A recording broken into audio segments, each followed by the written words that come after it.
All right, so this year, I believe it is, in my involvement in the last 10 years, is a record number of ranger teams. So we have 18 ranger teams this year, so we're growing. That's great. Better competition, more competition, but like I said, it means you need to raise a little bit more money, but it definitely makes the competition better. And you'll also notice we're getting some visitors. We have 2 teams from Nova Scotia. We have excellent to see the Nova Scotia team. Not that I want to see you go, but maybe they'll eventually get a regional in the Halifax area or something. You're always welcome here, but I know it costs a lot more money and time to get over here, but hopefully we'll see it grow bigger in Atlantic Canada as well, for sure. And I'm not sure if the team from PEI is here.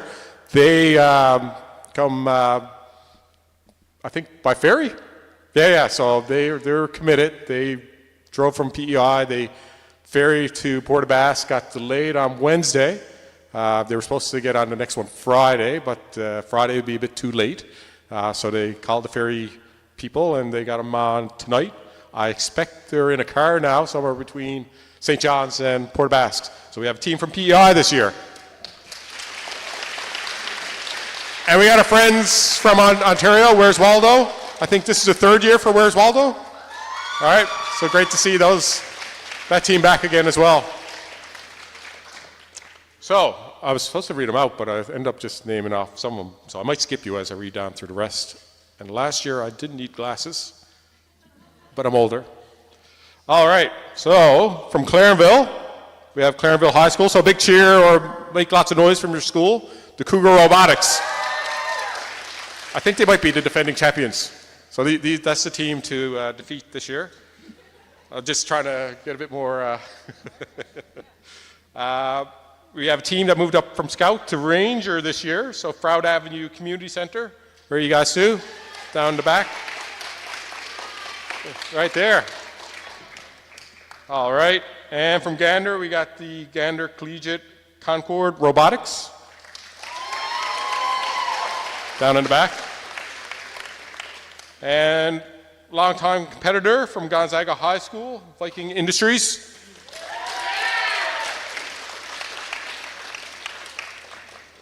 And out of Lethbridge, we got Heritage Collegiate, Heritage Robotics. Their scout team, you were here, but their scout team just came first in their division, so I guess they might be competitors as well, so keep your eye out for them. Out of Eastport, we got Holy Cross School Complex. We got to get a better name for you next year. And another longtime competitor, Holy Heart of Mary High School, Heart Innovators.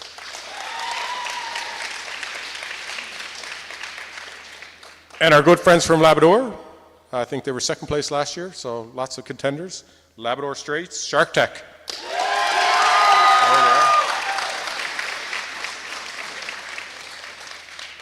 And I think this team was scout last year, and they've gotten older, obviously, and up into high school. So out of Mobile Central High, Debye's Buoy, or Debye's Boy, as Paul Brett would say.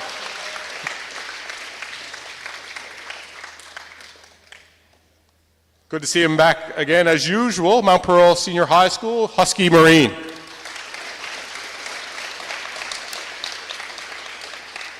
And our other longtime contender out of Mount Pearl Senior High, O'Donnell High School, OD40. You guys have to learn, you have to go back to, if Christian Sampson is here, you need to learn the OD40 chant. No, you don't like that? All right. Pasadena Academy, we got Pasadena Academy Puffins. Where are you to?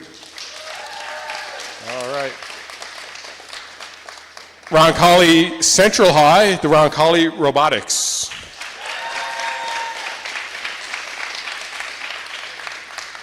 And out of Halifax, kind of gave him a shout out already, but Sacred Heart School of Halifax, they have 2 teams. I think they have a senior team, and they'll probably be going off to university or school next year, and they got a junior team, so they have the Hammerhead ROV and the SH Sharks.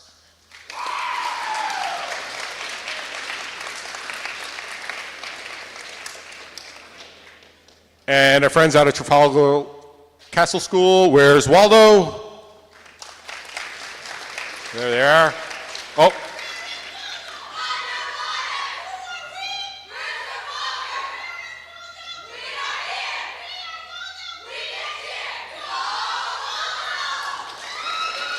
Awesome.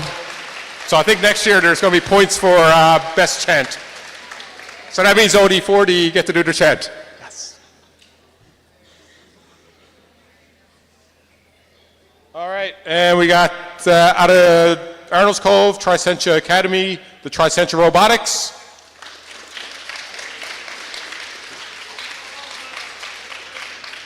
And like I said, I think they're in a minivan somewhere, hopefully between at least Gander and St. John's. The team out of Charlottetown Rural High School, the Rural ROV Raiders, I think is what I got written down here. So awesome to see 18 teams here, highest number ever. I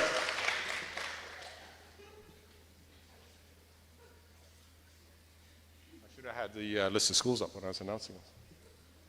All right, so you would have picked up your registration kits. We're already well through the first schedule that's up there, but we're at the, looks like we're at the 6:30-ish mark, so we're halfway through our opening ceremonies.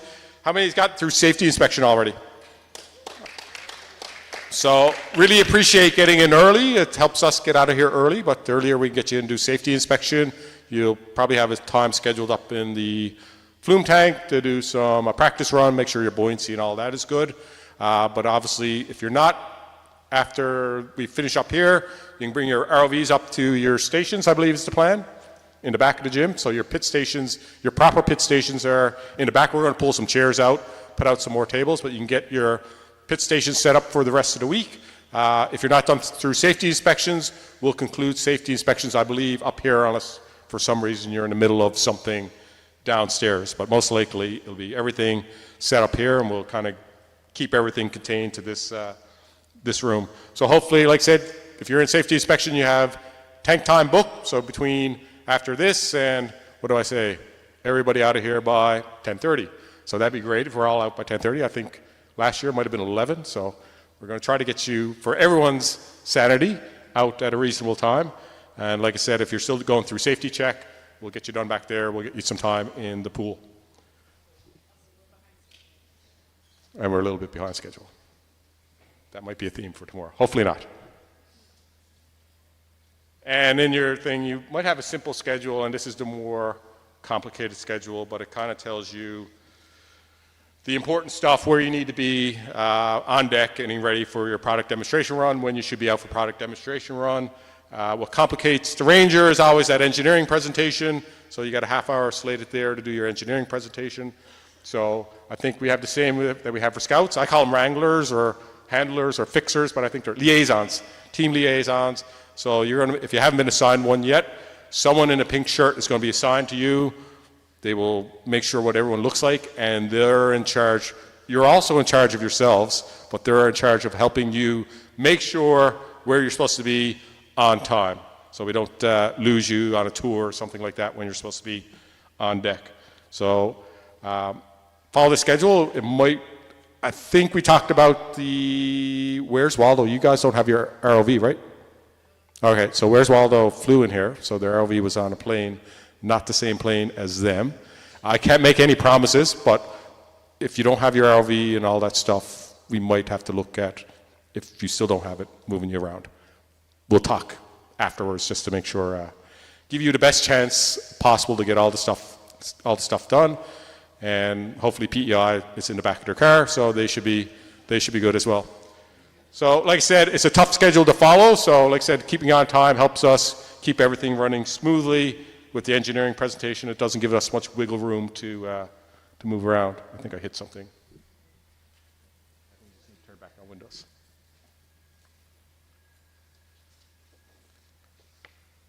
All right, who knows what they need to do in the pool this year? Who watched the fly-throughs? All right, this is that's good. So we're just going to review the fly-throughs now in a second. Michaela's going to click on the, yes. Who reviewed the video of Matt showing you how to do the dissolved CO2, I'll call it a titration with the Namaste kit. Okay, that's really good because we actually have those Namaste kits. So if you didn't, it's like put this much water in the vial, then put 2 drops of reagent B in there, and then extract so much in the syringe, and then start dropping it from the syringe in there till it turns pink. Does that sound familiar? All right, good. So make sure someone knows that, because if you get your water sample, that kit is up there to follow that along.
So like I said, one component of the weekend is all your product demonstration. I'm going to say it's always fun to build ROV and fly it in the pool, but I think tomorrow you can start setting up your marketing displays up on the third floor. You'll see the tables surrounding the atrium, and then obviously on your schedule is your engineering presentation. So we tally up all your points, so we'll be back here tomorrow night. We're going to do a little bit different than last year because there's so many, and we're trying to involve the parents a little bit more. The teams and mentors will go down like soon as we're done the last run. We'll eat supper, right? We might give out the fun awards to try to get rid of some time. That gives the judges time because there's a lot more to tally than scout. There's all those different things. So then the judges are going to tally up all the scores while we're eating. Then we're going to pop back up here and we're going to do closing ceremonies, and we should be able to bring everybody that's here into the gym. So make it a little bit more available for everybody.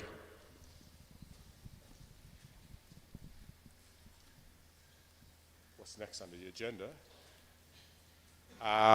So this is going to be, this is not live stream, but everything's going to be live streamed tomorrow, just like previous years, all the cool color commentating and all that stuff, interviews afterwards. This is more so if anyone looks at the live stream tomorrow, they're going to show the opening ceremonies.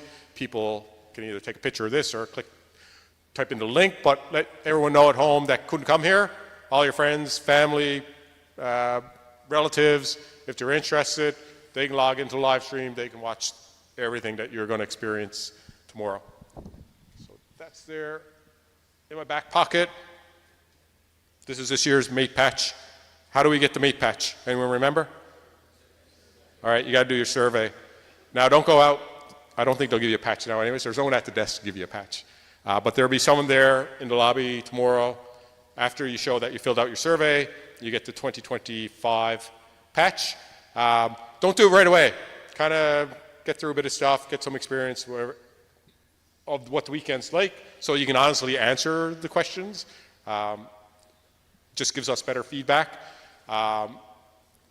Besides giving you a patch, the information in those surveys are important to us because it shows the engagement, if things are working, if they're not, but more so when it really does work and it's good results. It helps when I write my proposals to get and ask sponsors for money and ask a COA for money and ask the province for money. I can say, hey, this is the data from all the surveys that says this program is good, it has benefits and all that stuff. So like I said, important to fill out the survey besides the patch, but to give us the data that we need to always ask for extra support.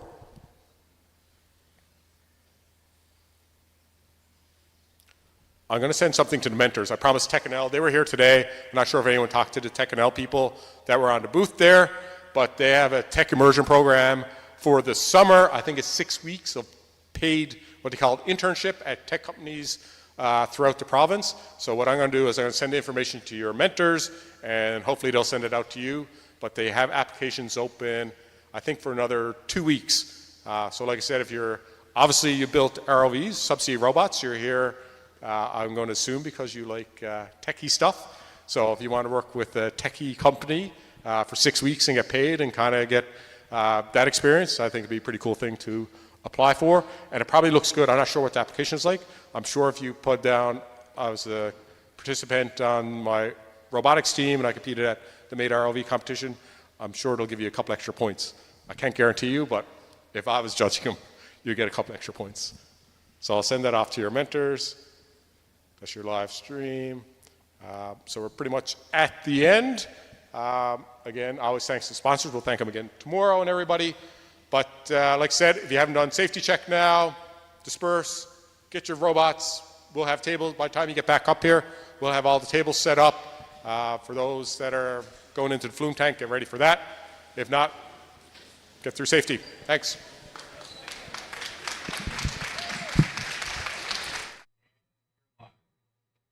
Good morning and welcome to the second day of the Mate ROV competition in Newfoundland and Labrador. We got a wonderful day of underwater robotics lined up for you guys, so whether you're here at the Marine Institute, somewhere across the island, or somewhere around the world, we're more than happy to have you join us here today, and we're more than happy to guide you through the incredible world of Mate ROV and show you what these teams have prepared and what they got here today. I'm one of your co-hosts. My name is Caitlin. My name is Brendan. And we are more than excited to be on this journey with you guys today. I mean, I have I dreamt about this last night. Like, I couldn't go to sleep last night because I was so excited about this. Yeah, it's like Christmas. I think it might be better for me. I agree. Maybe that's crazy, Listen, maybe we're biased, right? Maybe we're biased because we've both been in this competition for a long time. And we're members of the ROV team here at Memorial University and Marine Institute. But, like, it's exciting. Uh-huh. And for me, I mean, just looking at all the robots yesterday, and, like, there are so many unique solutions and so many extremely exciting bots that I really want to see if the teams can get them working, how well they can do in the pool, and I think that's going to be really fun. It's exciting stuff, and it's definitely really exciting for all these teams as well, getting to show off all their hard work and the culmination of an entire school year's basically worth of work, and to show off what they've been working on, the vertical profilers that they've made, the presentations that they've come up with, like you said, solutions to any of the problems that they've encountered. And I wonder if any of the other teams are feeling excitement as well, like how you were saying. I'm sure they are. You were like, oh, I couldn't sleep last night. Neither could I, man. I mean, I showed up at like 7:55, and there were like 2 or 3 teams waiting by the gym door. They were ready to go. So, first up, our first match? What do we call it? First run of the day. We only have 2 teams, and I'm guessing that this is because we have a lot of teams this year. We have a lot of teams. Yesterday with scout teams, we had 16 teams. And today, which is an absurd amount. Like, I don't think I've seen that many teams. I don't know if we've ever had that many teams. But I was under the impression that we had 14 Ranger teams today. That is incorrect. We have 18 Ranger teams today. So that means, though, normally we'd have people at every station. We have the first run of each set. We'll only have 2 teams. And the final run of each set, or for the ones before lunch, we'll have 3 teams. And the other 3 will have 4 teams. So these teams today are not just competing in the pool that you can see in the background here behind the schedule. They've also got a marketing presentation and a display board to present to a panel of industry experts. Kind of like a Dragon's Den style pitch. I know many people are familiar with that show, and kind of the explanation that I give them, they go, oh, yeah, okay. Yeah, exactly. But, you know, they present their product because these teams act like a company. They have a chain of command. They have people in charge of the mechanical, the electrical, finances, software, and they present in front of a panel of industry experts. They get asked questions, asked about their approach to situations, why they decided to go with A over B, you know. And it helps build not only good communication skills, but good on-the-fly, like, answering about technical questions as well. And we also have the poster board, so if you're here at MI, you can go check that out. And as well, a special shout out to the wonderful sponsors who help make this event as great as we can make it. Special shout out to all those you see on screen, especially the Marine Institute for these facilities, the MTS, Marine Technology Society, for being people who help run this competition, Governor Newfoundland Labrador, and Memorial University. As well, like I said, all the people you see here on screen, if I didn't explicitly mention you, it doesn't go unappreciated. Like I said, your contributions help make this event as big and as elaborate and as incredible, life-changing as it currently is. And especially for, this is the exciting difference in Ranger, is that teams, the top 2, maybe 3 teams, will go to internationals. And these sponsors are very important for helping those teams get there. Because it's a daunting task financially, trying to get, you know, a big group of people from somewhere in Newfoundland, maybe somewhere in PEI, somewhere in Ontario, somewhere in Nova Scotia, to Alpena, Michigan, which is where the international competition is held this year. You can see here we've got some footage walking around the gym. This is of Trafalgar Castle School. This team is from Whitby, Ontario. And they have a robot. Yes. I think this flew in, this flew in 30 minutes ago. This flew in Toronto. This morning. This got in this morning from Toronto. Okay, this is huge. We were not sure if they were going to get their robot here, but this is really exciting that they've got it. Keeping us on the edge of our seat, which honestly we love to see. We love the energy, the action, the the suspense, the adrenaline. Yeah. And it's a different feeling being on the live stream behind the scenes, because for context, myself and Brendan are both alumni of the competition. We went through the program from junior high all the way to graduation. Mm-hmm. I've been doing Eastern Edge for the last 2 years. I graduated 2 years ago, and you started Eastern Edge this year. You graduated last year. Eastern Edge, for people who don't know, that's the Explorer class, so that's the division above this for this competition. That's the team here at Memorial and Arena Stew. Yep. And you can see here we have the team setting up. I believe that's Gonzaga at that table. Clarenville should also be showing up. Yeah, Gonzaga and Clarenville are the first 2 teams up on the runs this morning. A lot of pressure just being 2 teams. Yeah, You know? and also it's the first run of the day. Yep. These teams, I know they've gone through a lot. They have fought tooth and nail to get their bot in the best working order for now. Mm-hmm. Lots of late night here yesterday. Yep.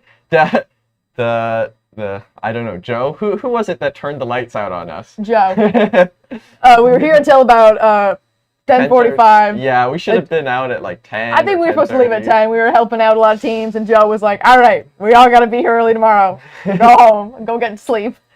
And I know some teams have taken their bots back to their hotel or their school and worked on it past that time.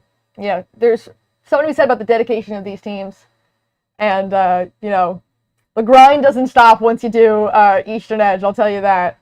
I mean, yeah, I was talking to teams yesterday. A lot of teams, they're like using every single free period that they have if they're in grade 12.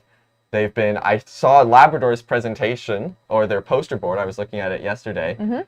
They have meetings every other day. Wow, they're ready to go. You see here on the screen, we've got some fun facts, some little information. Cougar Robotics, they're a team from Clarenville High School. ROV name is Sagona. They have 6 members, which I believe is 1 more than they had last year. I think there was only 5 of them last year, and if I'm wrong, I'm terribly sorry. They have 7+ tools. Yeah, so they have this really cool system that we saw last year, where they can switch out tools on the fly, and you can see that they have some little knobs there that they can just quickly tighten and release. And so this is really good because there's all sorts of different tasks, and it's not really a one tool fits all. Exactly. The step up in difficulty from Scout to Ranger is quite steep. And, you know, like you said, one tool fits all. It doesn't really work here sometimes. And here we have Sploosh Dog from Viking Industries. I was That's a fun name. Yeah, that was, so this is the school that me and Caitlin went to in high school. And so I was helping them out testing when they came up with this name. I will say the second fun fact there, these fun facts were given to us by the team themselves. Yeah. We went around yesterday, or you went around yesterday, I was doing other things, and asked the teams for 2 fun facts. And so this flooded number, they were trying to leak test the enclosure, and they kept putting it down and trying, like, adjusting different variables, and then pulling it back up, seeing it's flooded. And so they did fix this on Monday, I believe. So hopefully no more flooding. Yeah. Hopefully 30 plus is where it ends. Hopefully 30 plus is where it ends. That is an estimate, probably plus or minus 10 there. Yeah. The uncertainty there is something, all right. Hard to keep track of. Hard to keep track of. I know they had a couple days in the acoustics tank, basically like 8 to 5. Yeah, like we'd go in for Eastern Edge, we'd see them there, be like, oh, hey, Gonzaga, how's it going? Yeah. But that's one of the advantages of being a St. John's team is you have MI to test in, which is really helpful. But just because you aren't able to access the facilities we have here doesn't mean that you cannot test. Fun fact, I was talking to the team from Grenfell and CNA out on the West Coast. They are the Pioneer team, which is a step in between Ranger, which is the high school teams, and Explorer, which is the university teams. So it's for first-time university teams, give or take. And they were saying that they were testing a waterproof enclosure in a very deep puddle, end quote. And it's all about that resourcefulness, right? That resourcefulness is what gets you places in Mate ROV. It looks like to me Clarenville has also just arrived. Maybe they arrived a while ago and I missed it. I believe they're both here. Yeah. I think Anthony is going to give the little intro spiel here. Teams will have 5 minutes to set up their bot. And then after those 5 minutes setup time, they will have 15 minutes to compete and score as many points as they can in the pool. And then after those 15 minutes are up, they have a 5-minute teardown period, which means they have to have everything unhooked up. Yeah. And taken apart for what they need from the power supplies and the monitors that we have provided for the stations here. And then they are out of here, and then they get ready for their next runs or for their marketing presentation. Also, for the teardown period, I believe that they have to go over the points that they scored with the judge. Yes. So a lot of these tasks, they have to confirm it with the judge. So you can't just, hit it and then like look away really quick. You have to confirm, run through with the judge like what you're doing and why you're doing it. Okay. This is a view of what's going on for the rest of the day. As you can see, we have a busy, jam-packed schedule. Yeah, this is packed. Like we said, we have 18 teams. My facts could be incorrect here, but I feel like this is the most Ranger teams. I feel like this year is the most amount of teams a Newfoundland Labrador regional competition has had. Mm-hmm. I mean, the gym was packed yesterday. The gym was Scout packed. closing, Ranger opening ceremony. Yeah.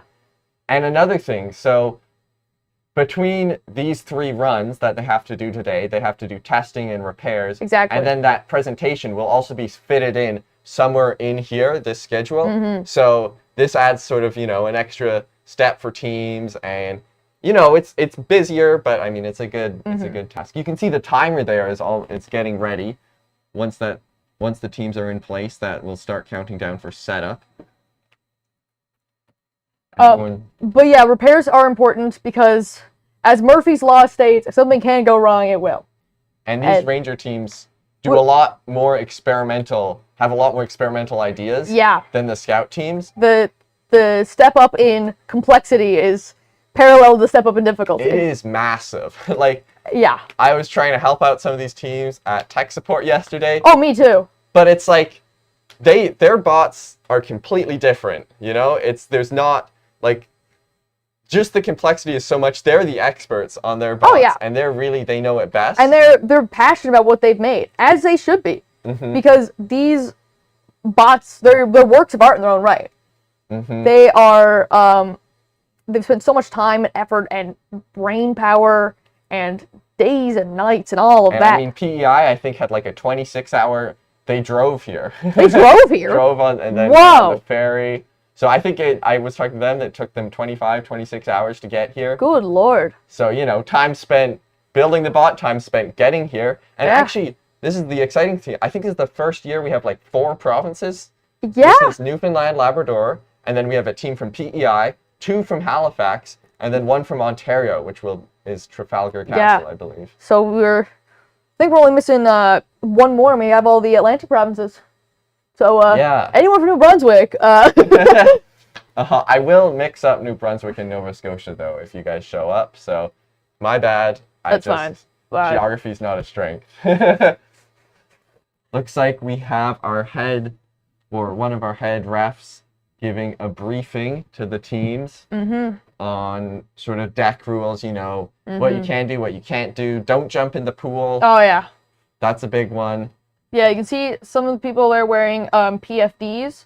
It's a requirement for those who are going to be managing tether and who will be handling the bot to wear PFDs, as it is safety precautions, because safety is very important to us, especially in a facility like this. Flume tank is about 4 meters deep. It is very cold.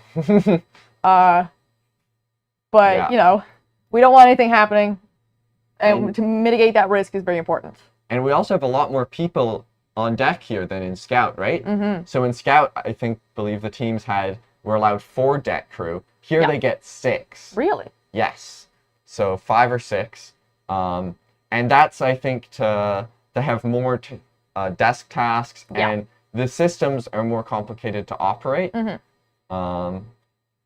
probably other reasons, but Definitely other reasons, but that's what's off the top of the head. If you were watching the Scout competition yesterday, you would have noticed that a lot of the teams were communicating back and forth from the pilot to those managing the tether. In Ranger, that is not the case. Teams cannot communicate once with those who are doing piloting and science officer tasks, which those tasks are, when we say science officer, we mean there's tasks about water sampling. You have to do a titration. You have to test the pH of the water. Stuff like that. Tasks done not by the robot, but by someone up on the deck is what we call science officer tasks. But once the bot is in the water, tether and pilot, science officer, co-pilot, anyone else, they cannot communicate with one another. Yeah. It's supposed to represent the kind of silence that would be mimicked in the real world with an actual ROV pilot, because the tether is managed by quite a large machine. I think it's mostly because, like, you have a bot and it's 1,000 meters down. You can't see it. Exactly. Like, the tether managers can see the bot, which is, I think, one of the But there's a machine, the machine that actually holds the tether. There's one of them in the ROV shop that we do all of our work in. Yeah. It's like that big cylinder with a lot of rope. That's the tether. I don't know what it's called, but it's a really cool contraption. And yeah, there's no talking with that. And also it provides a unfair looking down angle instead of the camera angles that the teams have oh so delicately chosen. See here among the teams, sneaking around with the camera. Looks pretty serious. Teams are feeling the nerves, getting ready to go. Yeah. It's going to be, I don't know, super excited for this. Also, the props are very different. So shout out to the volunteers who had to change out all the props, and the divers who had to completely change the pool. Yeah. Yeah. I think it was, in the last 30 minutes the props were finished up. Yeah, so. I came up, they told me that we were...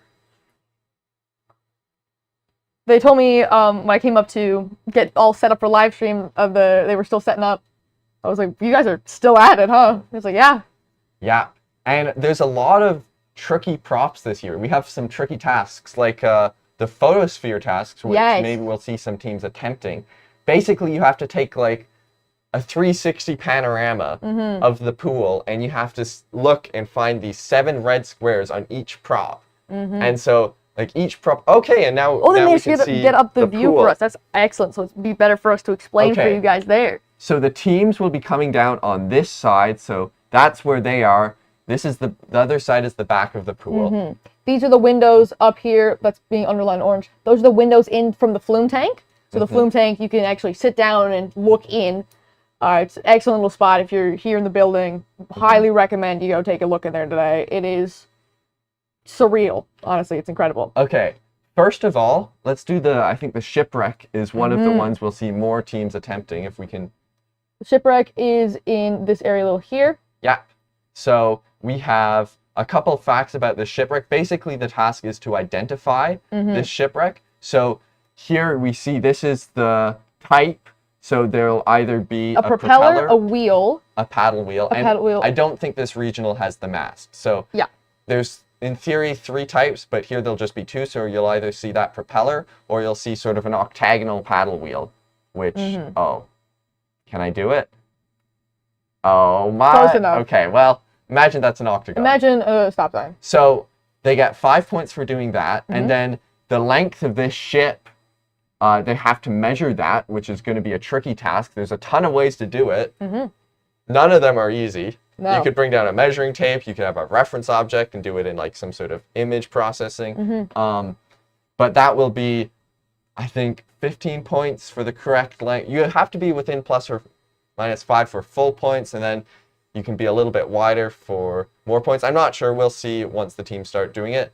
And then we also have this cargo container here, which will hold one of 4 different types of cargo.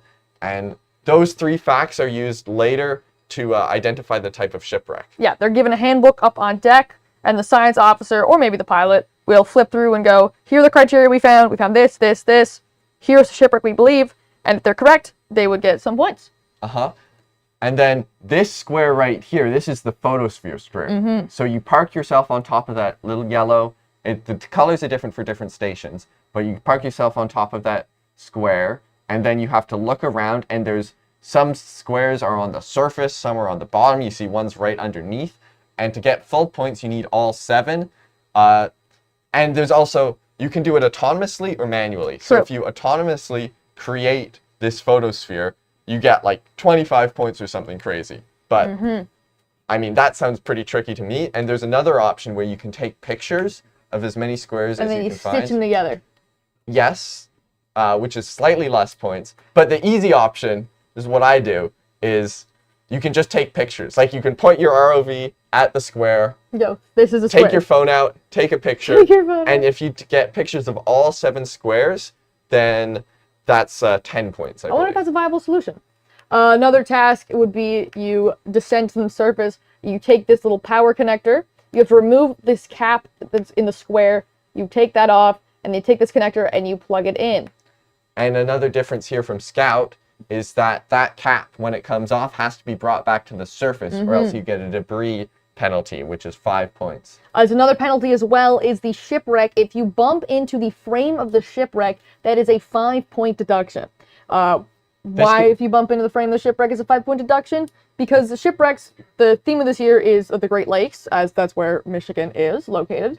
And shipwrecks, as much as they are kind of debris in the ecosystem, over time, they become central to ecosystems. They become habitats, they become like shelter, and just things grow on them, and they become important characteristics of an ecosystem. So here, they'll penalize you. The most you can hit it is 5 times, so that's a maximum of 25-point penalty. And it's if your bot touches it, if your tether touches it, if a prop you're holding touches it. Yeah. So I'm hoping we don't see a lot of penalties, but I'm afraid. Me too. Ranger's a lot more unforgiving than Scout. However, because of kind of that unforgivingness, it makes you prioritize practice, makes you prioritize planning, and it makes you prioritize execution of these tasks. Another task I think we will see teams attempting is the hydrophone. This, I think, is one of the easier ones, I believe. I'm not sure which side. I think that's the correct side. Yeah. That's the hydrophone, so that has to be brought to this square. Oh, and it looks like setup has begun for the teams. So they have to bring that hydrophone to that black square there, or maybe the color will change depending on the stations. It's just certain lengths of PVC. What we have. It's what we have, yeah. And then there's a small pin in the hydrophone that I will highlight, I guess, in yellow, that kind of holds it in place. And teams must remove that pin. I believe, is that pin considered debris? Nope, it is not. It is not. So that's big, because it's really small, so it would be pretty easy to lose. So then they pull that pin, and then the hydrophone kind of floats up a little bit, and then they confirm with the judges, hey, it's been activated, we're all good. Another fun task that I'm looking forward to seeing is the sacrificial anode. Now this is kind of an interesting one. It's like a key shape. Like this is what you have here, and then it's kind of like this. So teams have to twist it, pull it up, twist it, pull it up, and remove it. And that's the old one. They have to go put in a new one as well. So they have to undo what they did. They have to insert, twist, so it kind of locks in.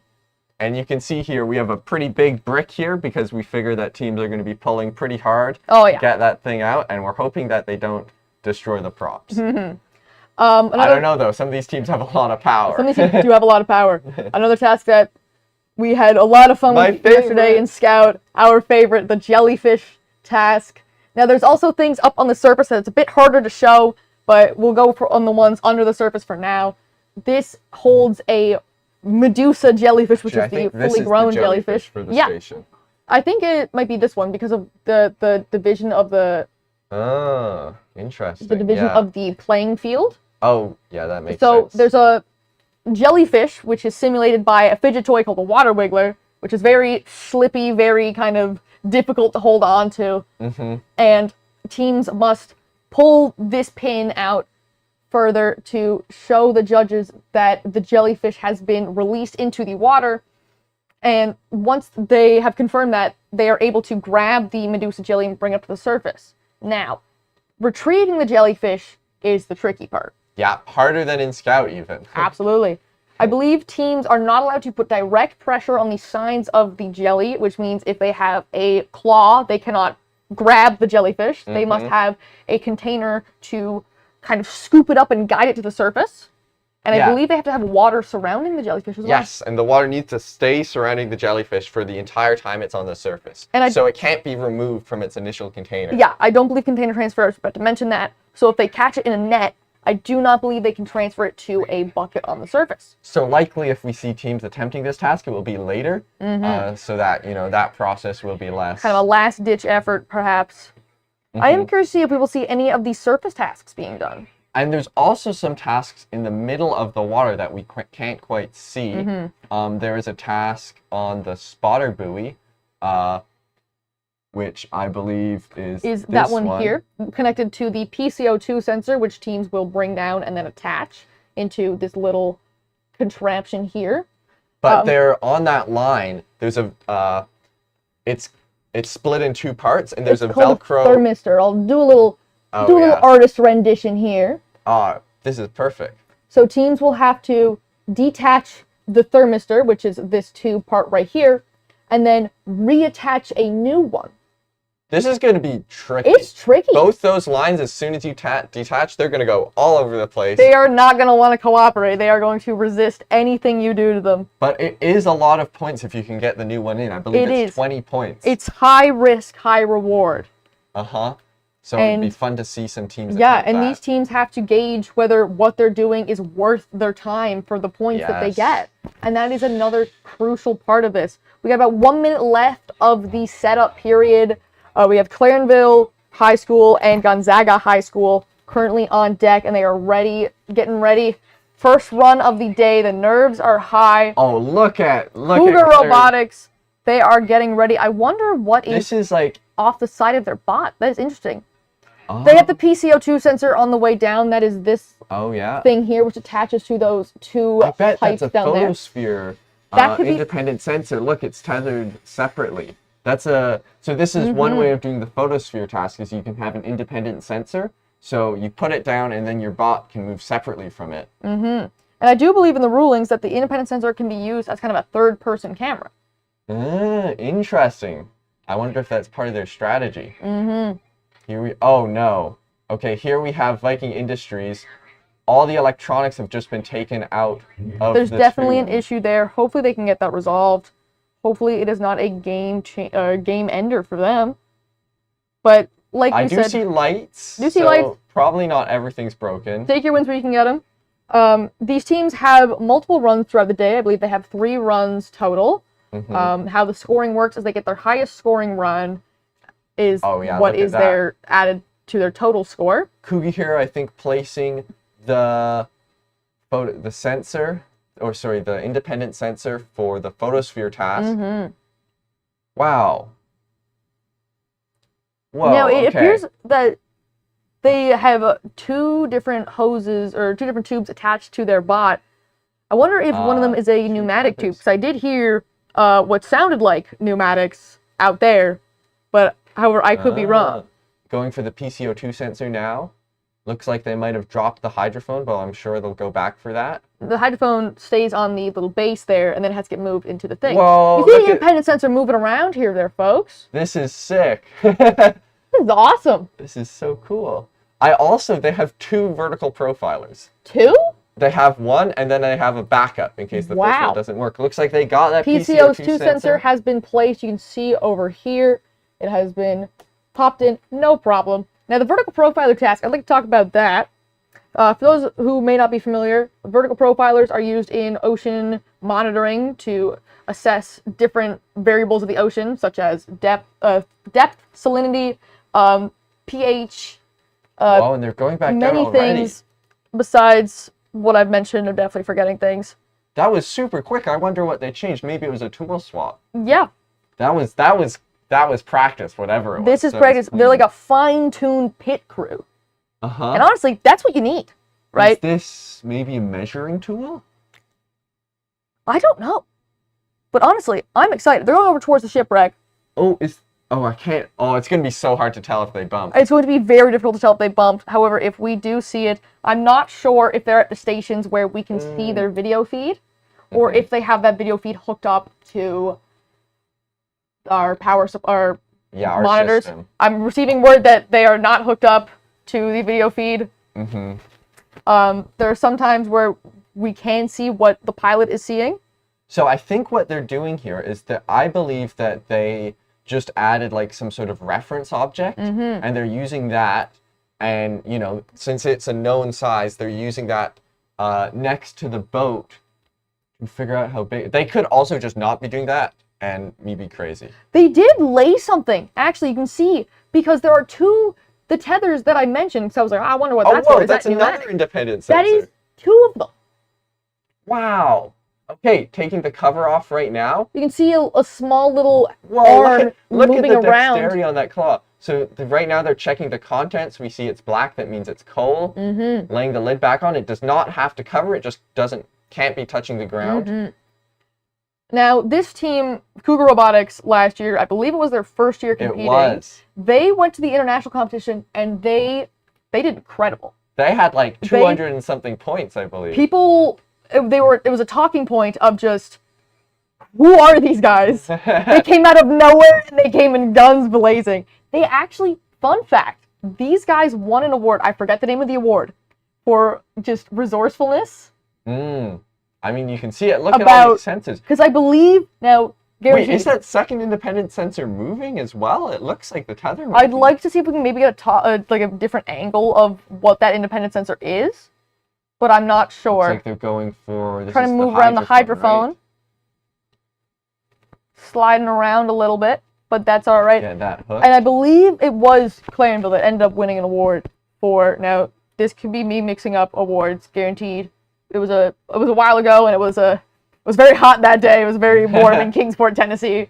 But I believe they took a TV off the wall of their hotel, and they used that for their monitor. Amazing. And the officials at Internationals heard about that and were like, "Okay, boys, we got to give you something for that, because that's incredible." Okay, looks like it's almost in place. They just got to shift it a little bit more. There's the profiler going down. It's kind of got like a manta ray shape. I like it. Yeah, I think one of them has fins and the other didn't. I'm not quite sure from when I was looking at it. Is that is upright, it looks like. Now they just got to pull the pin for the hydrophone. This profiler here, its goal is to remain at 2.5 meters, which is about midway through the water column, for 10 seconds, or 45 seconds, sorry. And then you have to transmit data back. So they could be lining up with the bottom here. They pulled the pin there. For the size of this robot, right?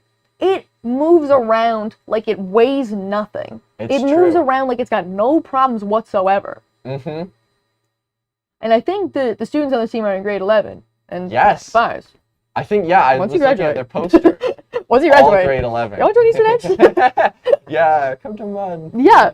If anyone on any of these Ranger teams who are graduating does end up going to MUN or Marine Institute, we would be more than happy to have you on Eastern Edge. So they still have the pin. They don't need that, but I'm sure that's like, it doesn't matter. So holding on to it for fun, not? maybe. Yeah. So it looks like they're lining up for sacrificial anode, or no, they're raising up. Are they going for the, because this was the tasks on the surface that we mentioned that was a little bit tricky to see. I think there might just be surfacing. I think they're surfacing. But there are pipe cleaners on the edge of that, that's supposed to be a wind power and solar panel array there to simulate, you know, offshore wind farms, offshore solar panels. And there are pipe cleaners that simulate polyp stage jellyfish, which are like baby jellyfish. And teams have to collect 1 to 3 of them, gets them 5 points, and 4 or more gets them 10 points, I believe. And there are ping pong balls inside the array that simulate small fish that would also, once again, 1 to 3 gets them 5 points, and 4 plus gets them 10 points. And we haven't seen any teams so far in Scout. We never saw any teams attempt that. However, with the difficulty increase of Ranger comes the increase of, let's think outside the box a little bit more here. You know? I want to know what tool they're attaching right now. It looks like maybe they're doing a couple. Is that per... I can't tell if that they're putting a new thermistor in. There's a lot of... Lots of movement. This tether management team is working so fast. It feels like every time they go back up to the surface and back down, it's like a completely different bot. Yeah. It's amazing like how I said earlier, they'd rival a NASCAR pit crew in speed. Genuinely, it's incredible. And probably right now, they haven't got a water sample yet, but they could be working on the invasive carp task, or with profiler. I'm not sure if the profiler has returned to the surface yet. That is true as well. Whoa, there, a huge piece just came off, or maybe it's coming on. Wow. I think that is something. I'm not sure what that is, genuinely. Actually, I'm not quite familiar with the rules of Yeah. independent sensors. Do they have to retrieve all of them for the end of the run? I'm not sure. That'll be a check in the rule book. Yeah, we'll probably check that out. But the speed of the tool changing, because you're going up and down the surface, that has to be factored in as well in your 15 minutes. Because these 15 minutes go by in the blink of an eye. Yeah. You're there. Your 5-minute setup time will feel like an hour, and your 15 minutes will feel like 30 seconds. So 6 minutes left. 6 minutes 40 seconds. Looks like they're completing their tool change, ready to put back in. Looking over now at Gonzaga, hopefully they can fix some of their issues. Their bot doesn't seem to be in the water. When we started the run, electronics are still out. they seem to be having some electronics issues. I do know that they were, from testing and from this information that they told us themselves, they were having waterproofing issues. And I think this is probably, since it was before that they got into the water, I believe this is likely an electrical thing. They had some issues with the tool. However, for the Gonzaga fans out there, just because their bot is having some issues right now doesn't mean they can't get any points. You can see there the pilot and the co-pilot working for doing different tasks.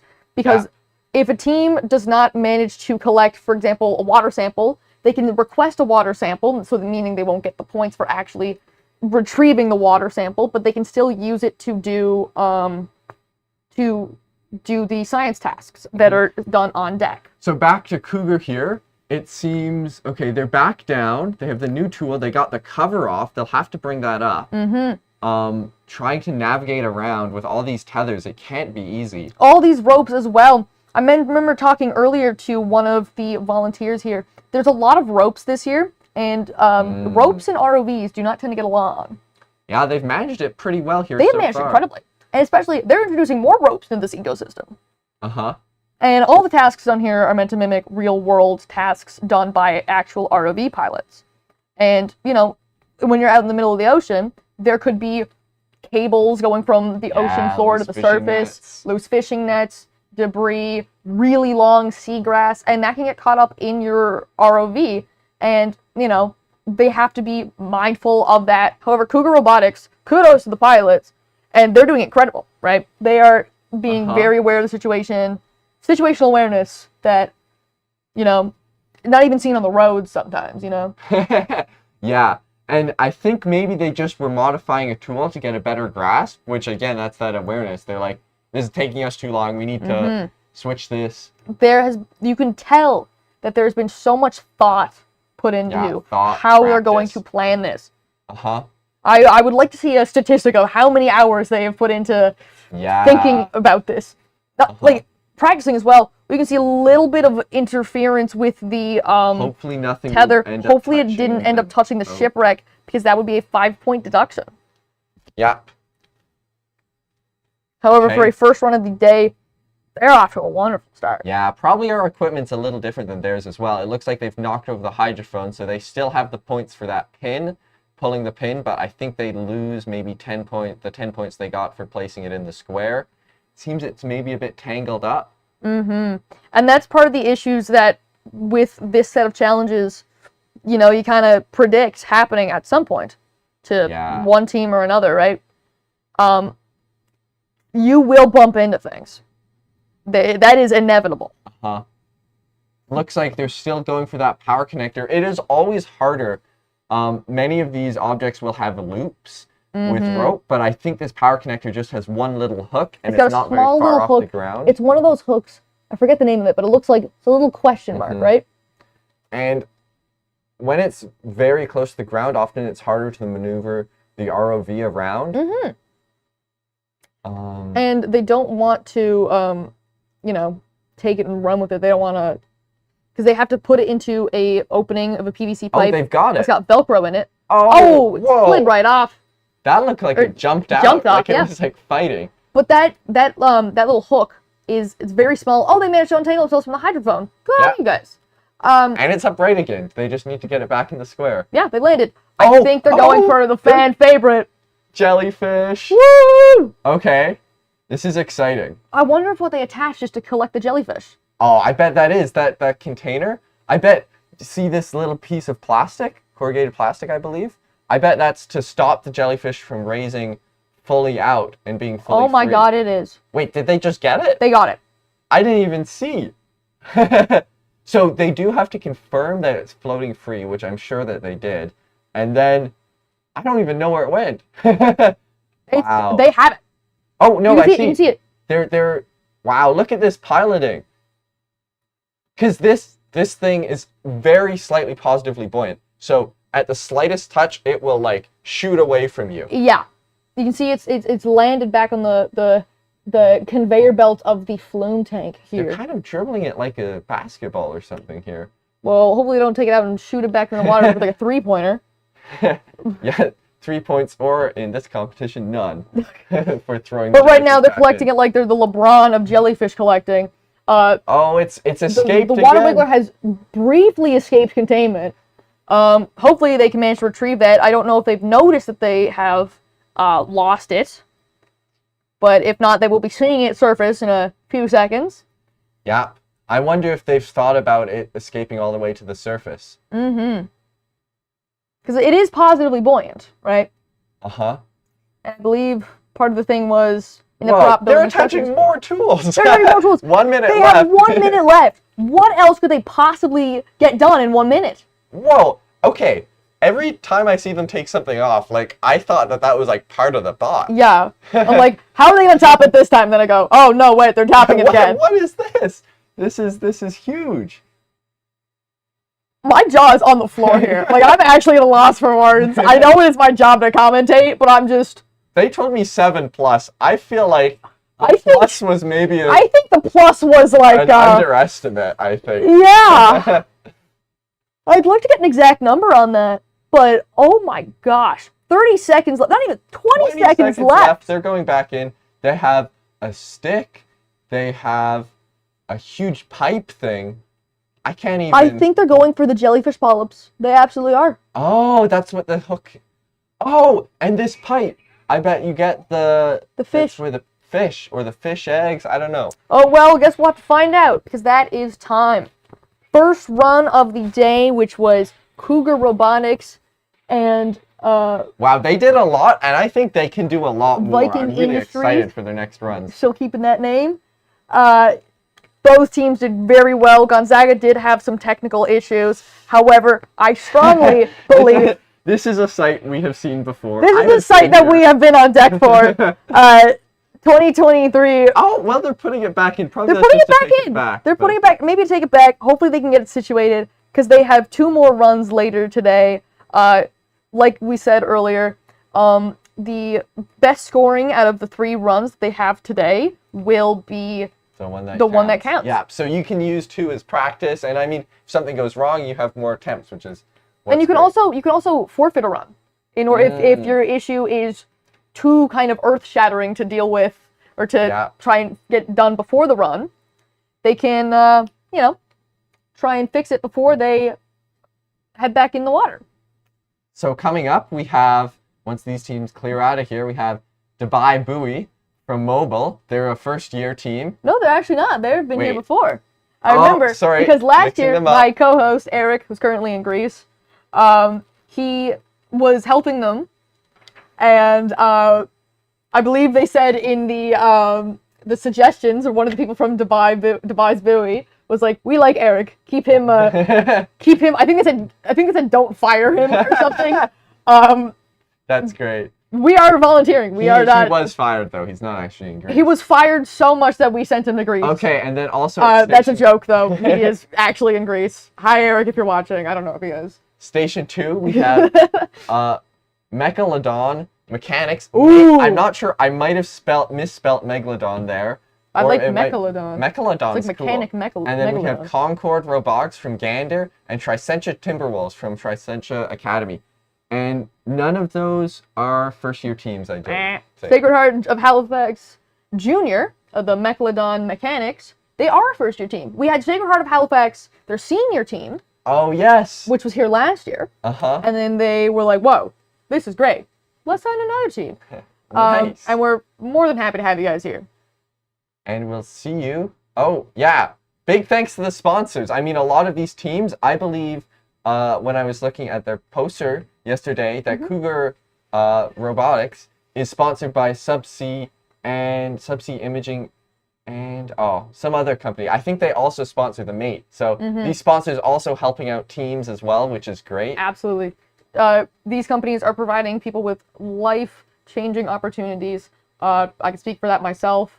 I've received many wonderful opportunities because of my involvement in the Mate competition. So your contribution is helping to change lives. So thank you so much. And we'll see you after the break. Take care. Totally ready to just jump right in. Knowing how much opportunity is out there was a big pull for me to come to MI.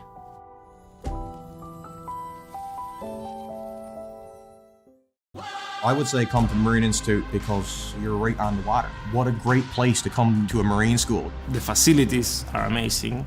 It is a world-class institute. You can really go anywhere with the kind of training that you receive from Marine Institute.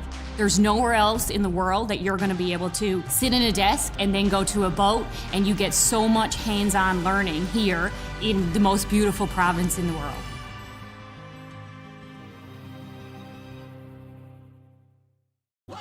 The diploma programs at the Marine Institute are typically 3 to 4 years long. Almost all of them include work term components, which is a big aspect for the Marine Institute. It's all very practical. You actually get to do what you're learning in the classroom. Marine shipping industry is so broad. There's so many different sectors that you can go into and specialize in, and the training that we receive here is second to none.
So I did the Bachelor of Maritime Studies. It introduced the business element of the maritime world. When you join the nautical science program, you sort of think that your life now is on a vessel or on a ship. But doing the degree allowed me to come ashore and get a job landside.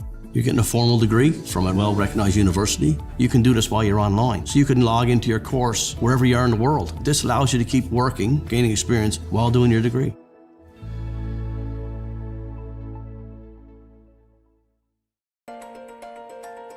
We are diving today at a depth of about 5,000 meters on the north side of Mona Seamount, which borders the southern edge of the Puerto Rico Trench.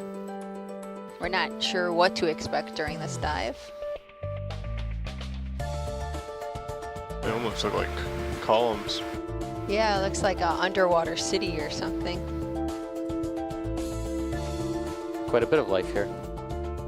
This includes sponges and corals and some anemones, a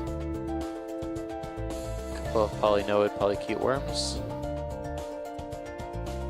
and a couple of fishes. These depths generally are pretty poorly explored, some of the most unexplored on Earth.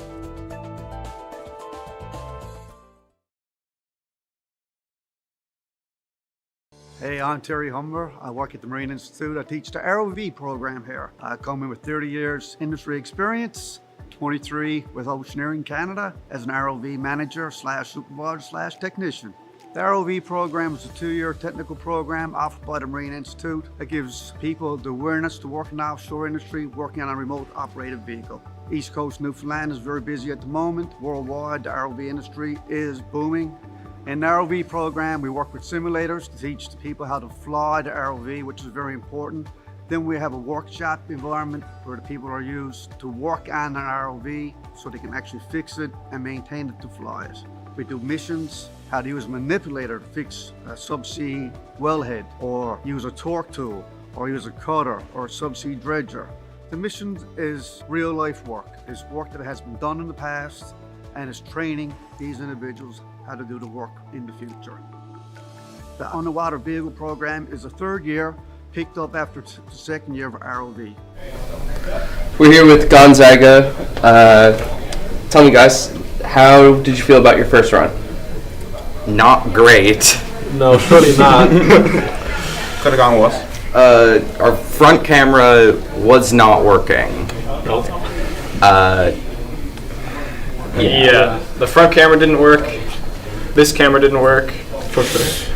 At least we didn't catch on fire like last year, though. Yeah. Yeah, that's so true. And we have one more camera to work.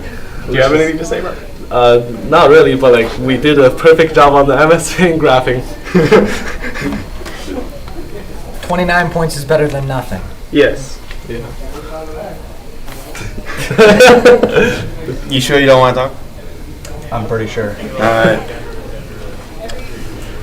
It cracked. Oh yeah, the thing inside. The 3D printing Oh cracked. yeah, that's true. We fixed it though. We did fix it. On the spot fix. Yeah. Yeah, that's true. I forgot about it. We also didn't mess up the water, so that was lovely. Yeah. Didn't flood, since it didn't go in the water. Yeah, it didn't go in the water, so it didn't flood. That definitely helped with the lack of flooding. Yeah. We're thinking what we're gonna do next is probably try and get this camera working. Yeah, it's a good first step to make for sure. Yeah. I was told that you guys had a very interesting take on doing the graphing software for the printing task. What can you tell me about that? So apparently I'm using his computer and then he don't have what's it called? Excel on it. So what happened is they're like, yeah, just use like a paint software, and then he don't have a paint software either. So what I did is I opened MS Paint and started hand drawing on the trackpad. Yeah, we didn't have a mouse either, by the way. Oh man. It's a funny thing. And then you can't input text, so I gotta one hand with the trackpad, the other hand just start guiding where the cursor goes. It's perfect though. I saved a masterpiece. Definitely belongs in a museum somewhere for sure. Tell me, you guys, what is the next step for improvements besides getting your camera fixed, and any additional improvements that you guys plan on making in between this run and your next run? Yes, so maybe the claw. Getting the claw working, because the claw doesn't work either. Yeah. We were hoping the front camera to work and just like, get the claw to be vertical and like start hooking stuff because there's a lot of wires there. Yeah, the claw doesn't work, so we're just hoping to kind of hook stuff and just move it around like that. Yeah. We can get some points like that. Yeah. Yeah. All right. Thank you, Gonzaga, and we'll be back shortly. An AUV is not. It flies by itself. You do mapping, you do seabed scans. It's just a step up from the ROV program. And you come back for your 4th year, or you can do it online and get your Bachelor of Technology. It's a wonderful program. It is a world-class institute. When the kids leave here, they leave with 100 hours flying time on the stick. They know how to fix an ROV. They know how to work in that environment. That's what the Marine Institute's all about, the real-life experience.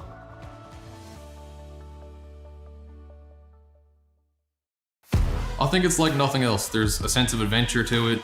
The investment in the students is kind of incredible in terms of the new facilities. Small classes and one-on-one when you need help. The people have been so welcoming and amazing.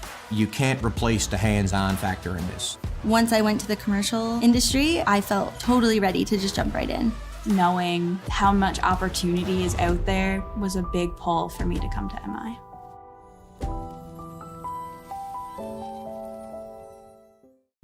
I would say come to the Marine Institute because you're right on the water. What a great place to come to a marine school. The facilities are amazing. It is a world-class institute. You can really go anywhere with the kind of training that you receive from Marine Institute. There's nowhere else in the world that you're going to be able to sit in a desk and then go to a boat, and you get so much hands-on learning here in the most beautiful province in the world.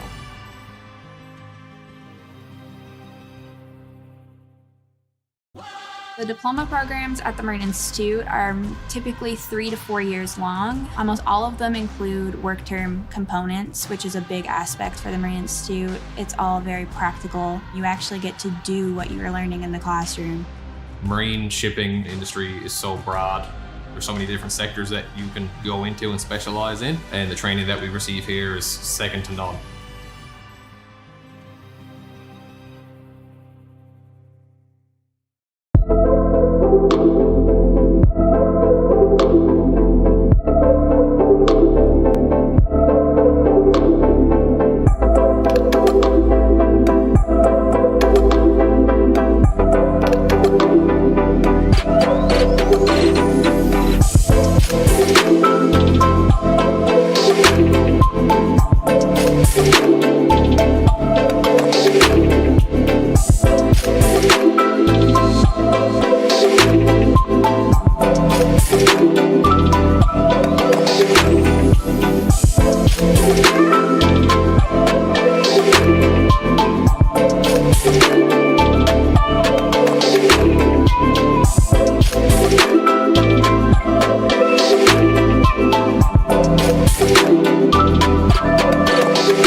We are back.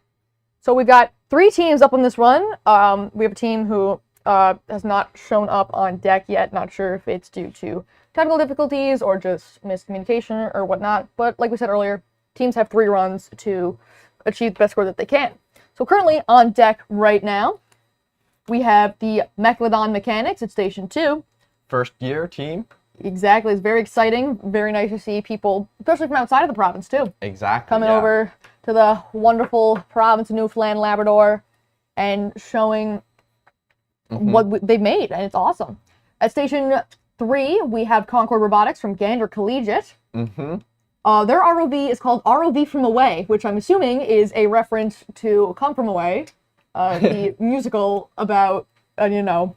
Yeah, you know the musical. Yeah, the musical about, you know... it would be crazy if it wasn't a Gander's reference thing, to that. Gander's Imagine it wasn't. contributions to... that would be fun. support of 9/11, which is a very sweet tribute of naming. I think it's really nice.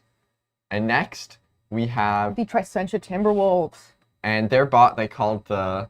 Well, I'm not sure if they still call it this. I think they came up with this on the spot, but it's the Black Box 25 for 2025.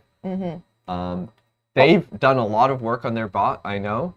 They had a bunch of sharp edges on their frame. But I am looking forward to see what they can do. Yeah. I also like that they're almost a cube. It's sort of... Yeah, I like that it's called like Black Box. It is, you know, a black box. 15 minutes on the clock. Teams are diving straight in, wasting no time at all. Yeah. Oh, trying to burp the bot a bit. Won't go down. Because I think both teams from Sacred Heart have their frames made out of PVC. And like we saw yesterday with Lego Ladies, you know, PVC holds air very well. Concord Robotics, like we mentioned earlier. Oh, they have a camera set up. They have their camera set up. They're in a station with a good camera set up. Whoa, if I was the pilot, I'd be really confused right now. A little bit of an angle. Oh, okay. This team, you'll see the claw. The claw is so cool. Oh, yeah. It has 6 teeth. and it can open extremely wide. It's really fun. Yeah. And it's that type of creativity with tools that we love to see. Yeah, so it looks like... Now, let me see. I remember I talked to Concord yesterday about their bot. Okay, wait, sorry. Let's move on. Megalodon mechanics looks like they're not quite in the water yet. The bot we see there is that is the one from Concord. Yeah. Megalodon was in the water. Perhaps they're just making their way down slowly but surely, or perhaps they're going for a task on the surface. Oh, were they the team having trouble with the buoyancy, maybe? Perhaps. Like we said yesterday, so it's kind of hard to commentate when you can't read the minds of the team and what's going on. Yeah. Because we could be saying, oh, perhaps they're having troubles with this. And they're like, no, we're having a great time. What are you talking about? Yeah. It looks like Concord might have a motor that isn't working. I believe one of their lift motors seems like it might be dead here, is why they're doing all of the tilting. And their tether seems to be a bit negatively buoyant, which buoyancy is very important with ROVs, is something that you come to realize when working with them for so long, is you think that the tether, because the tether is just wires, right? It can't be that important. But the tether should be neutrally buoyant and shouldn't be dragging along, because it's if there's too much tether, you're just you're gonna get tangled up in it. Not enough tether, it's like trying to walk a dog, but the dog's trying to run away. I do think it looks cool though. It kind of looks like a big snake. It does. In this case. It's giving garden eel. Okay. I believe we're going to put the hydrophone in the thing. Megalodon mechanics making landfall. Concord Robotics coming over to say hello. How's it going? Welcome to the Mate competition. Nice to see support between teams. Yeah. Support between bots when they're in the water. Curious to see how the other team we have competing right now, Tricentia, is doing. Yes, I wrote down that they might have a leak. I remember them saying they had a sort of slow leak. So that could be they could be testing that right now. It looks like Megalodon is maybe having some troubles moving. Maybe they just don't have cameras, so they're not moving just, to be safe. But it could appear to be a control issue, which these things happen, folks. But just because there's a run or runs, plural, that doesn't go to plan, doesn't mean that it's completely, the team is completely down for the count, right? There are opportunities to get points from their marketing presentation, which they have to give in front of a panel of industry experts, and from their marketing displays, which I believe are on the second floor of the Marine Institute. Yeah, I looked at some of them yesterday, and they're great. I really like looking and reading the design philosophy or whatever it's called. It's not called that, but... I also like when teams have fun with their poster prints. Speaking of having fun, Gander is having so much fun rolling around here. It's honestly infectious. It truly reminds me of Gonzaga 2023, when I'm pilot, you're co-pilot, and we're like, dude, what is going on? And we're there laughing. Some more facts about Gander is they have some 3D printed props, because I've done this, they've got some motors and they didn't have enough propellers, so I think some of their horizontal thrusters have 3D printed props on them, which is pretty cool. I mean, I printed propellers for my friend's work term, right? Sick. They've got use of printed propellers is viable. They are like barrel rolls all over the place. They're having a grand old time. And honestly, it's important to be able to laugh at things when things don't go to plan. I think what they're aiming for, though, I don't think this is uncontrolled. I think they're trying to sit in the photosphere area. Which is what they're making their way over slowly but surely. And then they can rotate around and take pictures to get like 10 points like that. I like that. Because, I mean, see this light? That seems like a functioning camera to me. I do believe if the stat says 3 cameras, I think the one on the front here is questionable for it actually working. Or no, they do have a camera. Whichever one is on the feed is the one that we look. It might be the one on the back. That's true. Yeah. Can't quite remember. It's important to be able to laugh at things when they don't. I don't say laugh it off, but be able to have a good sense of humor about it.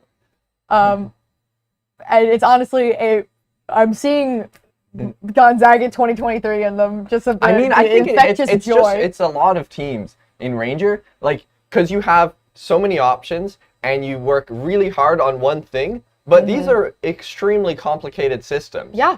And I believe maybe one of the issues here is They have to run for this sort of bot. I believe it's all controlled from the surface. It's like the triggerfish control scheme. I do love the barrel rolls. I do. And so I think, hopefully they're not stuck upside down. I hope not. If so, I mean, I want to just see them open and close the clock because that was so cool. But all of these wires have to run all the way up this tether. And if there's a break anywhere in one of the wires, the motor just doesn't work. So there have been a couple teams with issues in the control box, or perhaps a motor that doesn't work. They're actually. Come on. Wait. I believe they can do it. Flip over. You got this. If I was a betting man, I'd bet that they could do it. Actually, okay, I'm trying to remember. This might be wrong. I believe it was Concord I saw this morning at tech support, and I think they were testing some motors, and they had one motor that they were going to use for vertical lift that would make this screeching sound when it would stop. So I wonder if that's related to only having one motor right now, because basically they have. I think they told me they have 4 500. I'm not sure the units, like gallons per hour motors, wow. and 2 1000, and I think the thousands are for the lift. That would make sense. I wonder at what point, like, do you like try to flip the screen upside down here and just pilot around? Okay, we have the black box is in the water. They might be using this as a chance for leak testing. They might be trying to test cameras. That would be smart if they use that for leak testing. I actually never thought of that. I mean, because like you can book tank time. You can. But like, yeah, this is better, and if it works. Or there could be buoyancy issues, and there's a lot of things that honestly, if you wouldn't have considered unless you put it in the water, like buoyancy, right? Exactly. I'm not seeing a lot of light, so it might not quite be on. Concord still trying to flip over. They are close. This feels like They have. Oh no, the clock. Whoa! Okay. Come on, It's boys. like those racing games where you can like flip your car over by like going back and forth and back and forth. Yeah. This feels like trying to like roll a dice. I just want them to open and close this claw because it looks so sick. Like you could put like a human head in there. Like I don't think that's very safe. It has. I don't think. Okay. Yeah, it is a pretty I don't think sharp safety. The chief safety would sign off on that. Come on, you got this. That claw is. Oh, they did it, look Brendan. how They're wide it listening. expands. This is so cool. So this is a pneumatic claw. I think they're trying to open it so it's less, like it sticks out less, so they can flip over more. Clever. And it's that on the fly problem solving. You can see them here rocking back and forth, trying to build up momentum. Harder underwater, obviously. Curious to see how the Nice. We have here Megalodon mechanic. I wanted to say megalodon, but I was like, no, it's not the right name. Oh. I like this like very nice shot of them working diligently. Yeah, you can see they're trying to. This is a JP power pole connector, so this is plugging them into. So maybe that came undone because there's 2 bits there. Looks like they just went into the power supply. I think this is perhaps their control box or a monitor. Yeah, I was helping this team earlier and yesterday too at tech support, I believe. Wonderful bunch of kids, right? They're first year competing, definitely lots of nerves. First year. They're like, oh, we don't know, like, we hope the other teams aren't like, what are these guys doing? But no, it's never. Mate ROV is not a very judgmental, like, what are the other teams doing? It's like, I would have never thought of that. Here we have Concord again. I mean, okay, here's one thing. It seems like maybe getting close to the shipwreck. They're making progress. Okay, hopefully they do not hit the shipwreck, because that will be some negative points. I think maybe Jadzia there is pointing that out. We can see one of the squares in there for the photosphere task. Yeah, well, but they're not in the area for that. Okay, never mind. They're not that close to the... No, they're a little ways away, which, you know, it's important, because you want to be able to kind of navigate, have a sense of your surroundings and be cautious about them. Yeah, I'm wondering, I kind of feel like maybe they have more motors not working than just that one vertical They thrust. could be. They were having issues with drawing current yesterday, I believe. I will preface this by saying I don't know very much about electricity. Black box, can we see water in there? I can't quite tell. Not sure. I don't think it's a significant amount if it's there. I mean, it looks like they're tossing it in. They're diving back in, so... Let's go. Lights are on. Hopefully they can get things working. Oh yeah, you can see. I think that's the camera. It might be a buoyancy issue. Because you can see when it's pulling down, it tilts upwards. Their motors are working. Yeah, motion is huge. Their motors I are can't working. quite tell if their motors are working. It's definitely moving up and down, right? Like it's, I think it's pitch is the I couldn't tell if that was the nautical motion term. More like I think drone, it's still pitch. Yeah, I can't quite tell if that was the tether pulling it or if that was the motors because I don't see the wash from if the motors were going. But I mean, lights on is huge. Lights on is good. That means there's no water inside the enclosure. One of the big difficulties is communication. Yeah. Between so some bots here like Concorde, you have most of your electronics on the surface, but Tricentia there, they had a computer down in the bot, which would probably be a Raspberry Pi or an Arduino. Concorde here, if they can figure out this cargo from upside down, that would be so amazing. I'm going to, I will lose it. I'm also gonna lose it. So we're not looking I'm gonna run out on deck and be like, yo! So this one's likely broken. So we're looking for one of the two at the back.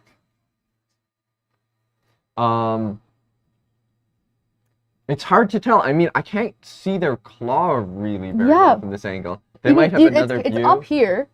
That's where their claw was.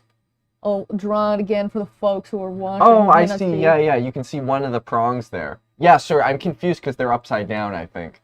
Oh my god. Oh my god. Can they get this? Oh. Concorde, I think you have it. You can see the co-pilot here is managing the claw. That syringe is what controls... They've removed the cover. Okay. They did it! Okay, it's red. Brick. That is brick. Concorde, you absolute mad lads, you did it. Okay, you need to put it back now. You need to put it back. Oh, okay. I don't think they have to put it back. No, but it would be an extra It'd be an extra few points. Yeah. I think they're trying. But it is not debris. Now, I am worried that since they are here with this bucket, that they have gotten closer to the shipwreck and might... bump into it. I think they're doing a good job. I think they're going the other way, though. They're doing a good job. It's really hard to tell. The camera's facing towards the back of the tank. They are slowly... Whoa. Okay, sorry. Okay, I'm trying to figure out where that camera we were looking... Okay, they're about to go off screen. But where do you think that camera... I think it might be on the top camera bar. is on the back because they were looking I don't think we're looking... They were looking at the banner that's the Mate ROV Newfoundland Labrador. But they have a third camera, so I'm not quite sure where that is. I do think it's taped on as well. Absolutely. So it's hard to tell. It might have been this camera that... No, because we had the view of the frame, so you're probably right. It's probably that back camera. Yeah. You can see they've made their journey over, around. I think they went upside down around here. They did a task here. Now they're over all the way over. Teams have about 1 minute left for their first run of the day. Looks like we have some Allen keys out. Oh, they have to disassemble the control box. Megalodon mechanics doing some on-the-fly repairs. And honestly, it's a viable skill, learning the on-the-fly repairs. Because you have to think quickly when you're doing stuff like this. This is how you learn. it's truly... Boys, you're getting thrown into the deep end. Your first time doing Mate ROV and you're getting the full Looks like Mate ROV experience. Yeah, I think this is an indication of these connection errors because we Absolutely. have fuzz here on the screen. This is a difference between the cameras. You could, for Tricentia and Cougar, so Cougar are using analog cameras, but Tricentia, I believe there's... Or I think you mean Concorde. Concorde is sorry. Yeah, not Cougar. Lots of C's. Concorde is using the analog cameras. Tricentia here, I believe, likely has digital cameras inside of that tube that connect to their onboard computer. And that has to be managed up the tether, and that is a really hard problem. It is. They have about 3, 2, 1, and that is time for the first run of the day. That was great. Great job to all the teams. Your run may not have gone as you planned. However, you guys did very well. Megalodon Mechanics, the first run of Mate ROV ever. Yeah, that's you got the full experience. Yeah, and hopefully they'll be able to figure out what those repairs are. Absolutely. I'm sure don't lose hope. The Don't repair give up. station is going to be pretty busy. Tech support is going to be fully occupied, but honestly, that means people are putting in the effort to try and fix their things. That's you know? Ranger. This is what this competition is. This Ranger. is people learning, building bots, and learning. Absolutely. And speaking of building bots and learning, we will have more teams coming up next. We got Shark Tech from Labrador Trades Academy, Hammerhead from Sacred Heart of Halifax Senior Team, Cardinal Subsea Solutions from Roncalli Central High, and OD40 from O'Donnell High School. We'll see you then.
So I did the Bachelor in Maritime Studies. It introduced the business element of the maritime world. When you join the nautical science program, you sort of think that your life now is on a vessel or on a ship. But doing the degree allowed me to come ashore and get a job landside. You're getting a formal degree from a well-recognized university. You can do this while you're online. So you can log into your course wherever you are in the world. This allows you to keep working, gaining experience while doing your degree.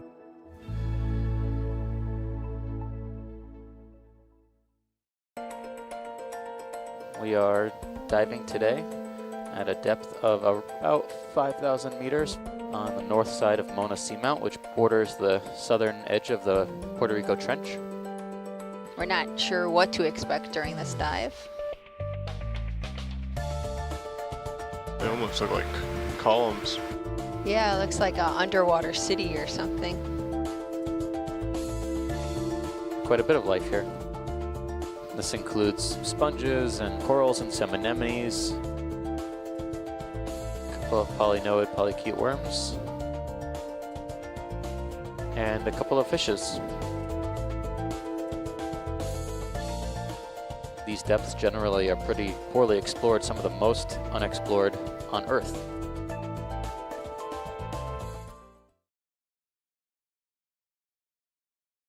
Hey, I'm Terry Humber. I work at the Marine Institute. I teach the ROV program here. I come in with 30 years industry experience, 23 with Oceaneering Canada as an ROV manager / supervisor / technician.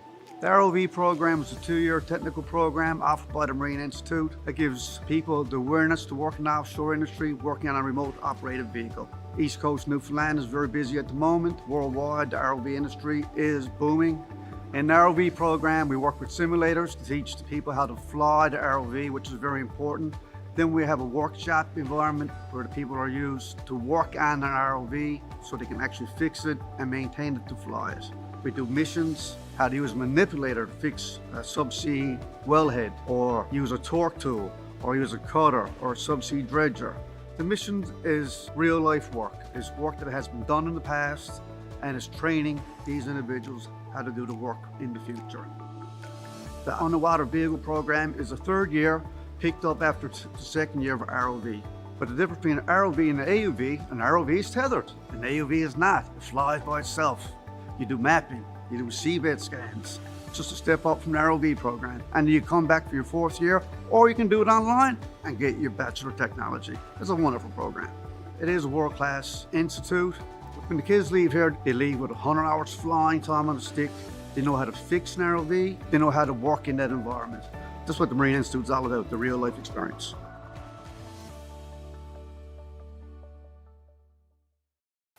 I think it's like nothing else. There's a sense of adventure to it. The investment in the students is kind of incredible in terms of the new facilities. Small classes and one-on-one when you need help. The people have been so welcoming and amazing. You can't replace the hands-on factor in this. Once I went to the commercial industry, I felt totally ready to just jump right in. Knowing how much opportunity is out there was a big pull for me to come to MI.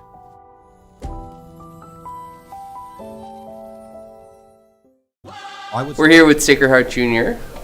Tell us, guys, how did you feel about your first run? I feel it could have been better. You know, just a little bit. Well, it didn't work out, which was not expected, because the previous runs, it worked perfectly and the buoyancies were all figured out, but this time it synced. So reasons needs to be figured out, it's just everything's not expected. Yeah. Didn't have power. Yeah, our power, the crimping to the actual power box broke, and our control box, the power into the control box seemed to come out. So it was all a power issue. Couldn't activate the thrusters. Everything else seemed to be fine though. We won't really be able to know until we do our next run. So in the actual box itself, through the power in, the positive cord came out. So I need to adjust that. Yeah, definitely some improvements to make for your next run. Did you guys have a vertical profiler with your? No, we did not. No worries. Tell me, what was your favorite part about your build process for your bot? I think the favorite part was reassembling it after we landed, because after we on the trip, on the plane flight over from Halifax, it had broken, and so we had to reassemble it. And I think we had music playing, we were rebuilding it. I think that was a hotel till 12 a.m. Vibing along, rebuilding. Yep.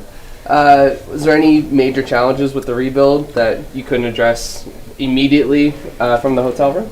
Yeah, our shrouds, because our 3D printers broke back at the school, we had to make our own shrouds out of straight from local Walmart. Local Walmart cups, drills. Serious troubleshooting. And because when I first made this in Halifax, this was all very rough and jerry-rigged. Reconstructing it proved to be quite a tedious task, but after a few hours, I got it done. That's awesome. The innovation with I like the blue and pink cup. You see, it's a gender reveal. Whichever motor does not fall off, that is the gender of the baby. Do you guys have a name for your bot? We actually named it yesterday, and it's called the Bubble Bot because of the bubblegum colors. Oh, Hubba Bubba flavor, or? I don't know. Perfect. Thank you very much, guys. Thank you. Thank you. What a great place to come to a marine school. The facilities are amazing. It is a world-class institute. You can really go anywhere with the kind of training that you receive from Marine Institute. There's nowhere else in the world that you're going to be able to sit in a desk and then go to a boat, and you get so much hands-on learning here in the most beautiful province in the world.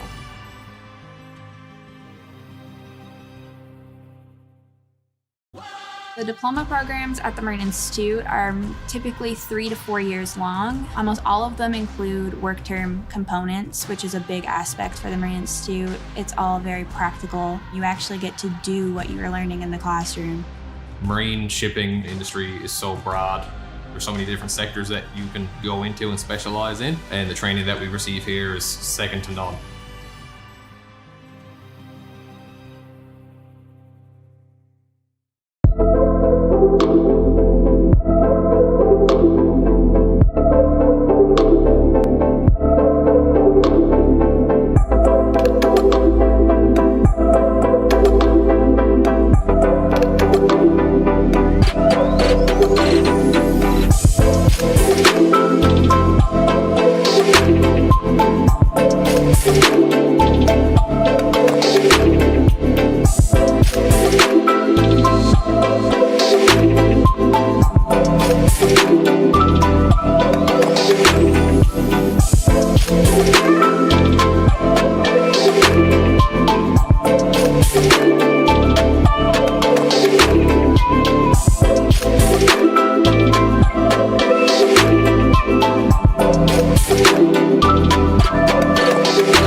So I did the Bachelor of Maritime Studies. It introduced the business element of the maritime world. When you join the nautical science program, you sort of think that your life now is on a vessel or on a ship. But doing the degree allowed me to come ashore and get a job landside.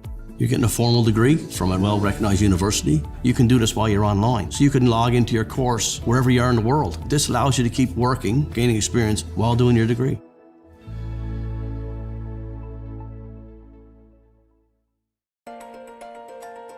We are diving today at a depth of about 5,000 meters on the north side of Mona Seamount, which borders the southern edge of the Puerto Rico Trench. We're not sure what to expect during this dive. They almost look like columns. Yeah, it looks like an underwater city or something. Quite a bit of life here. This includes sponges and corals and some anemones, a couple of polynoid polychaete worms, and a couple of fishes.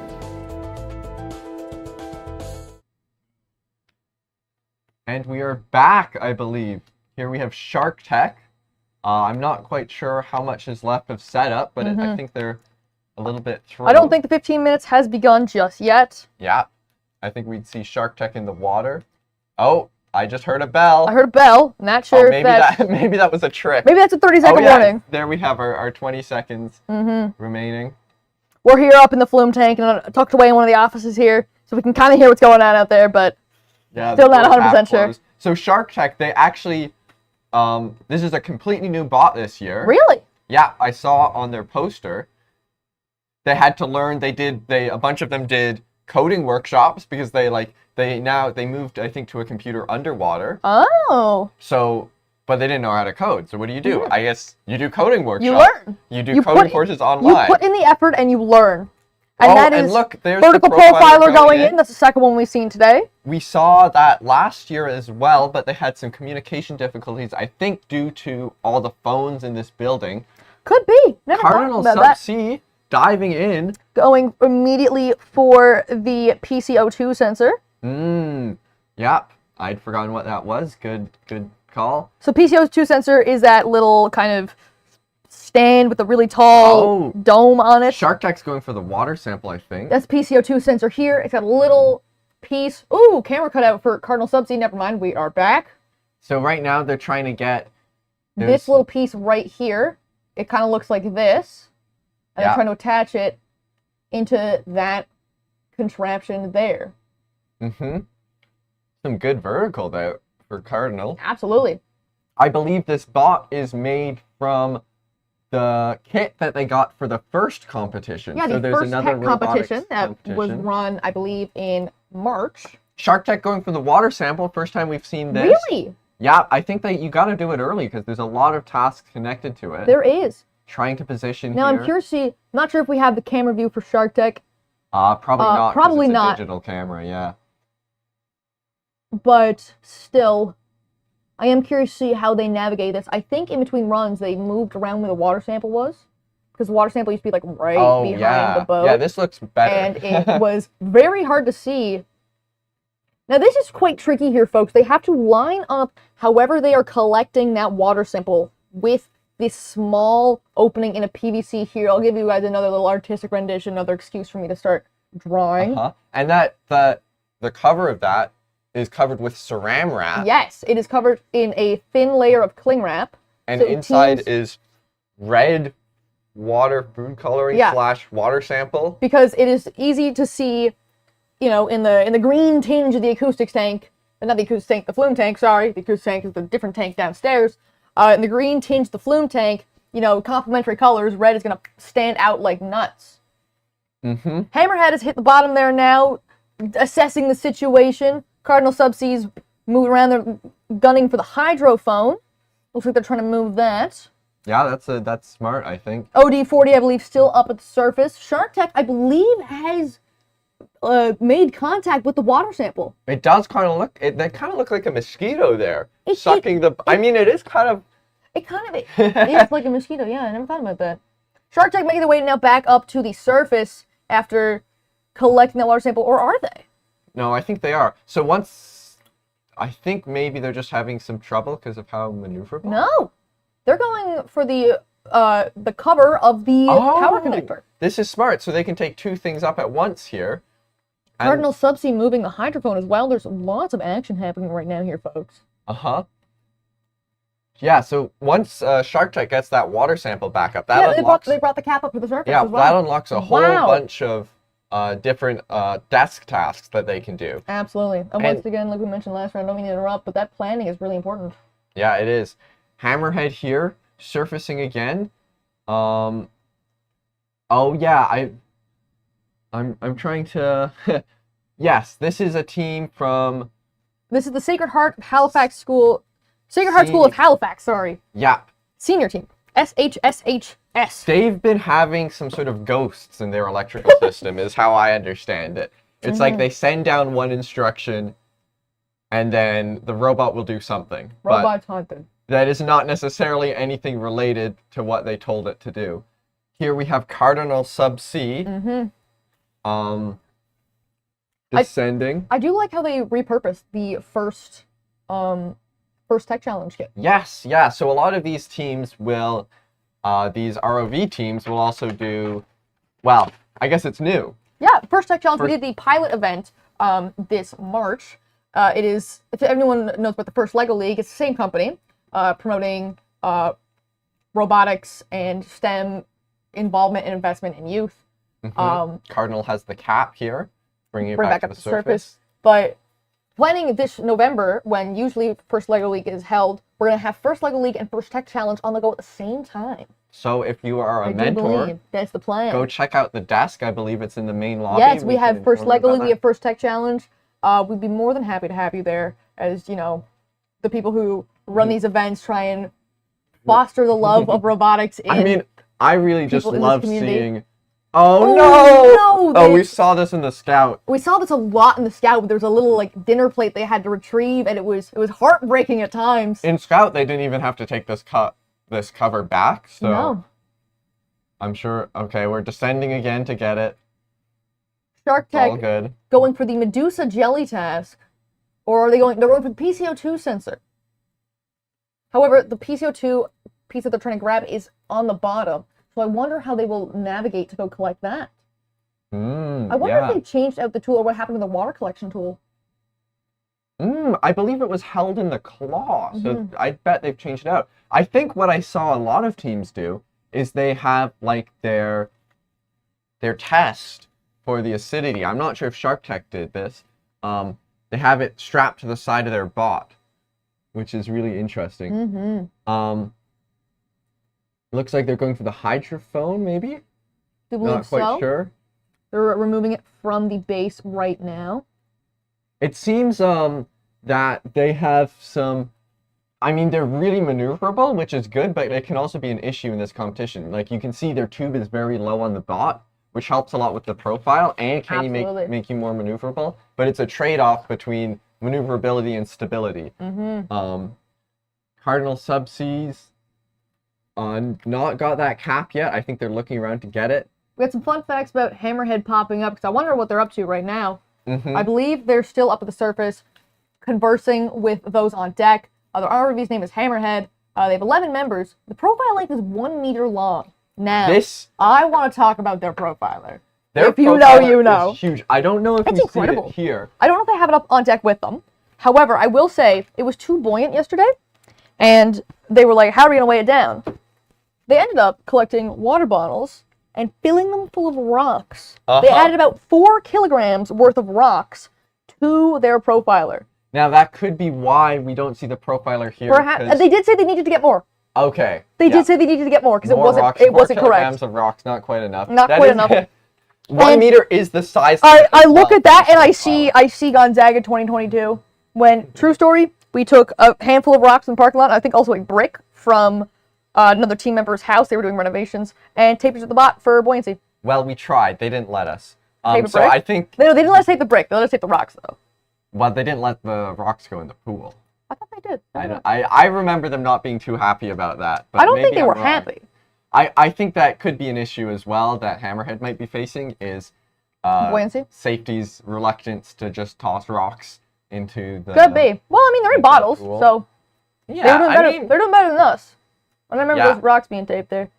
Cardinal Subsea and Shark Tech swimming around like it's nobody's business, like they absolutely own these waters. Shark Tech going for the cargo container lid.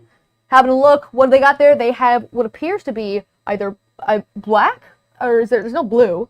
I think the Black color, is coal. Yeah, the colors are red, white, yellow, and black Mhm. for possible cargo options. Yeah. So they have a look and they tell the judge, this is what we see. You know, we're going to put the lid back on now. Being ever so careful to swim around. There was excellent maneuver there. I wish we had like a live action replay. But what they did is they were here and they swam around and were trying to put it over here. So close to that shipwreck as well. This is going to be tense. A reminder, folks, if any team and any part of the bot touches the shipwreck, it is that's it is a 5-point deduction. Mhm. However, they have Sorry. achieved more than 5 points already, and they will be achieving more throughout the rest of the got day. that cover again. They're returning to the surface with it. They're I not believe. giving up, which is very important. Mhm.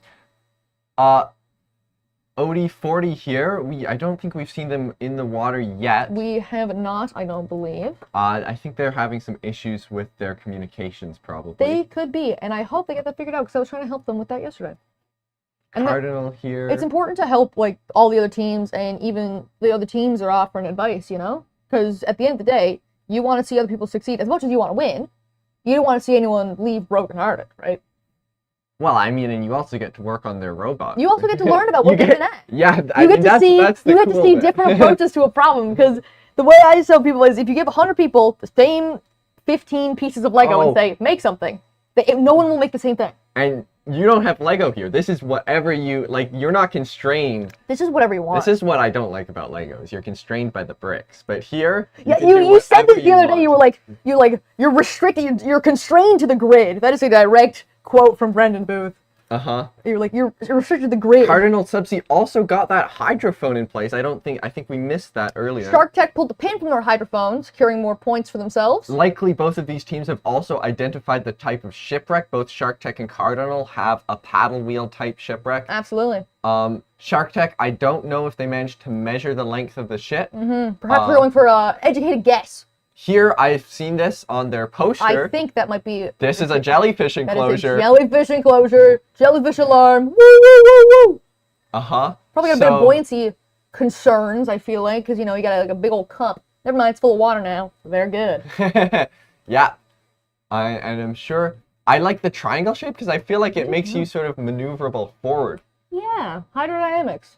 Another fact, Shark Tech is like well, I know they've done a lot of testing because when I asked them for some fun facts, they had exact speeds for their robot. Ooh, So they have a they came prepared. They're like, this isn't our 3.2 first rodeo. meters a Fun second. facts, you want fun facts? We got fun facts. Exactly. We got numbers, too. Yeah, they could go 3.2 meters a second forward. I don't know if we've seen that Wow. full speed yet. I hope we do. That's exciting. Cardinal, are they trying to pull that pin, maybe? I believe they are. Because you can see, it's very hard to see. I'm like 2 inches from the monitor. Their pin is almost all the way out. That pin goes fully through that PVC pipe to hold the rest of the PVC in place. Because once that pin is pulled, it will fully extend and the hydrophone is on the top like this. Have we seen either of these two this claw move, I'm wondering? I'm not sure. Because servos and water are always a tricky combination to get right. I wonder if they're going for the power connector.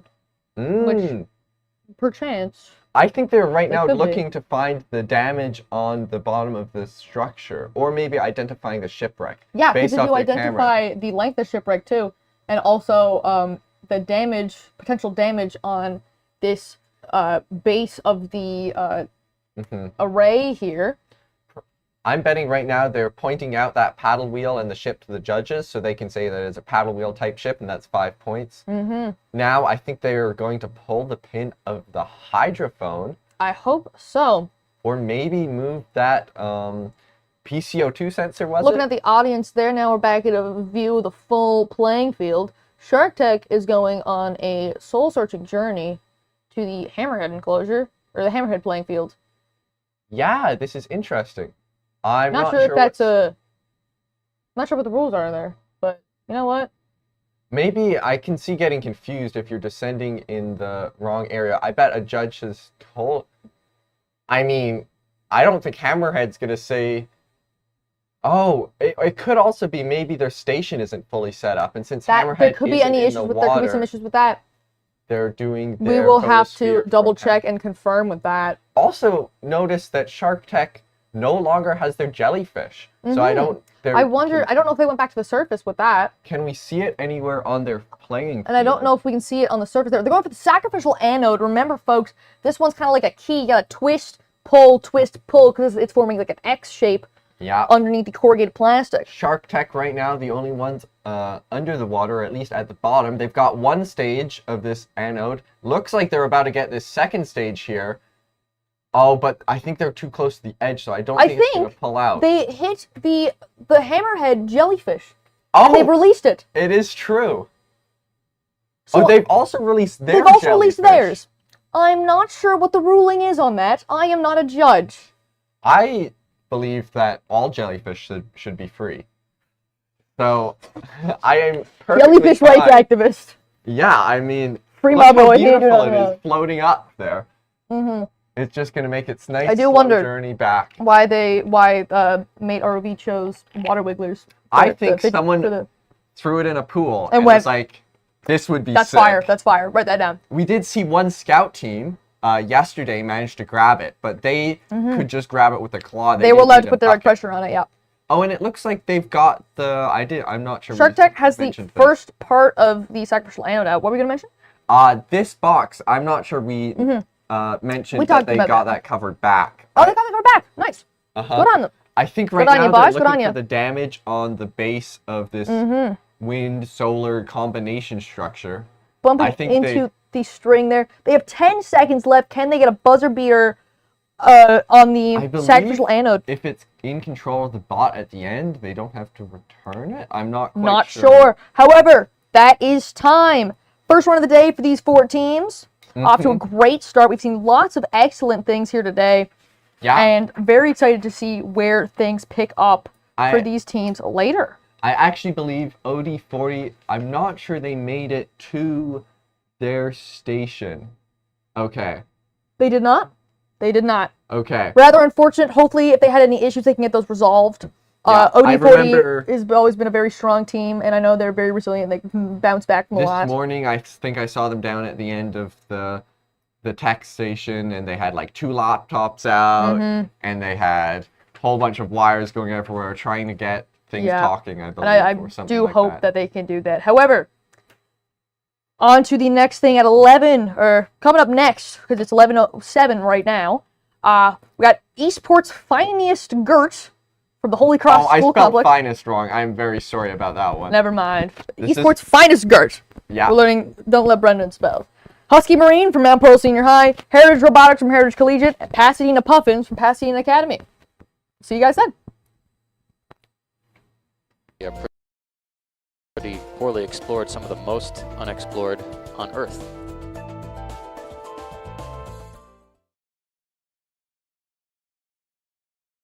Hey, I'm Terry Humber. I work at the Marine Institute. I teach the ROV program here. I come in with 30 years industry experience, 23 with Oceaneering Canada as an ROV manager / supervisor / technician. The ROV program is a 2-year technical program offered by the Marine Institute that gives people the awareness to work in the offshore industry, working on a remote operated vehicle.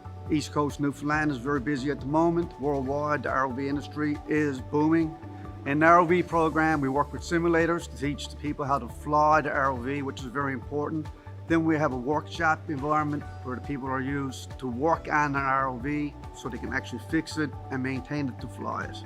We do missions, how to use a manipulator to fix a subsea wellhead, or use a torque tool, or use a cutter, or a subsea dredger. The mission is real life work. It's work that has been done in the past, and it's training these individuals how to do the work in the future. The underwater vehicle program is the third year, picked up after the second year of ROV. But the difference between an ROV and an AUV, an ROV is tethered, an AUV is not. It flies by itself. You do mapping, you do seabed scans, just a step up from the ROV program. And you come back for your fourth year, or you can do it online and get your Bachelor of Technology. It's a wonderful program. It is a world-class institute. When the kids leave here, they leave with 100 hours flying time on a stick. They know how to fix an ROV. They know how to work in that environment. That's what the Marine Institute's all about, the real life experience.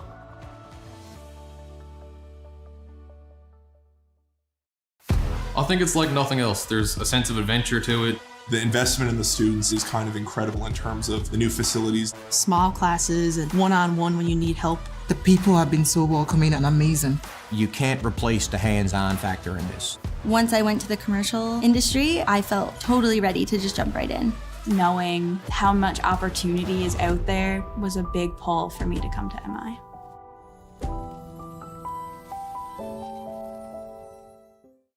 I would say come to the Marine Institute because you're right on the water. What a great place to come to a Marine school. The facilities are amazing. It is a world-class institute. You can really go anywhere with the kind of training that you receive from Marine Institute. There's nowhere else in the world that you're going to be able to sit in a desk and then go to a boat, and you get so much hands-on learning here in the most beautiful province in the world.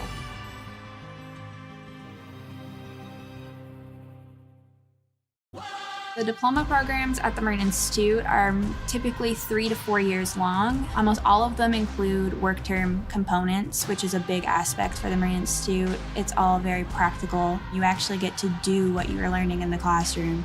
Marine shipping industry is so broad. There's so many different sectors that you can go into and specialize in, and the training that we receive here is second to none.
We're here with Sacred Heart Senior. So tell me, guys, how did your first run go?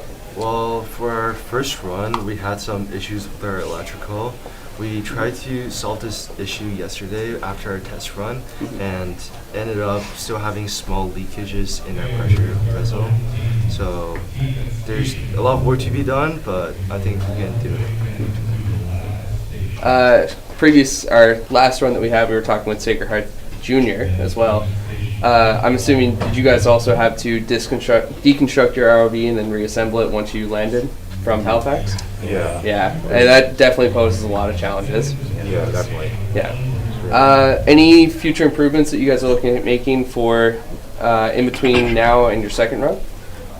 Yeah, it's really just about getting it running because we really like the way everything is. It's just that we have a major issue with the water flooding in, but there's nothing we can't do. We still got some points by being as professional as possible. I think we got it.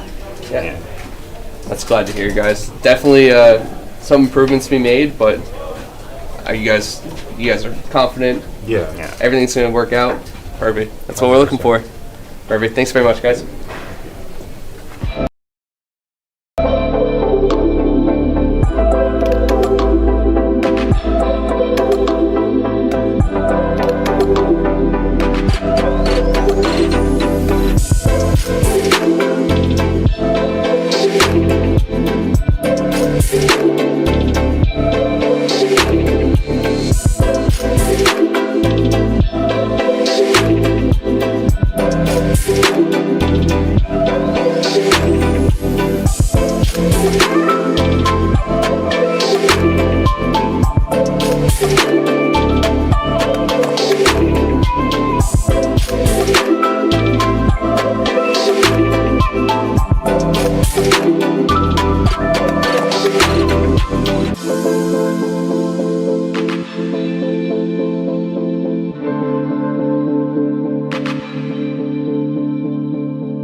So I did the Bachelor of Maritime Studies. It introduced the business element of the maritime world. When you join the nautical science program, you sort of think that your life now is on a vessel or on a ship. But doing the degree allowed me to come ashore and get a job landside.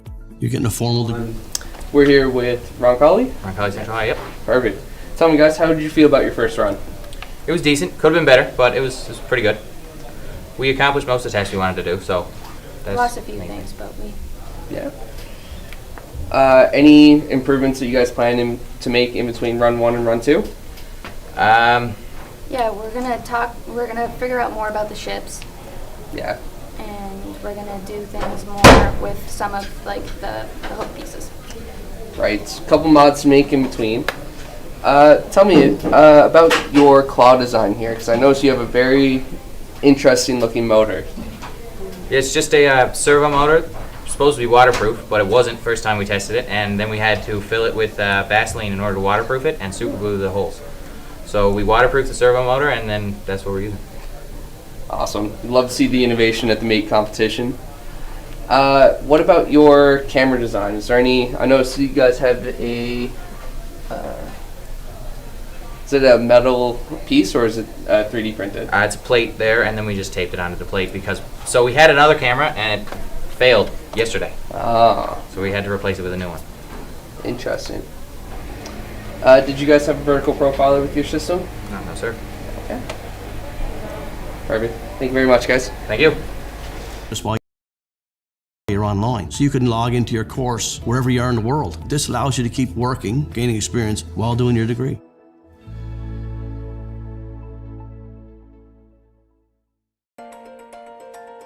We are diving today at a depth of about 5,000 meters on the north side of Mona Seamount, which borders the southern edge of the Puerto Rico Trench. We're not sure what to expect during this dive. They almost look like columns. Yeah, it looks like an underwater city or something. Quite a bit of life here. This includes sponges and corals and some anemones, a couple of polynoid polychaete worms, and a couple of fishes. These depths generally are pretty poorly explored, some of the most unexplored on Earth.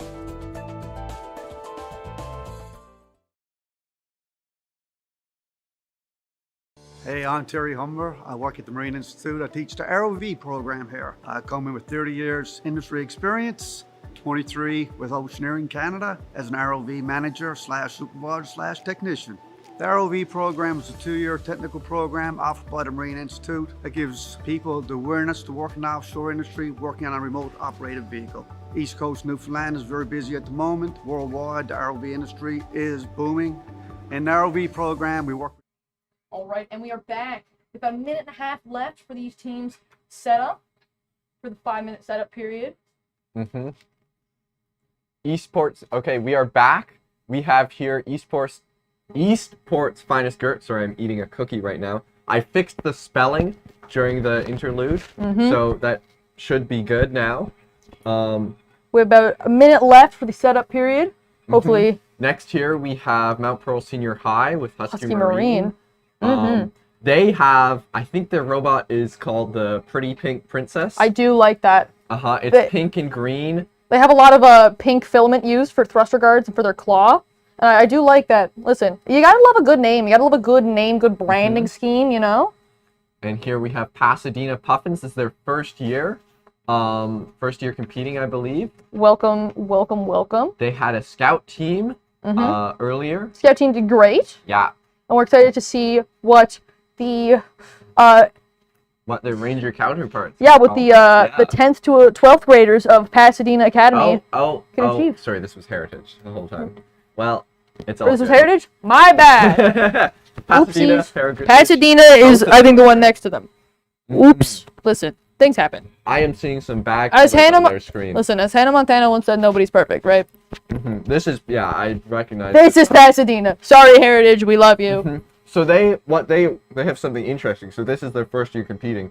So they have 6 or 7 different tools that they can switch out. depending on which one works best. So I think it's sort of a learn as you go kind of thing. And you know what? That's what this is all about. Because first year, like I was saying yesterday, you know, you're diving into, you know, lots of nautical puns. I've got a lot of those, right? But you're diving into a brand new challenge, unexplored, uncharted waters, right? And you're trying to figure out, you know, I'm going up against people who've been doing this for God knows how long. Yeah. They're gonna be so much better. They're gonna do this. But everyone has to start somewhere. And if you get too worried about how you're gonna start, you don't know exactly. You're not gonna be able to start. And here we have Pasadena, the first to make it down to the bottom floor. Absolutely. They have a hook attachment on the front. It's reminiscent of their scout team's hook. I think they're probably going to go for the cover. Absolutely. Sort of beelined it here. Swimming very swiftly, very diligently. So it is sort of the same as the scout kits, but they have more power, so it should be able to achieve more. It's a bit front heavy. As you see with the that cap with the cap, and also that cap causes a good bit of drag because of the shape of it. Right, I'm just gonna little artistic rendition. You can see like the water is pushing down on it. Right. I'm not sure at this speed it's as big of a deal, but still, it's not helping. Yeah, it definitely isn't. It's not making them move around any faster. We see Heritage Robotics making headway now. lowering themselves into the frame. Having a nice little peek around, see what they can achieve. Esports finest GERT landing as well. I'm not sure what that means. What GERT? I believe we googled it. Yeah, we googled it. And apparently it is slang for when you do something that's smart but also very dangerous. Now maybe they just made up the word GERT. They were like, yeah, this is funny. We don't know. We are not esport. It's a good thing safety didn't know what GERT meant, though, because I think they cleared this one as being safe. Yeah, so maybe. They have 3 tools here. Yeah. They're made out of PVC pipe. Oh, nice. Which is melted and then bent into shape. Really? Which is really interesting. You see a lot of teams with 3D printed tools. I like that. I don't think I've ever seen melted PVC. Hopefully they're wearing... I think heated up. It's not fully melted. Yeah, it's softened, that's for sure. Kind of looks like they're aiming for this cargo. Yeah, hopefully they were wearing respiratory protection, because PVC fumes, kind of yucky. I think they're lining up here to get the cover off this, making sure they stay clear of the shipwreck. Absolutely. I'm not sure what their camera situation is. But it seems like, I like it. They have some... Oh, wow. Okay. They are up there. They're swimming around. Heritage. I do believe it is Esport Finest GERT Holy Cross's first year competing as well. Ah, interesting. That's what my little highlighted sheet here says. I'm sorry if any of this information is wrong. If you see myself or Brendan, what does Heritage have there? Mid-length, blonde-haired, wavy-haired people. I'm wearing a blue shirt. He's wearing a pink shirt. You say, hey, this information's wrong. Let us know. We'll correct it for the next one. I'm trying to figure out what Heritage has I here. think they're using it as a reference item. Oh, for the length of the ship. So we had a task. There was tasks like this last year where they had to measure a coral reef, and we saw a good few teams using reference items. Yeah, it was strange. And honestly, it was like kind of that's flowy. the play. I feel like that's a solid. If you can't, gotta get one of the Evans on that. Gotta get one of the Evans. The software Evans. One of them is software, one of them is electrical. All we need is a mechanical Evan. We are taking applications. Esports Finest GERT is off in a corner. I think likely they're still lining up, trying to get a good camera view. Husky believes they're still on the surface. Hopefully they aren't encountering any major issues, and if they are, hopefully they can get those bugs squashed before the next round. Now we do have some stats here. Yes. Once again, these stats were given to us by the team. Flashing lights, wee woo, wee woo. These were given to us by themselves. So the story of the catching fire. Tell me about that. The last time, I think, was 2.5 weeks, 3 weeks ago. I asked if it's like a specific component. It isn't. It's like, I think they've had to replace almost every component inside that tube. I think I've heard stories from one of the Evans about the fires just happening. Yes. And I don't know if it's like a curse. I hope it's not. Curses are bad. Curses are bad. You heard it here first, folks. Here we have Heritage with 3 cameras. They have that nice aluminum tube, which should be good down to 400 meters. But they tend to... Yeah, I'm pretty sure that's the Blue Robotics spec. but the seals tend to be kind of finicky. So, ROV name is Maggie. I wonder what the story is behind that. oh, I bet I asked them. I feel like I did ask them. I have forgotten. It looks like, yeah, they're fiddling with some stuff there. Eastport making their way over to that, Cargo I container. wonder if their tether is long enough. It kind of looks like they're at their end of their tether. We had this happen last year. There was a team, I forget who it was. Oh, don't hit the boat, don't hit the boat. They can't see it. I bet they only have one camera facing Oh, forwards. come on, guys, I think come that's on. the end of their tether, please. Oh, This is so close. This is nail biting. Judges, it did not hit. If you are watching this, it's probably hard to tell from your angle. I think they're out on deck. Oh, yeah. I feel like their tether might be long enough. I'm not sure. Yeah, it does seem long enough. We didn't have that happen last year, though. There was a team who actually, it was crazy. They soldered 20 feet onto the tether mid-comp. Like, they were down in tech support. I walked down and go, hey, guys, how's it going? And then, like, half of the people, the alumni who are electrical people, are just like, we're soldering a tether right now. It looks like Pasadena might have dropped that cover that they got earlier. Yeah, you can see it right here. I guess it's the cover is the new dinner plate. Yep. Yeah, scout teams just had to rip that off and leave it in the pool, but Pasadena lining up the shot. It's a bit of an awkward shape, and it's a bit of like a... And they don't see what we see. I bet they can barely see the stick and the tool here. Absolutely. Whoa, Heritage! Yeah, I told you, reference, Look at this. I'd like to see if we can get the Heritage POV up on the screen. Look at that. Whoa, look at all these numbers that they have. Temperature, they got the temperature, they got pH just on their bot power consumption. Uh-huh. Wow. Now this can look overwhelming, but with piloting comes the ability, you'll learn to be like, this is this, I look over here. And that comes from the, years of experience. Some people will start piloting. Like, for me, I started in junior high. I started as a bit. You know, the joke of, hey, you broke your arm. I have a broken arm. Best pilot. We need a pilot. I'll do it. And then everyone going, whoa. Okay, it seems Pasadena has moved on from the power plug. I think Eastport might have bumped into the frame, maybe? Possibly. I don't know. I wonder how they're calling that up on deck. Yeah, because obviously they don't have eyes, you know? It is the coal, again. I imagine that they're not changing things between runs. No. But you do have to confirm with the judges. judge that you can see it. So you can't just watch this. Yeah. Say, okay, I know what station I'm at. I know what's there. Yeah. Wow. They've got a really... Okay, they have it hooked. They've got a great hold on it. On one of their grippers. I think, again, they're rotating around. Bring it around town. Big run up.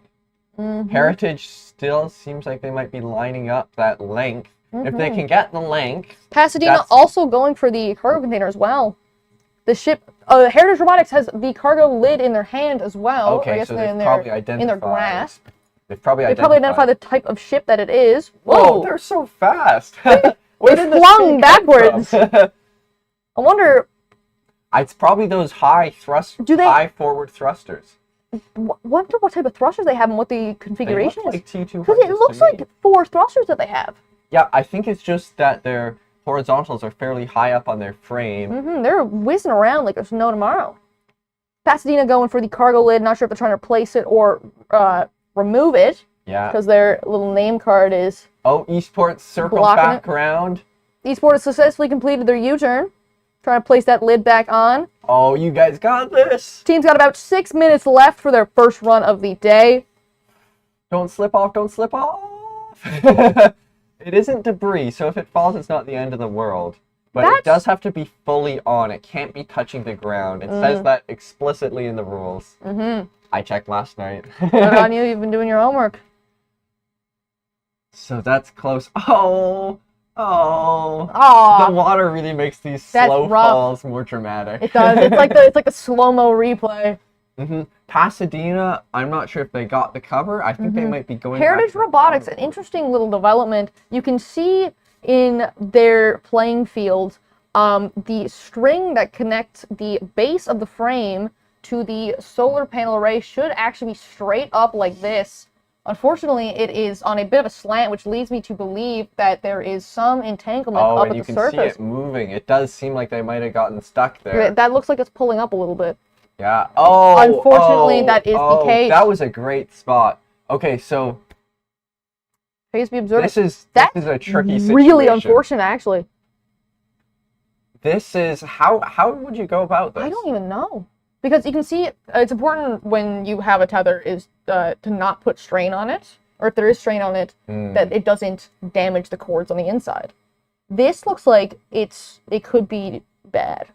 I can't even. They must be wrapped around that. They cord. are definitely wrapped around. They didn't the seem cord. to be moving though. I wonder if that strain has Unhooked caused something. issues. Like You can see yeah. Pasadena also being claimed as a victim of the strain. Oh, solar power! Gosh darn you! It's all those strings, man. It's all those wires. I don't know if they got Bluetooth in the ocean. Okay, so they identified the cargo, but they didn't quite get the cover back on. It seems. Let's see. They're trying to go for the hydrophone. Oh, however, maybe can they're just they trying reach to be it? free. Yeah, because that's definitely caught, isn't it? Yeah. You can see once again. So hard to This should tell be straight up. when you're caught, or so hard to like untangle yourself. But when you're the pilot, you're able to feel Whoa. like there's something tugging along Oh here. my God, Heritage! Oh my God, Heritages! I think this is a tether pull. I don't think these robots are this strong. We had it happen last year. Oh, what? Where did this cover come from? Huh? What? Huh? Okay, here we have a better look at the situation. Oh, we have a hook. It seems. We're trying to unhook it. Oh, you can see. Because she's very much. Thank you to those on deck who were able to help. Heritage trying to make their way back up. That is a tether pull, and the rules for the tether pull, I think that might have been diver assistance. That might have been as either well. diver assistance, yeah. Tether pull, you have 1 as a warning, and then any tether pull after that is a 5-point deduction. But I think, yeah. I mean, it's not supposed to be a super long time pulling. Eastport's finest Gert got that hydrophone, lifted it off. That's 5 points. They now need to get it into this square, which will be another 10 points. And then if they release the pin, that's another 5. They'll be on the square, they'll be on the level. Everything will be all nice and good. Pasadena also going for the hydrophone. Still stuck in that line, though. I wonder if they've noticed that again. That lid is not theirs. There Yeah. are 2 lids in the Pasadena playing field. This is what I love about Ranger. There's always something going on. And so another thing, in Scout, maybe the tether manager would be able to communicate that they're stuck, but here they can't. The There pilot is has to figure no that out. communication unless It the does- robot is on the surface. Is Pasadena going for photospheres? I'm not sure if they're aware that they are tangled. Yeah, it might be hard to Because- tell, especially if you're new to driving. You won't. Mhm. Whoa, we're in a square. This Not is sure if it not is the the correct square, I do however- not- I think. Not sure what the ruling I on that believe would be. this square is for the PCO2 sensor, no? Yes. Yes, okay. Like the pH scale, but for carbon And it's dioxide. further away, Same thing. so, I mean, that's an easy improvement. If they can get it here, they can get it to the other square Yeah. for the next run. We have a minute 40 seconds left on the clock here, people. All of these teams have done great so far. We've had a very action-packed morning. Oh, maybe... That hydrophone feel- has to be fully flat on the ground. You can see that it's still a tiny little bit above here. I mean, and again, it should be in the other square. Heritage is back in the water. I'm not sure what their plan is here. Pasadena, I think they've gotten unstuck. They're still around it, but They're still it's around it less- slightly. However, they are not kind of wrapped around so much anymore. I keep, when referencing, like, you know, Eastport's finest Gert, I keep just wanting to call them Gert. But the bot is called Gert. So I don't know. We'd have to ask them. You guys be okay with us calling you Gert? Gert. What's up, Gert? Heritage Such here. a silly name. I love it. I love this display. Like, yeah. this is... Thank you so much, Heritage. As a pilot, as someone who's been piloting for... Oh, look. So these two views here, we have you can see sort of a top down and a side. Right now they're trying That's to awesome. unhook the And sacrificial having more than anode. one camera is very important for doing, like, very precise tasks. You can see here, this is their pneumatic claw. But, I think there might have been some air. I've been piloting for, gosh, how long? 8 years, I think. Yeah. Whoa. Not all of the robots have moved. Not all the robots have moved. Listen, there have been some that are better But you've than been others. in the seat. But I've been in the seat. I know. Okay. I know what it takes. Heritage here 5 retrieving seconds. They got to their square, retrieve that object or else it counts as a debris. for a penalty. And that is time. Hopefully they manage to get a hold on that. Can't really see there. But now all the teams got to scoot on out of the water. Yeah. All the teams, wonderful performance here so far. There were a few issues here and there, namely the wires. But Yep. when teams were able to overcome that, they were back on their feet like it was nobody's business. Mm-hmm. Husky Marine, hopefully we can see get in the water for their next run. I mixed them and O'Donnell up. I am sorry. 2 schools from Mount Pearl. My bad. But I believe they are the ones having possible communication issues between the bot and their ground station. And O'Donnell and Mount Pearl, both teams have been staples in this competition for a good long while. Yeah. So hopefully they can, get back on their feet and give the performance that we know and we have seen that they can give before. Our update, we had an update from O'Donnell. They were epoxying some stuff so that hopefully they were... For their later runs in their testing. Yeah, they were waiting it for dry, which And is why listen, they forfeited it happens. the previous run. It happens. That's why you have 3 runs. Your best one gets counted, and if you know what you're about to do is not going to be your best, and you can spend that time working on another innovation, then do so. But next up on the schedule, we got Heart Innovators from Holy Heart of Mary, the FACC, the Froud Avenue Community Center, and the Rural Rovators from Charlottetown Rural High. We'll see you then. And here again, thank you to our sponsors. Big thanks to Marine Institute for all the help and the facility that they provide. Yes. And once again, like we mentioned earlier, these companies are providing, with their generous contributions, they're providing many opportunities to open doors and to, create paths for many people who are doing this competition to pursue not only underwater robotics, but STEM in general. And it's life-changing. I mean, many of these students will end up working for these companies, which is one of the exciting things. Yeah, because there are a lot of engineering companies, hire MUN graduates and MI graduates. Yeah, there's a lot of Eastern Edge alumni who work at a handful of these companies. So thank you guys for your various contributions, and we will see you guys after the break. ROV, which is very important. Then we have a workshop environment where the people are used to work on an ROV so they can actually fix it and maintain it to fly it. We do missions, how to use a manipulator to fix a subsea wellhead, or use a torque tool, or use a cutter, or a subsea dredger. The mission is real life work. It's work that has been done in the past and is training these individuals how to do the work in the future. The underwater vehicle program is the 3rd year, picked up after the 2nd year of ROV. But the difference between an ROV and an AUV, an ROV is tethered, an AUV is not. It flies by itself.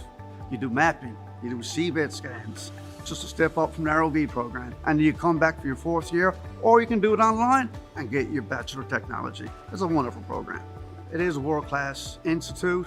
When the kids leave here, they leave with 100 hours flying time on a stick. They know how to fix an ROV. They know how to work in that environment. That's what the Marine Institute is all about, the real life experience.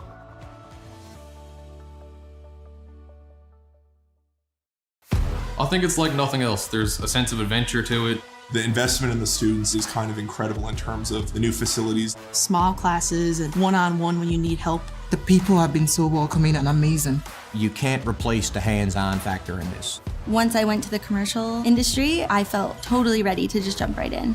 Knowing how much opportunity is out there was a big pull for me to come to MI.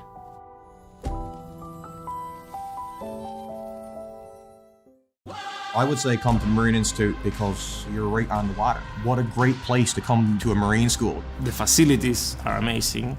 It is a world-class institute. You can really go anywhere with the kind of training that you receive from Marine Institute. There's nowhere else in the world that you're going to be able to sit in a desk and then go to a boat, and you get so much hands-on learning here in the most beautiful province in the world.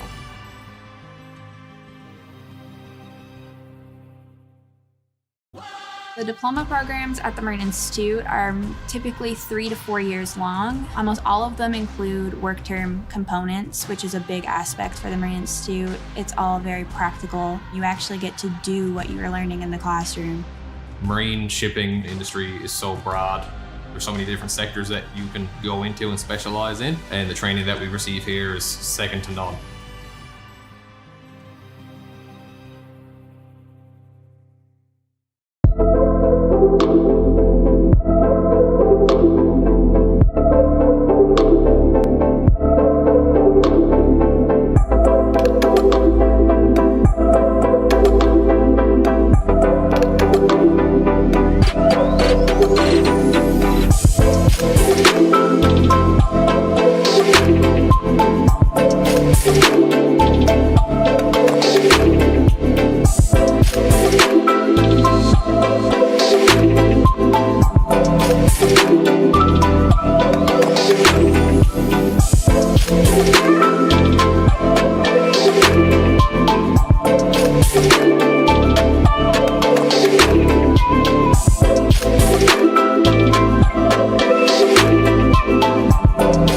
We're here with Mount Pearl Senior High. Tell us about your run, guys. It didn't wind actually. It didn't go at all. Yeah. We had a lot of issues. We had a lot of issues with buoyancy.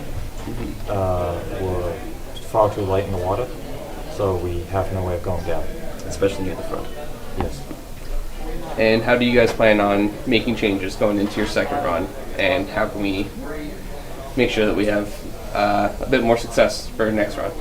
Well, hopefully we're going to take it down to the acoustic tank and probably see where we can add weight near the front. And then test buoyancy and go from there. Awesome. So when we asked your team about fun facts about your team, you guys had a very interesting one that you had 6+ fires. That's all we know of. We count. Were they all generally in the same spot, or was it kind of all over? Anywhere on the can. Anywhere electronics. We're masters at electrical engineering. So anywhere electricity is, there was a fire.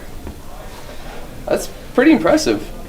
Also, we noticed you guys named your bot Pretty Pink Princess. Care to elaborate where the name came from? The magenta colorants. I came up with it, but nobody seemed to like it, so I don't know why. Oh man, that's one more. So, what was the overall inspiration for you guys' bot? Was it building on from a design that you guys had last year, or was it a new design, kind of reinventing where you guys want to take the team in the future? It was built on from last year's RP. We wanted to. Last year we had a lot more issues than this year, and this year hasn't been going great. But we've been wanting to try to get the frame working, just to properly test it compared to other teams, but we haven't gotten that far yet. Yeah, it's a very interesting take on a frame design. I like it personally. It's very square, but also free flowing. Yeah. All right. Thanks, guys. Thank you. Thank you. Thank you.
So I did the Bachelor of Maritime Studies. It introduced the business element of the maritime world. When you join the nautical science program, you sort of think that your life now is on a vessel or on a ship. But doing the degree allowed me to come ashore and get a job landside.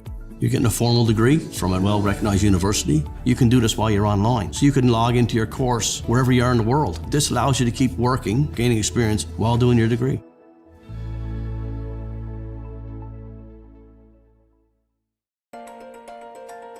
We are diving today at a depth of about 5,000 meters on the north side of Mona Seamount, which borders the southern edge of the Puerto Rico Trench. We're not sure what to expect during this dive. They almost look like columns. Yeah, it looks like an underwater city or something. Quite a bit of life here. This includes sponges and corals and some anemones, a couple of polynoid polychaete worms, and a couple of fishes. These depths generally are pretty poorly explored, some of the most unexplored on Earth.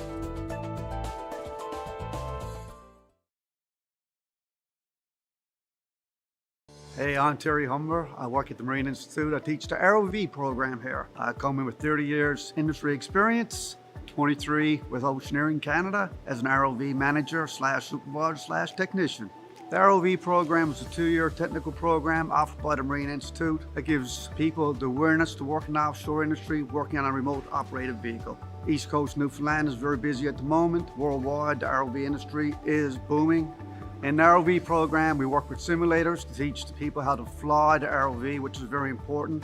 Then we have a workshop environment where the people are used to work on an ROV so they can actually fix it and maintain it to fly it.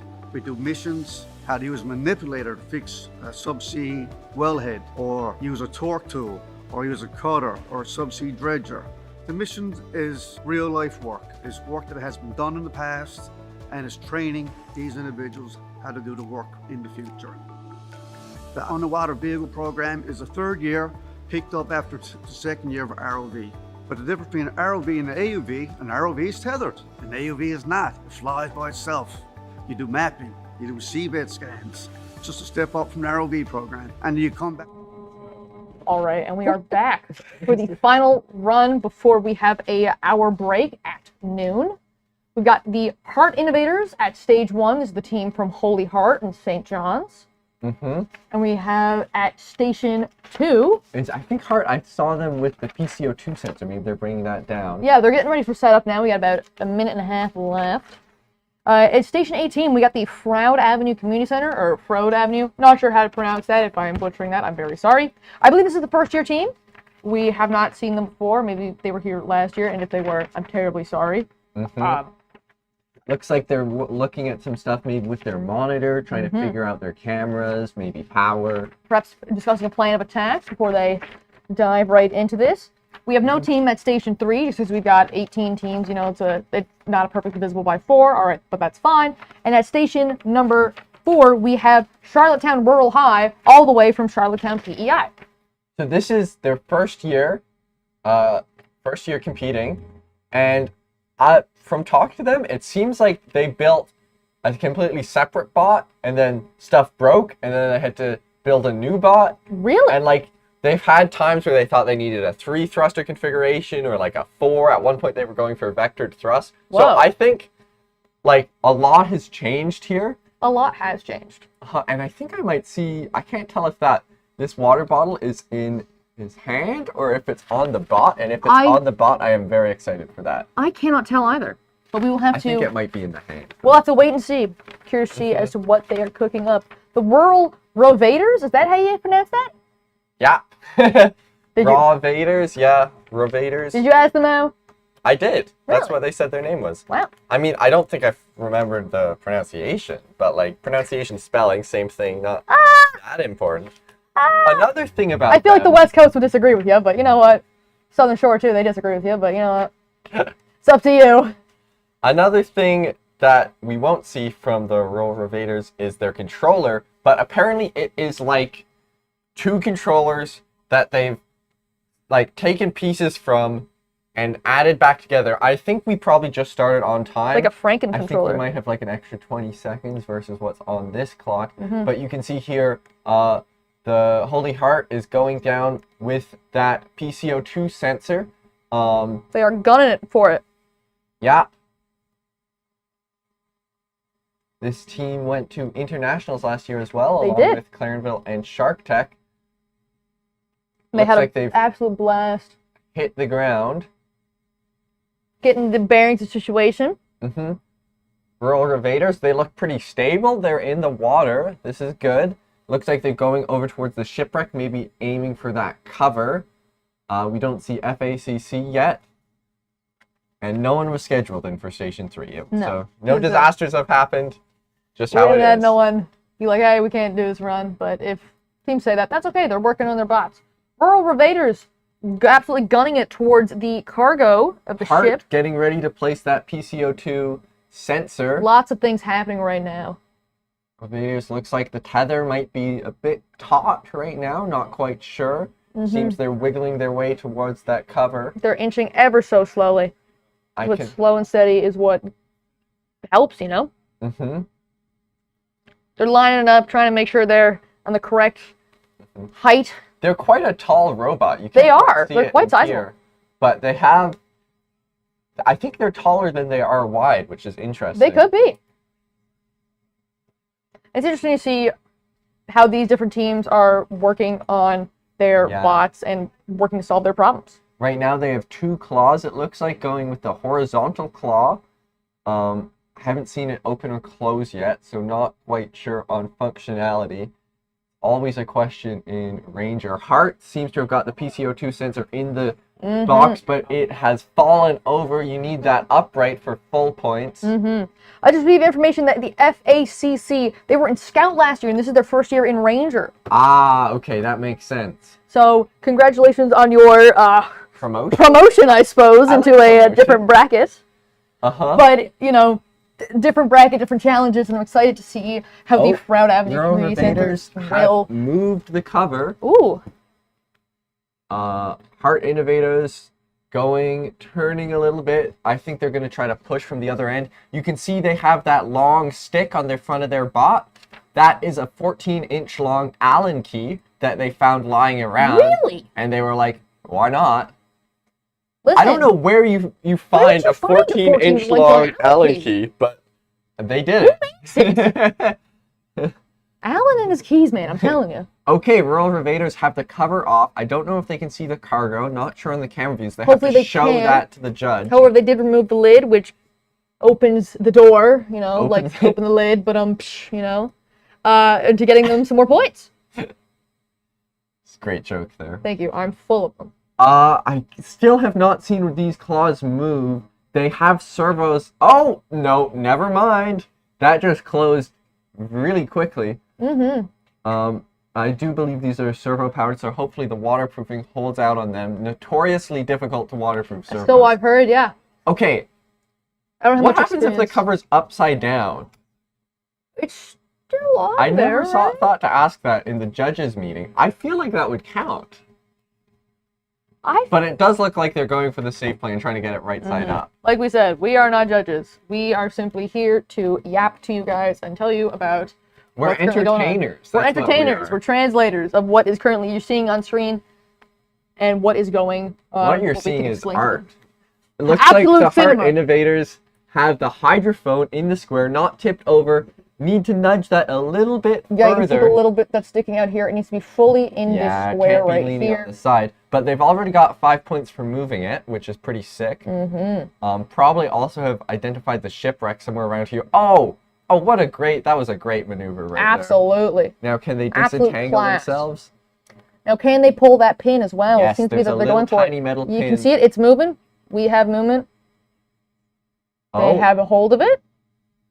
It's like it's Oh, suspenseful. they have something on their bot that looks like the pin, but I think Yeah, that's just part of the it looked like the pin. I claw. think the pin is along here, along this plane. Yeah, I think it's too small to see. It's also in this. it's the camera quality and the green of the flume tank. I'm like really think this is trying to something think. This is like a filter so we can see clearer underwater, because I remember It is something seeing with the these camera cameras. It is something views- with the cameras. I remember seeing these camera views in air, and they were also this color. Could be. Rural Ravaders. Maybe we should Looks like assume they're that for going for fun. the hydrophone. Seems to be a popular task here today. Yeah, I believe they do like get. it. I believe they do get points for removing the hydrophone from the base. Yeah. Or is that the not smart connector? That was last year. The power Both. connector. Yeah, power connector and hydrophone, you get points just from removing them. Oh, see, because the pin's in, they can grab that loop on top, which is nice. Again, they cannot see the bottom, so I doubt. They're kind Maybe. of bouncing along. I'm not sure However, they'll know. they have got it. They've won. They've gone and done it. They have a not little quite. bit that's sticking out right there, and if they can manage to get that back in Don't there, tip over. Don't tip over. They still have a good grip, though. they That's did it. That's They in. did it. Now they'd be going for the pin, likely, unless they want to switch to a slightly easier task. I think they are trying to pull the pin though, Uh-huh. because you can see the movement of the You hydrophone. can see, I think they did get that cover on upside down. Not sure the legality of that I'm action. sure they checked with the judge, and I'm pretty sure if they've got it there, the judge Yeah, said that it might be a would question for the head okay. judge. I think Yeah. Anthony's the head judge. I'm not sure. Yeah. I think it's Nick, actually. Anthony or Nick, one of them. These are all just names, though. For These are all people names for watching. the those unfamiliar with the folks at Levitate Learning. Uh-huh. Heart Innovators removing the cap of the power connector, heading back up to the surface. Rural Ravaders believe they're still going for the pin, or maybe they are going towards the base of the solar panel array.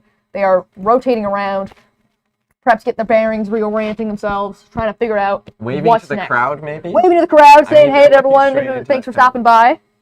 You know, they've come a long way. Oh, Heart looks like they just missed the moon pool or whatever. They have this square, they call it different The things. moon pool is a square, this little friend here. That you have to launch, and come back through. I don't think Scout has the moon pool. No, I think you can go wherever. Yeah. Oh. But for example, it would be in ice, for example. You can't just throw your ROV at the ice and let it go through. Unless it's made out of like tungsten, just goes right through all the ice. But you didn't have a Jumping hole. from a plane. Oh yeah. All through the ice. Not sheet. damaging your ROV at all. Yeah. It's a constraint on the size of most of these bots. Again, it is larger than most of them, so. And there are size and weight restrictions. And look at that. They did not drop the cap. They got a great firm grasp on it.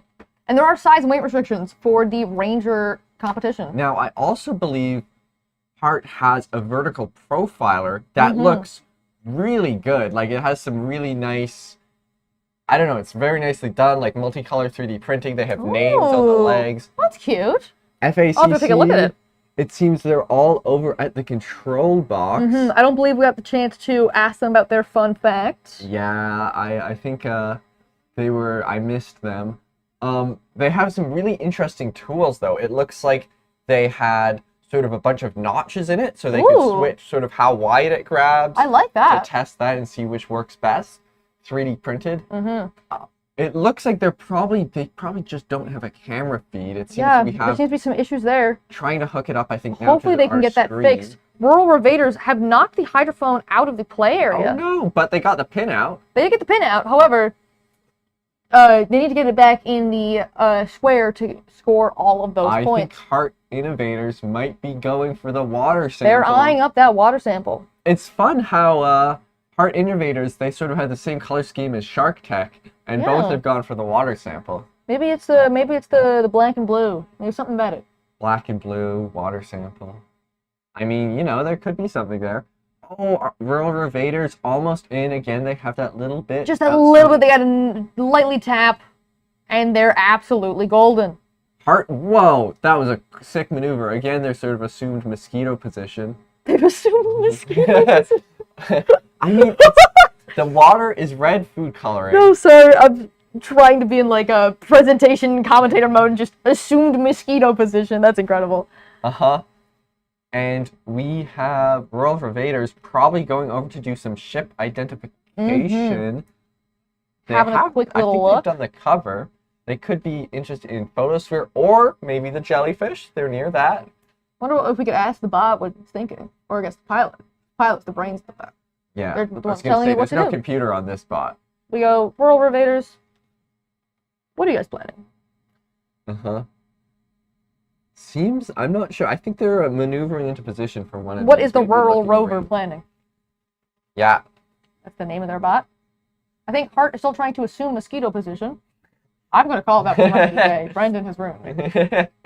And I think another thing about the rural invaders, wow, bad speak, I don't know, one of those words. But they also, rural invaders, they have not had too long to construct this. I'm not sure if that's to do with having multiple bots that they've had to scrap and remake, but they said they only had 3 months to get this all together. If that is 3 months and they made 2 separate bots in that On period, their first attempt, yeah. we should take notes. Their syringe in. See, what I want is at some point, like, someone to just completely puncture that saran wrap and, like, have, like, a cloud of sort of blood go up into the pool. It is pool. It is gonna be food red. coloring.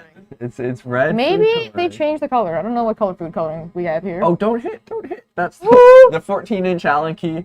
I am curious as to how these teams are collecting this water sample, because I'm not sure how much water is required for the water sample task. Yeah. I know in Explorer, which is the post-secondary I imagine it'll be the same.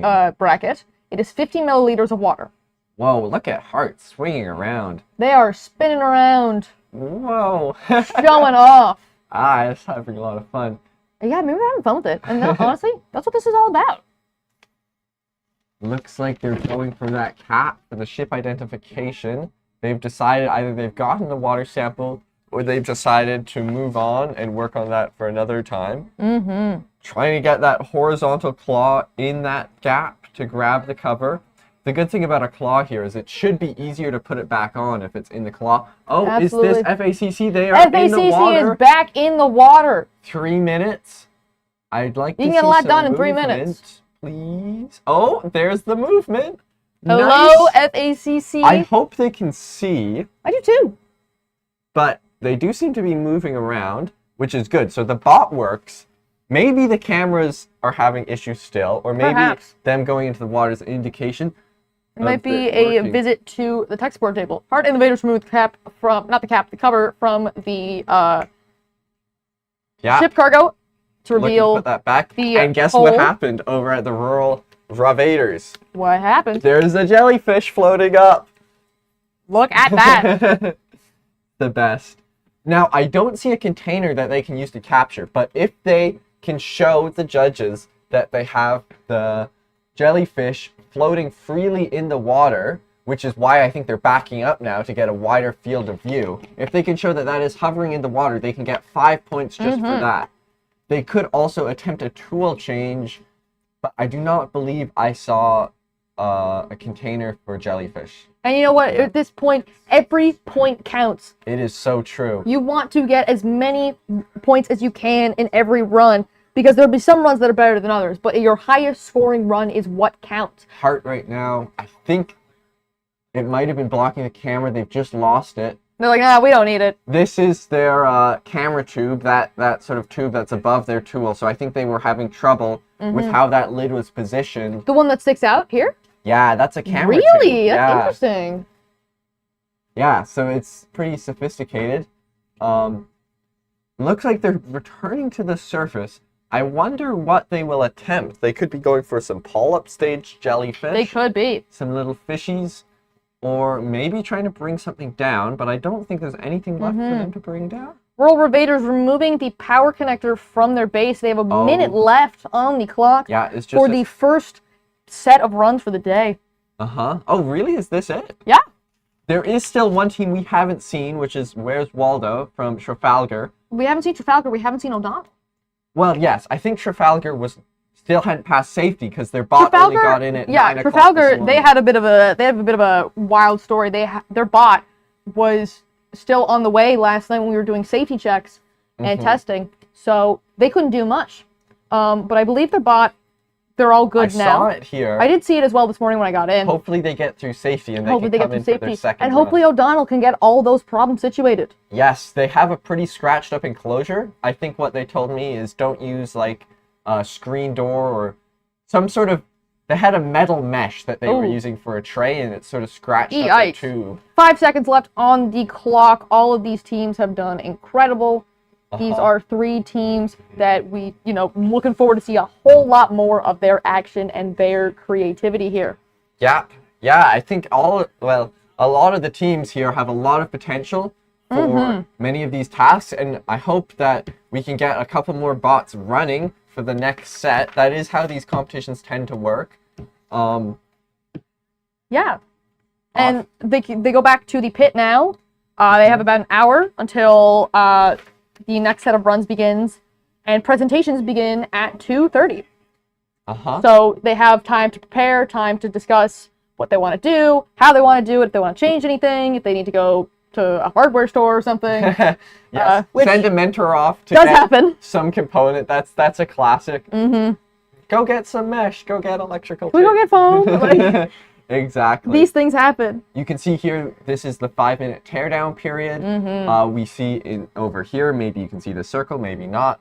We have the team captain discussing with one of the judges. They confirm their score, make sure everything's all taken care of. Yeah, there's no miscommunications, nothing gets lost in translation. Exactly. And once again, massive shout out to our sponsors. We have the Department of Industry and Technologies, the Atlantic Canada Opportunities Agency, as well as all of the ones listed here. Your support is absolutely crucial to making an event like this as wonderful and as memorable as it is. So like I mentioned, up next, we have an hour break coming up. And then at 1, we have the next set of runs. With Viking Industries, Where's Walter, and Cougar Robotics up first. And then all the other teams. So it's in the same order. They'll just be at different stations. Hopefully the teams can get some lunch. This is often something that gets overlooked or put to the side because of more important robot matters. But lunch is important. I'd like to remind all of you. Yes, go get something to eat, go get something to drink. Take care of yourselves, because although you are working on machines, your body is also a machine and it needs to be maintained. So we'll be back at about 1 o'clock with the next set of runs, and we will see you guys then. Get your Bachelor of Technology. It's a wonderful program. It is a world-class institute. When the kids leave here, they leave with 100 hours flying time on a stick. They know how to fix an ROV. They know how to work in that environment. That's what the Marine Institute is all about, the real-life experience.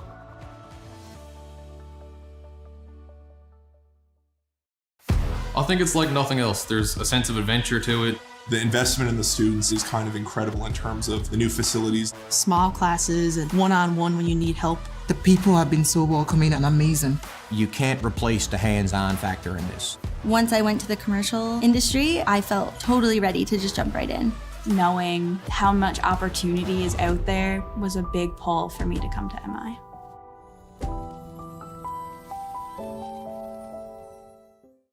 I would say come to the Marine Institute because you're right on the water. What a great place to come to a Marine school. The facilities are amazing.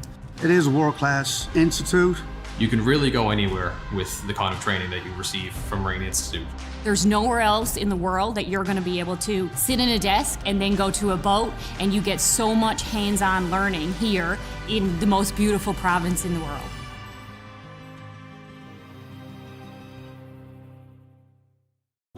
The diploma programs at the Marine Institute are typically 3 to 4 years long. Almost all of them include work term components, which is a big aspect for the Marine Institute. It's all very practical. You actually get to do what you were learning in the classroom. Marine shipping industry is so broad. There's so many different sectors that you can go into and specialize in, and the training that we receive here is second to none.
So I did the Bachelor in Maritime Studies. It introduced the business element of the maritime world. When you join the nautical science program, you sort of think that your life now is on a vessel or on a ship. But doing the degree allowed me to come ashore and get a job landside. You're getting a formal degree from a well-recognized university. You can do this while you're online. So you can log into your course wherever you are in the world. This allows you to keep working, gaining experience while doing your degree.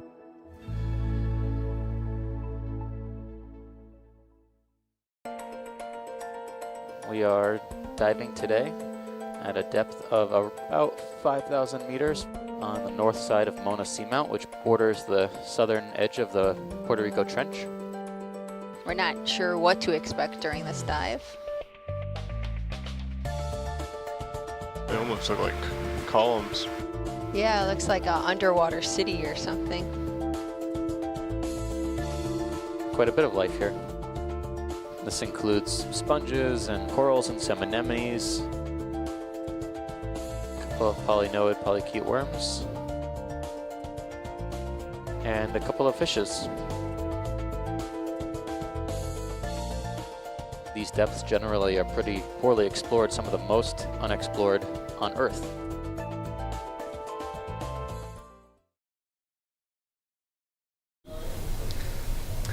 We're here with Froud Avenue's Community Center. Tell us about your run. It went very poorly. Yeah. Poor Fred over here. We've had so many issues, problems, bumps in the road. God, first it was the box and the camera, and it's everything. It's the camera again. It's the On camera that again. run, the camera stopped working completely. It was just, didn't even turn on this time. No, we couldn't see none. His eyes were missing. They were blind. He had his eyes closed. He did. And you know, we can't look over the water, so it's just, we're blind. We're blind. So Fred's blind. We're all blind here. We just did a little bit of data. Data, that's how we tried do. to fix the camera. But we've handled it pretty good. I think we were pretty calm. They said we were the first team to just ask for the data.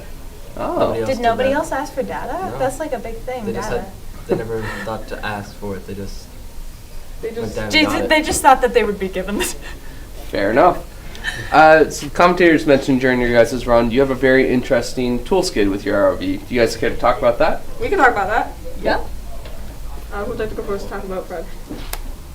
Like, what are we talking about right now? The tooling skid. So your manipulators and claw design. The claw, you know, Yeah. his hands. Okay. Well, we use hydraulics for this one, and that's just a Scoopy claw. Yeah, we like his Scoopy claw. It has ridges in it, so he can hook on to the rope really well. Mm-hmm. You know. The And other one is designed for grabbing the PVC pipe. Yes. Yeah, we specifically made it for that. That's why it's so round Right. and shapy. Also a little bit bigger here for like grip. Good stuff. All the good stuff for grip. Yeah, for sure. Yeah, we actually 3D printed it ourselves, which was really nice. Well. Oh, well, I mean, we did have a problem. His arm did break off, and that was stress, and people here almost cried. There was definitely a few tears It was shed. the day before yesterday. Oh, we had to yeah. come up and bring it here. It was lovely. Yeah, but he's okay. He's been through a lot, but he's okay. He's here. We love him. Yeah. Nothing screams mate more than technical difficulties Oh. and problems the night before the competition. They should rename this to Problems and Technical Difficulties. Yeah. I said, this is not about, it's a little bit of skill, but mostly about luck and chance, because you could have anything go wrong at any time, and it's kind of crazy how it happens, but we always work. I feel like this is like a learning experience. It's a really good time to learn and get through it. You know, you can't have fun times and ROV competitions without problems. They're hand in hand, and I think it's a good earning opportunity. I think it's like meant to be. As weird as that, as messed up as that is, I feel like it just, this is how it is. Yeah. Perfect. Well, thank you very much, guys. Yes, thank you. Thank you. And Fred, thanks you too. Thanks. At the Marine Institute, I teach the ROV program here. I come in with 30 years industry experience, 23 with Oceaneering Canada as an ROV manager / supervisor / technician. The ROV program is a 2-year technical program offered by the Marine Institute that gives people the awareness to work in the offshore industry, working on a remote operated vehicle. East Coast Newfoundland is very busy at the moment. Worldwide, the ROV industry is booming. In the ROV program, we work with simulators to teach the people how to fly the ROV, which is very important. Then we have a workshop environment where the people are used to work on an ROV so they can actually fix it and maintain it to fly it. We do missions, how to use a manipulator to fix a subsea wellhead, or use a torque tool, or use a cutter or a subsea dredger. The mission is real life work. It's work that has been done in the past and is training these individuals how to do the work in the future. The underwater vehicle program is a 3rd year, picked up after the 2nd year of ROV. But the difference between an ROV and an AUV, an ROV is tethered, an AUV is not. It flies by itself. You do mapping, you do seabed scans, just a step up from the ROV program. And you come back for your 4th year, or you can do it online and get your Bachelor of Technology. It's a wonderful program. It is a world-class institute. When the kids leave here, they leave with 100 hours flying time on a stick. They know how to fix an ROV. They know how to work in that environment. That's what the Marine Institute is all about, the real life experience.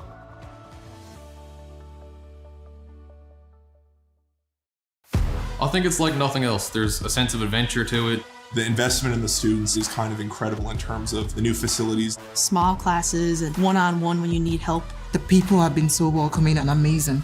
You can't replace the hands-on factor in this. Once I went to the commercial industry, I felt totally ready to just jump right in. Knowing how much opportunity is out there was a big pull for me to come to MI.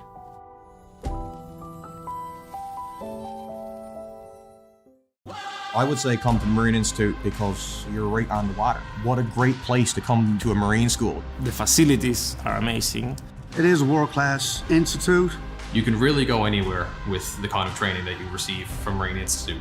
There's nowhere else in the world that you're going to be able to sit in a desk and then go to a boat, and you get so much hands-on learning here in the most beautiful province in the world.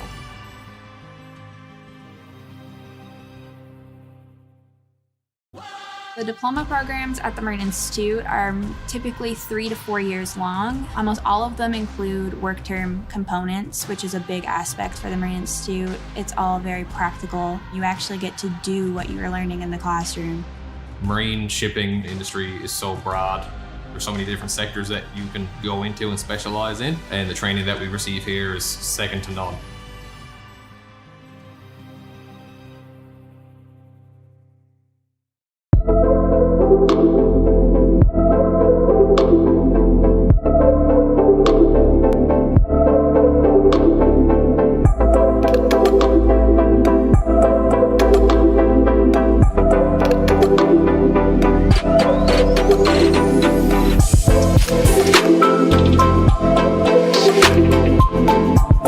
We'll be right back.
So I did the Bachelor in Maritime Studies. It introduced the business element of the maritime world. When you join the nautical science program, you sort of think that your life now is on a vessel or on a ship. But doing the degree allowed me to come ashore and get a job landside.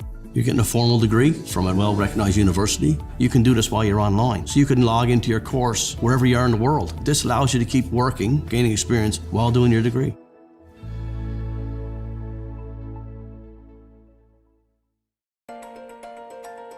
We are diving today at a depth of about 5,000 meters on the north side of Mona Seamount, which borders the southern edge of the Puerto Rico Trench. We're not sure what to expect during this dive. They almost look like columns. Yeah, it looks like an underwater city or something. Quite a bit of life here. This includes sponges and corals and some anemones, a couple of polynoid polychaete worms, and a couple of fishes.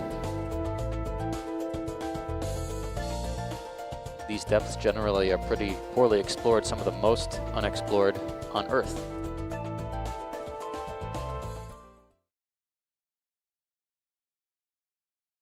Hey, I'm Terry Humber. I work at the Marine Institute. I teach the ROV program here. I come in with 30 years industry experience, 23 with Oceaneering Canada as an ROV manager / supervisor / technician. The ROV program is a 2-year technical program offered by the Marine Institute that gives people the awareness to work in the offshore industry, working on a remote operated vehicle. East Coast Newfoundland is very busy at the moment. Worldwide, the ROV industry is booming. In the ROV program, we work with simulators to teach the people how to fly the ROV, which is very important. Then we have a workshop environment where the people are used to work on an ROV so they can actually fix it and maintain it to fly it. We do missions, how to use a manipulator to fix a subsea wellhead, or use a torque tool, or use a cutter, or a subsea dredger. The mission is real life work. It's work that has been done in the past and is training these individuals how to do the work in the future. The underwater vehicle program is a 3rd year, picked up after the 2nd year of ROV.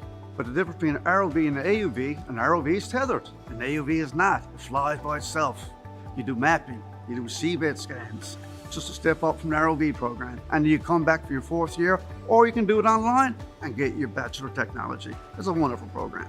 It is a world-class institute. When the kids leave here, they leave with 100 hours flying time on a stick. They know how to fix an ROV. They know how to work in that environment. That's what the Marine Institute is all about, the real life experience.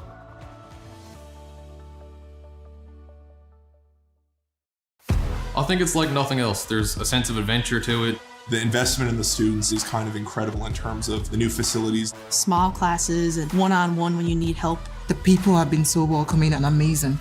You can't replace the hands-on factor in this. Once I went to the commercial industry, I felt totally ready to just jump right in. Knowing how much opportunity is out there was a big pull for me to come to MI.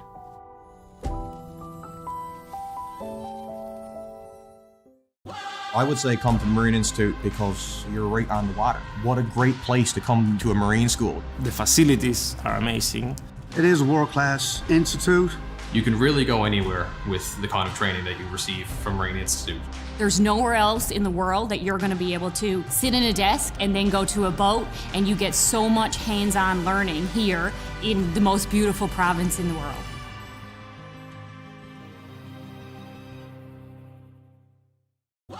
The diploma programs at the Marine Institute are typically 3 to 4 years long. Almost all of them include work term components, which is a big aspect for the Marine Institute. It's all very practical. You actually get to do what you were learning in the classroom. Marine shipping industry is so broad. There's so many different sectors that you can go into and specialize in, and the training that we receive here is second to none.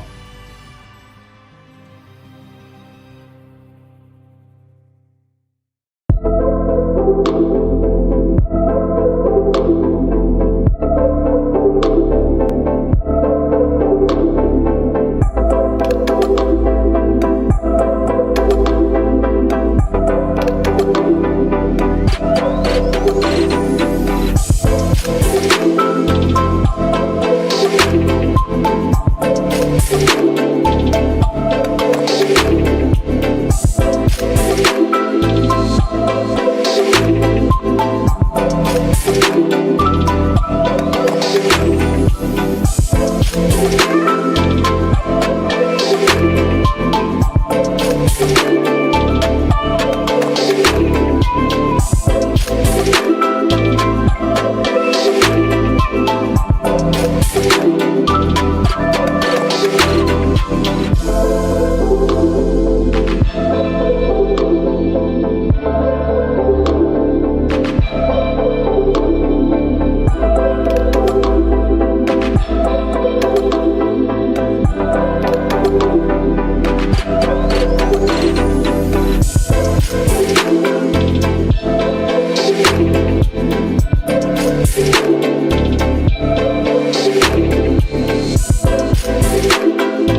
So I did the Bachelor of Maritime Studies. It introduced the business element of the maritime world. When you join the nautical science program, you sort of think that your life now is on a vessel or on a ship. But doing the degree allowed me to come ashore and get a job landside. You're getting a formal degree from a well-recognized university. You can do this while you're online. So you can log into your course wherever you are in the world. This allows you to keep working, gaining experience while doing your degree.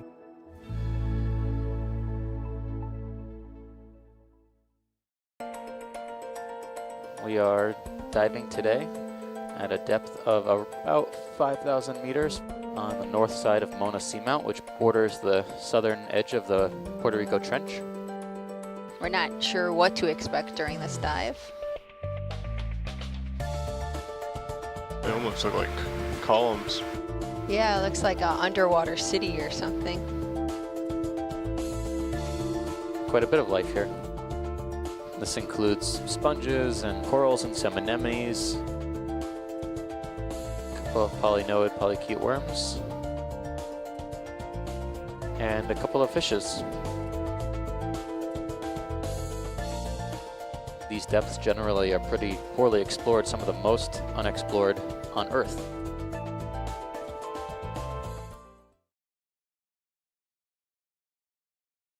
Hey, I'm Terry Humber. I work at the Marine Institute. I teach the ROV program here. I come in with 30 years industry experience, 23 with Oceaneering Canada as an ROV manager / supervisor / technician. The ROV program is a 2-year technical program offered by the Marine Institute that gives people the awareness to work in the offshore industry, working on a remote operated vehicle. East Coast Newfoundland is very busy at the moment. Worldwide, the ROV industry is booming. In the ROV program, we work with simulators to teach the people how to fly the ROV, which is very important. Then we have a workshop environment where the people are used to work on an ROV so they can actually fix it and maintain it to fly it. We do missions, how to use a manipulator to fix a subsea wellhead, or use a torque tool, or use a cutter, or a subsea dredger. The mission is real life work. It's work that has been done in the past, and it's training these individuals how to do the work in the future. The underwater vehicle program is a 3rd year, picked up after the 2nd year of ROV. But the difference between an ROV and an AUV is tethered. An AUV is not. It flies by itself. You do mapping, you do seabed scans. It's just a step up from the ROV program. And you come back for your 4th year, or you can do it online and get your Bachelor of Technology. It's a wonderful program. It is a world-class institute. When the kids leave here, they leave with 100 hours flying time on a stick. They know how to fix an ROV. They know how to work in that environment. That's what the Marine Institute is all about, the real life experience.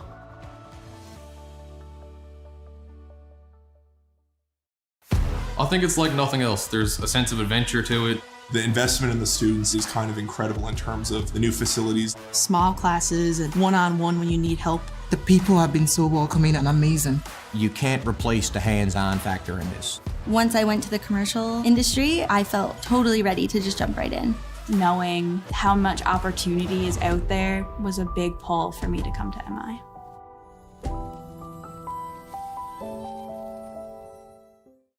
I would say come to the Marine Institute because you're right on the water. What a great place to come to a Marine school. The facilities are amazing. It is a world-class institute. You can really go anywhere with the kind of training that you receive from Marine Institute. There's nowhere else in the world that you're going to be able to sit in a desk and then go to a boat, and you get so much hands-on learning here in the most beautiful province in the world.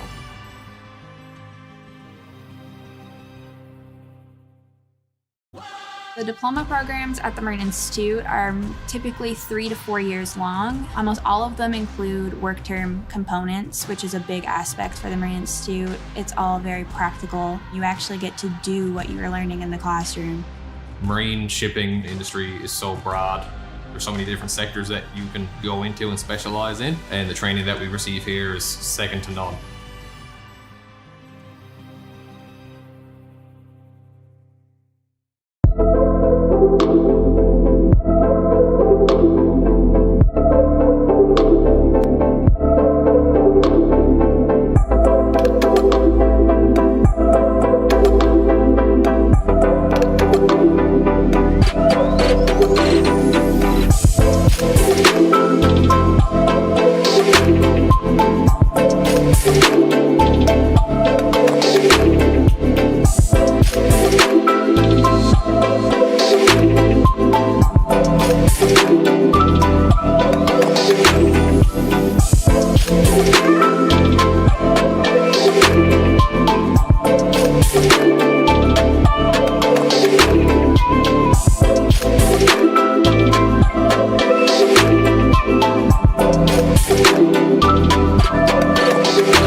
So I did the Bachelor in Maritime Studies. It introduced the business element of the maritime world. When you join the nautical science program, you sort of think that your life now is on a vessel or on a ship. But doing the degree allowed me to come ashore and get a job landside.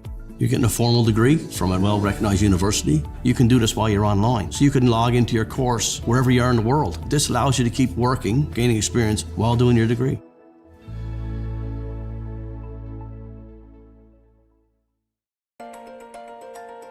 We are diving today at a depth of about 5,000 meters on the north side of Mona Seamount, which borders the southern edge of the Puerto Rico Trench.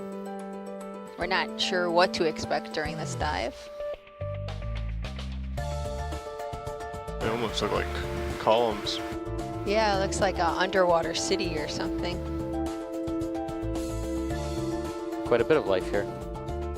This includes sponges and corals and some anemones, a couple of polynoid polychaete worms, and a couple of fishes.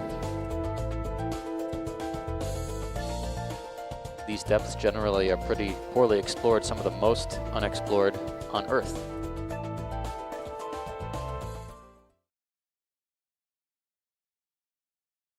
Hey, I'm Terry Humber. I work at the Marine Institute. I teach the ROV program here. I come in with 30 years industry experience, 23 with Oceaneering Canada as an ROV manager / supervisor / technician. The ROV program is a 2-year technical program offered by the Marine Institute that gives people the awareness to work in the offshore industry, working on a remote operated vehicle. East Coast Newfoundland is very busy at the moment. Worldwide, the ROV industry is booming. In the ROV program, we work with simulators to teach the people how to fly the ROV, which is very important. Then we have a workshop environment where the people are used to work on an ROV so they can actually fix it and maintain it to fly it. We do missions, how to use a manipulator to fix a subsea wellhead, or use a torque tool, or use a cutter, or a subsea dredger. The mission is real life work. It's work that has been done in the past and is training these individuals how to do the work in the future. The underwater vehicle program is a 3rd year, picked up after the 2nd year of ROV. But the difference between an ROV and an AUV, an ROV is tethered, an AUV is not. It flies by itself. You do mapping, you do seabed scans, just a step up from the ROV program. And you come back for your 4th year, or you can do it online and get your Bachelor of Technology. It's a wonderful program. It is a world-class institute. When the kids leave here, they leave with 100 hours flying time on a stick. They know how to fix an ROV. They know how to work in that environment. That's what the Marine Institute is all about, the real life experience.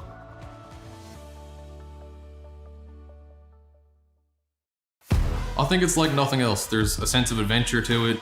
The investment in the students is kind of incredible in terms of the new facilities. Small classes and one-on-one when you need help. The people have been so welcoming and amazing. You can't replace the hands-on factor in this. Once I went to the commercial industry, I felt totally ready to just jump right in. Knowing how much opportunity is out there was a big pull for me to come to MI.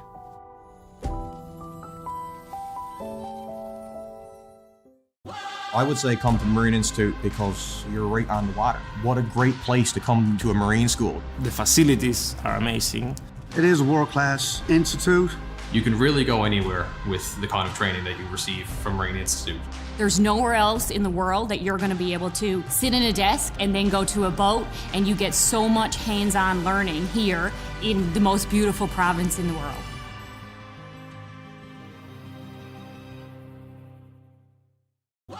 The diploma programs at the Marine Institute are typically 3 to 4 years long. Almost all of them include work term components, which is a big aspect for the Marine Institute. It's all very practical. You actually get to do what you were learning in the classroom. Marine shipping industry is so broad.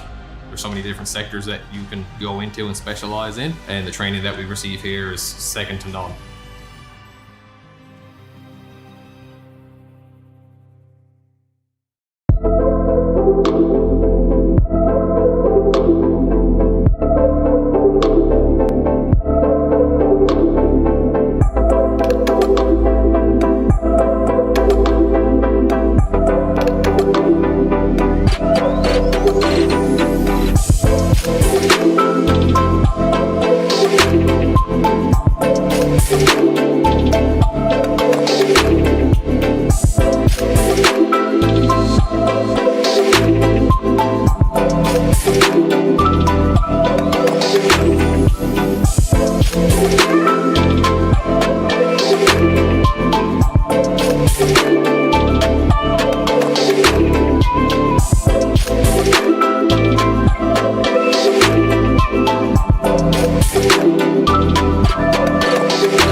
So I did the Bachelor of Maritime Studies. It introduced the business element of the maritime world. When you join the nautical science program, you sort of think that your life now is on a vessel or on a ship. But doing the degree allowed me to come ashore and get a job landside. You're getting a formal degree from a well-recognized university. You can do this while you're online. So you can log into your course wherever you are in the world. This allows you to keep working, gaining experience while doing your degree.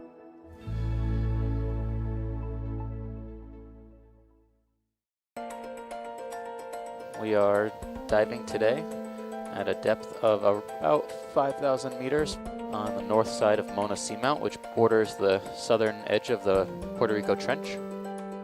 We're not sure what to expect during this dive. They almost look like columns. Yeah, it looks like an underwater city or something. Quite a bit of life here. This includes sponges and corals and some anemones, a couple of polynoid polychaete worms, and a couple of fishes. These depths generally are pretty poorly explored, some of the most unexplored on Earth.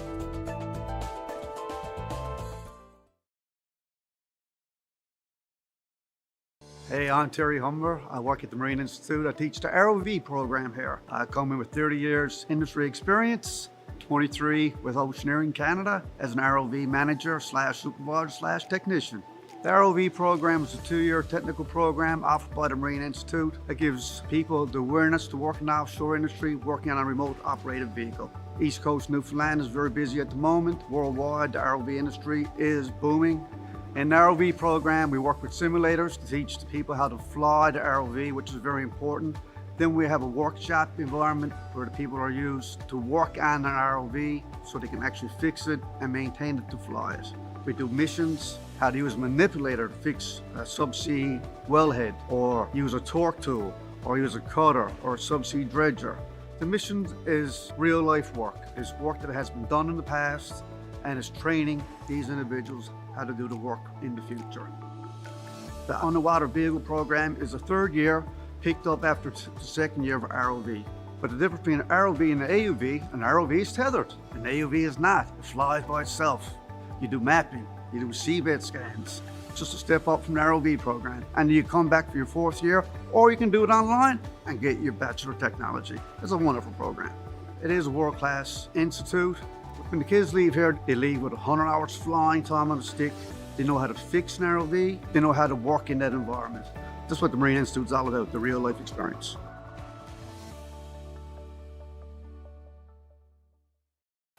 I think it's like nothing else. There's a sense of adventure to it. The investment in the students is kind of incredible in terms of the new facilities. Small classes and one-on-one when you need help. The people have been so welcoming and amazing. You can't replace the hands-on factor in this. Once I went to the commercial industry, I felt totally ready to just jump right in. Knowing how much opportunity is out there was a big pull for me to come to MI.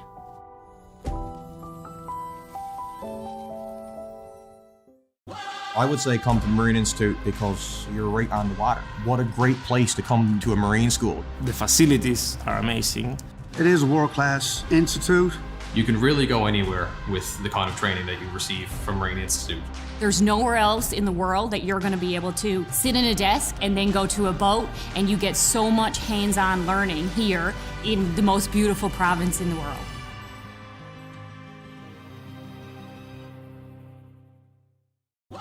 The diploma programs at the Marine Institute are typically 3 to 4 years long. Almost all of them include work term components, which is a big aspect for the Marine Institute. It's all very practical. You actually get to do what you're learning in the classroom.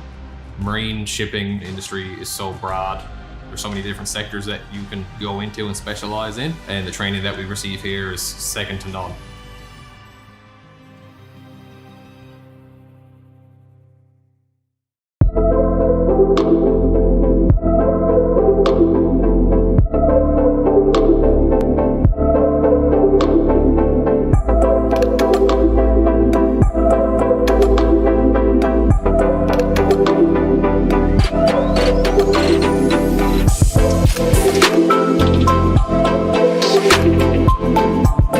We'll be right back.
So I did the Bachelor of Maritime Studies. It introduced the business element of the maritime world. When you join the nautical science program, you sort of think that your life now is on a vessel or on a ship. But doing the degree allowed me to come ashore and get a job landside.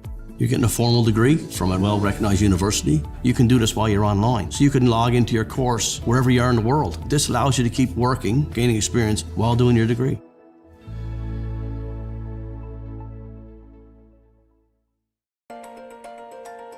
We are diving today at a depth of about 5,000 meters on the north side of Mona Seamount, which borders the southern edge of the Puerto Rico Trench. We're not sure what to expect during this dive. They almost look like columns. Yeah, it looks like an underwater city or something. Quite a bit of life here. This includes sponges and corals and some anemones, a couple of polynoid polychaete worms, and a couple of fishes. These depths generally are pretty poorly explored, some of the most unexplored on Earth.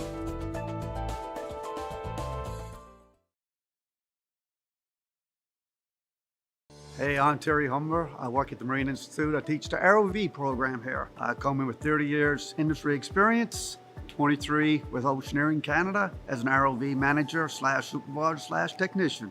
The ROV program is a 2-year technical program offered by the Marine Institute that gives people the awareness to work in the offshore industry, working on a remote operated vehicle. East Coast Newfoundland is very busy at the moment. Worldwide, the ROV industry is booming. In the ROV program, we work with simulators to teach the people how to fly the ROV, which is very important. Then we have a workshop environment where the people are used to work on an ROV so they can actually fix it and maintain it to fly it. We do missions, how to use a manipulator to fix a subsea wellhead, or use a torque tool, or use a cutter, or a subsea dredger.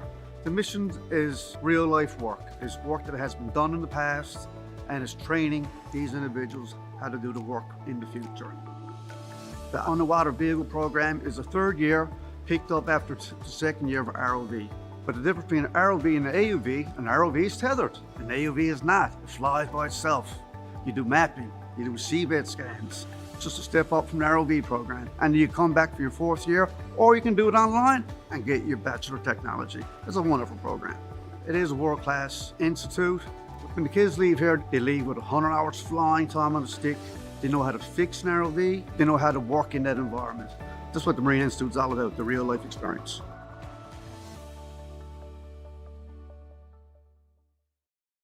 I think it's like nothing else. There's a sense of adventure to it. The investment in the students is kind of incredible in terms of the new facilities. Small classes and one-on-one when you need help. The people have been so welcoming and amazing. You can't replace the hands-on factor in this. Once I went to the commercial industry, I felt totally ready to just jump right in. Knowing how much opportunity is out there was a big pull for me to come to MI.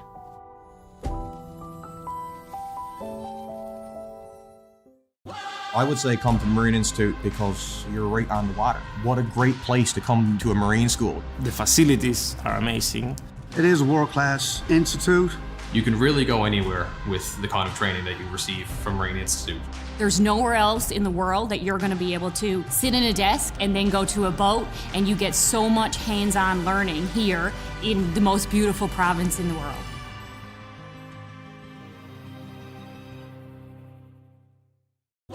The diploma programs at the Marine Institute are typically 3 to 4 years long. Almost all of them include work term components, which is a big aspect for the Marine Institute. It's all very practical. You actually get to do what you were learning in the classroom. Marine shipping industry is so broad. There's so many different sectors that you can go into and specialize in, and the training that we receive here is second to none.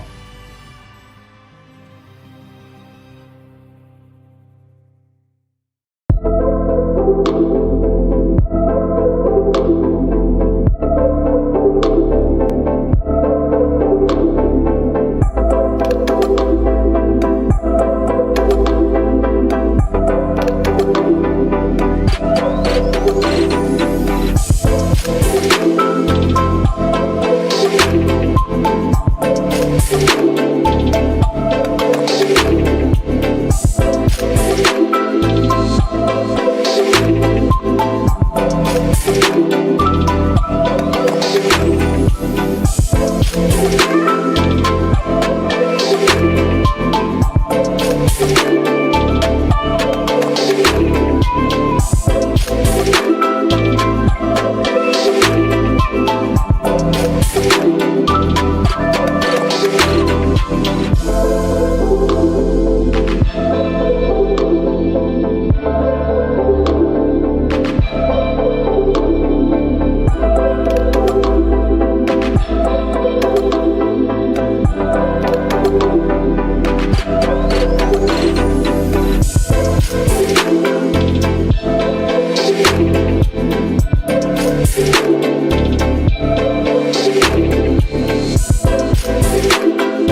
So I did the Bachelor in Maritime Studies. It introduced the business element of the maritime world. When you join the nautical science program, you sort of think that your life now is on a vessel or on a ship. But doing the degree allowed me to come ashore and get a job landside. You're getting a formal degree from a well-recognized university. You can do this while you're online. So you can log into your course wherever you are in the world. This allows you to keep working, gaining experience while doing your degree.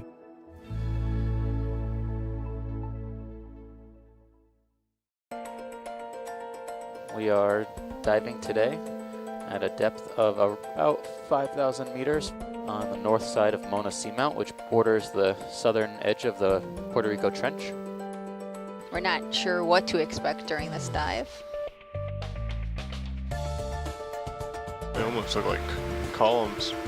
Yeah, it looks like an underwater city or something. Quite a bit of life here. This includes sponges and corals and some anemones, a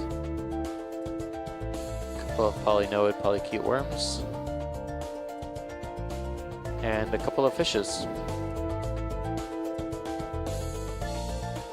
These depths generally are pretty poorly explored, some of the most unexplored on Earth.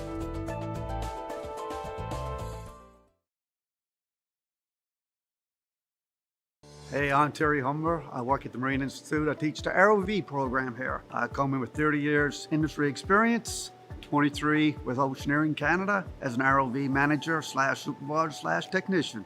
The ROV program is a 2-year technical program offered by the Marine Institute that gives people the awareness to work in the offshore industry, working on a remote operated vehicle. East Coast Newfoundland is very busy at the moment. Worldwide, the ROV industry is booming. In the ROV program, we work with simulators to teach the people how to fly the ROV, which is very important. Then we have a workshop environment where the people are used to work on an ROV so they can actually fix it and maintain it to fly it. We do missions, how to use a manipulator to fix a subsea wellhead, or use a torque tool, or use a cutter, or a subsea dredger. The mission is real life work. It's work that has been done in the past, and it's training these individuals how to do the work in the future. The underwater vehicle program is a 3rd year, picked up after the 2nd year of ROV. But the difference between an ROV and an AUV, an ROV is tethered, an AUV is not. It flies by itself.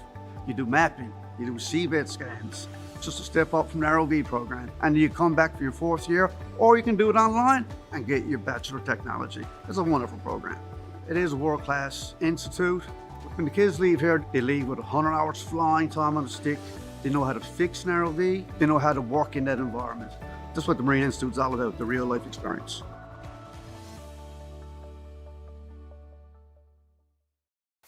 I think it's like nothing else. There's a sense of adventure to it. The investment in the students is kind of incredible in terms of the new facilities. Small classes and one-on-one when you need help. The people have been so welcoming and amazing. You can't replace the hands-on factor in this. Once I went to the commercial industry, I felt totally ready to just jump right in. Knowing how much opportunity is out there was a big pull for me to come to MI.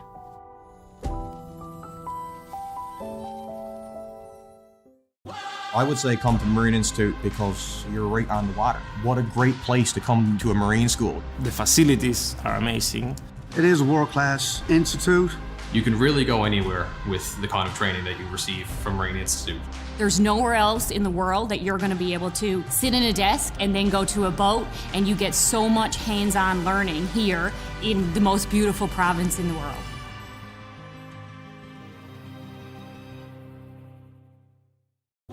The diploma programs at the Marine Institute are typically 3 to 4 years long. Almost all of them include work term components, which is a big aspect for the Marine Institute. It's all very practical. You actually get to do what you're learning in the classroom. Marine shipping industry is so broad. There's so many different sectors that you can go into and specialize in, and the training that we receive here is second to none.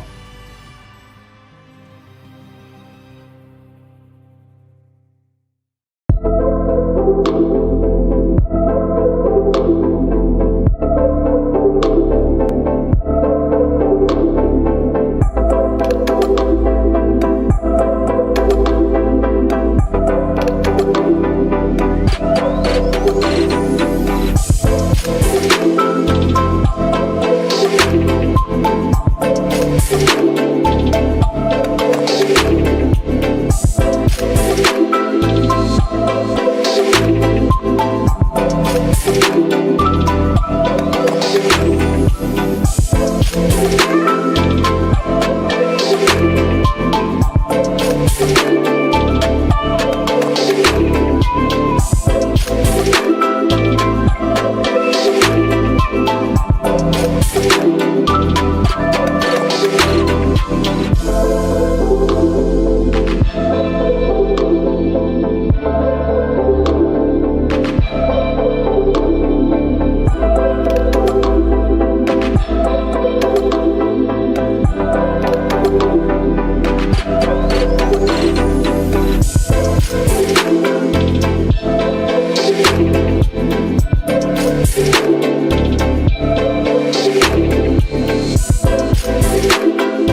So I did the Bachelor of Maritime Studies. It introduced the business element of the maritime world. When you join the nautical science program, you sort of think that your life now is on a vessel or on a ship. But doing the degree allowed me to come ashore and get a job landside.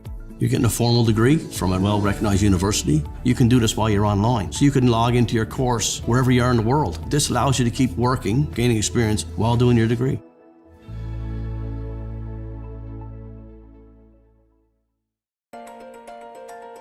We are diving today at a depth of about 5,000 meters on the north side of Mona Seamount, which borders the southern edge of the Puerto Rico Trench.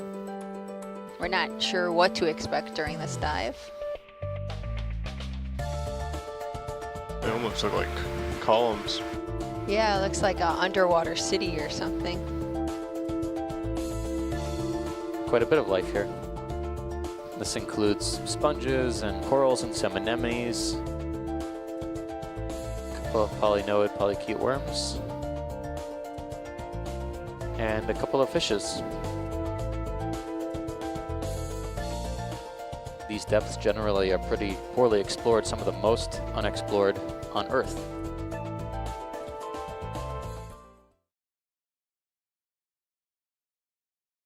Hey, I'm Terry Humber. I work at the Marine Institute. I teach the ROV program here. I come in with 30 years industry experience, 23 with Oceaneering Canada as an ROV manager / supervisor / technician.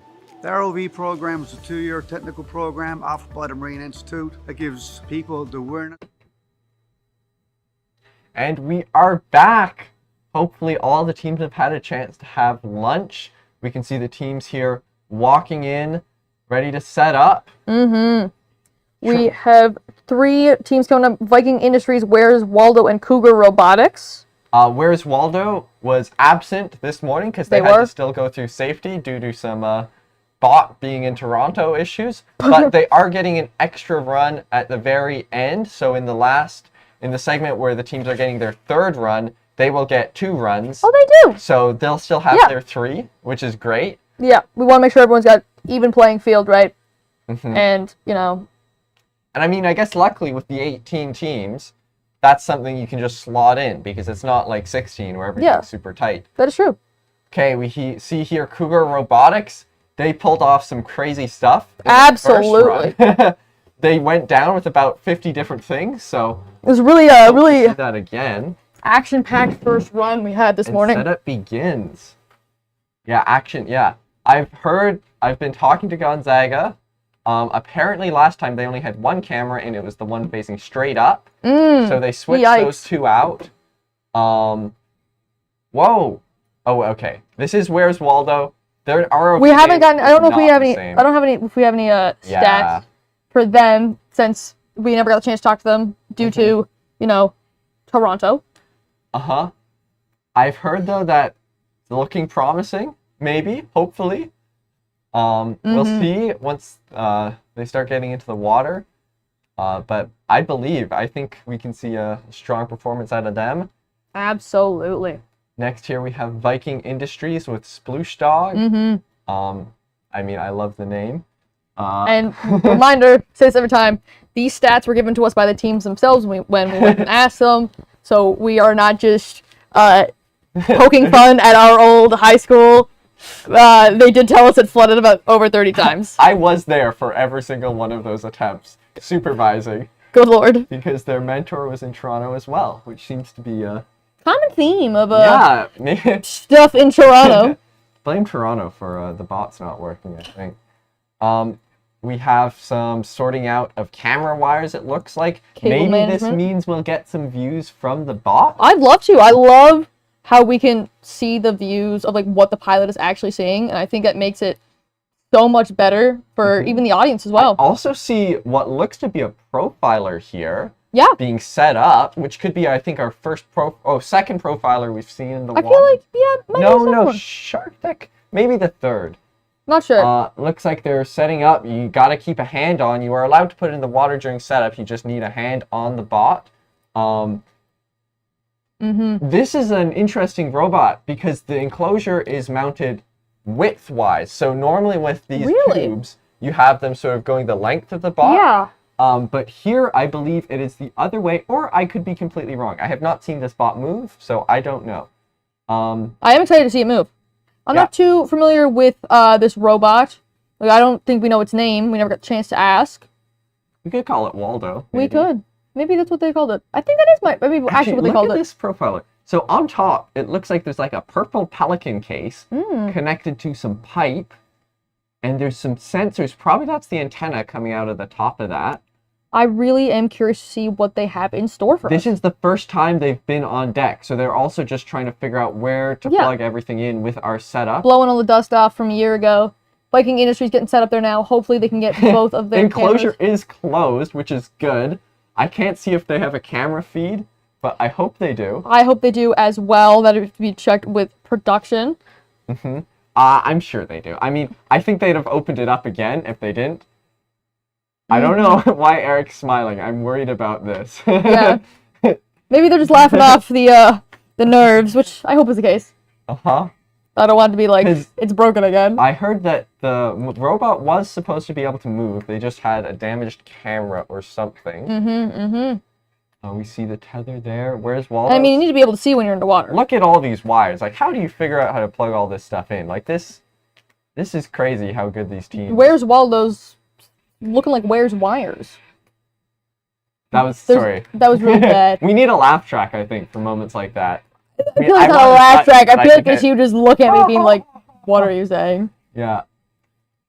I think another pelican case for their enclosure. Cougar is ready. This is like the equivalent, of that sprinter, like one knee down. Like, I said this yesterday. It's like Olympic sprinters, they're ready. And there's 1 minute left of setup. It seems, I think that they have the PCO... No, they have... I'm not sure exactly what they're bringing down. I think it might be the PCO2 sensor. Could be. It seems like they're not bringing quite as much down as the last time. If you remember, they did drop one of those. So maybe that's an adjustment for that. Again, our props could be different from what they were used to testing with. Exactly. It's too bad there's a railing there, because I would really like to see the huge spread of tools that they must have on deck. Because they have over 7 tools, I believe. They said about 7, give or take. But I believe it is more. Million. On this monitor, you guys can't see, but I can see Where's Waldo does have a camera feed, which is hype. 12 seconds, 10, 9, 8, 7, 6, 5, 4, 3, 2, 1. And 15 minutes starts now. It's descending. You can see. And so I checked their poster board during the lunch break. And so you can see like 3 tethers coming from them. One is the sensor for the water sample. Where's Waldo here? Has a backup camera as their camera. This is, I'm not sure if this is intentional, but... Like a car backup camera? Yeah, like you can see the lines there, the blue, the green, the yellow, the red. That just might be the camera, but I like how you're like, it's what a car backup, like that association with it. Isn't that the view with the... Kind of, yeah. I sort of remember that. Viking Industries, Where's Waldo, and Cougar Robotics have all made headway down in the ocean. Cougar Robotics have placed the PCO2 sensor and they're going for it now. Yep. Viking Industries dancing, I think. I'm not sure. There seems to be some control issues there. They have moved, I believe, the power connector. Okay, where's Waldo? On the descent. Looks like they're they're moving around. Yep. Nice. They're getting ready. Orienting themselves. Lining themselves up. I can't tell. I don't think they're tangled in that line, which is good. I don't think so. I think they might just be spinning around. Having a look around.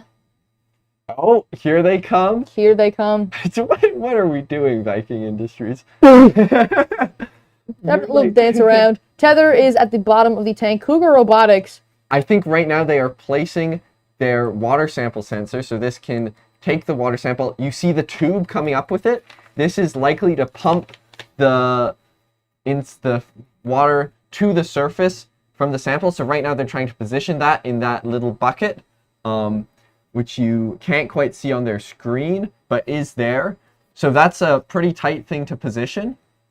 But once they get it, they'll likely move onto the photo. Viking Industries It's very front buoyant. And I don't know if it's like the sponges. I think it's it might be the sponges. It could be.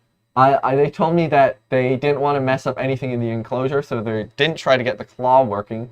They're just hoping to use it as a hook. And you know what? Sometimes you gotta do what you gotta do. If a tool doesn't work doesn't work with active power, you gotta use it statically. It means no power. We have Liam and Liam here on the tether. Liam and Liam. Okay, let's see. Cougar Robotics has got the water sample device placed. It looks Hopefully like they can get readings from that. They've removed the lid to confirm the contents and are placing it back on top. Yeah. Now we have Where's Waldo here. I can't see if they... Looks like they're going for the photosphere.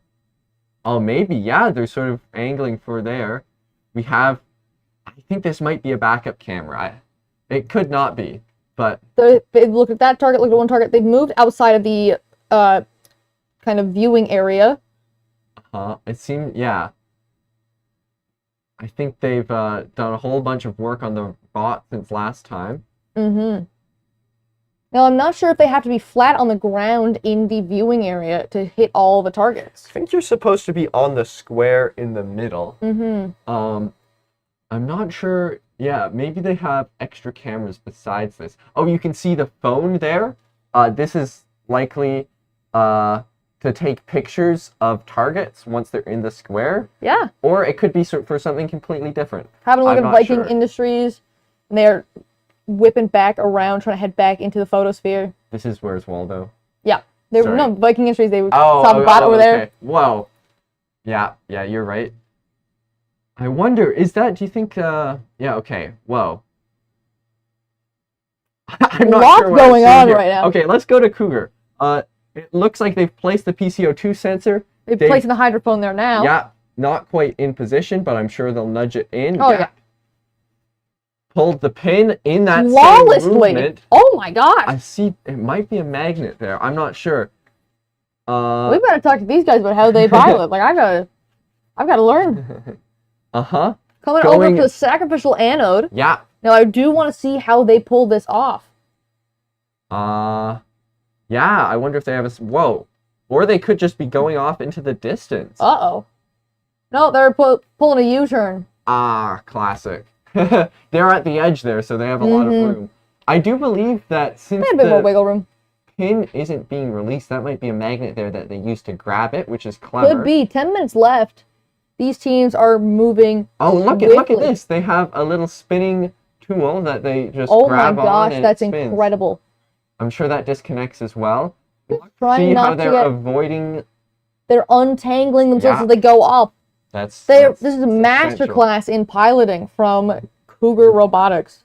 And you can see a profiler there as well. Oh, and the sacrificial anode, the one that they need to replace, fallen into the water. So that is debris, so they would get 10 points for moving. If that stays in the water, that's a 5-point deduction. Penalty. However, if they want to guarantee all 10 points, they need to remove that from the water. You can see it's this new anode, though, is 15 points, so it is more worth it to send this one down. Exactly.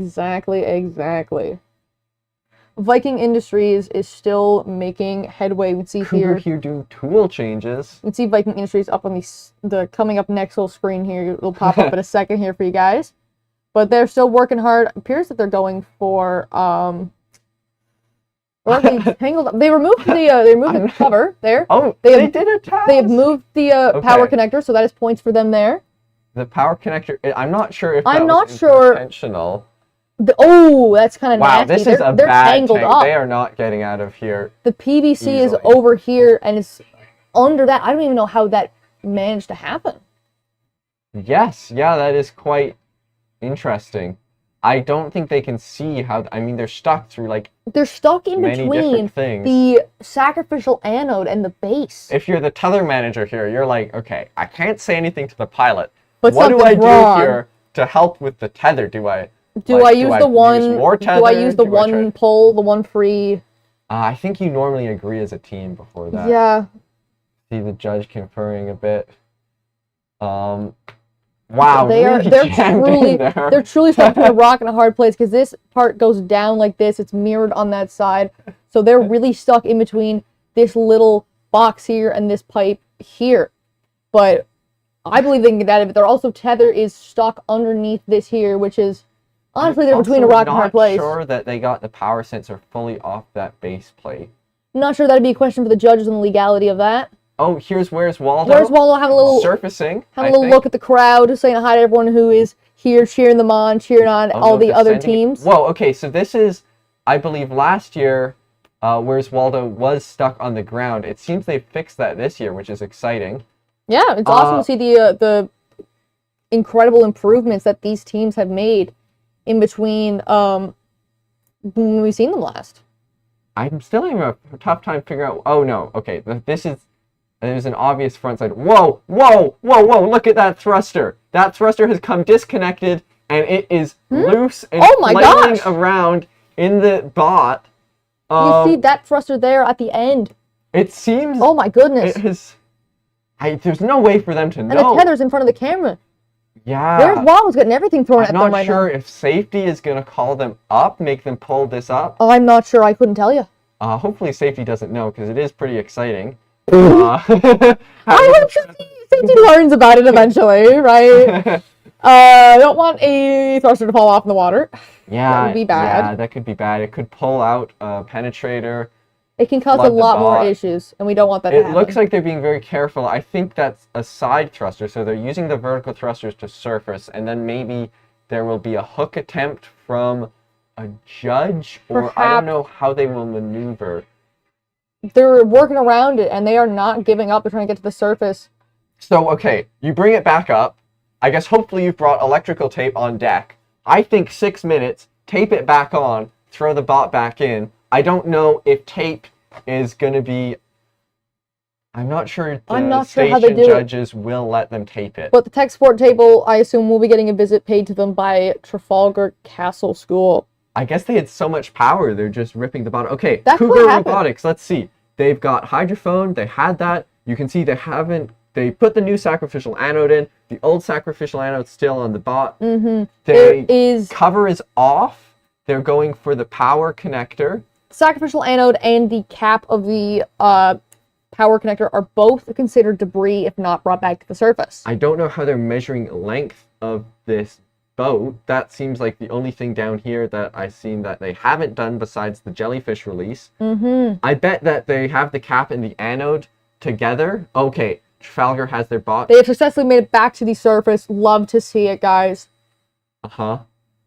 They're trying to work on, I guess, a quick repair. Maybe in the next 5 minutes, or maybe in their next run, which is at 6 o'clock. I don't know. Maybe I'm like putting words in the mouth, but this seems like shipping damage to me. You have your thrusters that are sort of sticking out of the bot. It could be. Like, there's a lot of factors that go into this. Yeah, that's the vibe I'm getting. It also looks like the Cougar Cougar's Robotics going for the jellyfish capture. They have also retrieved released their water sample sensor. Yeah, it's released. It's coming out. Yeah, it's a little bit of a pinch. Uh-oh. Okay. I'm not sure how Come on. They can do it. This is very tricky because, like we said earlier, the slightest bump and it will fly in the wildest of directions. It also does not like to float vertical. It does not. Wow. Viking Industries taking a little sit down, a little pause. Back to Cougar Robotics. You can see from the top trying to get this. I don't know what their camera situation is. This probably isn't an easy thing to see. Actually, I was on their poster. They have a camera from Subsea Imaging, which is, lovely. I think I might have mentioned that before. Might be, so hard to tell. You just, every now and then you see the sparkle of the water wiggler. Gotta be careful not to get caught up in the props while hunting down this jellyfish. Absolutely, and they're heading back up to the surface with no jellyfish in tow. You can see it's still over here, I believe. I think they actually might be grabbing the debris that they've left down. A little bit of a quick ocean cleanup from Cougar Robotics. Yeah, I think they'll grab the cover, they'll grab Which is the important. anode. They're trying to leave the oceans cleaner than they found it. And get points. That as well. Jellyfish, I bet they're waiting for it to float up to the surface. Maybe they'll have an easier time Yeah, then. it's currently right there. It's not the best of circles, but it's... She's making her way up, boys. She's making her way up. Gonzaga, I mean, they're making progress. I'm gonna sit down, probably working on their graphs again. The MS Paint graph that we heard about in the interview. They didn't have Excel on the laptop that was being used for the science officer tasks, so they ended up using MS Paint and just hand drawing the graph with just a trackpad. It seems that they've given up on piloting. I hope that that's not like a power issue, I do issue. as well. I hope it's just strategic. It looks like Trafalgar working hard to get that thruster back in place. I can't... It kind of looks like it's being taped, but I can't really tell. I cannot either. I would However, be taping it. They are working hard. They're trying to get a quick fix. However, after this run, they have loads of time to fix their bot. Their next run, which is the final run of the day, which will be at 6 o'clock p.m. Newfoundland time, and they will be up with a few other teams, and they can fix their bot between now and then. And then they have the presentation. Who has the fish pull-up stick on that we learned about last time? Oh yeah. They'll head back down the water. 2 minutes left. 2 minutes. They're pretty quick though. Let's see. Yeah, they've surfaced. They'll be just going out. See, I wonder here if I thought there was a rule. Oh, there's the jellyfish. Oh, there's the water wiggler. I thought there was a rule where if it's at the surface, the pilot might be able to look over, but probably it has to be on the surface of the deck. Ah, okay. And then not the surface of the water. Yeah, and then the pilot and the tether crew can communicate. Whoa. Did they grab a bunch of polyps there? That quick? I kind of feel like they did. I would like to see. I don't know. Are they attaching in their tool? I wonder. They've about a minute We left almost here, need, folks. like, a separate commentator for Cougar to like. They're... It is so hard to tell what's happening. Yeah, they're all over the place, lightning speeds. 1 minute left. I imagine Gonzaga is still stuck. Trafalgar hopefully got that thruster fixed. Maybe they're waiting for their next run. And they have to weigh out pros and cons. Pros of leaving the bot and trying to fix it, or heading back into the water to score some more points. Yeah, Cougar Robotics here. This is the first team we've seen in Scout or Ranger Division to attempt anything with this floating wind turbine solar It seems to panel. have caused more headaches than yeah, we saw some not bots because caught of all in the bots getting caught in it.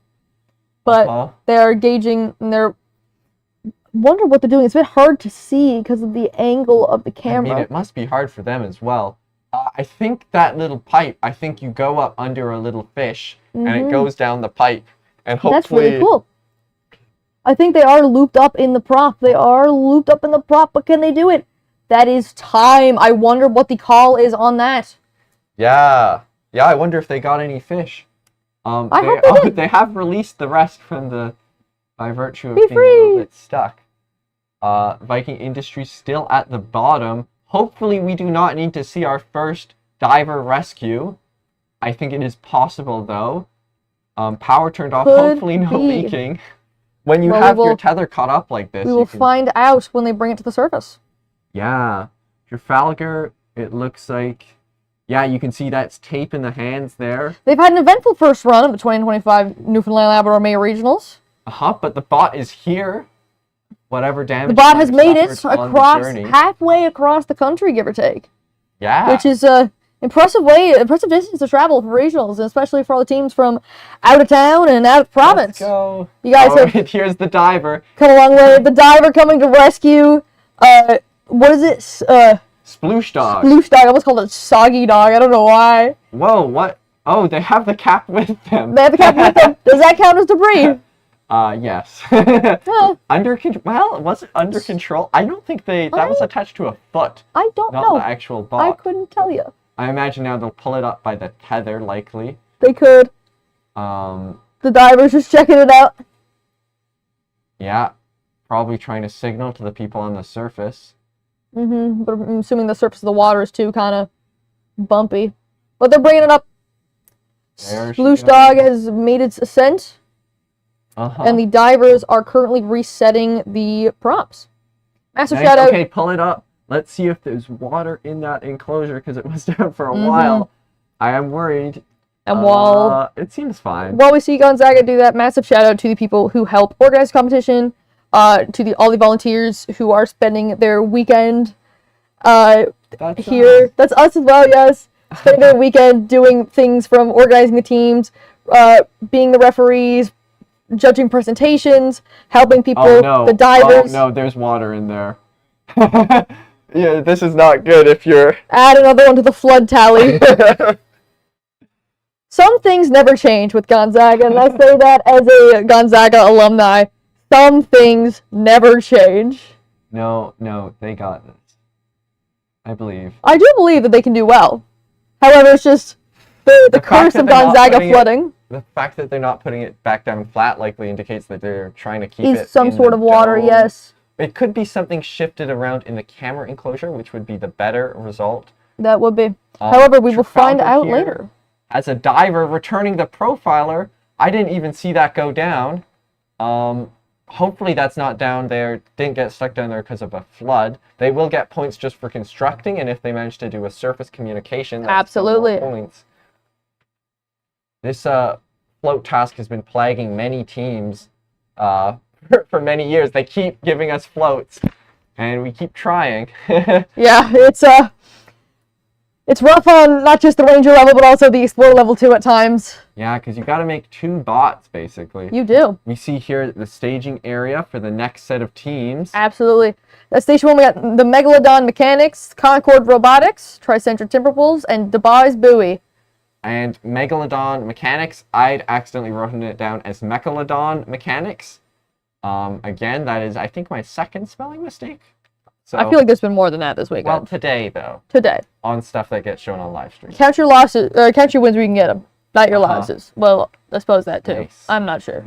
Anyways, massive shout out to the sponsors. Like I said, the sponsors and the volunteers. You guys are helping make this weekend as great as it is. Lots of time, lots of money, lots of investment. These sponsors also give teams, or I know the Marine Institute will give teams an initial funding for their program, for their ROV, which is huge, especially for beginning teams and even returning teams. That little bit of money that helps, buy a new enclosure, buy a thruster or 2. And starting out, it's very daunting, very intimidating. You don't know what you're getting into. But these sponsors help provide that stepping stone, that guidance, and that ability to create the best thing that they can. Yeah.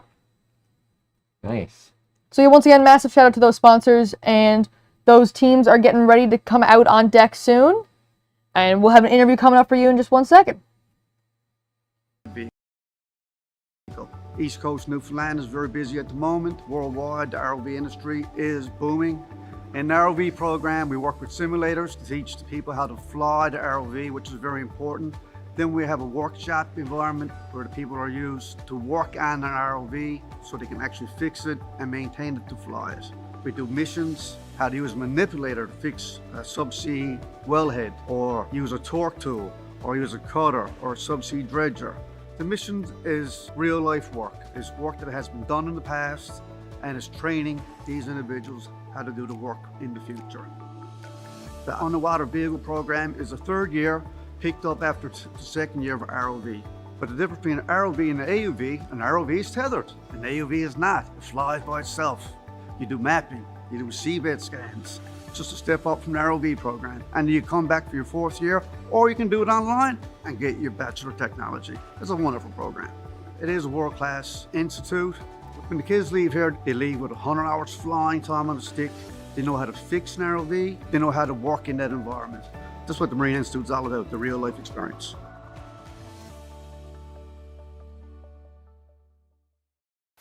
I think it's like nothing else. There's a sense of adventure to it. The investment in the students is kind of incredible in terms of the new facilities. Small classes and one-on-one when you need help. The people have been so welcoming and amazing. You can't replace the hands-on factor in this. Once I went to the commercial industry, I felt totally ready to just jump right in. Knowing how much opportunity is out there was a big pull for me to come to MI.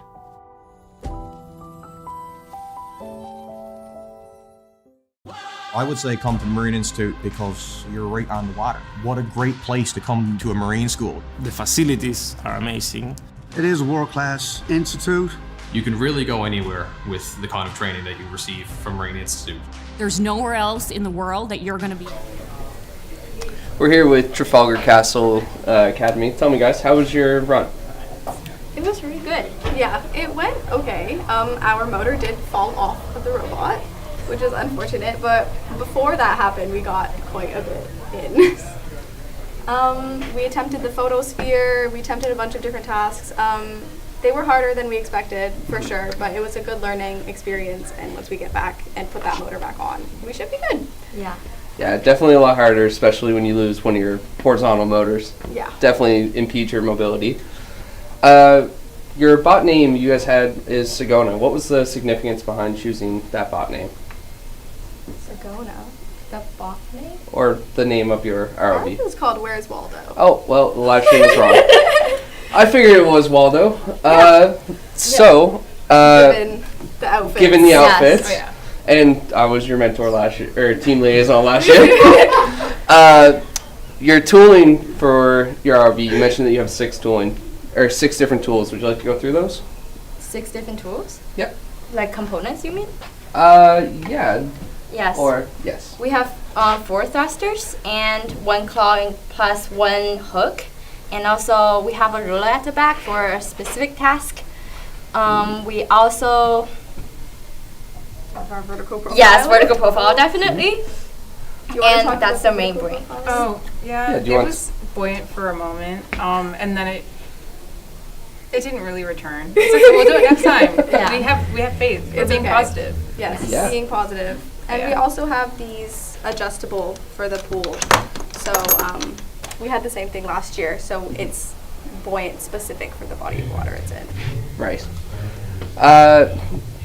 What do you guys think was your biggest challenge, especially from flying in from Ontario? Was there many other challenges that you guys encountered in terms of? Oh yeah. So ourselves losing our robot. Yeah, so we came, the robot didn't come with, it was lost in Yes. transportation, and we were like calling, and we were so stressed that we thought we weren't even gonna have a robot today, but thankfully they got it on a flight, and it got here at 1 a.m. And then they sent it on an Uber and it went to the wrong hotel. And then our mentor had to go at like 3 in the morning to retrieve our robot. But you know, she's here today. Yes. But we're tired and we had to do our safety in the morning instead and test and everything in like a condensed period of time. So definitely that was a challenge, but we overcame it and we're happy. Yeah. It's great that you guys could make it. We're awesome to see you guys here and glad that Waldo was finally found. Thanks, guys. Thank you. Thank you. Thank you. All right. So we are getting ready for the next set of runs there now. You can see the teams have moved into their stations, getting a briefing from the judge. I believe setup time has begun. You can see that clock, 18:45. In the little corner here, this is what the teams can see to double check the time, because sometimes when the judges are telling you, you got 15 minutes left, you got 10 minutes left, you got 5 minutes left, it can get lost in the noise. The flume tank is really echoey and can, you know, confuse some people. Megalodon Mechanics, this is their first year. Now, Sacred Heart School from Halifax has a team last year, and they had a lot of interest and a lot of kind of desire to do more and learn more, so they made a second team. And I believe the junior team might be younger members. Not sure. That's what I guessed. That's what I guessed based off the name junior and senior. It looks like they're ready though. They're Hoping to guns see a lot out of blazing. them. And then next we have here Concord Robotics. with the ROV from away. They had some issues in the first run, but they were able to laugh it off, and honestly, their joy and energy was very infectious. Oh yeah, they're the roly-poly team. The roly-poly team. And though it says 3 cameras, I believe they only have 1 or 2 functioning. But they have the best claw ever. God, I truly do hope that they are able to overcome the thruster issues that they had, And Tricenter Timberwolves from Tricenter Academy with Black Box 25. They only have 3 members, which is way below the full deck crew. Yeah. We had a team yesterday in Scout with 2 members. Yeah. I might have been Pasadena, I feel like. It was Pasadena. So, yeah. And also, I asked them, because their bot is made out of this aluminum extrusion, and I was like, I wonder how long that would be if it was all laid out end to end. And 452 inches was their answer. Now, they were also fixing the robot at the time. So that information, the number could be off, but it seems pretty good to me. That information might not be 100% up to date. However, it gives you a general estimate of how big these things can be, you know? And then down here, I believe is Debai's Buoy from Mobile Central High with Debuoy. They got 10 members. I believe their bot, it looks to be like a modified... So this is a fairly tragic story. Oh. They have a second robot that has a underwater enclosure for a whole bunch of electronics and 6 T200s and custom CNC'd frame. However, they had a Pixhawk, which is one of the computers these teams use. They had a Pixhawk blow, and this is not a component that like. It's quite an expensive component, and it's quite difficult to get on a short notice. Like $80, and it'll be like a week, it's more than and that. a half from Amazon. It's more than that, I believe. I remember seeing a text about this in with Eastern Edge, saying we're trying to get this team a Pixhawk. Yeah. Concord Robotics, once again, with their camera view, they got it hooked up to the to our live stream stuff, so we are going to be able to see their pilot POV once again with that camera in the back. Oh, they're going down with the PCO2 sensor? Going down with the PCO2 sensor, which leads me to believe that hopefully testing went well, and I guess, I don't want to say recovery, but recovering from the... upside down. The upside down. Upside down for like 7 minutes. has gone swimmingly, you know? Yeah, maybe they moved buoyancy around, I'm not sure. There's lots of things it could be. Launching. Getting ready to in the next 3, 2, 1, and they are off. Nice, a little push there to give the robot a head start. Always seems like they're descending really slowly at the start, but I think that's just, you know, water being water. It's the air getting into the PVC, letting all the air out, because their frame is made of PVC, and I believe they have holes to kind of get that air out, you know, for any unwanted, for trying to neutralize their buoyancy, you know? Yeah. Which is a smart move, you know? Now we have, I think, the team that has the most fun piloting. Oh yeah, Concord Robotics. we only get a couple views, so maybe there's other teams that are having a lot of fun piloting that we just don't see. But you can see here, again, these joysticks, I'm pretty sure, are connected to... actually, no, sorry, that's a different team. There's a couple teams with this yellow Pelican case for their electronics enclosure. I believe that's part of a CMate kit. Is it the Triggerfish, maybe? I think it might be.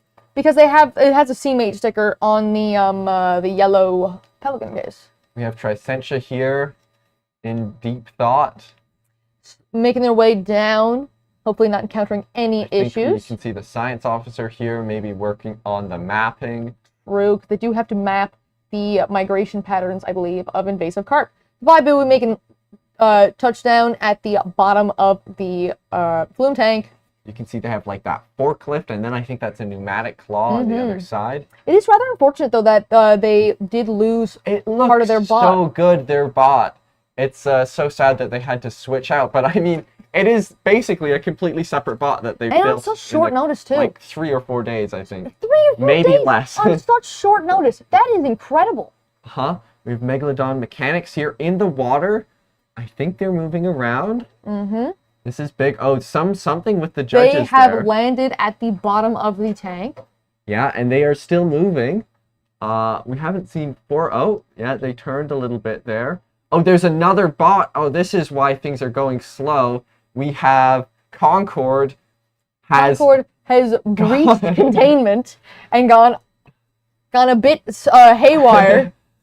I don't know. What do you do here if you're a judge? Probably you tell You probably tell them. The tether managers are like, oh, what do we do? And I don't know what you do in the situation, because if you communicate, that is a point penalty, I believe. Also, I think sitting down on the ground there, we have some people working on the science Working on the tasks. graphing as well. Concord, again, we can't see them on their screen because they are currently They at are the top on of a side Megalodon's. quest.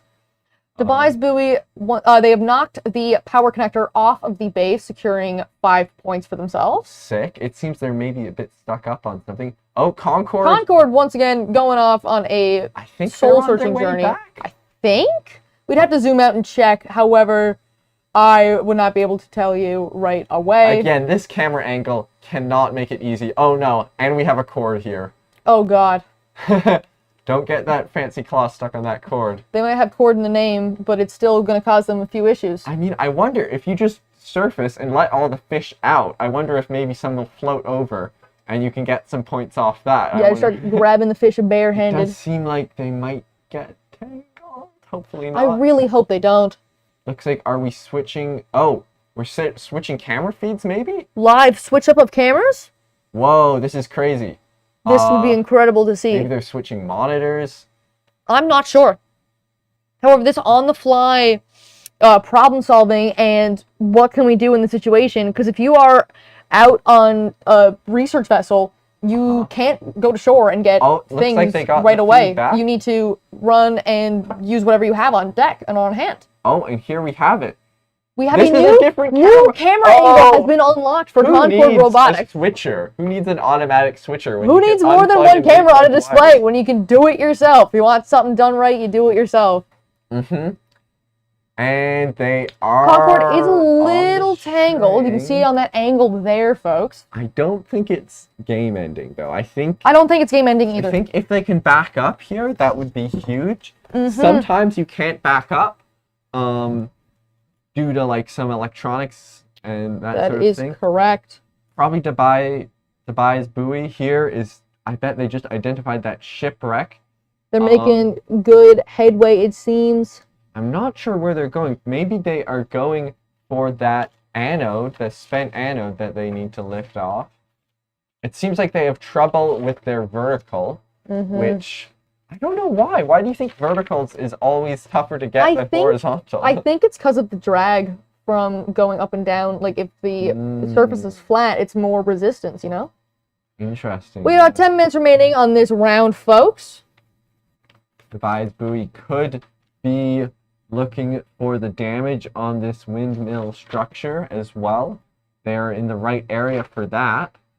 Or they could be trying to find a cozy spot to park the bot,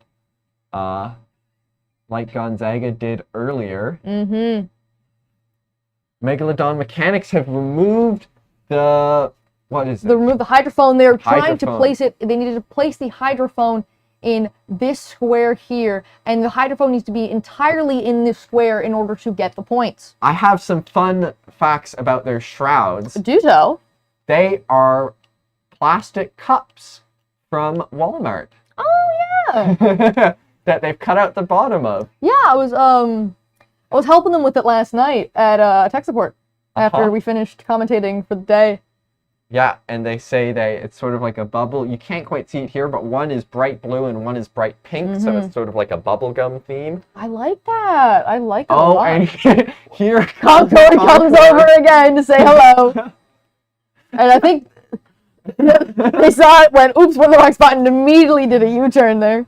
I think Concord has some issues with the directions. I think there might be a combination of buoyancy and thrusters. However, they look great while doing it. they're having a like it's genuinely the fact that they are, as much as things are starting to go wrong, they're still laughing about it and like just. And that claw is There so comes beautiful. a point when stuff goes wrong that you're just like, this is kind of funny. And look. And from that perspective, right? From being there myself and having things go wrong in that way. And things have not gone so wrong that they can't move the bot. That is true. They still have a working bot, and they can still try and improve and fix any issues that they have.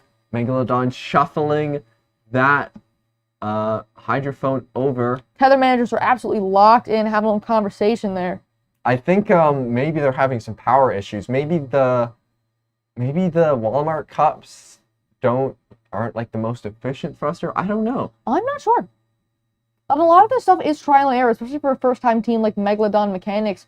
They might not be entirely sure about their decisions or what they're getting into. And I had a conversation with one of them last night. They're like, I hope the other teams don't think that we're like, you know, kind of just using whatever we have. And it's like, no, the point of Mate ROV is to use what you have. Think outside the box. No two ROVs are going to look identical. I think the only thing they say that is new this year is the camera. And then maybe one other component. Everything else is recycled from previous years. Oh, camera and the plastic cup from Walmart. I think they use stuff from, either they went out and bought it, or they use stuff from, what's it called? I'm just trying to tilt my head to get in the... Yeah. Try to get the angle It's a right. testament to the pilot, how they're able to navigate the playing field like this while on a bit of an Upside down angle. on the side. Concorde rotating. Oh, are we going to get the hydrophone here? I think you said earlier they had what's called 6 degrees of freedom. 6 degrees of chaos. So, oh, and they're right side up right now. They've landed right side up. I wonder why. I feel like the bottom might be heavy in the front, and that's what is causing their issues. Maybe Tricentia, we can see here at the bottom. Tricentia made their way down to the bottom now. Look like they're moving. This probably is a communications issue. Could be. Maybe a camera issue. These sorts of things are tricky. Megalodon still shuffling that hydrophone over to the square. Concorde almost went over to Tricentia there. Concorde's saying hi to everyone today, and honestly, you know, that's what you need. You need to, a good spirit, hey, how's it going? Shake their hand. Uh-huh. I think Concorde... It's sort of surrounded by two very boxy bots. Oh, Dubai's buoy here is, I think, looking for a cozy location. They have gone under this piece of PVC there, folks. Hopefully they can try and back up, but they might be pinched between those two corner pieces. I don't think they have a lot of vertical thrust is probably one of their main issues. Probably would have been a lot better with their bot that they actually spent the time working on. Oh, sorry. Wait, did I get that team right? Which one? Yes, this is the backup, sorry. Yeah, I really want to see, I mean, if you... Yeah, they have a really nice looking bot in the bottom of a box, but unfortunately without the right electronic components, it just isn't going to be a... Whoa! Tricentia! This was not where they were, I don't think, when we last saw them. Perhaps? No, they're shuffling around. Shifted, maybe. Seems like maybe some frustration on deck. Probably doing some science tasks, trying to figure out what the issue could be. I mean, 3 team members, it was pretty tough. They are truly a small team, but they have not given up, and they are going nuts. We have liftoff. Wow, where was this power? They just had like a sudden surge of energy in 4 minutes and 30 seconds. Not giving up. It's that adrenaline kicking in.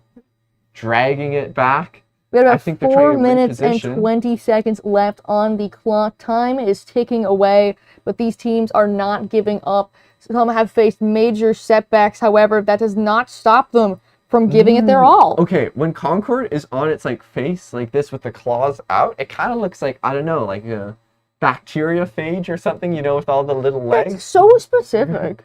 I mean, that's what it looks like to me. It's incredibly specific, but I love it, but it's incredible.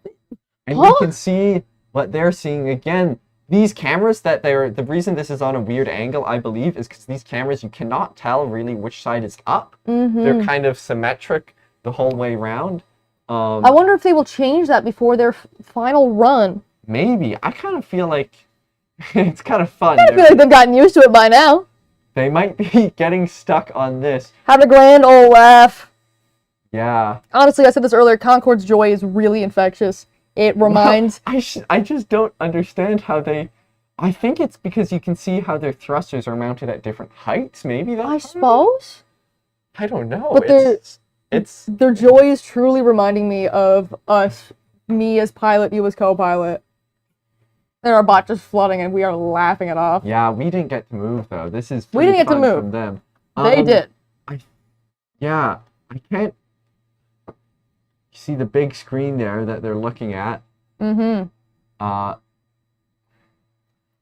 What else is on the go right now? Concorde is still pushing around the hydrophone. Still Dubai's buoy. I mean, still, yeah. I think this is, not a bad spot to, like, shelter from... Have a little sit down. Hunker down. Megalodon Mechanics and Concord Robotics are currently battling it out to see who can place the hydrophone Look at first. this. No, look at the lift here. Megalodon This is huge. giving lift. Hopefully they can place it back I on don't know that. if they can go forward, though. It might be the issue. I know, it looks like they are rotating a bit inwards towards the I think windows. their horizontal thrusters might not have the power that they need. Which would be rather unfortunate. Uh-huh. However, you can see some tether managers, debating. Yeah. I mean, I honestly, there's so much, I love so much even just seeing your bot be underwater, because for a lot of these teams, they haven't got to test. Oh, Concord, whoa. This is a hydrophone. This is the square. Can they flip the bot? Those degrees of freedom are really coming in handy. They did a full front flip there. The momentum, they kind of like. Can they do it again? Over. Wow, this is crazy. Megalodon Mechanics in the hydrophone in the square. They have done it, folks. I can't believe I said that they had no horizontal thrust. They got it. Unbelievable, that is positioned Brandon. correctly. Unbelievable. We're canceling him on Twitter.com. Luckily, I am not there. Looking. Oh, wow. Concord here.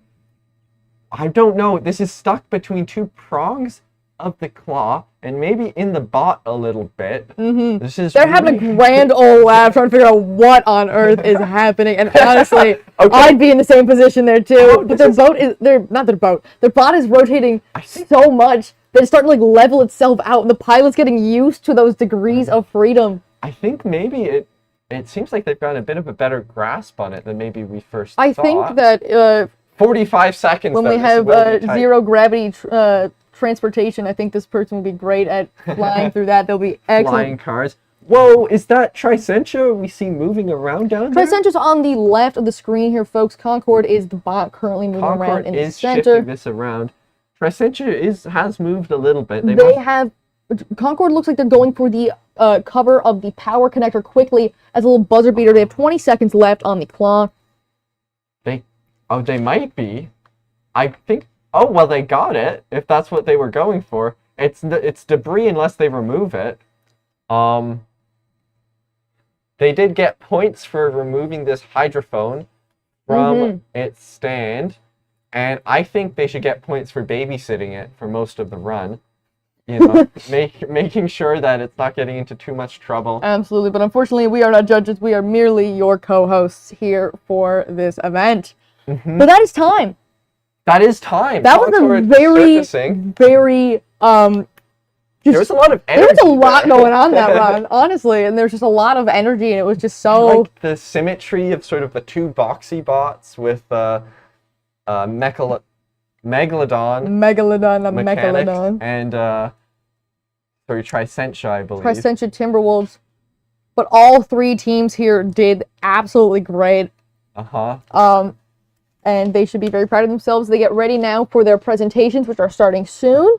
And in between now and then, and their final run, they can make modifications of their bot, do more testing, book tank time with their liaison, and see what they can do to ensure they have their final run be as good as it can be. Exactly, yeah. All right, so up next on the schedule, it is currently 1:54 p.m. Newfoundland time. And we are 1:55 according to the clock we have here. My phone is a little slow, apparently. 2 o'clock, we have Hammerhead from Sacred Heart of Halifax senior team. Station 2, we got Cardinal Subsea Solutions from Rock Collar Central High. Station 3, we got OD40 from O'Donnell High School. And Station 4, we got Shark Tech from Labrador Trades Academy. I'm looking forward to this. I can't tell if OD40 has made it to their station yet. I truly hope they have. They had some hoping issues we with their have first runs with waterproofing, I do believe might have been the problem. Yes. I think Or connections in their enclosure. However, I do believe that things are looking up for them and that they should be good now. Yeah. So that sounds good, and we will see you in about 5 minutes for the next run. And you get so much hands-on learning here in the most beautiful province in the world.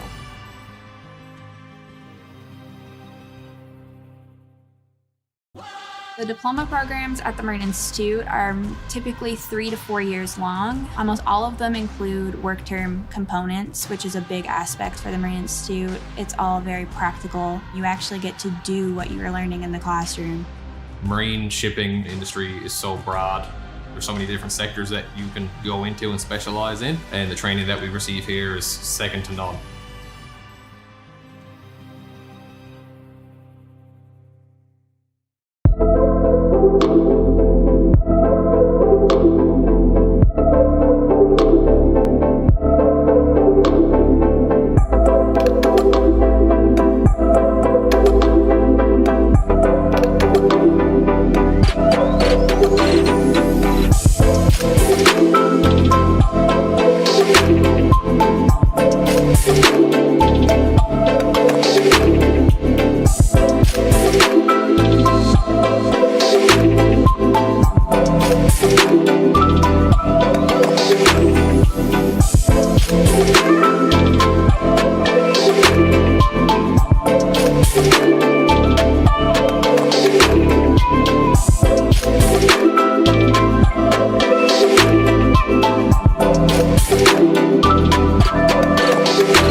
So I did the Bachelor of Maritime Studies. It introduced the business element of the maritime world. When you join the nautical science program, you sort of think that your life now is on a vessel or on a ship. But doing the degree allowed me to come ashore and get a job landside. You're getting a formal degree from a well-recognized university. You can do this while you're online. So you can log into your course wherever you are in the world. This allows you to keep working, gaining experience while doing your degree.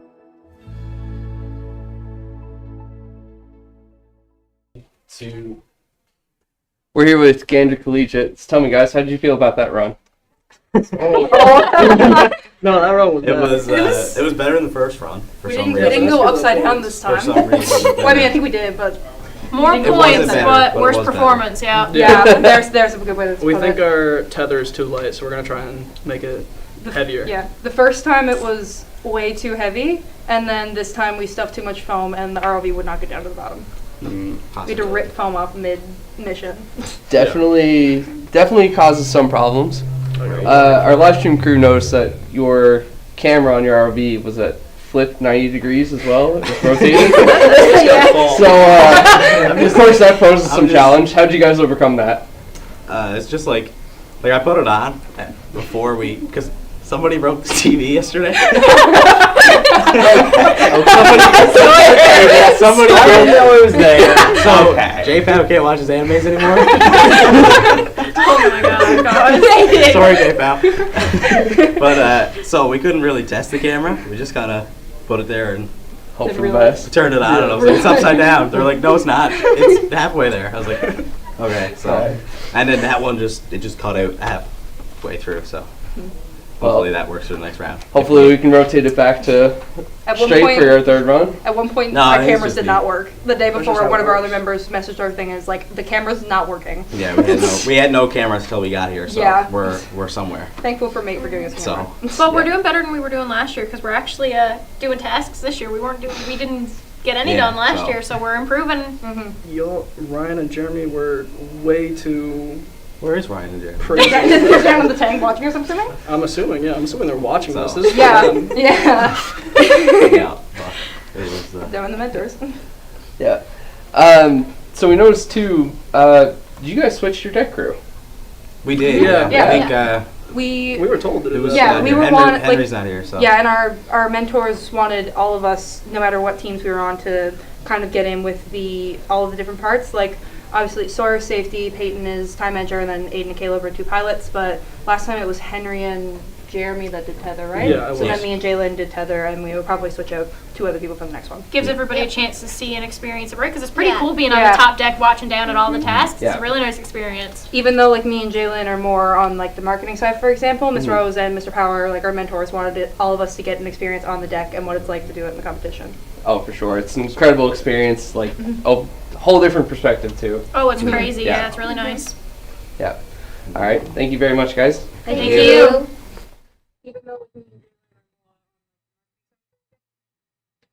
And we are back. Here we have Concord Robotics up top. Oh, sorry, Concord Robotics Hammerhead just went up. This is Hammerhead, Sacred Heart School from Halifax, senior.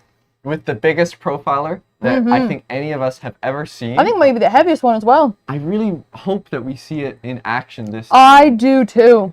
You can see they're setting up, maybe adding some last minute buoyancy or something. Next here we have Over here at this station, we have Cardinal Subsea Solutions from Roncalli Central High with Echo. they have 2 different cameras, and their bot is made out of another robot that was meant to be on land. Yeah. So it's kind of fun how they've managed to transition this. Mm-hmm. I wonder what they're going to do Me too. when they have to compete in the land competition In the first again. tech challenge, yeah. So they used a starter kit from the first tech challenge, and they took that and turned it into the bot you see there before you. We do not seem to have anyone at Station 3. No, there's someone at station. There's people at Station 3. They're just Okay. only a few of them. I And believe so. Ah. Yeah. I think. OD40. Oh, wow. I think they're doing. They might be doing. Is that? I'm They not don't sure. have the bot here, I They're don't think. doing the land tasks. It appears, which honestly, That's smart. valiant effort. I think like, they have you some have to- epoxy drying right now. Ice V. I like the ROV being named Ice V. It's like It's IV. Ice 5. It's Ice like 5. the Roman numeral. Oh, my bad. My bad. Yeah. OD40 here, ready to do some carp graphing. Some carp graphing, some water samples, some I think you can eDNA. do. Can't do that until you get the water sample. I think you can request a water sample. If you not sure. cannot. Anyways, miscommunication aside, we have Shark Tech with Siku, I believe. Not sure if I pronounced that correctly. My bad if I did not. 13 team members. Yeah. Pretty decently large sized team. But And I think they have, the sort of regular meetings. They've completely redone the bot. I believe last year they had a bot with the electronics up top. They've shifted that down into the bot, into the robot itself, which can allow for more potential in terms of complexity and sort of automation and stuff, but can also cause problems. Cardinal Subsea here, we get a view of their control box. It's the classic 3 switches. on, off, so it's kind of hard to, 1 for vertical. everything's either 0 or 100, right? It's all one or the other. Yeah, it's a lot of skill piloting a bot like this. Mm-hmm. You This can team, this team is from Avondale, see- so they're ways away. Uh-huh.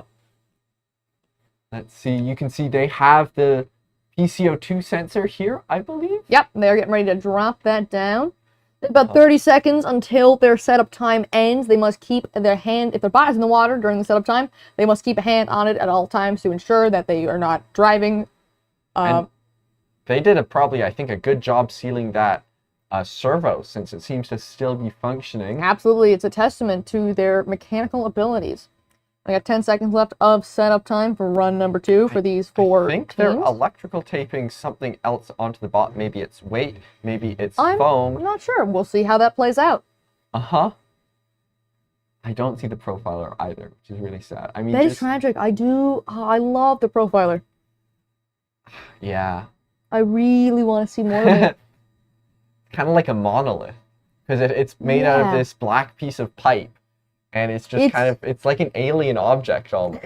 Like if I was swimming around and I saw it, I Ironically, it's a similar style to the actual vertical profilers that you'll see kind of scattered around the Marine Institute. Cardinal Subsea Dove straight nailing in for it. Almost straight into the correct bin with the correct orientation, or the correct square, sorry. Oh, It has to be correct orientation and in the square properly. Perfect, I think. Yeah, perfect. So they've just scored themselves some points. Shark Tech is making brisk work of their tasks. They're going for a water sample.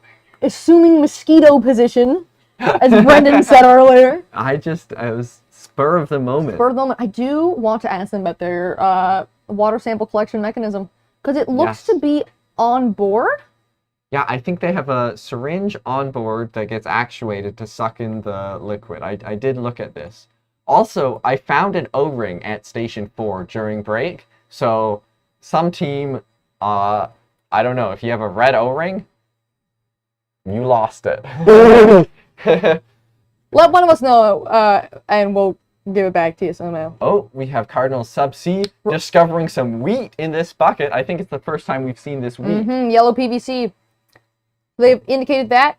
It's nice how the wheat has stayed fresh in this shipwreck for presumably like decades. Absolutely. Hammerhead still up at the surface. Cardinal Subsea Solutions. You can see here tether management and deck crew in the background. You see a little bit of what they're seeing with the bot. They're sort of looking, it seems, at the boat, probably identifying that as a propeller so as to get the second piece of information on what type of boat this is. If they can get the length, that will be a bonus if they can identify the proper ship. There's this handbook with like 9 different boats. Yeah.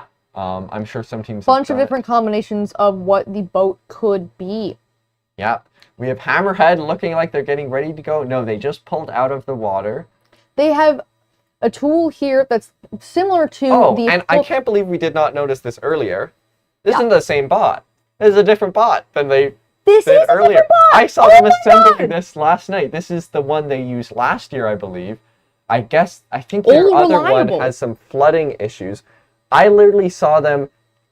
I saw this frame half built downstairs the other day. Exactly. Yeah, I saw them. They were taking out all these different T's and these different bars, and they were just putting it together. And I was like, what are you guys doing? And it's like making a new bot. I mean, so that's... Spur of the moment, new bot. Oh, yeah. That's last night till now. Cardinal Subsea may be getting in position. They knocked the hydrophone off of the base there, so that's a few points. Potentially they're doing the photosphere test. I think they are. You see the co-pilot there taking some pictures. A little bit out of the square. They are, unfortunately, a little bit out of the square. Need to stay in the square, I think. They are looking for yellow squares. Oh, whoa! That's a... What? I believe that is Hammerhead's profiler, it looks like. Oh, here it goes. Is this... I don't know if this is the big one, though. It's the same color. But you can't really see it past here. I feel like that's just water being water. Yeah, look, you can see how it folds there. Like, that's just the water in our angle. I do hope... It does seem like it might not be sinking, but you still get points for it being at the surface. I can't see the rocks that they were trying to attach on. Shark Tech has presumably identified what is in there, and they're putting the lid back on. Hopefully they've got the water sample as well. I do believe they have, considering how they're moving on from it diligently. They've removed the cover. PCO2 sensor is in place. That is the profiler we are talking about, folks. Is it? Yes, it is. It's the massive one they got. Those are the rocks we mentioned earlier. Those are the rocks we mentioned earlier. Each of those big balls of tape is probably like 6 or 7 water balls. They're all full of rocks. And it is not enough. It's not enough. They told me earlier this morning, they said we added 4 kilograms of rocks, and we think we need more. I think the issue probably is the volume of air in the rocks. I mean, they're heavy, but they're not that heavy. No, and obviously 4 kilos of rocks is a lot. A 1 meter long tube, that probably causes issues. Here we see Cardinal Subsea going for this cap. They need to take this and bring it to the surface. Which I do believe they will have a little delay between the pilot feed and the underwater camera, but you can see that they grabbed it masterfully. Yeah, interesting. First try, no worries, they are pros. No worries, no problems. Everything is fine and dandy. Hydrophone is in place, cover is off. Hammerhead, they have made their way down. Yeah. I believe this might be the first time they've made their way down this round. Could be wrong. Yeah, I don't remember seeing them down here before, but I don't have a great memory, so could be either one. Shark Tech looks like they're moving around to maybe get Perhaps that with sacrificial cover. anode or the cover. I think maybe they're connecting the power. Their tether manager and their pilot are absolutely in sync right now. They're on the same wavelength. Yeah, I wonder where they practice. Mm-hmm. Hammerhead, you can see also going for that cover. Mm-hmm. Look at that. I don't know what they have for tooling. They have a little hook like this on the front. They must have been working similar to the one which you can see on the power connector prop as well. Oh, I didn't see that. Cool. Yeah, I noticed that when they were putting the thing in when you were like, oh, this is the same butt. I was like, oh my god, it is. Yeah, they mentioned that they might have to do this. Better than frying all your electronics. Absolutely. Kudos to them for being absolutely incredible and bouncing back on the going fly. for the pin here. Or maybe attempting photosphere again? Not sure. I think they have a hard time spinning in one place. Oh, they are going for the Medusa jelly, folks. I think. Wait, sound, is this? Yes. Sound the jellyfish alarm. It is out of here. Is it? Woo! Wow, that's the first time I've... We've seen it from the pilot POV. That's awesome. Yeah, that is so cool. Like, from here, it just looks sort of indistinct blob, but... Yeah, it's right there. You saw them looking at that for a while. They were just confirming with the judge that it was free-floating. And these judges are absolutely dialed in on everything these teams are doing. You see there, O'Donnell still here, working on those desk tasks that they can. I think you can get like 20 or 30 points just on desk. It's a good view, yeah, and you don't want to throw them away. And I think it's a really smart move on O'Donnell. It speaks to their character that even though their physical bot may not be working, it doesn't mean that they are stopping their work. They keep going. And I'm sure they're working on the bot as we speak. Oh, 100%. Cardinal Subsea surfacing, I think, pulling in a little bit of slack on that tether. No, Yeah. they're going down for this power module. They are making their way There's a piece of around. Velcro on the end of this, and you have to insert that into this part right here. You see where the cover came off. And it's tricky. It's kind of like threading a needle. It is, in a lot of ways. Here we have O'Donnell. Pen to paper, nose with a grindstone. Focus.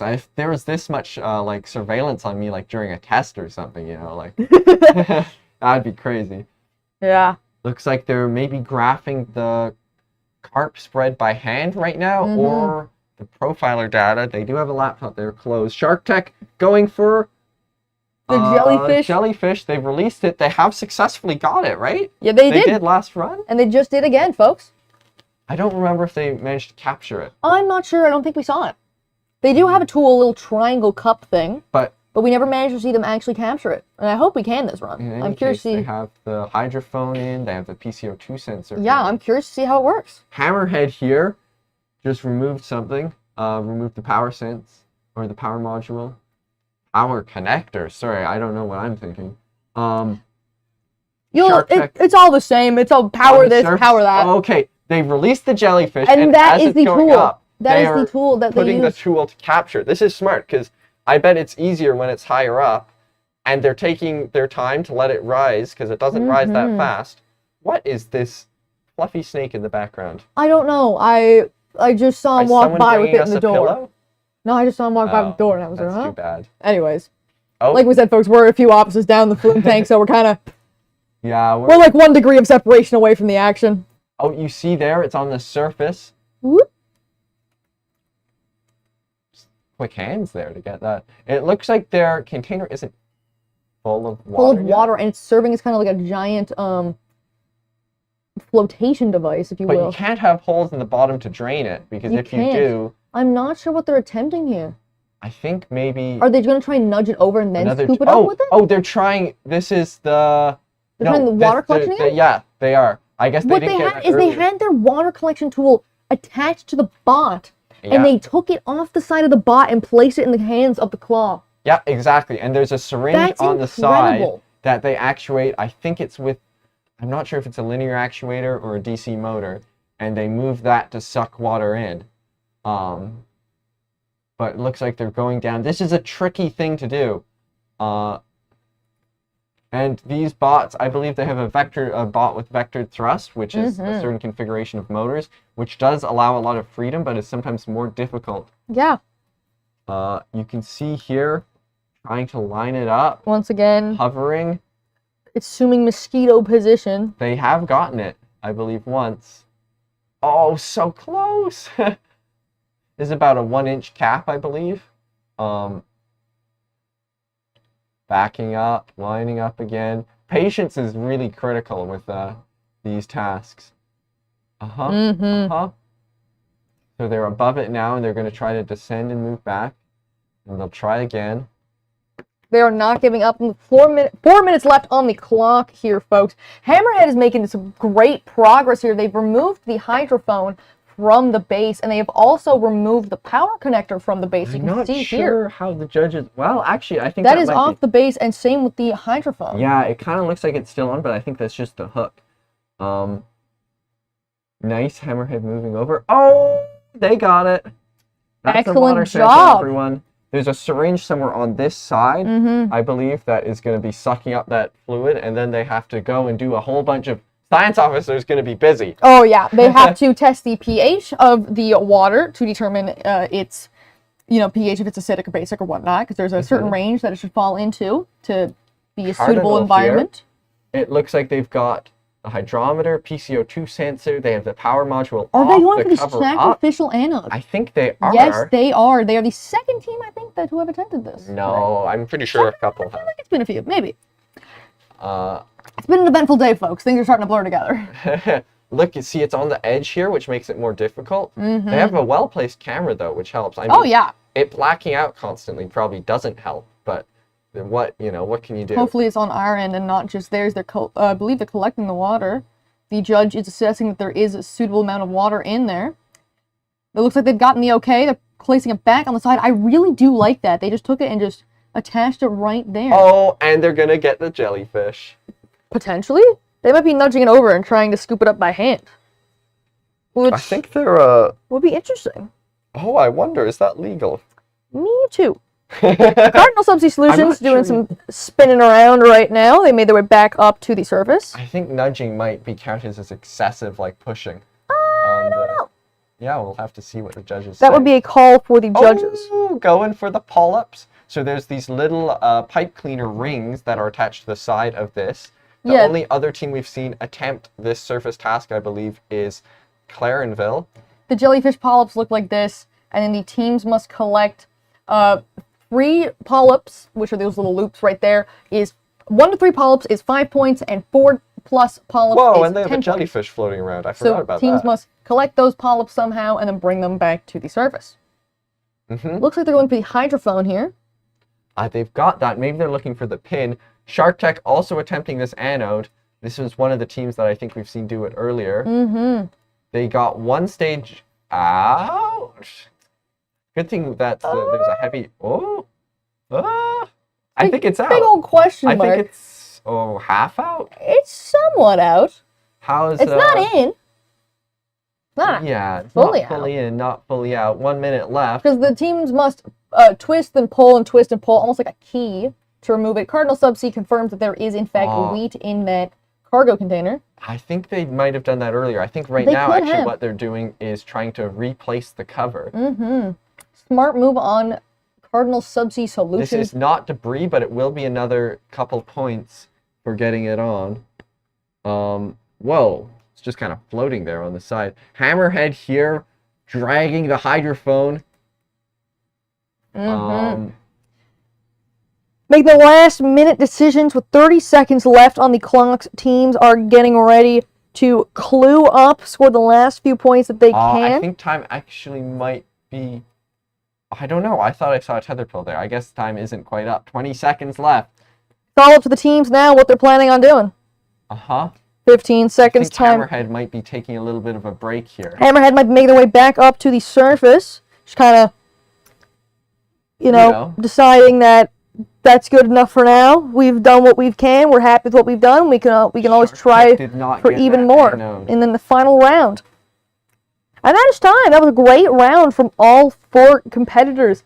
Even though there were some unexpected occurrences, some not ideal situations, setbacks, and all of the whole 9 yards. That was a great effort from every single team, and whether they achieved the result they would have liked to or not, they still did incredible. Yeah, a lot of tasks done there. Hopefully OD40 got their desk tasks done as well, and hopefully I really want to see their bot in the water for the final. Maybe that would just be like throwing electronics away though, so it's up to them. Could be. Once again, it is up to them, and sometimes you have to make sacrifices for the future, you know? Yeah. Is it worth trying to haphazardly assemble a bot that could leak and, you know, ruin a lot of electronics and set you back a good bit in the financial department, or cut your losses and come back even stronger next year? You can see volunteers tossing the props back in that the teams took out. To the wonderful divers, thank you so much for spending your time with us here. And thank you to all the volunteers. All your hard work is very much appreciated. And to the Marine Institute Memorial, Marine Technology Society, and all of our wonderful sponsors. And it's greatly appreciated for all of your contributions, all of your, you know, time and effort. Up next, we have esports finest Gert, Heritage Robotics, Pasadena Puffins, and Husky Marine. I don't see too many teams out on the table, so we might not be getting all of them. However, it is a little early. We're a little bit ahead of schedule for a May competition, knock on wood. Probably some teams rushing up. There's also presentations going on currently. But yeah. I believe it should all be fine, and we will see you guys at 2:30 for the next run. Nice. Diving today at a depth of about 5,000 meters on the north side of Mona Seamount, which borders the southern edge of the Puerto Rico Trench. We're not sure what to expect during this dive. They almost look like columns. Yeah, it looks like an underwater city or something. Quite a bit of life here. This includes sponges and corals and some anemones, a couple of polynoid polychaete worms, and a couple of fishes. These depths generally are pretty poorly explored, some of the most unexplored on Earth.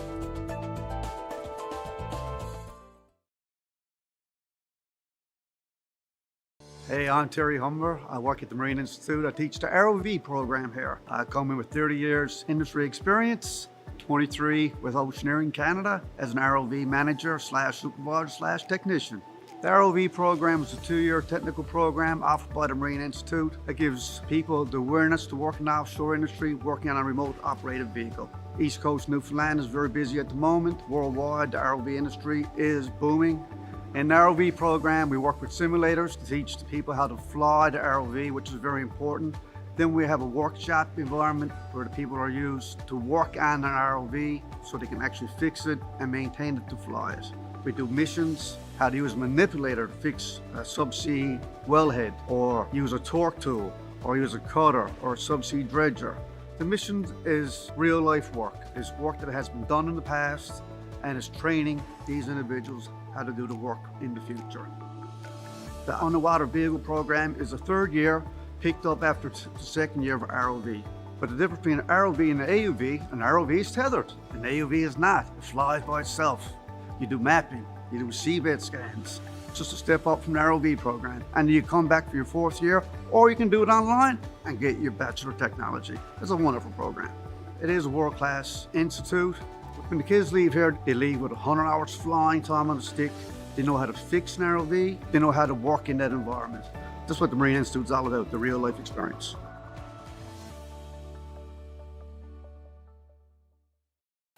I think it's like nothing else. There's a sense of adventure to it. The investment in the students is kind of incredible in terms of the new facilities. Small classes and one-on-one when you need help. The people have been so welcoming and amazing.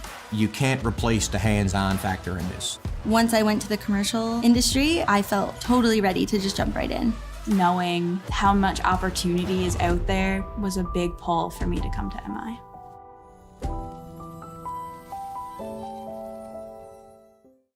I would say come to the Marine Institute because you're right on the water. What a great place to come to a Marine school. The facilities are amazing.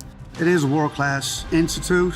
You can really go anywhere with the kind of training that you receive from Marine Institute.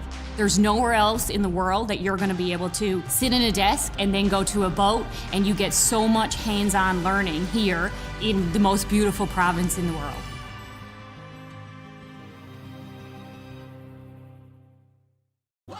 The diploma programs at the Marine Institute are typically 3 to 4 years long. Almost all of them include work term components, which is a big aspect for the Marine Institute. It's all very practical. You actually get to do what you're learning in the classroom. Marine shipping industry is so broad. There's so many different sectors that you can go into and specialize in, and the training that we receive here is second to none.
We're here with the Labrador Straits team. Tell me, guys, how do you feel about that last round?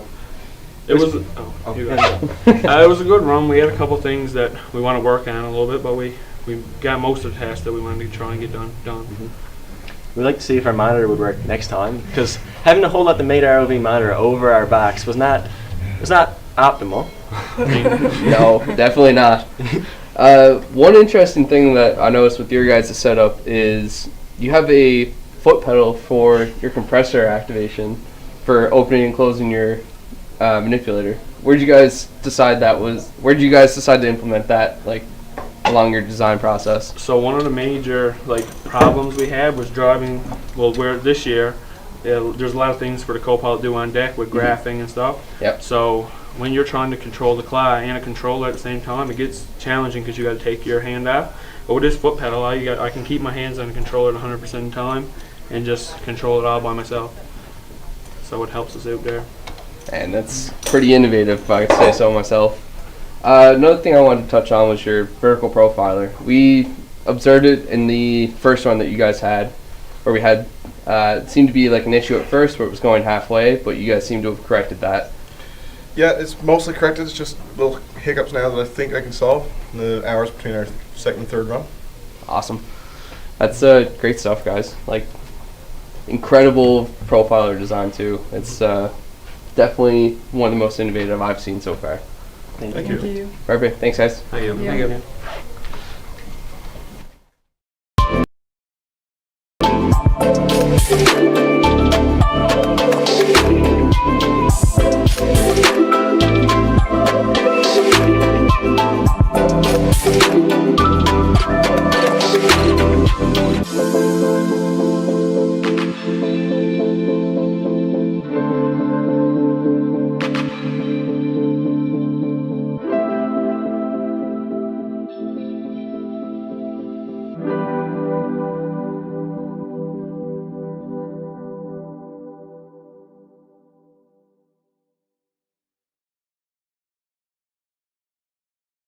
So I did the Bachelor of Maritime Studies. It introduced the business element of the maritime world. When you join the nautical science program, you sort of think that your life now is on a vessel or on a ship. But doing the degree allowed me to come ashore and get a job landside.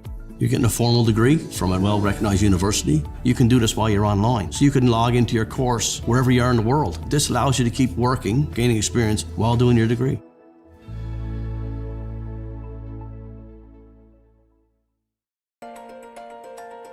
We are diving today at a depth of about 5,000 meters on the north side of Mona Seamount, which borders the southern edge of the Puerto Rico Trench. We're not sure what to expect during this dive. They almost look like columns. Yeah, it looks like an underwater city or something. 2, 1. So we are back again with Sacred Heart Senior, with one big change being their ROV and their vertical profiler. Tell us, guys, what's the story behind this change? So, well, we had some issues with the flooding on our pressure vessel. We're still in the progress of fixing that solution, and we had to come up with a solution to actually have a working ROV for the second run. And this is the solution we came up with, which is we built this whole thing in 1 hour total. We had originally planned slightly just so we know there's chances of transporting the ROV with issues.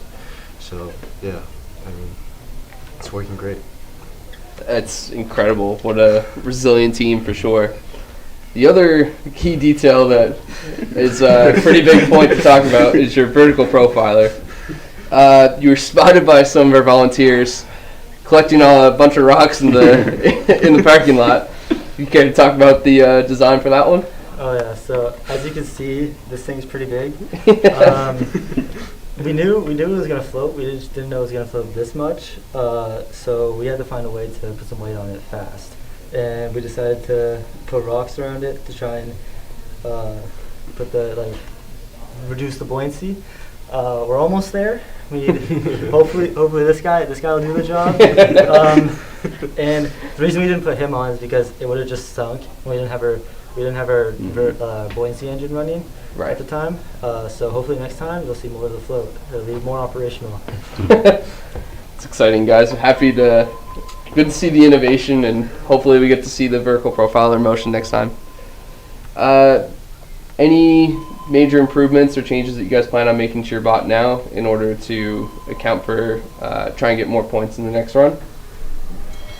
Well, so our main bot, of course, it did float, but if we can get that back online, get those seals all good and tight, our thrusters on that they're the bomb.com, as we call them, and much better than these guys. So if that's something we can do, it'll really make a big difference for our point total, for us to be able to maneuver and stuff. And like we said with the float, is getting it back up and operational to the best of its ability. Awesome, guys. Hopefully we can find half a rock to really tune in on that buoyancy too. Perfect. Thank you, guys. And we are back. The runs have already started. We had to put 2 interviews in just to make sure all the teams got a chance to be interviewed. Let's take a look. What has happened here? We have Heritage and Eastport both descending down. Pasadena descending down. Don't see Husky Marine yet. Heritage going straight for that's the water sample? Absolutely. Whoa. I wonder what they have planned for this task. I said this last run when they were present. I absolutely love their control scheme, which you can see here. Also, the controller that the pilot has, this is similar to one that you would actually use in an ROV. We have ROV simulator rooms in the main floor of the Marine Institute. Oh, this is really tough. They do have an upwards camera, but they can't quite see. You can see there what it looks like. There's that red. Mm-hmm. I don't know how that is. It's a tricky angle. It really is. And the fact that these pilots are able to effortlessly do it. But there's so much points locked behind that. Like maybe not completely effortlessly, if we're being honest here. But if you get this, you can get so many points on deck at the same time. And you can get points on deck while doing points in the water, and it's a game changer if you decide to do this. It's what separates kind of mid-scoring run from a high-scoring run, you know? I also wonder what this fourth camera that is currently all the colors of the rainbow would be. What view that would be. They decide to cut their losses and perhaps come back to it later, taking a look at the shipwreck. Yep, so they see the propeller and they see the ship. They can identify that, I think, as a cargo ship. Pasadena going for the cover. Eastport has disappeared off to the side. They have the cover off. They're doing their signature U-turn with the cover upside down again. Worked for them last time, I believe. I'm still thinking about the tools, which you told me they heated up PVC pipes and flattened into when they became malleable. Look, I looked at it and I was like, that kind of looks like Tusk. And then I was like, no, that's not like, that's not, it's PVC. Also, Heritage going for that cover. Very interesting. They're trying to place it back up. Pasadena Puffins making their way grab up this to cover. the surface. Cannot drop it. Please don't drop it. Oh. There we go. They got it. They seem to have stuck with this tool. And thank you from our volunteers for pouring that out in the pool instead of on the deck. There was some frantic mopping going on after the last set of runs. Yeah.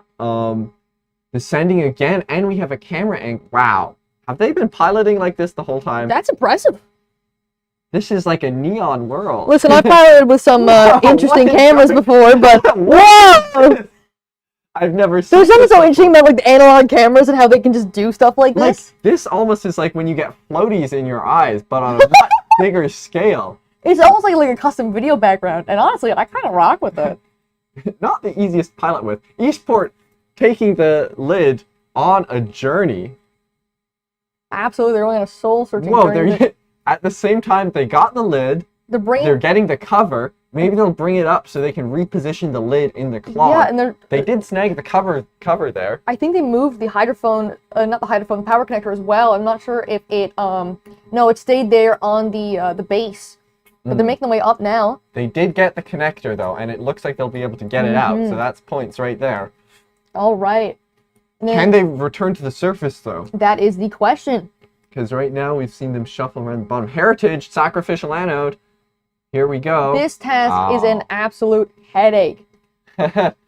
And like I said, you have to twist, pull. And if you pull too far to one side, then it gets stuck in the corner. And this PVC likes to twist. And it's a weird piece to grab, right? Yeah, you almost, yeah. The controller that this team is using is also like, it is similar to one that an actual ROV would have. With the multiple different feeds? And no, with the like the actual, like. Oh yeah. The one that the pilot is actually holding. They have two fancy handles there. Yeah, in the ROV simulation rooms here at the Marine Institute, they have like in the chairs they have controllers similar to this built in. So if this person goes into ROV piloting, they'll be more than ready. What do you think this temperature reading is? 21 degrees. The pool's not that warm, is it?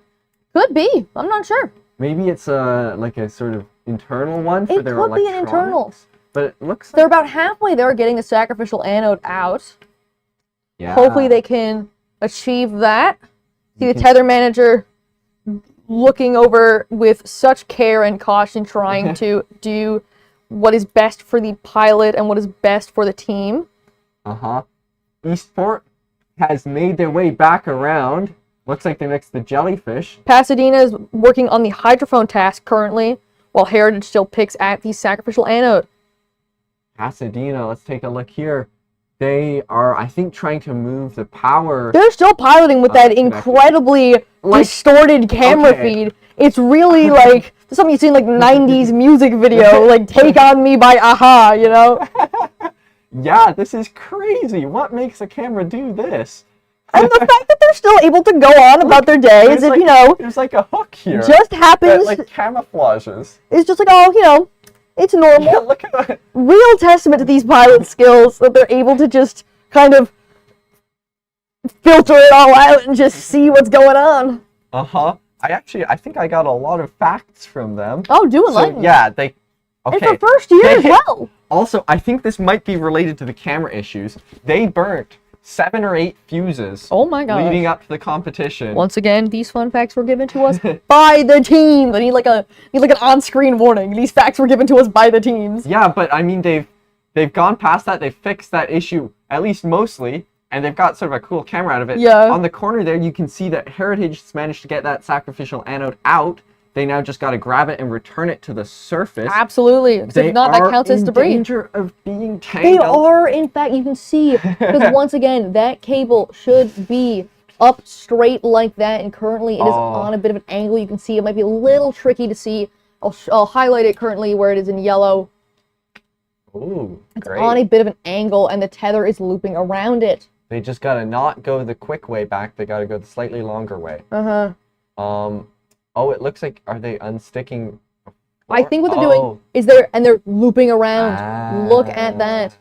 Very nimble bot as well for its size. It is, yeah. And I really like, I mean, the black tube there is pretty cool. It's classy. I like it. Gert over there is looking at releasing a jellyfish, I think. I mean, has so much already hooked.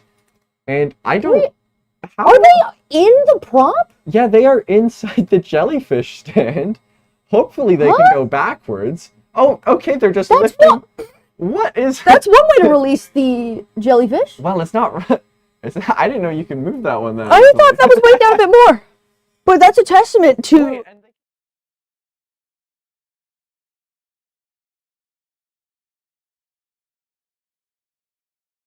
Look, I'll be honest, I'm on St. John's, so that Fieldians jersey there was a bit much for me, but it's My okay. condolences. I'm not familiar with the soccer rivalries of Newfoundland.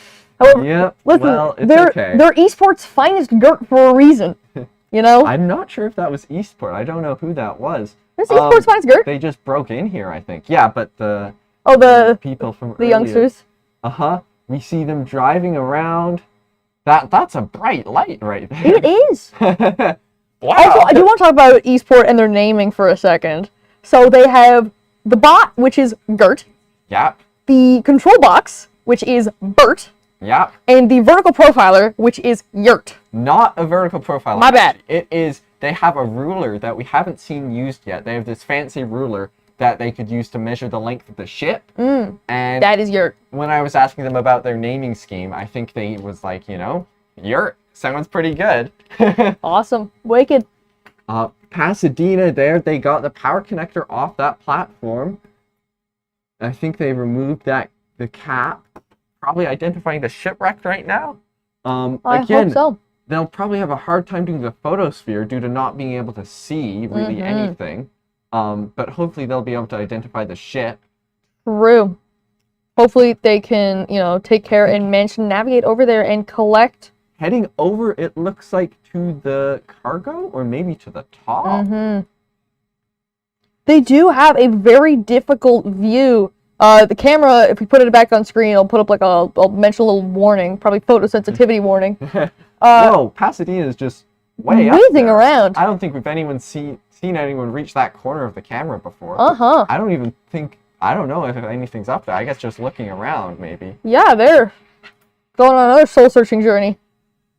Lots of soul-searching journeys today. I like the red tape on stuff. I do too. Listen, you're sticking commit to the color insulation foam on top, but no reason that's got to look bad. Exactly. For Eastern Edge, we're making a foam topper and we're gonna paint it. I'm excited to do that.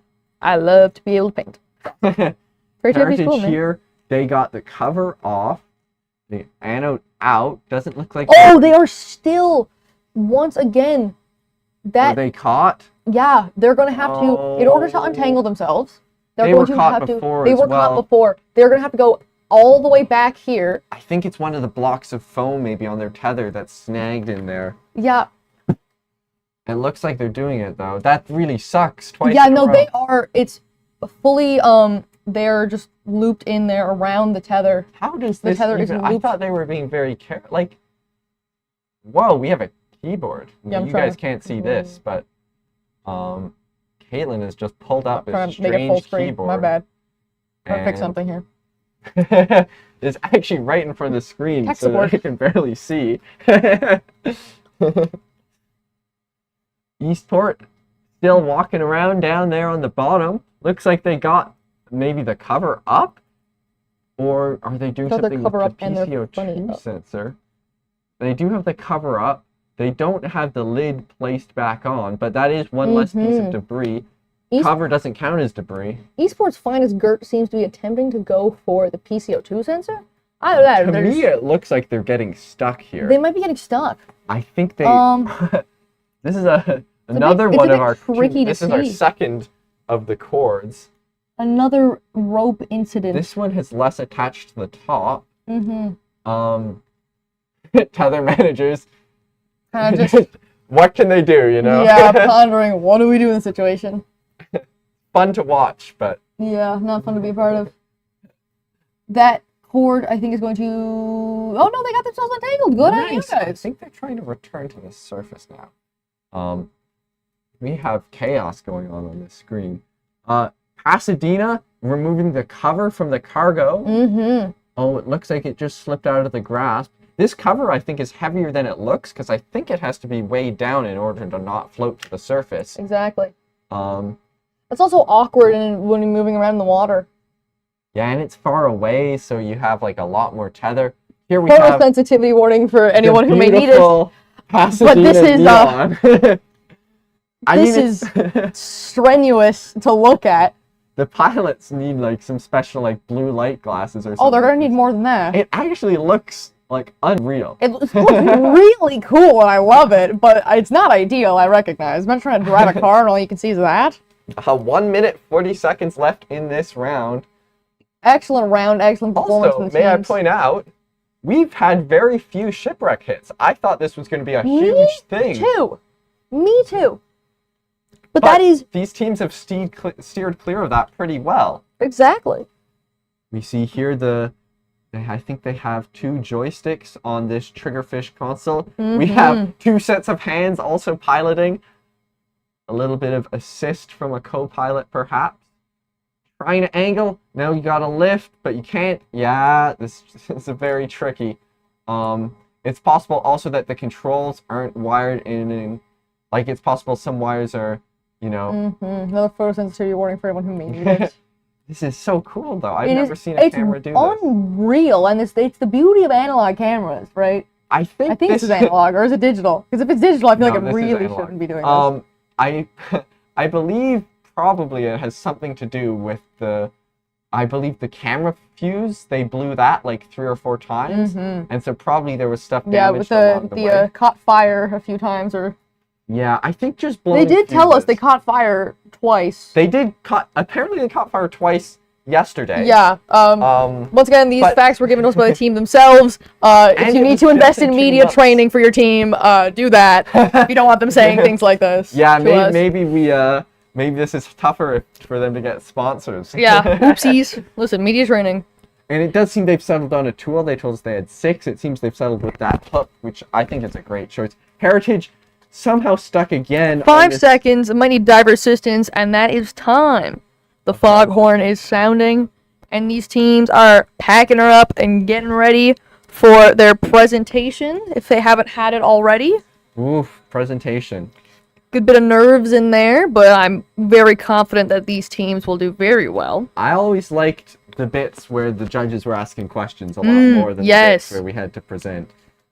Because you get to show off your work. What, to 10 minutes of presenting and 10 minutes of questions? Yeah. Similar to what teams would face at the international competition. Nice, yeah.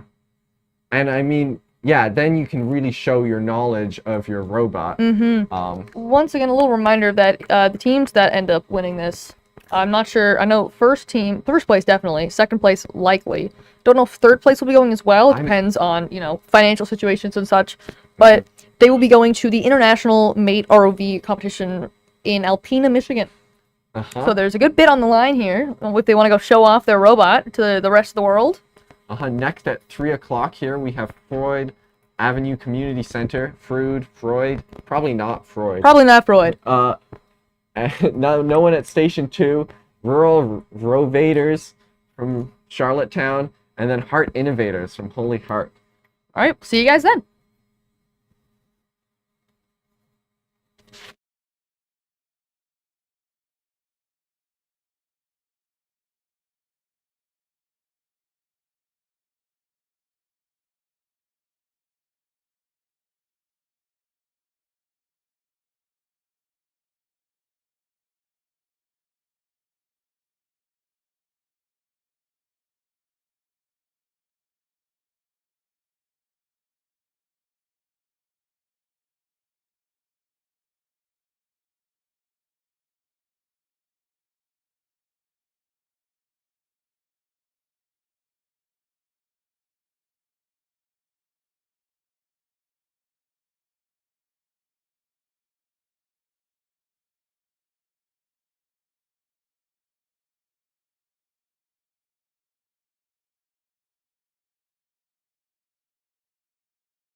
Gert the ROV. What are the names of your other components? The control box's name is Bert.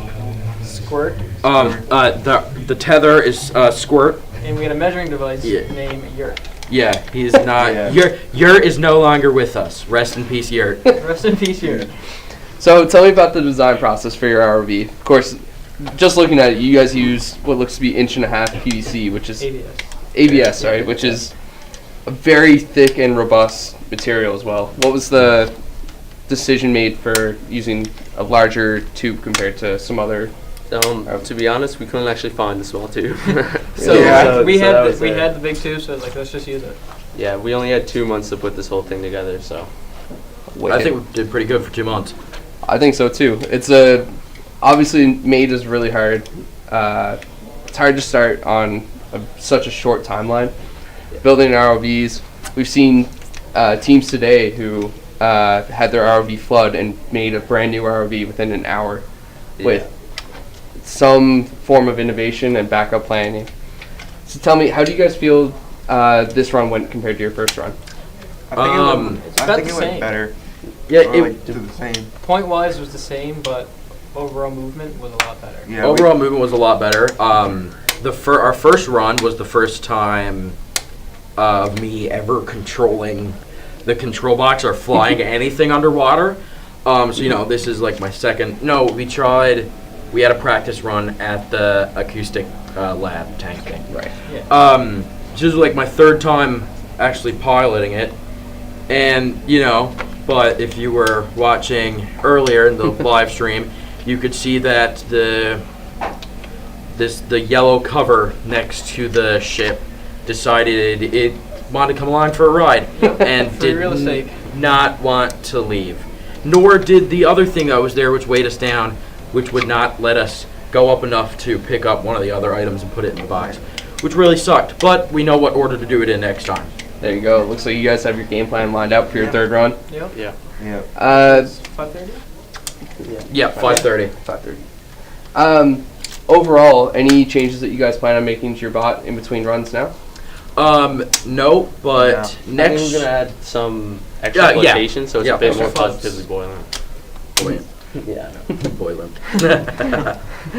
Perfect. Thank you very much, guys. Yeah. This includes sponges and corals and some anemones,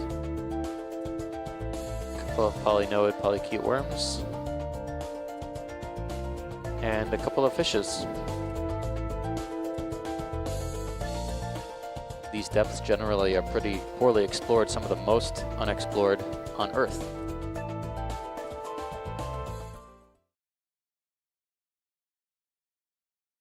Hey, I'm Terry Humber. I work at the Marine Institute. I teach the ROV program here. I come in with 30 years industry experience, 23 with Oceaneering Canada as an ROV manager / supervisor / technician. The ROV program is a 2-year technical program offered by the Marine Institute that gives people the awareness to work in the offshore industry, working on a remote operated vehicle. East Coast Newfoundland is very busy at the moment. Worldwide, the ROV industry is booming. In the ROV program, we work with simulators to teach the people how to fly the ROV, which is very important. Then we have a workshop environment where the people are used to work on an ROV so they can actually fix it and maintain it to fly it. We do missions, how to use a manipulator to fix a subsea wellhead, or use a torque tool, or use a cutter, or a subsea dredger.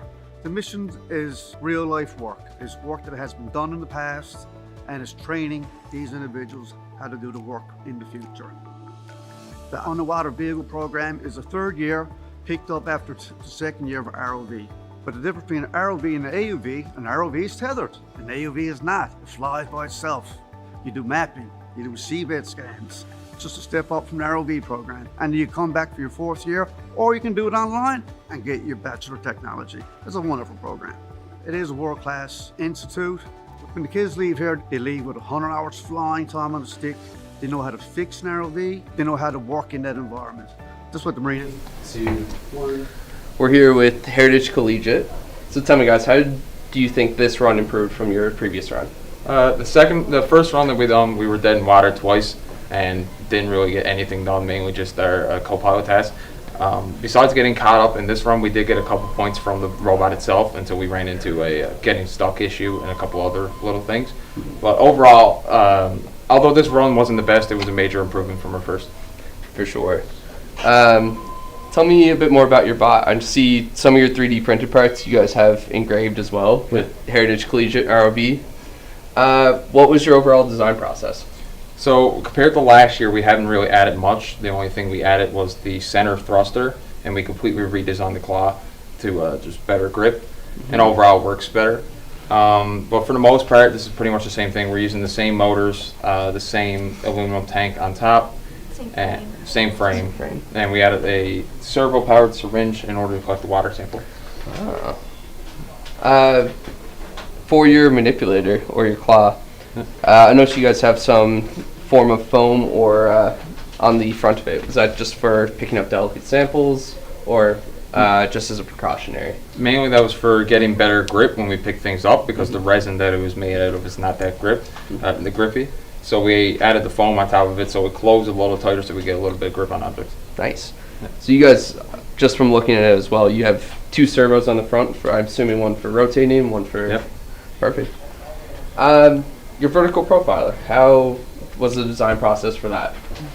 For the vertical profiler, there we got the idea from online, from blog. I think it was actually from my drop. And then we just took a really big syringe at 600 milliliters, so way bigger than you usually get. And then we put a microcontroller in there, batteries, and with the sensor and weights. Awesome. Yeah, the syringe, I don't think I've ever seen a syringe that big. In terms of your team's history, how long have you guys been doing robotics, or is this mostly your first year, or have you guys done this previously with Scout? We never did with Scout, but since COVID, this is our second year back. Previous to COVID, we were, I think our school started in the early 2000s to mid 2000s. But since COVID, this is our second year back here. Me and Taylor did Scout when we were in grade 9, so this is our 3rd year. And so did Olivia as well. We recruited her from another school in our area. Yeah. St. Mark's. St. Mark's. Poaching teams. Yeah. Perfect. Thank you so much, guys. Yep, thank you.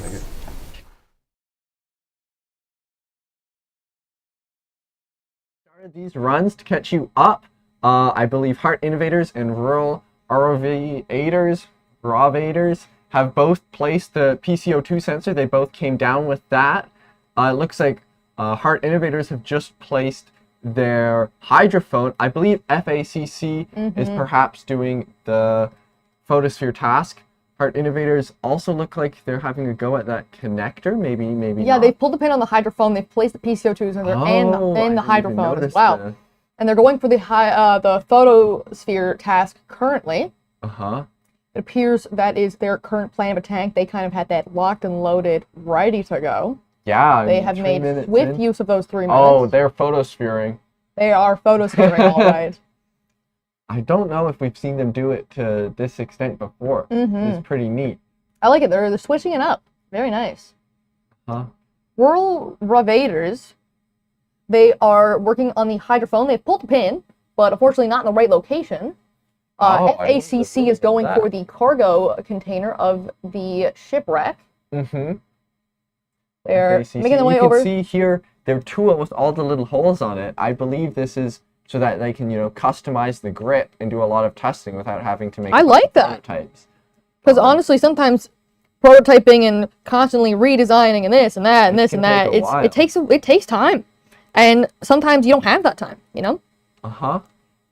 Oh, there we go, going for it. It also looks like Rural Ravators have also gotten the lid already. I didn't see that happen, but it seems to be slightly askew, so that might have happened. We have the POV to see how they're piloting. Rural Ravators, when they were setting up, they waved at us and smiled. It was really nice. Yeah, you can see here, sorry, I might have mixed this up before, but this is the team that has the multiple control boxes sort of Frankenstein together, which I think they say makes controlling difficult sometimes, as it would. They've got the cap, though.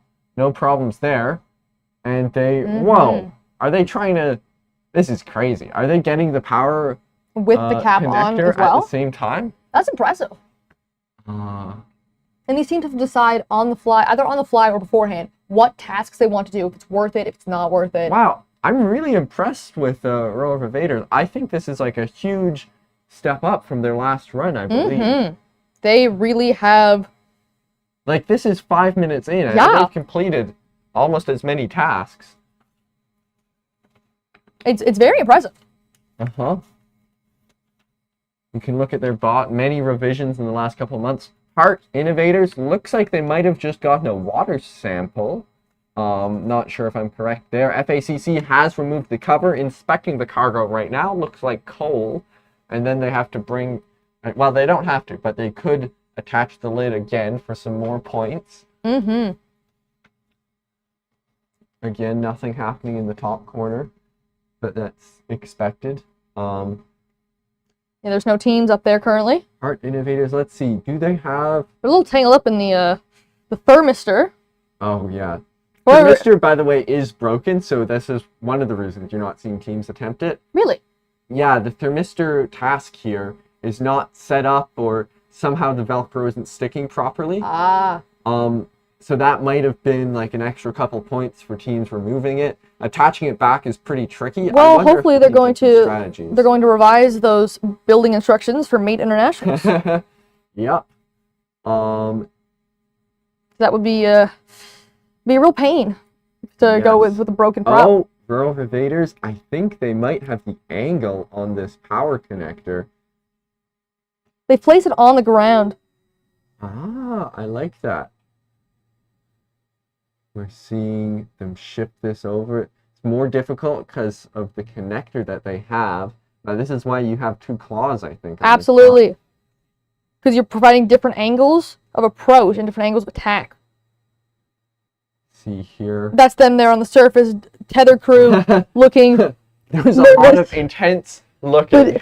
They have faith, they believe. Yeah, you can see there's sort of a They raised believe in box rural here. invaders, and so do we. They need sort of 3 hands to operate it because one of their joysticks has broken. Really? So they replaced it. This is a triggerfish kit. They replaced it with the...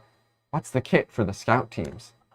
The basic scout kit. They replaced it with one of the control Pufferfish, boxes. I think, The maybe? pufferfish, maybe? Yeah. Not sure. But anyways, they basically cut out a section, put this one in, connected everything up, and now they have controls again. It just requires more hands than one person has. Yeah. Like you can see here, trying to use, wow, some great drawing skills.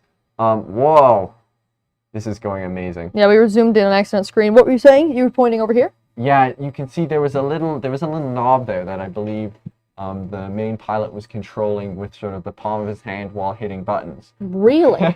Oh, I'd love to have a look at that after the round ends. Whenever we get the break next, if they're not in presentation, I will definitely be darting down to have a look at that. Yeah, I think you can see it here. Oh, you can see it there. Oh, yeah. Anyways, going back down, we have Heart Innovators.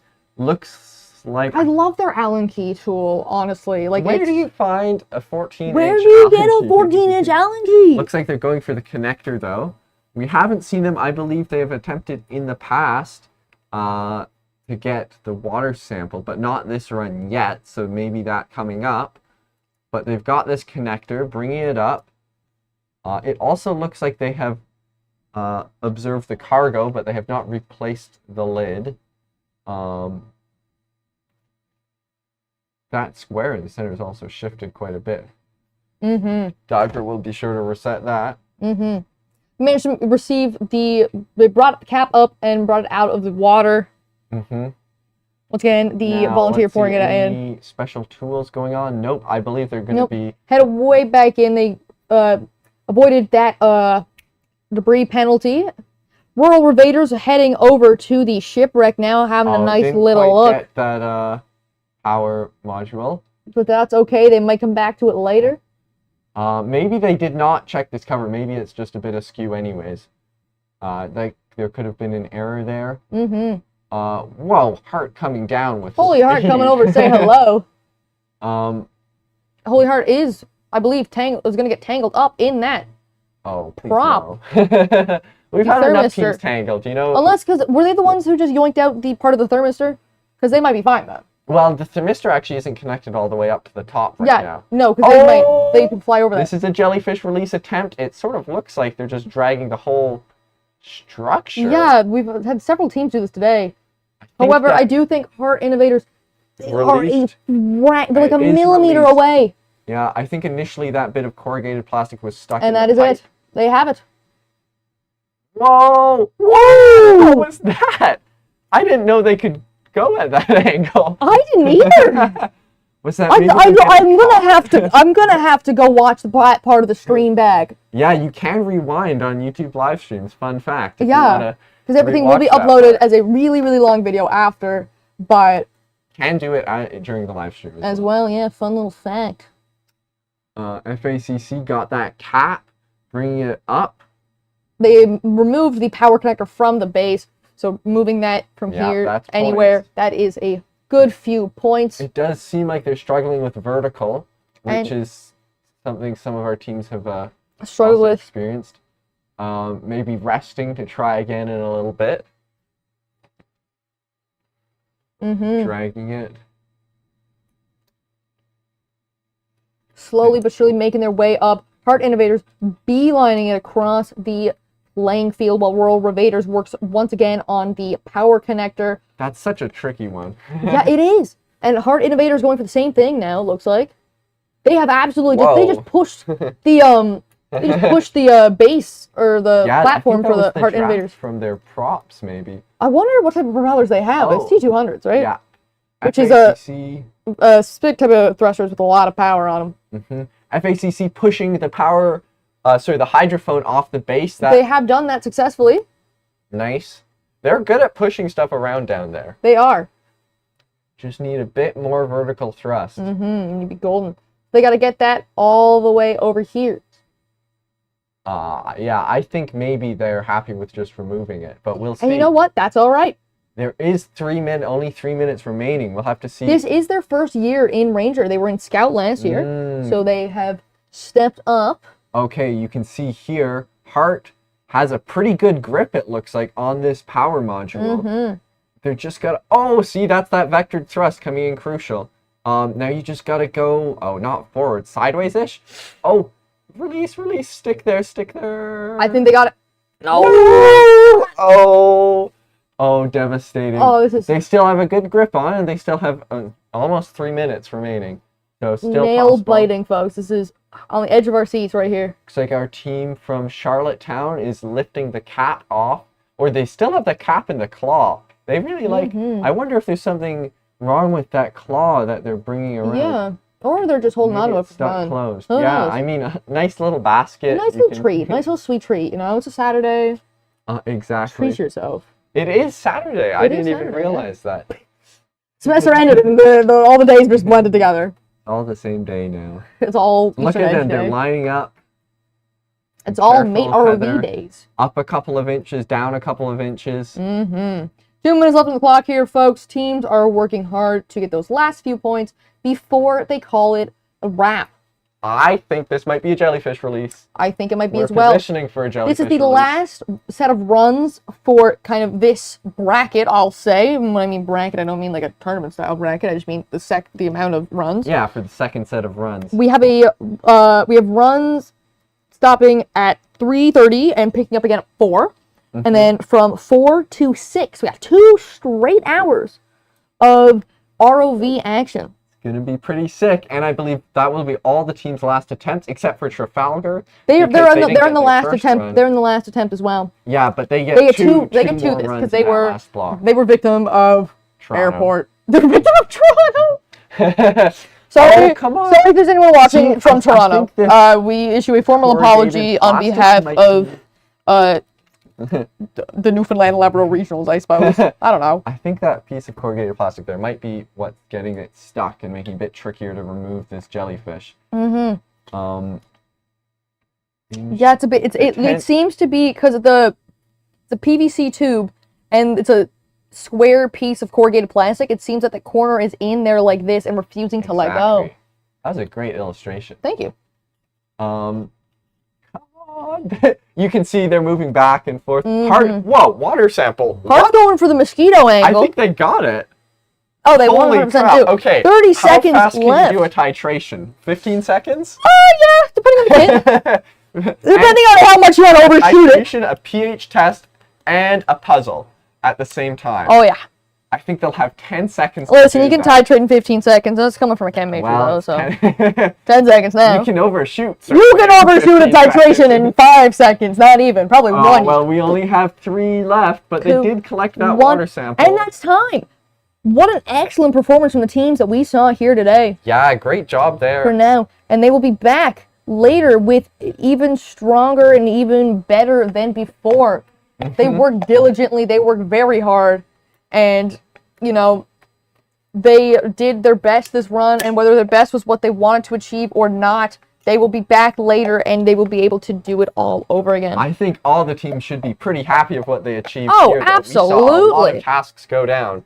I mean, this, like, the difference between this and our first several runs where we'd sometimes have, like, a couple bots not even moving. Like, the improvement has been huge throughout the day. It's Absolutely. really cool. And, like, for the first time, teams were like, oh, like, this team's doing better than us, this team's doing better than us. You joined a new competition. You are doing something new that you guys have never done before. And that's awesome. That is what this tournament is about. That is what this whole kind of, I don't even know what I'd describe this whole organization, not an organization, but you know what I mean. Competition. This whole competition, this whole, like, Yeah. program, that's the word, is about. It's And I about mean, getting I new think skills. A lot of these new teams are doing pretty well. They're doing incredible. And they should be very proud of themselves. Everyone here cleaning up. And they're cleaning up, they're getting ready, Closing their boxes. taking their break. Some people have presentations coming up next. We have a break. I'm going to go down and get some snacks. Yes, remember to take a break, stretch, get some water, and we will be back at about 4 o'clock, I want to say, for the final set of runs for today. And we will see you guys then.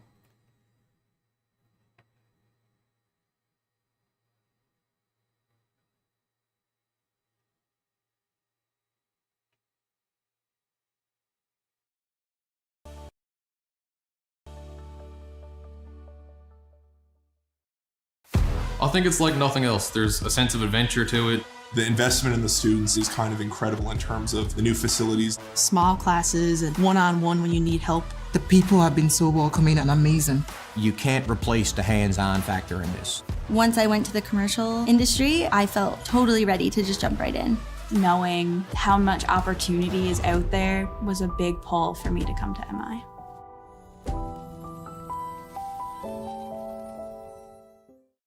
I would say come to the Marine Institute because you're right on the water. What a great place to come to a marine school. The facilities are amazing. It is a world-class institute. You can really go anywhere with the kind of training that you receive from Marine Institute. There's nowhere else in the world that you're going to be able to sit in a desk and then go to a boat, and you get so much hands-on learning here in the most beautiful province in the world.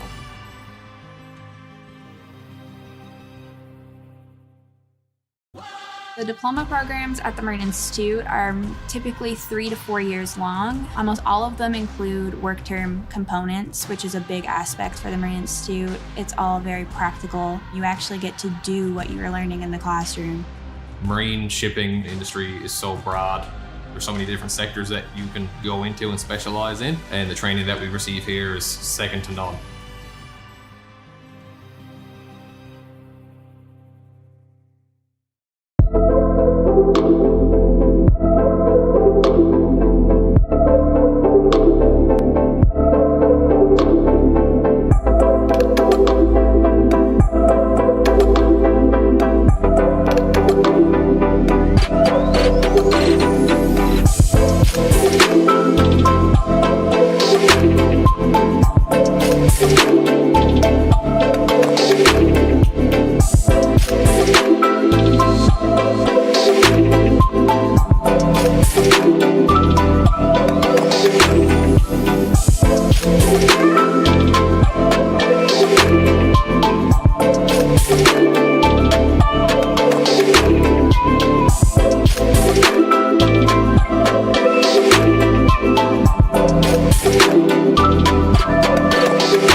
We are here with Charlottetown Rural High School, who tell us how you guys got here today.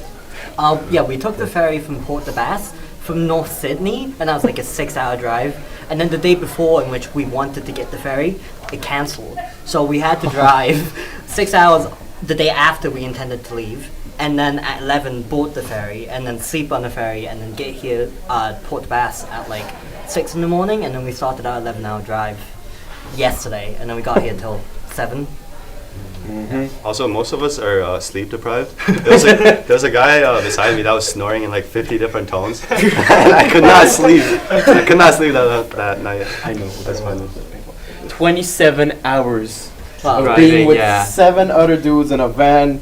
Not the best experience, but a funny one. My nose just does not work anymore, but hey, at least we're here in one piece. Kinda. And what a story. One thing that we all kind of noticed too is you guys have 2 different types of manipulator systems on your RV. Why don't you tell me about those? Well, one of them is a 3D printed design that was pneumatic, operated by syringes, and then the other is a it's assembled using Vex robotics parts, and then we used a Vex motor that we waterproofed with marine grease and epoxy and oil on it. Yeah. And also for better grip, I added some sandpaper. Yeah, sandpaper and velvet. That was a very good thing. Yeah, it definitely makes a big difference too with the sandpaper, getting a bit of traction. Yup. What has been your experience working with the sonar electronics that you guys have, or the control electronics? So we spent at least, I think, like 30 hours to work with the controller. Mhm. We face a big problem that the saber-tooth controller motor is got fried, so we need to make a triggerfish controller to make it combine into the one controller. Mhm. It took a long time and so a lot of effort to do it. Yeah. But you guys seem like you powered through it. Solutions were made and came up with. How has your experience been with the mate competition so far? Good. Pretty awesome. Yeah, we've been like leaders. We're perhaps like one of the first from PEI, and we basically set a foundation for other people to follow us and see like kids that are interested in engineering or marines. They can follow our path. That's incredible, guys. Like, just setting a trailblazer example for PEI, just opening up the ROV mate competition program for the rest of Canada. Right. Awesome. Thank you very much, guys. Thank you. Thank you very much.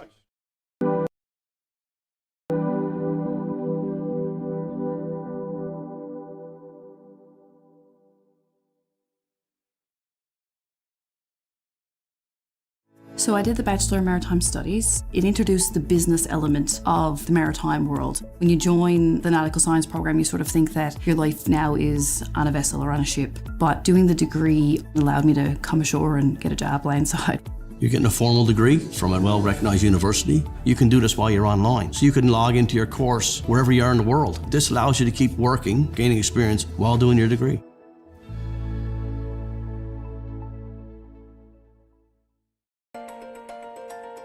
We are diving today at a depth of about 5,000 meters on the north side of Mona Seamount, which borders the southern edge of the Puerto Rico Trench.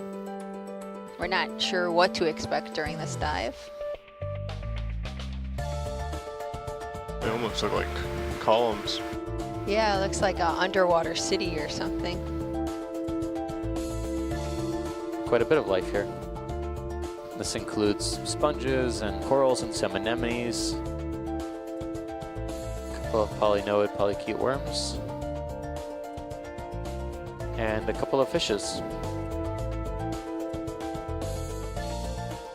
These depths generally are pretty poorly explored, some of the most unexplored on Earth.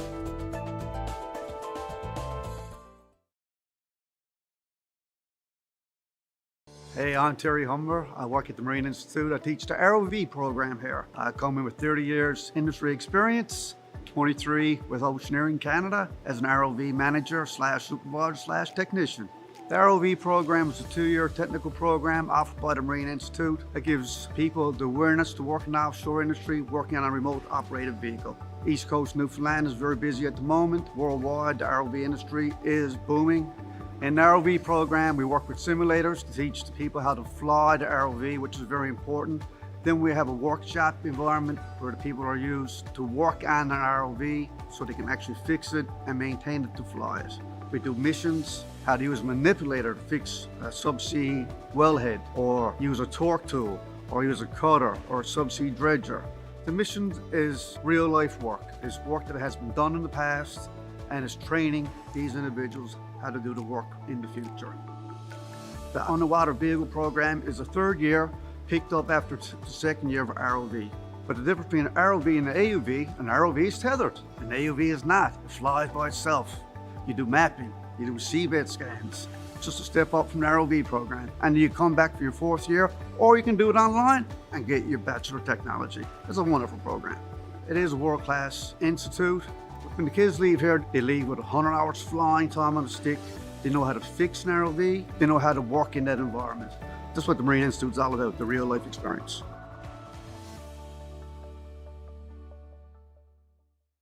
I think it's like nothing else. There's a sense of adventure to it.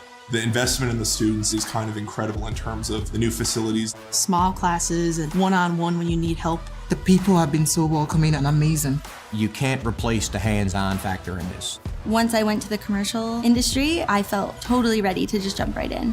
Knowing how much opportunity is out there was a big pull for me to come to MI.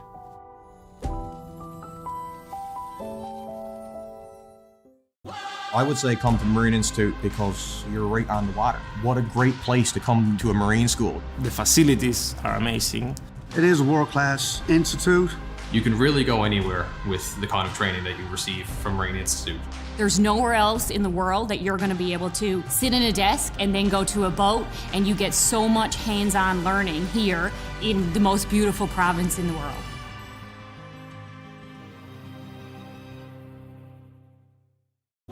The diploma programs at the Marine Institute are typically 3 to 4 years long. Almost all of them include work term components, which is a big aspect for the Marine Institute. It's all very practical. You actually get to do what you're learning in the classroom. Marine shipping industry is so broad. There's so many different sectors that you can go into and specialize in, and the training that we receive here is second to none.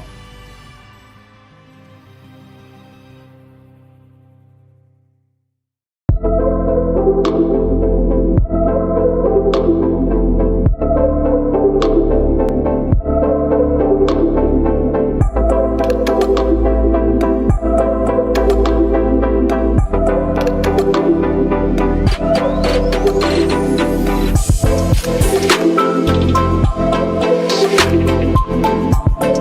right back.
So I did the Bachelor in Maritime Studies. It introduced the business element of the maritime world. When you join the nautical science program, you sort of think that your life now is on a vessel or on a ship. But doing the degree allowed me to come ashore and get a job landside. You're getting a formal degree from a well-recognized university. You can do this while you're online. So you can log into your course wherever you are in the world. This allows you to keep working, gaining experience while doing your degree.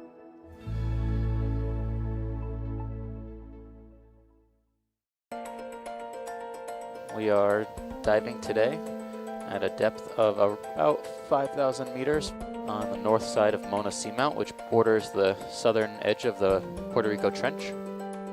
We're not sure what to expect during this dive. They almost look like columns. Yeah, it looks like an underwater city or something. Quite a bit of life here.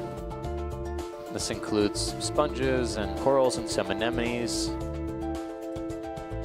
couple of polynoid polychaete worms, and a couple of fishes. These depths generally are pretty poorly explored, some of the most unexplored on Earth.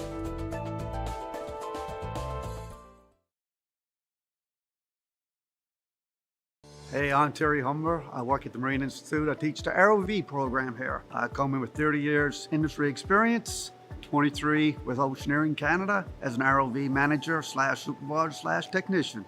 The ROV program is a 2-year technical program offered by the Marine Institute that gives people the awareness to work in the offshore industry, working on a remote operated vehicle. East Coast Newfoundland is very busy at the moment. Worldwide, the ROV industry is booming. In the ROV program, we work with simulators to teach the people how to fly the ROV, which is very important. Then we have a workshop environment where the people are used to work on an ROV so they can actually fix it and maintain it to fly it. We do missions, how to use a manipulator to fix a subsea wellhead, or use a torque tool, or use a cutter, or a subsea dredger. The mission is real life work. It's work that has been done in the past and is training these individuals how to do the work in the future. The underwater vehicle program is a 3rd year, picked up after the 2nd year of ROV. But the difference between an ROV and an AUV, an ROV is tethered, an AUV is not. It flies by itself.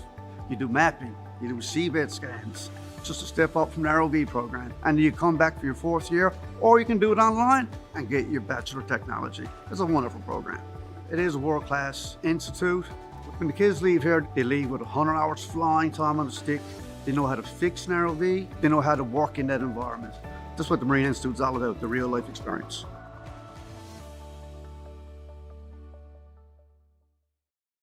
I think it's like nothing else. There's a sense of adventure to it. The investment in the students is kind of incredible in terms of the new facilities. Small classes and one-on-one when you need help. The people have been so welcoming and amazing. You can't replace the hands-on factor in this. Once I went to the commercial industry, I felt totally ready to just jump right in. Knowing how much opportunity is out there was a big pull for me to come to MI.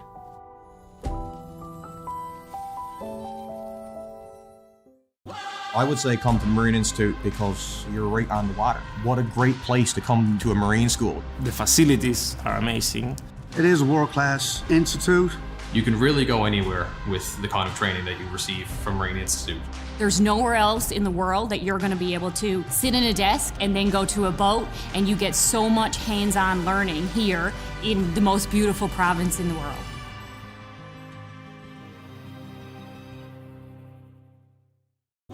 The diploma programs at the Marine Institute are typically 3 to 4 years long. Almost all of them include work term components, which is a big aspect for the Marine Institute. It's all very practical. You actually get to do what you were learning in the classroom.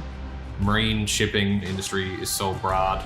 There's so many different sectors that you can go into and specialize in, and the training that we receive here is second to none.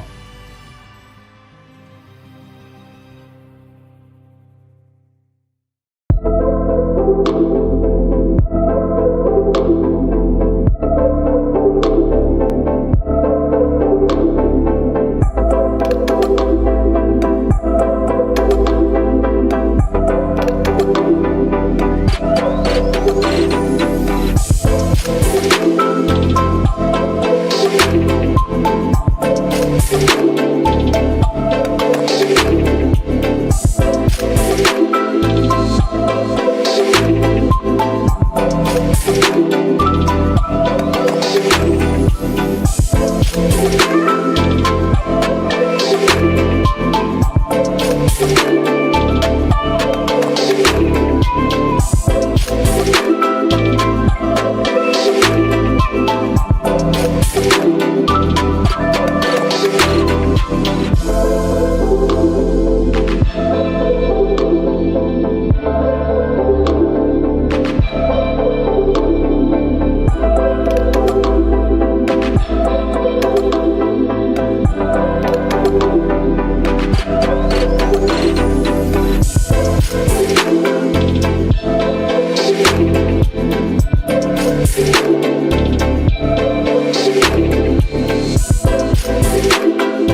So I did the Bachelor in Maritime Studies. It introduced the business element of the maritime world. When you join the nautical science program, you sort of think that your life now is on a vessel or on a ship. But doing the degree allowed me to come ashore and get a job landside. You're getting a formal degree from a well-recognized university. You can do this while you're online. So you can log into your course wherever you are in the world. This allows you to keep working, gaining experience while doing your degree.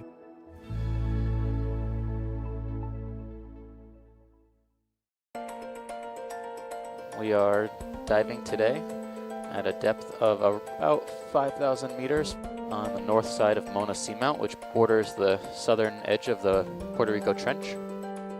We're not sure what to expect during this dive. They almost look like columns. Yeah, it looks like an underwater city or something. Quite a bit of life here. This includes sponges and corals and some anemones, a couple of polynoid polychaete worms, and a couple of fishes. These depths generally are pretty poorly explored, some of the most unexplored on Earth.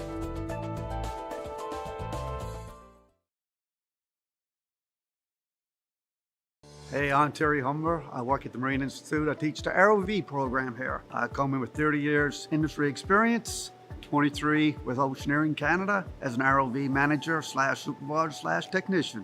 The ROV program is a 2-year technical program offered by the Marine Institute that gives people the awareness to work in the offshore industry, working on a remote operated vehicle. East Coast Newfoundland is very busy at the moment. Worldwide, the ROV industry is booming.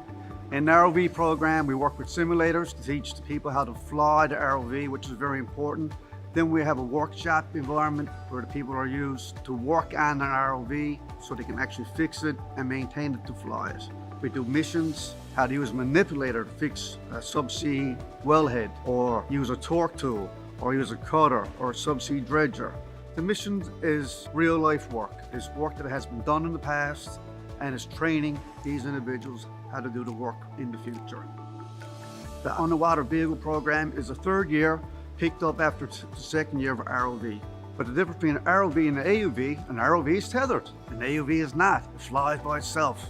You do mapping, you do seabed scans. It's just a step up from the ROV program. And you come back for your 4th year, or you can do it online and get your Bachelor of Technology. It's a wonderful program. It is a world-class institute. When the kids leave here, they leave with 100 hours flying time on the stick. They know how to fix an ROV. They know how to work in that environment. That's what the Marine Institute is all about, the real life experience.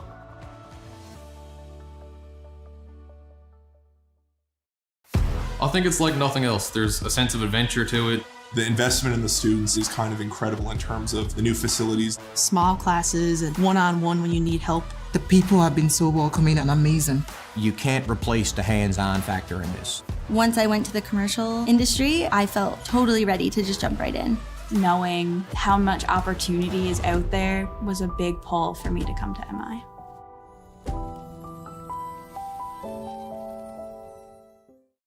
I would say come to the Marine Institute because you're right on the water. What a great place to come to a marine school. The facilities are amazing. It is a world-class institute. You can really go anywhere with the kind of training that you receive from Marine Institute.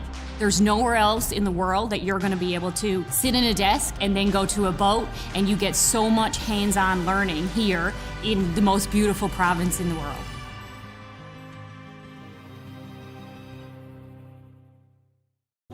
The diploma programs at the Marine Institute are typically 3 to 4 years long. Almost all of them include work term components, which is a big aspect for the Marine Institute. It's all very practical. You actually get to do what you were learning in the classroom. Marine shipping industry is so broad. There's so many different sectors that you can go into and specialize in, and the training that we receive here is second to none.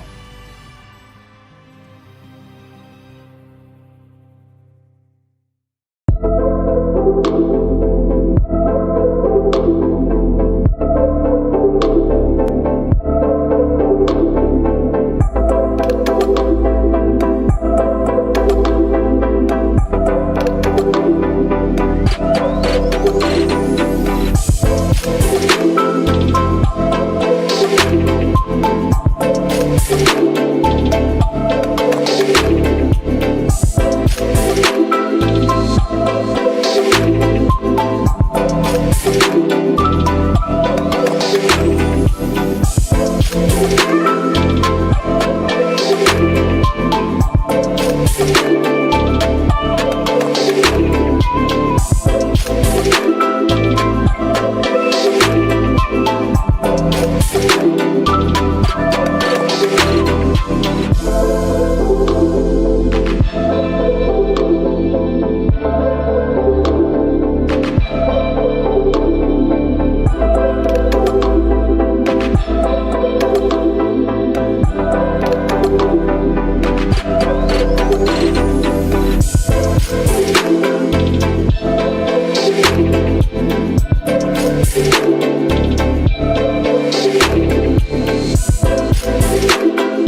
So I did the Bachelor in Maritime Studies. It introduced the business element of the maritime world. When you join the nautical science program, you sort of think that your life now is on a vessel or on a ship. But doing the degree allowed me to come ashore and get a job landside. You're getting a formal degree from a well-recognized university. You can do this while you're online. So you can log into your course wherever you are in the world. This allows you to keep working, gaining experience while doing your degree.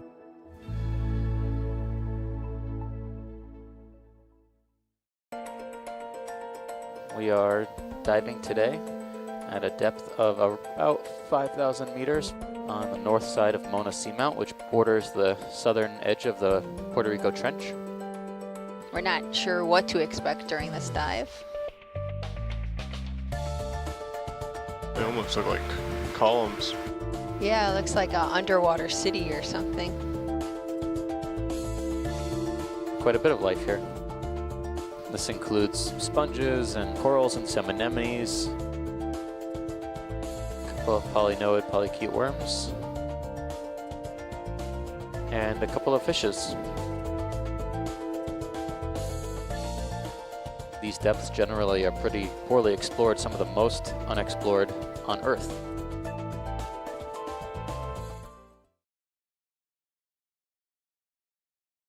Hey, I'm Terry Humber. I work at the Marine Institute. I teach the ROV program here. I come in with 30 years industry experience, 23 with Oceaneering Canada as an ROV manager / supervisor / technician. The ROV program is a 2-year technical program offered by the Marine Institute that gives people the awareness to work in the offshore industry, working on a remote operated vehicle. East Coast Newfoundland is very busy at the moment. Worldwide, the ROV industry is booming. In the ROV program, we work with simulators to teach the people how to fly the ROV, which is very important. Then we have a workshop environment where the people are used to work on an ROV so they can actually fix it and maintain it to fly it. We do missions, how to use a manipulator to fix a subsea wellhead, or use a torque tool, or use a cutter, or a subsea dredger. The mission is real life work. It's work that has been done in the past, and it's training these individuals how to do the work in the future. The underwater vehicle program is a 3rd year, picked up after the 2nd year of ROV. But the difference between an ROV and an AUV, an ROV is tethered, an AUV is not. It flies by itself. You do mapping, you do seabed scans. It's just a step up from the ROV program. And you come back for your 4th year, or you can do it online and get your Bachelor of Technology. It's a wonderful program. It is a world-class institute. When the kids leave here, they leave with 100 hours flying time on the stick. They know how to fix an ROV. They know how to work in that environment. That's what the Marine Institute is all about, the real life experience. I think it's like nothing else. There's a sense of adventure to it. The investment in the students is kind of incredible in terms of the new facilities. Small classes and one-on-one when you need help. The people have been so welcoming and amazing. You can't replace the hands-on factor in this. Once I went to the commercial industry, I felt totally ready to just jump right in. Knowing how much opportunity is out there was a big pull for me to come to MI.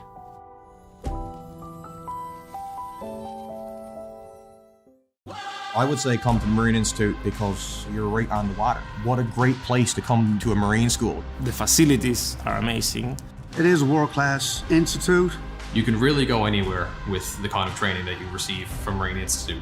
There's nowhere else in the world that you're going to be able to sit in a desk and then go to a boat, and you get so much hands-on learning here in the most beautiful province in the world.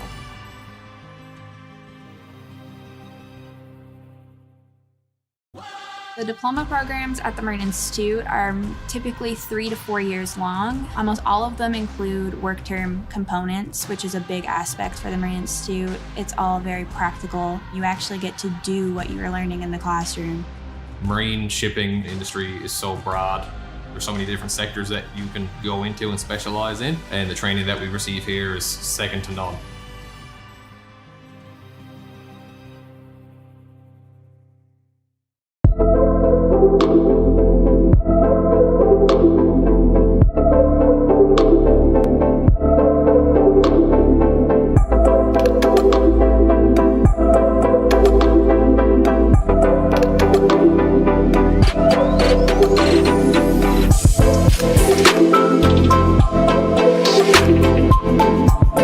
We'll be right back.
So I did the Bachelor in Maritime Studies. It introduced the business element of the maritime world. When you join the nautical science program, you sort of think that your life now is on a vessel or on a ship. But doing the degree allowed me to come ashore and get a job landside. You're getting a formal degree from a well-recognized university. You can do this while you're online. So you can log into your course wherever you are in the world. This allows you to keep working, gaining experience while doing your degree.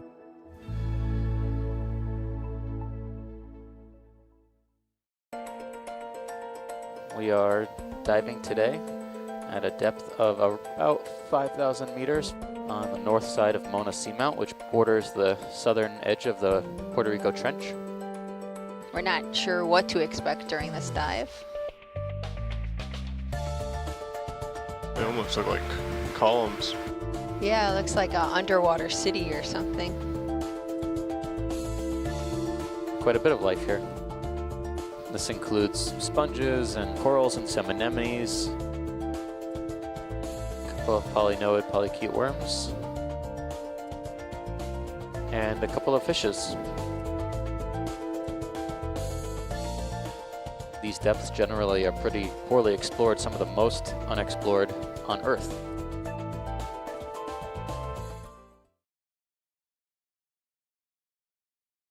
Hey, I'm Terry Humber. I work at the Marine Institute. I teach the ROV program here. I come in with 30 years industry experience, 23 with Oceaneering Canada as an ROV manager / supervisor / technician. The ROV program is a 2-year technical program offered by the Marine Institute that gives people the awareness to work in the offshore industry, working on a remote operated vehicle. East Coast Newfoundland is very busy at the moment. Worldwide, the ROV industry is booming. In the ROV program, we work with simulators to teach the people how to fly the ROV, which is very important.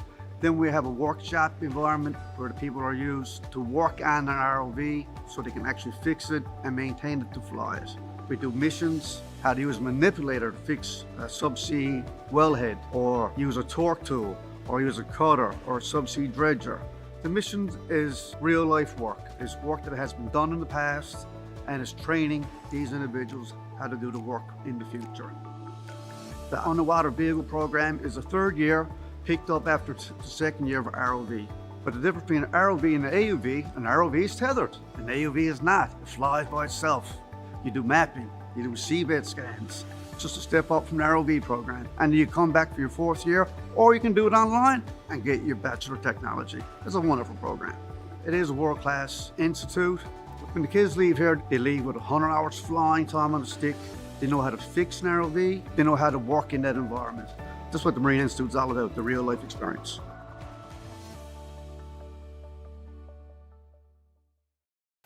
I think it's like nothing else. There's a sense of adventure to it. The investment in the students is kind of incredible in terms of the new facilities. Small classes and one-on-one when you need help. The people have been so welcoming and amazing. You can't replace the hands-on factor in this. Once I went to the commercial industry, I felt totally ready to just jump right in. Knowing how much opportunity is out there was a big pull for me to come to MI.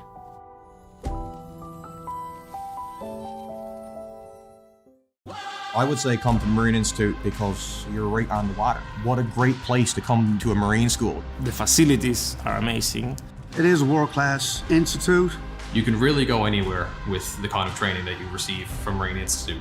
There's nowhere else in the world that you're going to be able to sit in a desk and then go to a boat, and you get so much hands-on learning here in the most beautiful province in the world.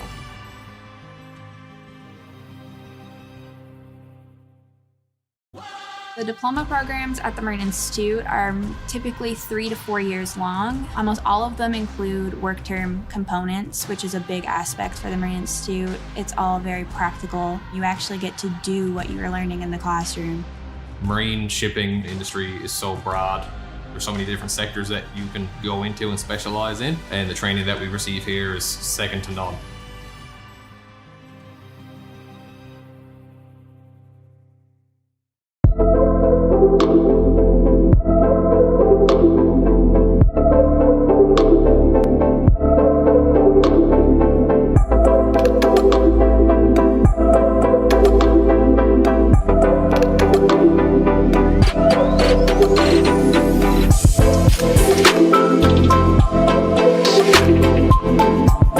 We'll be right back.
So I did the Bachelor in Maritime Studies. It introduced the business element of the maritime world. When you join the nautical science program, you sort of think that your life now is on a vessel or on a ship. But doing the degree allowed me to come ashore and get a job landside.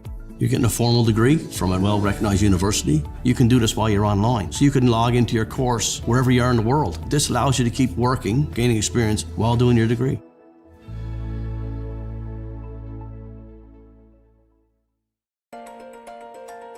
We are diving today at a depth of about 5,000 meters on the north side of Mona Seamount, which borders the southern edge of the Puerto Rico Trench. We're not sure what to expect during this dive. They almost look like columns. Yeah, it looks like an underwater city or something. Quite a bit of life here. This includes sponges and corals and some anemones, a couple of polynoid polychaete worms, and a couple of fishes. These depths generally are pretty poorly explored, some of the most unexplored on Earth.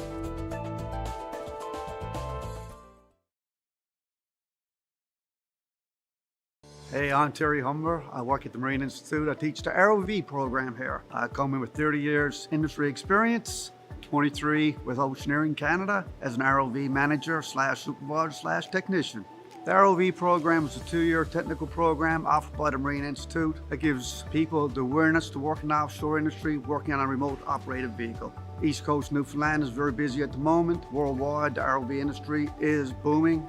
In the ROV program, we work with simulators to teach the people how to fly the ROV, which is very important. Then we have a workshop environment where the people are used to work on an ROV so they can actually fix it and maintain it to fly it. We do missions, how to use a manipulator to fix a subsea wellhead, or use a torque tool, or use a cutter, or a subsea dredger. The mission is real life work. It's work that has been done. And we are back for the final set of runs for the day. We have a little bit of a special situation on the go right now. This is Trafalgar Castle School. Walking in. They're walking in. They are from Whitby, Ontario. They have 2 runs in this segment because their bot was stuck in Toronto, in the Toronto airport for a while and got in this morning. So they have a run now in the current section, and then they have one at 6 o'clock. But if I'm correct, this is the only team that has 2 runs left. This is the only team that has 2 runs left. Every other team has 1. This is their final run. Clarendon walked up with a new tool that... Nope, that's the table. Oh, sorry. I thought that was a tool, and I was like, is that a desk? Yeah, it is. It's for their robot. They're prepared. They know how much desk space we have, and they've brought their own... They also brought their own TV as well. Yeah, that's pretty sick. I wonder if this one has been nabbed from a hotel. We also are missing a team. We are missing Gonzaga. I saw them about, 15 minutes ago with a hairdryer. I saw them at the tech support table before I ran up here. Oh, okay. They might be showing up late. They might be showing up late. They might be up for the count. However, we are waiting patiently, hopefully, to see them. I don't believe setup time has started yet. No, it has not. We just have... This is the final run for the day for these teams. They have put in so much effort, so much work, and they've done absolutely incredible so far. Oh, let's take a look. Hopefully Trafalgar's thrusters are attached firmly this time. Yes, they did have an issue where one of their thrusters fell off. If you didn't see it, it was a pretty crazy moment. Yeah, they made... Tech Support made them new brackets to mount them out of aluminum. Whoa. So it was a quick machining job. So yeah, shout out Tech Support. You guys are wicked. You guys are the saving grace of these competitions. Lots of last minute quick fixes and seemingly impossible, daunting tasks get sent to you, and you guys make light work of it. Let's see here, getting all of those wires connected up. The 5-minute setup period has started. Lots of nerves, the last run of the day, they're like, oh, we gotta do good. But like we said earlier, and we have been saying all day, these points in the pool are not everything. That is true. We can receive points from the presentation that they did, from the poster boards as well. But, the performance in the pool is not everything. So if the performance they have here is sub-satisfactory is the word I will use, or word I'll use. It's not game over for them. So that's really nice. About 4 minutes left until they go into the pool. You see Cougar Robotics here untangling their tether, or at least just, stretching it out a bit, making sure there aren't any tangles. I believe they have this sort of single tether here. I think it's neutrally buoyant, or it was made to be neutrally buoyant. I'm not sure. There's Blue Robotics is a company that offers some that are similar to this tether. Not sure where they sourced this one from. And it's also the build versus buy rationale as well. I mean, a bought neutrally buoyant tether does look quite a bit better than electrical taping foam. Electrical insulation foam, yeah. But hey, if it works, it works. This is Cougar Robotics' second year competing, and they have shown that they mean business. Yeah, they did great first year. I don't know where they came from, where they've been hiding this in Clarenville. But you think they have a secret training ground, and they're training up sort of generations of superstar ROVers? Yeah, listen, boys, when you get to grade 12 and you graduate and you come to Mon or Marine Yeah, grade 13. I meant to join Eastern Edge, but if you go to anywhere on the West Coast, you go to Grenfell. Western Waves, which is the new team that is starting for Mate ROV on the West Coast. In Grenfell campus. Yeah, it's pretty exciting. They're here volunteering with us. Yes. Shout out. There are some people on deck there that are part of Western Waves. Yeah, on the far left. It's been an absolute honor to meet you guys and get to hang out with you guys all weekend. Learning from you and giving you guys stories of our experiences has been really fun. Whoa. And, I'm super excited to see you guys, compete in Alpina. I wonder, that water bottle there, okay, maybe this is a stretch. Maybe I'm looking too into it, but I don't want to take anything for granted with Cougar. I think that water bottle, it could be to clean a pH sensor in order to get accurate readings. Could be. You think? maybe I'm thinking too deep. You could be. However, we will see. We will see. I do like how the Where's Waldo bot matches their uniforms pretty well. Because there's point that out now. Yeah, I was like, wow, there's a lot of red tape on this. Yeah, a lot of red, a lot of white. Their claw is also two claws put into one. It's I'll have to draw it out here for the people at home. But it's or you can see it right here. It's like this, and then it goes, it's the two ones hiding together. A little bit behind a pool noodle. And then it goes it's crazy. You'll hopefully be able to see it more in action. You can see the xenomorph from Alien. Yeah. I like that. Where's Waldo meets xenomorph? Yeah, never thought that'd be a sentence I would say ever, but there is a first time for everything. I also like how on the end of their hook, or the end of their claw doubles as a hook. Yeah, that's pretty fun. Got a little on deck look at Cougar Robotics. I think you might need two hands on this bot because it's rearing to go. Yeah, it's also a pretty large bot as well. Yeah, it is. I guess I'm not sure it's super huge, but it definitely isn't small. No, frame constructed out of aluminum, and usually when you see frames made out of aluminum now, you see aluminum T-slot. But these are just bars of aluminum. I think there's a company in Clarenville that they got to manufacture it. One of their sponsors, I believe. That's awesome. They also did a whole bunch of fluid dynamic simulations on their frame. I saw their poster board. Yeah, to figure out drag. they're not messing around. That's incredible. So you can see they're going down these are 11th graders. pH sensor. Yeah, they were grade 10 last year. Grade 10 last year. What? Like I said, where we want representing us in in the future, let's see. We have a table maybe a little bit caught. Yeah, they are raring to go. Cougar Robotics already touched down for the PCO2 sensor.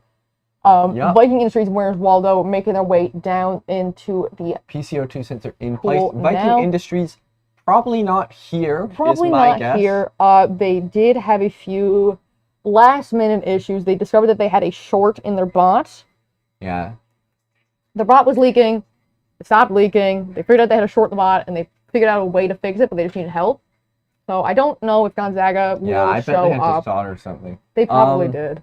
Yeah, if they do, it might be in the last 5 minutes, which could be kind of fun. You see here... I heard some whispers about Gonzaga on the walkie-talkie out there from the production crew, So maybe we'll I'm see something. also noticing that we seem to have Where's Waldo, I believe, in Yeah, we have Where's Waldo in the wrong spot. They're actually down here. Yeah, exactly. It seems they are... They're whipping around like there's no tomorrow. They are. With the length of that claw, it can really move at quite a pace. They're looking at Where's Waldo here. What if I write Where's Waldo on the screen? Oh. Wow, that's some amazing writing. Where's... They seem to be pretty good at going backwards. It looks like they're maneuvering themselves in to do the photosphere task. There we go. So the people at home are not confused. That is Where's Waldo. The screen is a little finicky, so I did my best. My handwriting is not the neatest, but... It's not too bad. It is. We'll make do until production realizes it. I think they've realized. I'm not sure how... The vertical profiler has landed. You can see I didn't even right above that. the bot currently. Uh-huh. Profiler is right here. This guy right here. They seem to be... I'm not sure what they're doing. They're moving. They're schmoving like there's no tomorrow. Maybe they're going for the hydrophone. Maybe... Actually, okay, I want to see them go straight or straight backwards. I suspect the spinning... Oh, no? Okay, maybe they're fine. Well, it's on the ground, right? Okay, let's look at their controls. There we go. Where's Waldo happening has appeared here? on the screen now. Whoa. What is this control? Okay, no, sorry. This is someone trying to plug in a cable? On the fly electrical work. Oh, you Camera can see unplugged. here we have the custom controller. Whoa, three joysticks? Yeah, they have a custom controller built. Oh, cool. And they, in their the presentation, at least last year, when I got to go around and look at them, they had a prototype that people could, feel and hold and kind of simulate what it would be like. Whoa, Cougar Robotics. Whoa, I guess maybe you can pull back the... The independent sensor has been placed and it's been immediately yoinked back up. That was for... Actually, no, that was from the water sample. Water sample, yeah. I think they're going to have to replace that bucket they were talking about because so many people have been getting water samples. Oh, yeah. So that's pretty fun. So now that they have that water sample, that unlocks the eDNA, that unlocks the... The pH testing, the titration. They got the hydrophone in, looking for this pin now. They seem to have a pretty good system for this. Magnet. Bang. Perchance. Done. Or maybe not quite Trafalgar done yet. Castle School seems to be sliding around on the bottom like a manta ray almost. Pretty cool seeing them moving. Oh, wow. Look, did you see that nudge? They just nudged, the hydrophone slid out. You know, casual nudge right back in. Yeah. Just give it a little bump. It's no big deal, you know. Casual, you know. Oh, yeah. Looks like they're going for the anode now. Let's see. Cougar Trafalgar going on a journey to the other corner. They appear to be going for potentially the power connector I think they might be stuck a bit on their tether. That might be. Ooh, yeah, you can see actually their tether is a bit looped around. I'm not sure how the tether manager will navigate this. The tether is kind of going down around. Oopsies. Whee, and doing that. Cougar's got the first stage of the anode out. They need the second This one. is a good view. You can see both of them right now. Yeah, it's pretty fun. Cougar's just rotated. They just got to yoink that thing up. Yeah, I think they're going for another grip. Absolutely.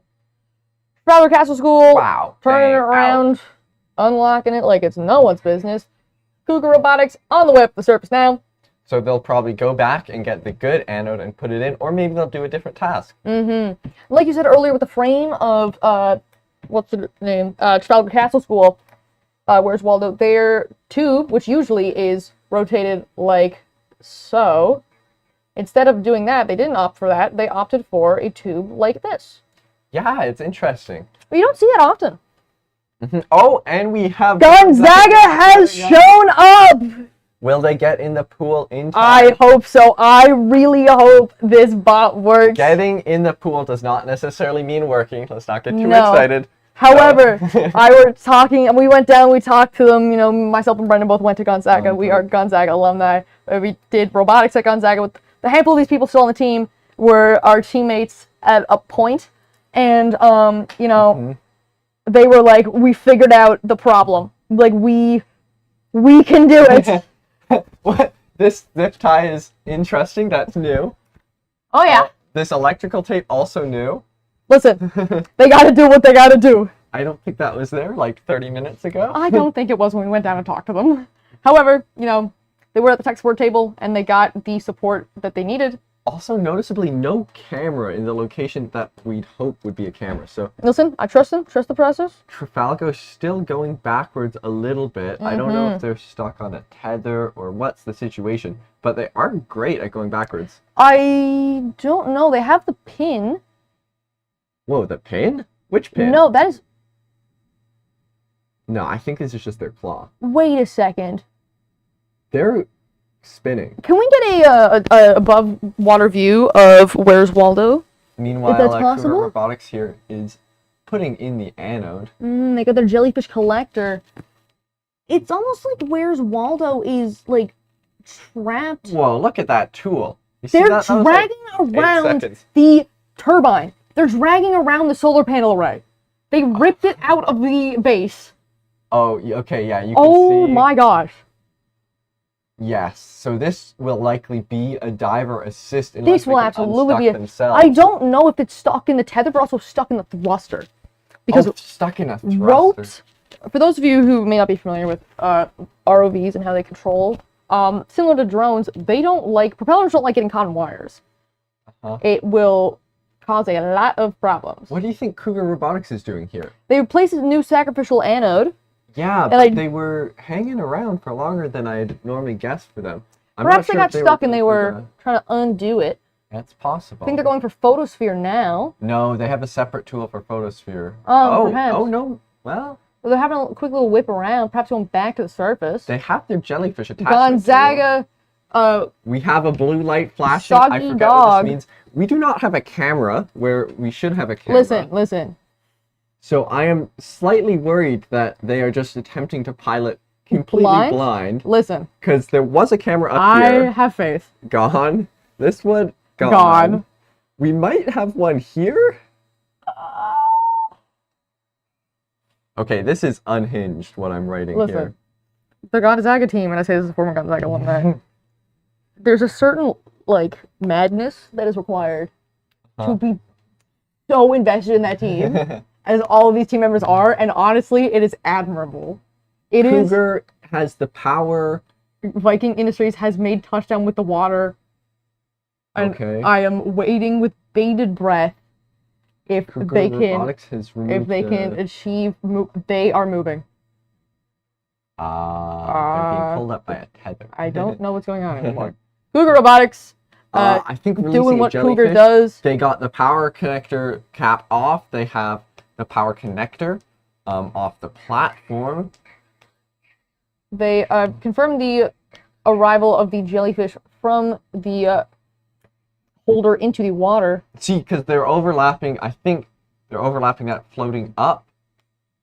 Ooh. And getting this power She has module. gone off on a side quest. And by that I mean she's gone off to the side. As you can see here, folks, the Medusa jelly is moving around. I think we're going to see an attempt to get this. Oh, okay, yeah. Pick up the bit of Mhm. safe points. I think that's a really smart call by the pilot. Exactly. They want to minimize the amount of point loss that they can. Yeah. Curious to see what Where's Waldo are up to right now. Cougar Cougar Robotics reaching for their bot. making headway to the surface. They Probably we're going to see like 50 different tools being changed up here now. Oh yeah. It's a menacing looking bot. Like it's it looks like an actual proper company made it. Whoa, look at this. So they just disconnected a wire. So I think they have The wet mate connectors? I don't know. I don't really know what that is. I'll be honest. It's a quick connector for wires for electricity. Cool. I learned about them this year.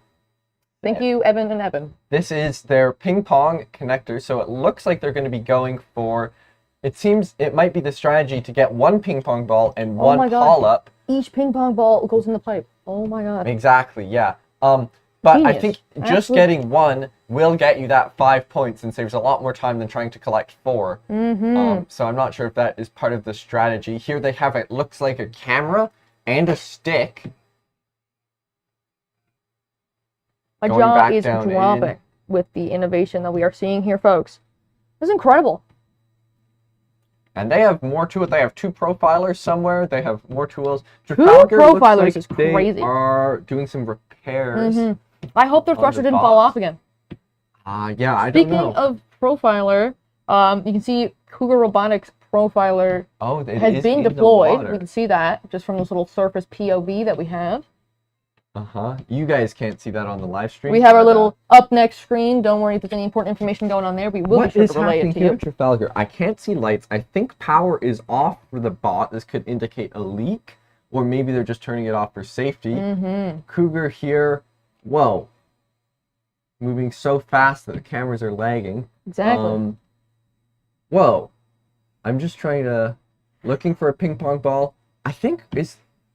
I can't tell if this is the thruster causing all these bubbles or if they have some sort of... I think there's air in the tool. Yeah, I think there is. That's so interesting. I'm not... I wish we had a face cam or so you could see my reaction, because my hand's on my head and I'm just like jawed on the floor. Did they get one? I don't know. They're moving so fast and there's so much going on. And there's just bubbles. Gonzaga, I believe, is having some issues with their bot once again. It's okay. We still love them. With Gonzaga, that's kind of bound to happen. A tagline for the team when one of our other Eastern Edge team members was on it, when I remember cleaning up the physics lab when I found a poster that said, Gonzaga Robotics, our bots may sink to the bottom, but we're always on top. And truly, that's the mindset of Gonzaga. Did Cougar get a ping pong ball? I think they're checking right now, but BOCrew's checking that. Bot's going back for more tasks. Because why waste time with the bot there when they can start running around? They're going for a polyp right now. There's not much time left. We can't see it right now, but I can't 2 minutes and imagine 15 seconds left on the clock of the final run for 2 out of the 3 teams here. Like I mentioned earlier, Trafalgar Castle Square School, the Where's Waldo team, they are in a little bit of a special situation because their bot was a victim of the Toronto airport. And by that, I mean it got stuck in Toronto. Here, though, I think we see that this is 3 switches they're piloting this with. This is the classic. Yeah. Up, down, left motor, right motor. Yeah. It's all you need, apparently. Ping pong ball, are we trying to get that? I think we're looking for a polyp. You can see this little ring. It's a bit of an awkward spot. This is so hard. It is, especially with the 2 clunky tubes. Got it. But never mind. Gotta keep it, though. They were like, "Hey, we heard you talking about us." Nope, we're proving you wrong. This might be a mistake going around this direction. I think they're having to fight a string here. Yeah, they Gotta keep giving tether. They are wrapped up. However, the tether is so long, they just don't even care. Yeah, more slack. A little bit more tether, just so we can make it home. Okay, as long as you grab it here, you can get the polyp. Oh, come on, deck crew! Oh, it fell. The polyp fell, ladies and gentlemen. The polyp has fallen. Man down, or I guess polyp down. Oh no, is it gonna get another loop tangled? Uh-oh. Okay, I think they might see the situation. Whoa, what's this string? Oh. No, that's the line on the bottom. Wait, they're dragging... No, that's part of their tether. Sorry. Are they...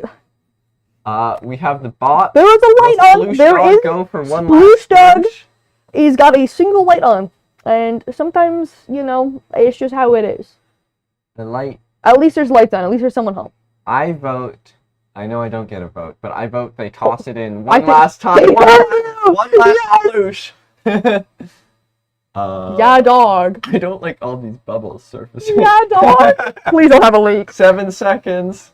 5, 4, 3, 2, 1, and that is time. Nice. Okay.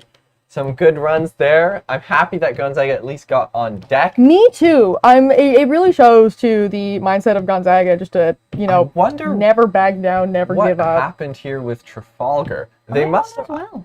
I can see their tube here on the other screen, and it seems like all their electronics are out, so I suspect there might be a leak. Uh-oh. Suppose we will find out. Maybe they'll be interviewed. Leaks are just the enemy of fun, Yeah. Like, if you have, an electronics issue, that's kind of can be fun to fix. But it's a leak, bleh. Yeah, I mean, like, if you're trying to design a mechanical part, like, it's not bad, but it's like, oh, you have to redesign because of a leak? Yuck. Anyways, thank you to our sponsors, the Newfoundland Labrador Government, Marine Technology Society, Aquanor Marine Institute, Memorial University, the Department of Industries and Technologies of Newfoundland Government, and as well the Atlantic Canada Opportunities Agency, who are not on this little list here. However, those two are incredibly crucial as well as all the other companies that are listed here. Your support is what means the world to us and to creating an event just like this. This event is so important to so many people, and it provides opportunities that people wouldn't have had otherwise. And up next, we have Concord Robotics at Station 1. At Station 2, the Tricentia Timberwolves. Station 3, Dubai's Buoy. And then at Station 4, we have Megalodon Mechanics. Sorry about your typo earlier. that was me. I also think Dubai is Dubai's Buoy, like plural. Dubai, I can't say by. It's like Dubai's? Singular. Yeah, because it's plural. Dubai's. Oh. Yeah. I can't spell buys. Okay. You just end that? Alright, we'll be back after the break, folks. Hang tight. How to do the work in the future. The underwater vehicle program is the third year, picked up after the second year of ROV. But the difference between an ROV and an AUV, an ROV is tethered. An AUV is not. It flies by itself. You do mapping, you do seabed scans. It's just a step up from the ROV program. And you come back for your fourth year, or you can do it online and get your Bachelor of Technology. It's a wonderful program. It is a world-class institute. When the kids leave here, they leave with 100 hours flying time on the stick. They know how to fix an ROV. They know how to work in that environment. That's what the Marine Institute's all about, the real life experience.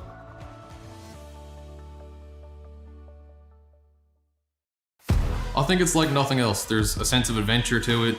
The investment in the students is kind of incredible in terms of the new facilities. Small classes and one-on-one when you need help. The people have been so welcoming and amazing. You can't replace the hands-on factor in this. Once I went to the commercial industry, I felt totally ready to just jump right in. Knowing how much opportunity is out there was a big pull for me to come to MI.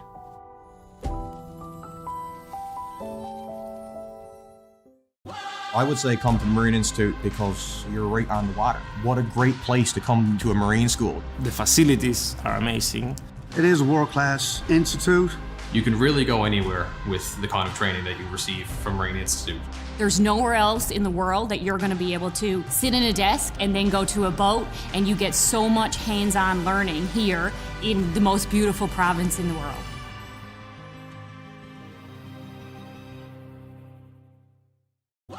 The diploma programs at the Marine Institute are typically 3 to 4 years long. Almost all of them include work term components, which is a big aspect for the Marine Institute. It's all very practical. You actually get to do what you were learning in the classroom.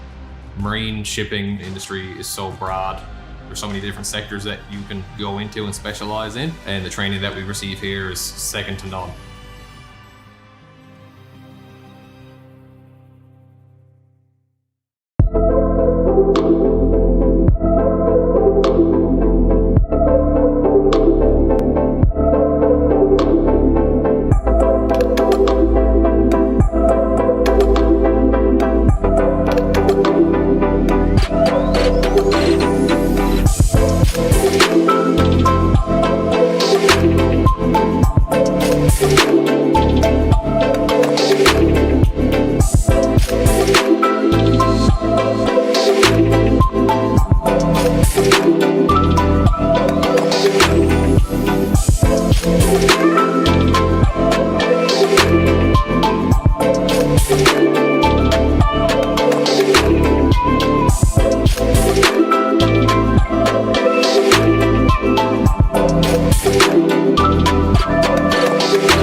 So I did the Bachelor in Maritime Studies. It introduced the business element of the maritime world. When you join the nautical science program, you sort of think that your life now is on a vessel or on a ship. But doing the degree allowed me to come ashore and get a job landside. You're getting a formal degree from a well-recognized university. You can do this while you're online. So you can log into your course wherever you are in the world. This allows you to keep working, gaining experience while doing your degree.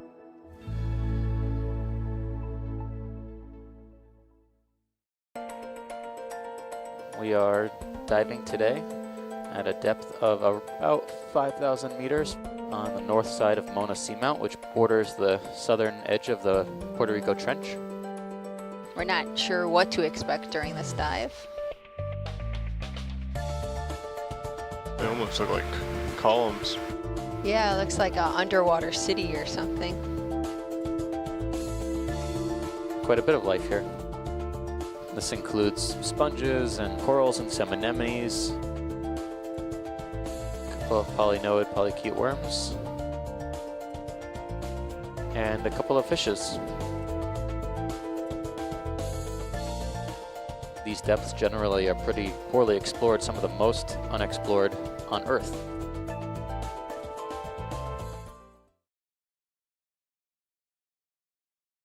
Hey, I'm Terry Humber. I work at the Marine Institute. I teach the ROV program here. I come in with 30 years industry experience, 23 with Oceaneering Canada as an ROV manager / supervisor / technician.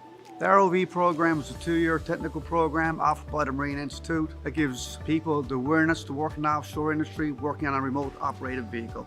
East Coast Newfoundland is very busy at the moment. Worldwide, the ROV industry is booming. In the ROV program, we work with simulators to teach the people how to fly the ROV, which is very important. Then we have a workshop environment where the people are used to work on an ROV so they can actually fix it and maintain it to fly it. We do missions, how to use a manipulator to fix a subsea wellhead, or use a torque tool, or use a cutter, or a subsea dredger. The mission is real life work. It's work that has been done in the past and is training these individuals how to do the work in the future. The underwater vehicle program is a 3rd year, picked up after the 2nd year of ROV. But the difference between an ROV and an AUV, an ROV is tethered, an AUV is not. It flies by itself. You do mapping, you do seabed scans. It's just a step up from the ROV program. And you come back for your 4th year, or you can do it online and get your Bachelor of Technology. It's a wonderful program. It is a world-class institute. When the kids leave here, they leave with 100 hours flying time on a stick. They know how to fix an ROV. They know how to work in that environment. That's what the Marine Institute is all about, the real life experience.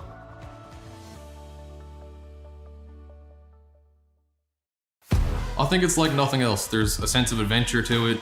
The investment in the students is kind of incredible in terms of the new facilities. Small classes and one-on-one when you need help. The people have been so welcoming and amazing. You can't replace the hands-on factor in this. Once I went to the commercial industry, I felt totally ready to just jump right in.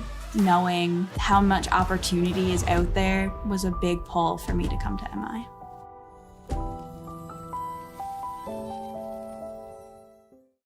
I would. We're here with the Clarenville Cougars. Tell me about your run, guys. How do you feel it went? We feel pretty good about it. Yeah, it went really well, honestly. We tied a bit of a knot in the tether at the end, but other than that, the run went pretty good. It's fine. Yeah, it was caught up. It was one of the things that was pointed out was you guys seem to have taken over the wind farm industry by pulling it down. Yeah. So let's take a look at your tether here. So you guys have used a ROV tether, like a proper ROV tether used offshore. What was the process going into that? Was it you wanted to make it as efficient and effective as possible, or? Yeah, so basically the tether for our ROV, it's like the lifeline. It's the IV drip, it's the umbilical cord, whatever you want to call it, you know. It's arguably the most important part of any remotely operated vehicle that runs off of wires. So we wanted the absolute best for our ROV, and we believe that it truly made a difference in this competition. For sure. One of the other points that are common things we noticed with your vehicle was you guys have a very modular tooling skid. Can you give us an example of where you came up with the idea, where some of the types of tools that you guys have been using for this competition this year? Yeah, so Yeah, these are quick connects. So, like for example, with this tool, in between runs, you just slide it in and screw that down. And this means that we can go down with an ROV built specifically for just the missions we do in that descent, and we come up and we change every tool on the front so we can do a whole new set of missions and allow us to do a lot more in the same 15 minutes. Wow. That's definitely one of the most innovative tool and skid designs for quick releases I've seen in a long time. Let's talk about your thrusters as well. You guys have, we've seen a lot of Blue Robotics thrusters used this year. Where did you guys outsource your thrusters to? Is there any, and what kind of a difference do you think that they make for your propulsion? Yeah, so these are CBOTX BTD 150 thrusters, and they are very, very, very powerful. They make us be able to move really quickly, and especially with such a deep tank, getting up and down quickly is really, really important. We got these. They absolutely work. They're very, very reliable. Never have a problem with them ever, and they just very quickly, very efficient. Yeah. Awesome. What has been your guys' favorite thing about the mate competition so far this year? Has it been the food? Has it been the tank experience? Or just meeting other teams? Yeah, meeting teams from all across Meeting teams is definitely a big part, It's always so much fun to come up here and be able to do it and see everything work. Yeah, and then see everyone else's robot also go down and see how they approached each mission is a lot of fun. It's really cool. I just find everything so interesting. It's my first time here. I think it's their second, right? Yeah. But I just find everything really, really neat. It's really nice to be here, honestly. Awesome. Thank you very much, guys. Thank you. Thank you.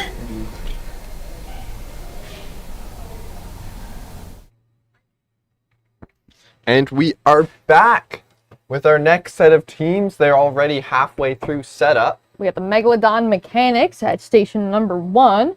At station number 2 right now, we have... Megalodon, sorry, we have some stats up some here. stats of Megalodon Mechanics. 6 members, and first year. Again, this is the Halifax junior team. Their senior team was competing here last year, but now this year they sent 2 teams. And this robot is mostly recycled parts. Yeah. Next, if we pan over more, we'll see Concord Robotics, our giant claw, and also a bit of an acrobat. Oh, but this isn't Concord. Okay, sorry. Bit of a switch up. This is the Black Box 25 from the Tricentia Timberwolves. I saw them refilling their claw, redoing the hydraulic line to get all the air out. Yeah, they might have air in it. You want to make sure that there's no air in a hydraulic claw because it can cause some issues, So I hope that they can get the claw working. And then next here we have Dubai Buoy. From Mobile Central High, Dubai's buoy with the ROV name Buoy. They got 10 members, and fun fact, or I guess not fun fact, these guys had to completely redo their bot. Because a very crucial component of the bot, a controller called a pick switch, I think? Pixhawk, yeah. Pixhawk, sorry. It's kind of like that broke. And they have to modify a scout kit, I think, and kind of adapt from there. Yeah. And this is the Megalodon Mechanics over here, I believe. Just closing the door here to the live stream room. We have this box that we have to prop in every time. The door keeps opening and your phone fell down. Yeah, okay. Anyways, we see the mess of wires right here that is the result of these bots trying to be sorted out. Our tether managers are getting ready. There's only 12 seconds left until the bots can go into the water. I am pretty stoked for this. I am as well. This is our what? Third last run? Yeah, we have had a lot of runs today. I wonder how much cumulative time these bots have spent in the water. It's all probably over a day of tank time between these robots.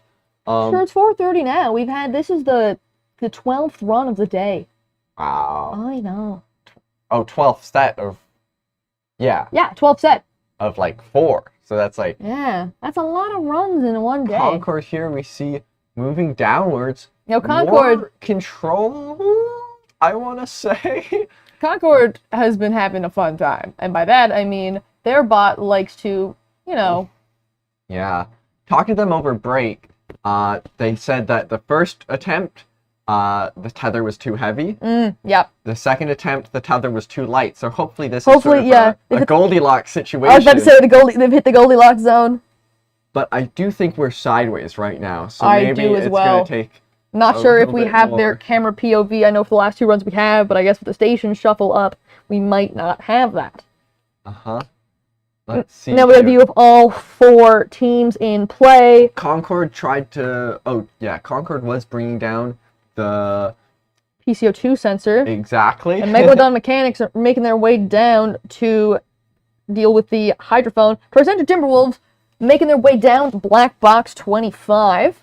I think... No, are they caught up in that? No, that's just the thermistor being kind of broken. Hopefully we'll see some action from that claw. Megalodon mechanics looking to push that hydrophone, I believe. Yeah. Tricentia still on their way down. They might be more buoyant than they were before. Concord, I think we're upside down here. We might be right side up though. And Dubai buoy is somewhere. Probably still on their way down. Maybe they were attaching a prop beforehand. Tricentia has landed. The Megalodon mechanics have removed the hydrophone, and it looks like they're going to keep plowing on through the power connector. Yeah. For some of the teams that have had some trouble with verticality, their best point of action is to approach as like I keep saying stingray and a man ray. Because it's along the ground, yeah. It was along the ground, you know? And I mean, I think Megalodon mechanics, they've had more... Wait, sorry. Let me just take another look. Oh, no, yeah. So they got the hydrophone. I was mixing up teams there for a second. I think they're trying to get unhooked from it right now. Or they might be trying to lift it. Like I said earlier, it'd be a lot easier to commentate if we could read these teams' mind. Also, sometimes the bot and the props blend together because they're all made of sort of the same material. It's all PVC, and they all start blending together at some point. Not Tricentia, though, and they look like they're also trying to push this hydrophone off. Hopefully their claw is operational. Concord pushed their hydrophone off already. They do look a lot more stable than they have. Which is good. Hopefully. I mean, I'm saying that. I do not know which direction. They are they're upright. Facing. They are upright. They are moving forward. Oh, let's take a look. Is the claw about to close, you think? This giant... Brendan has been talking about their claw all day, folks. And the reason is the claw has 6 prongs. And it's printed out of this sort of colored... so it's 3D printed, the claw, and it's printed out of a filament that changes color. Depending on So it's kind of this greenish purple, and it's pretty fun. It's really nice. I'm assuming it's the bamboo silk PLA, probably. That's the most common example of the color shifting filament. Yeah, I mean, it's been around quite a while before them. Yeah, that's just the one I think of. Yeah. Megalodon here. I think, actually, I don't think they're just super angry at the hydrophone. I think they might be partially stuck, but they've just lifted off here. Which is good for them. Huge. Concord is moving over to another task. I'm not exactly sure which one. Oh, whoa! Okay, we're doing some buoyancy buoyancy adjustments. This is with some wire strippers. With wire strippers, they're removing chunks of Pink Panther insulation foam. Yep, this is a classic. They're being very careful not to make a mess of the deck, which I appreciate. Very appreciated. And they're not getting any in the pool, which would be a debris penalty, I think. Probably, yeah. I mean, because, if people noticed. Tricentia's still menacingly sitting there behind that hydrophone. Still taking a look. Concord looks like they're trying to attempt the photosphere test. Yeah, I bet there's someone up top with a cell phone taking pictures. Megalodon is, I think, waving to the audience. That's awesome. That's where they are over there. Yeah. With their Walmart Cup thruster guards. Which they told us about, and they were... It's their first time competing. The Sacred Heart School of Halifax, that's their junior team. Their senior team competed for the first time last year. And they were saying to me yesterday at the tech support table, they were like, oh, like, we're nervous, you know, all these teams have like fancy bots and stuff, and they're all like, they have the nice tubes and stuff. And I'm like, listen, everyone has to start somewhere. You showed up, you made a bot. That is so much more than so many people can say. Yeah, and we have, we can see we here. We have deck POV of Tricentra Timberwolves. The science officer, or the co-pilot, is working on one of the science tasks, whether that's graphing the float data or the carp invasion. Yeah, I think it is the carp invasion based off the POV of the I think right now that's the float data. Yeah, I think it just changed. We looked over there a second ago and it was the map. Some focus from the pilot. I think they're having trouble moving. They might not have enough power for these motors. Concord definitely doing some sort of photosphere shenanigans. Listen, shenanigans in the name of the game. Probably here they're stopped right now to confer with the judge, I'd guess. Yeah, check make sure what they're doing is all A-okay. Yeah, you can see more tether being let down there by the tether manager. I do miss seeing Concord's reactions to all of this. They were absolutely dying laughing earlier in the face of things going wrong. And honestly, that positivity is what you need. I also haven't seen them flip a single time this run. They almost tipped. Okay, I don't say anything. Yeah, shush. Be quiet. And Tricentra did get that hydrophone. I'm wondering if maybe there's sort of an intermittent connection where they can go for a bit and then they turn off, because they seem to have these brief spurts of action followed by a lot of brooding on the bottom. Megalodon up in the air. They don't have a cap. I'm not sure. I think they're probably repositioning. They might be having some buoyancy issues or something with the vertical thrusters. Dubai Buoy still working hard. God love them. Yeah. Look at that. They got the wire strippers. They got another tool here. I think it might be a screwdriver. No, like it's I have a knife in my pocket. I can run out and give it to them. Yeah. It looks like you can also break this stuff pretty good with your hands. Which might be what they're doing, but I wonder if they've been tossing it in every now and then to double check. I bet I do hope so. Concorde on the move again. Don't hit the shipwreck.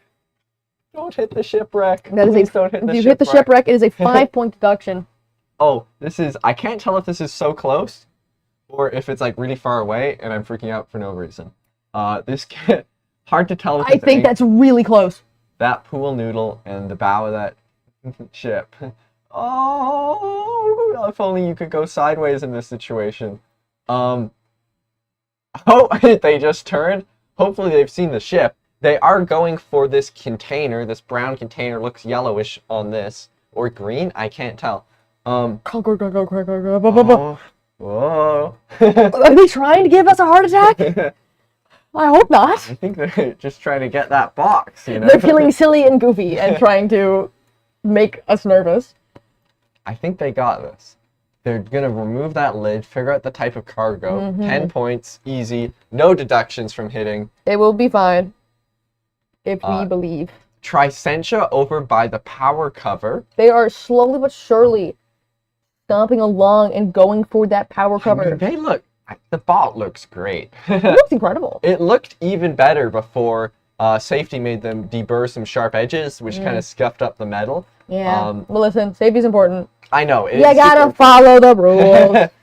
But they did look better. I know not everyone likes having to follow safety rules. It's like, oh, do this. But listen, safety's important, and so you know, important. It's the only reason this competition can go on. Absolutely. And Megalodon still over by the crowd. Concorde's jumping along. I'm not sure where the front of Megalodon is. They might actually be confirming the ship from this angle. I think they might be. Yeah. Concorde's still maneuvering. I think they might be. Carefully around that ship. That right there is a claw. Or a something or other. Hopefully we have 5 minutes left. Hopefully we see the buoy into the water. Curious to see how they're doing now. Concorde's definitely up to some photosphere shenanigans, as you said. Or maybe they're just... No, I think they're finished with their shenanigans. Whoa. Oh, no. Oh, that's a 5-point deduction for Concorde from Can we add landing 5 for the backflip, though? I think there's a reason that they put us on live stream and not on judges, because we're like, whoa, that's really cool. For the backflip. Like, that's really cool. Okay. Judges, you didn't see that second hit. I just started drawing over it. You didn't see nothing. If we cover it up, will they see? Can we just like, we put the cameras over here for a second? Because they're upside down right now. Can't see a lot. Listen. Megalodon it's here. Fine. Can't tell if they actually have a working camera.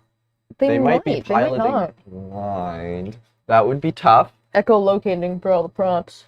Seem to be okay vertically with their vertical thrust. It seems maybe still some horizontal I was trying to make a joke about echolocation, but that's just how sonar works. Yeah.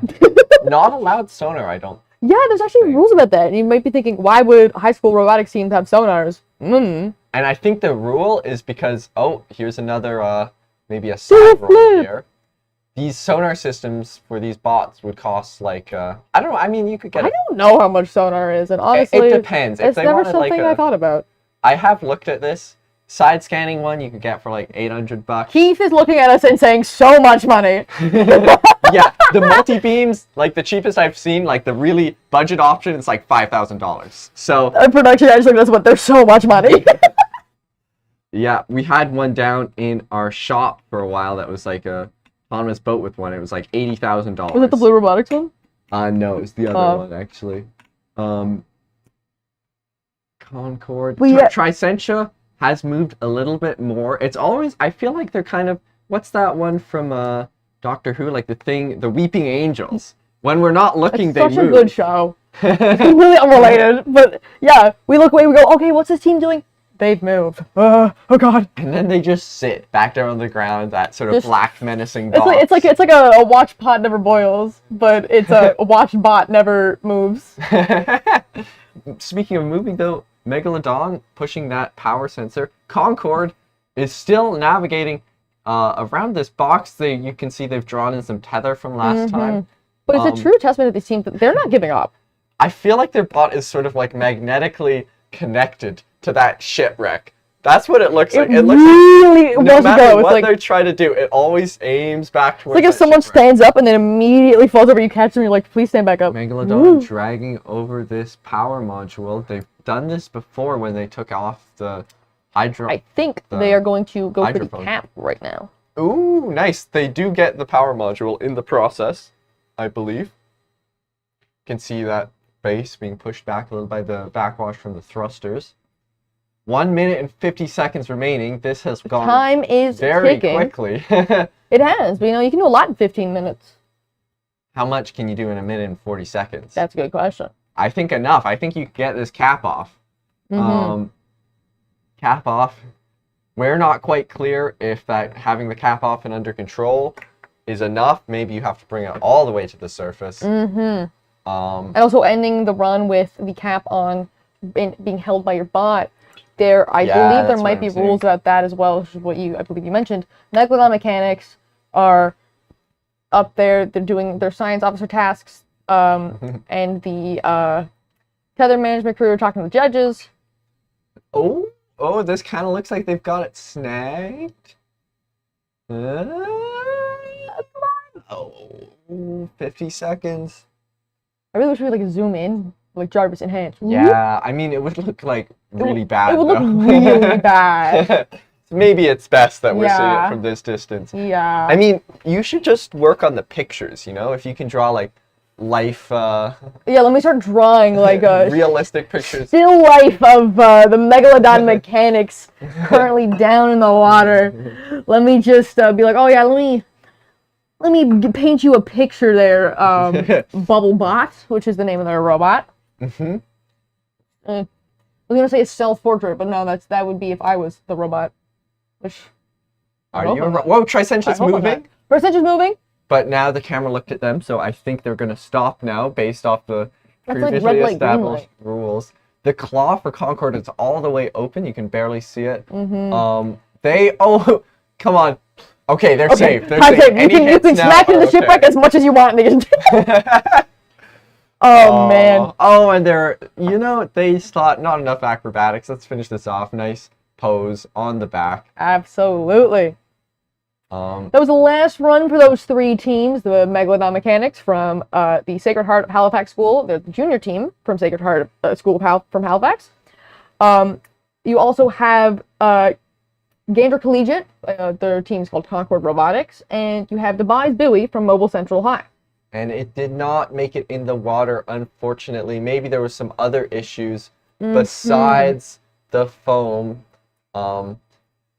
Here we have some conferring with the judges. No bots needed a diver assist this time, which is pretty good. Nice. But all of these teams worked super, super hard, and they should be incredibly proud of the work that they've done. Coming up next, we have Cardinal Subsea Solutions, OD40, Shark Tech, and Hammerhead. Hopefully we'll see OD40 on deck this time with a bot. I'd love to see that. That starts at 5 o'clock, and we will see you guys. Great place to come to a marine school. The facilities are amazing. It is a world-class institute. You can really go anywhere with the kind of training that you receive from Marine Institute. There's nowhere else in the world that you're going to be able to sit in a desk and then go to a boat, and you get so much hands-on learning here in the most beautiful province in the world.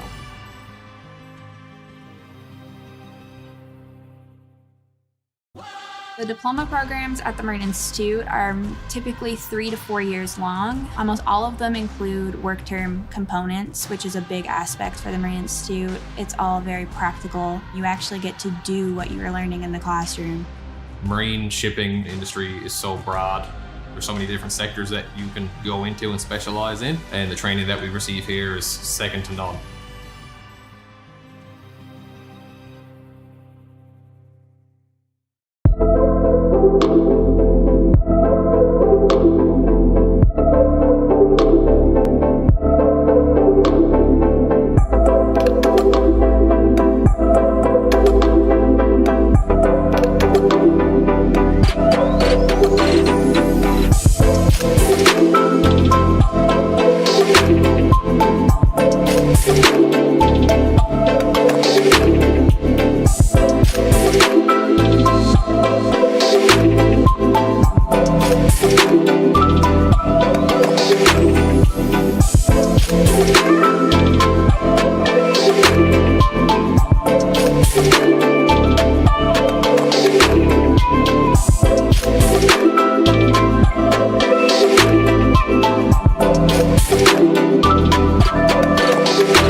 So I did the Bachelor in Maritime Studies. It introduced the business element of the maritime world. When you join the nautical science program, you sort of think that your life now is on a vessel or on a ship. But doing the degree allowed me to come ashore and get a job landside. You're getting a formal degree from a well-recognized university. You can do this while you're online. So you can log into your course wherever you are in the world. This allows you to keep working, gaining experience while doing your degree.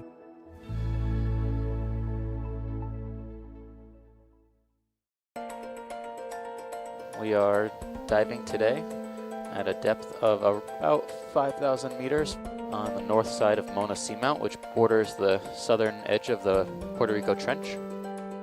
We're not sure what to expect during this dive. They almost look like columns.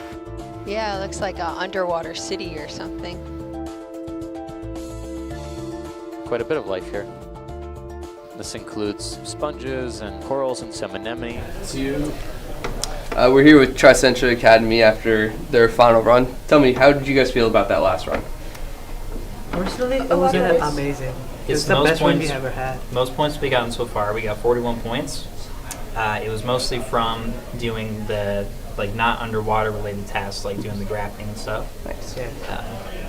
We had a few issues with our vertical thrusters. We weren't really bringing the robot up and down, and our camera fell off, which is right inside here, attached to a little servo motor, and it fell off at the last minute. So just try shaking our way through it. Yeah, no visibility poses a really big problem for this competition. Yes. You guys, from what I was told, had a lot of trouble, issues that you brought before in your previous runs. What were some of the challenges that you guys had to overcome from those runs to this run now? From the first run, we had problems in the camera and technicality issues, which were, it made the thruster not work at all. So it was just down at the bottom, it just won't move. From the second, we just got the thrusters to move, the cameras to move, but we still needed to work on the hydraulics so that the gripper would work. And the last run was amazing before the camera fell off. Yeah, it definitely poses some problems for sure. Your bot also follows a pattern that we've seen at previous mate competitions with us before of an aluminum X-rail kind of a base to it. Where'd the inspiration come from that, where it seems like it's almost like a 3D printer casing almost?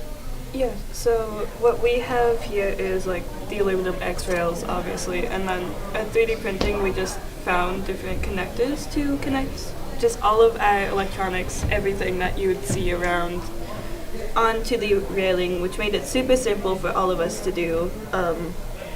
And the aluminum rails was just to make it a lightweight, but a little bit of a step up from PVC like we had last year.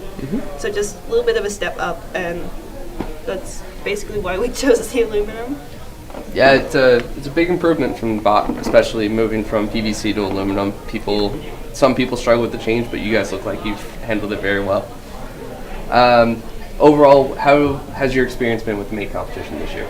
It's my first year now, so it's been really amazing. Lots to learn. So it's been a really good year. It's my second year, and I've enjoyed it probably just as much as last year. And my third year.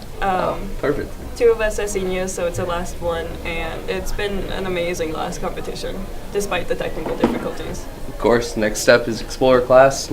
Come join Eastern Edge Robotics. Perfect. Thank you very much, guys. I know polychaete worms and a couple of fishes. These depths generally are pretty poorly explored, some of the most unexplored on Earth.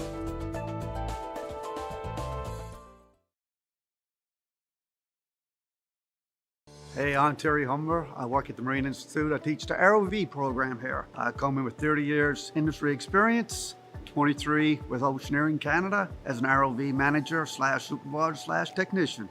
The ROV program is a 2-year technical program offered by the Marine Institute that gives people the awareness to work in the offshore industry, working on a remote operated vehicle. East Coast Newfoundland is very busy at the moment. Worldwide, the ROV industry is booming. In the ROV program, we work with simulators to teach the people how to fly the ROV, which is very important. Then we have a workshop environment where the people are used to work on an ROV so they can actually fix it and maintain it to fly it. We do missions, how to use a manipulator to fix a subsea wellhead, or use a torque tool, or use a cutter, or a subsea dredger. The mission is real life work. It's work that has been done in the past, and it's training these individuals how to do the work in the future. On the water. We're here with Mobile Central High School. Tell me about your guys' run. How do you feel about it? We feel pretty good. We scored 34 points, which wasn't as good as our second run and our first. No, our first. Anyway. Didn't have a first run. So we didn't get much done under the water because our motors weren't very powerful enough. But we got a lot of stuff done above the pool, which is where it really matters. So we recognize on what as well. You guys are having a lot of trouble with your buoyancy. As we can see, there's been some reconstruction for sure. I wanted to also talk about your thruster guards. You guys have a very heavy-duty thruster guard design that is definitely one of the safest I've seen so far. So where did the additional step of the full housing come into play for you guys? Oh, well, we had these gray guards here, we had them all printed and everything, and we were told last year, they're like, you had to have something on the end, so we took, these are like the provided motor guards there, and we sliced out the top and we stuck it on there. It's a little bit makeshift, but it worked out, so. Awesome. One other thing I want to talk about is you guys also have a manipulator, and you also have static tools as well. What was your design process for your tooling? That red kind of hook tool on the front there, that's been like a fixture since we started now. That was made by a past group. I'm not really sure who, but that's been on the ROV ever since we started robotics, and it's been pretty helpful, so we've always kept it on there. And then that claw, it was something that we printed ourselves and added on there. We only got to add it the other day with the actuator because we've had some complications with our other ROV that we were supposed to use. So this is like the old one, but we got to add that claw there the other day. Awesome. Perfect. Thank you very much. All right. Thank you. I don't think I even heard it. Okay, and we are back. All right. I believe we might be on the third last run of the day. This is the 5 o'clock run. There you go first. They just got that PCO2 sensor in. Gonna try to take that down for this run. We have ROV named Echo, 9 members here. They got 2 cameras. And this is the team, I believe, whose frame, is this their frame repurposed? Yeah, this is the repurposed frame. Their frame is repurposed from a Hard to see starter it, 'cause kit. they're already ready to go. in the water. This frame was repurposed from a starter kit from the first tech challenge. Here it is. OD40 is the first time we've seen the bot on deck. Making their grand debut with their bot. They never got to compete in the first round due to, I believe, they were testing and they were making sure everything was all right. And then in the second round, they decided to opt out with the bot. However, they left people in there. They included team members to do the on-deck tasks, which is a strategy I don't know if we've seen before. You can see here that I believe that their tube is filled with possibly paper towel as you gotta do what you gotta do. Measure, or it could be what? I have no idea. idea. No, I think that might be paper towel. I think it's all just packed down into front. So we're excited to see what O'Donnell has to bring to the table. We have been ready and waiting. And here we have Shark Tech all the way in from Lancelot, Labrador. The ROV Siku, 13 team members, and they even gave us numerical values for their speeds and such. Yeah, this is a 3.2 meters per second top speed. I don't think I've seen their control systems before. It's actually really nice. I really like it. I like that they have the monitors built into the box. And there is a bit more space for a third one, but I'm pretty sure Mate actually regulates how many monitors you can have, and I believe this team is at the max already for that. Really? Yes, I think the more you know. It's 2 or 3. So I think they're at the max. Yeah. But I do love the physical tactile control box. I'm a big tactile buttons guy myself. I think it's especially important if you have to travel that as well. A long way. But here we have Hammerhead also had to travel quite a distance. We see, I'm not sure if I can't see the profiler, could be lying down. Their ROV, whoa, this is their first bot. If you remember, switching back to the first one. Their last attempt, they had their backup bot, but I guess hopefully their good bot is working well enough for this last attempt. Gonna just go full send. I hope so as well. I do want to see their profiler again. I love their profiler. It is enormous, massive. Don't know if they can strap more rocks to it. They did fill up water bottles, for those of you who are not aware. They filled up water bottles with rocks, about 4 kilos of rocks, and it was not enough, they told me this morning. So I haven't really been downstairs since. By eye, it looks like We've kind of been trapped up here. Well, it's been good. It's been fun. I love doing live stream. So until they're going. But I do hope they manage to get that sorted out, and this is time to start. We see O'Donnell not quite in the water yet, probably working on some connections. The other team's launching right in, diving headfirst into the last run that they're going to have. This team is trying for the PCO2 sensor. Hammerhead, I believe. No, Cardinal is going for that PCO2 sensor. You see them descending there now. Oh yeah, they're sending right above, and that's where they have to place the PCO2 sensor. Can they do it? There. Shark Tech. I think they have done it. Shark Tech is going for the water sample immediately. They've gotten that on 2 previous runs, but they got that later on in the run. It is a difficult part for them if they can get this quickly. This could be it's a difficult task. Yeah. And the way they attach, or no, was it yeah, I don't remember. Do they? Shark Tech also. I think both. I'm trying to remember if it's Holy Heart or they do have similar Labrador looking Strait bots. Academy, who detach the thing and slide it into a compartment on their frame. Yes, this is Labrador Straits was the team. Shark Tech did have that.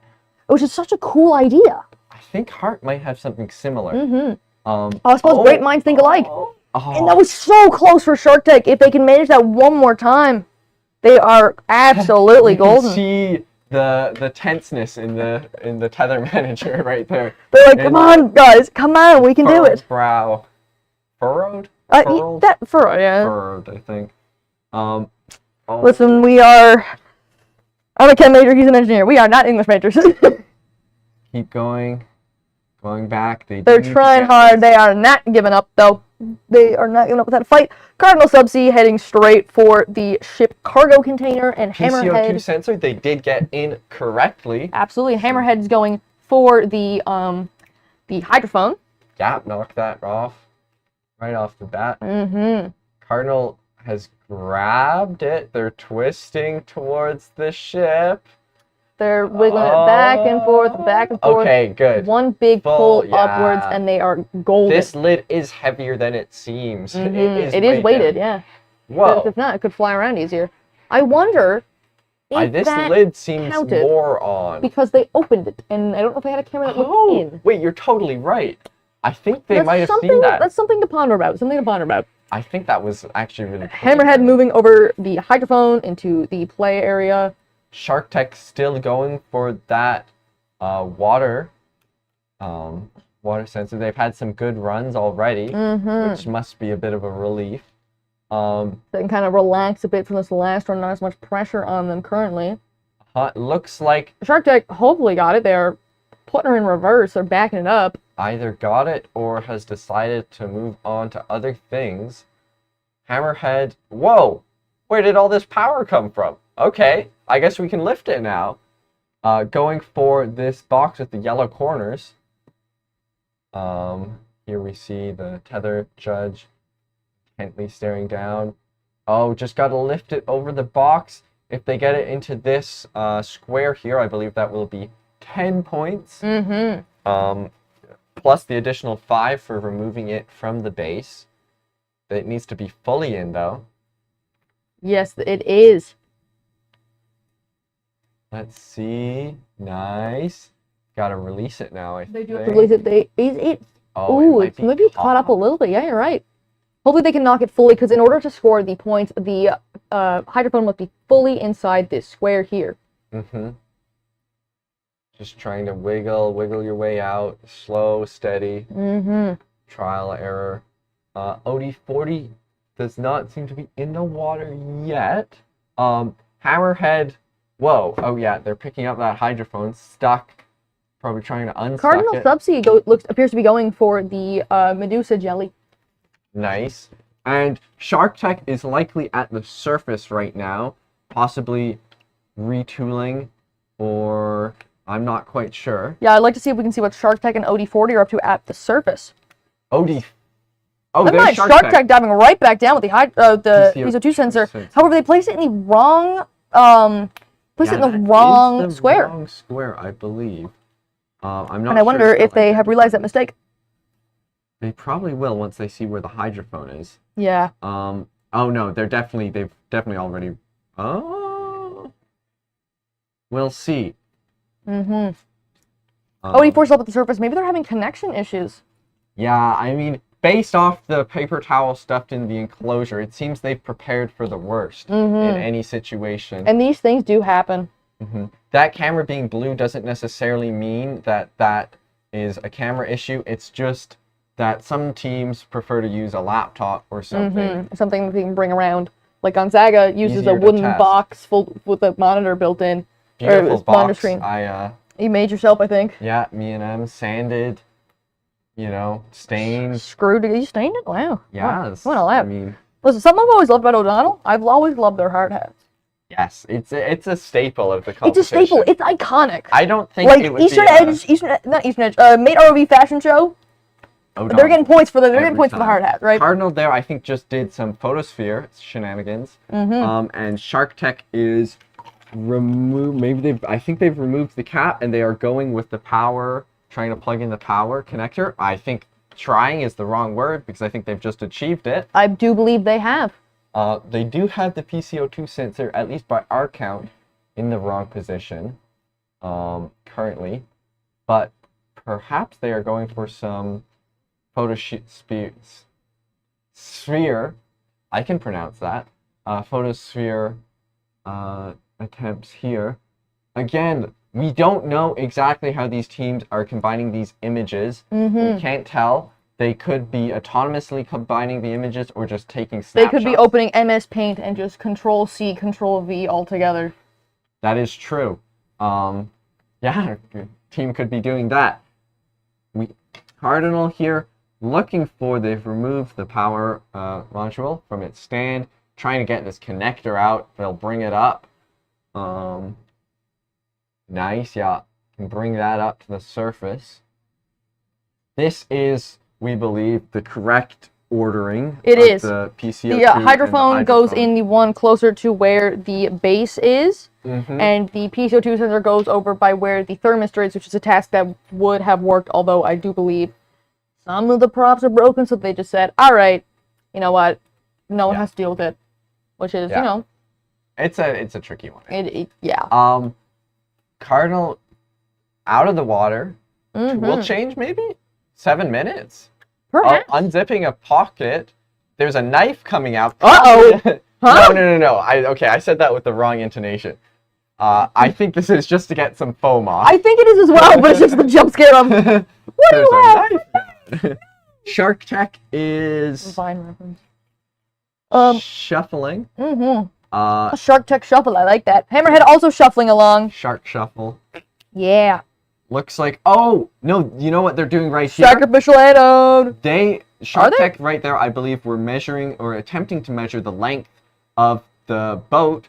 I think this is something I heard, maybe a technique from them last year, since they know their speed and they know how long. Oh my I think God. They are attempting to get so right. That's so the true. distance, you know, the So classic true. physics equation.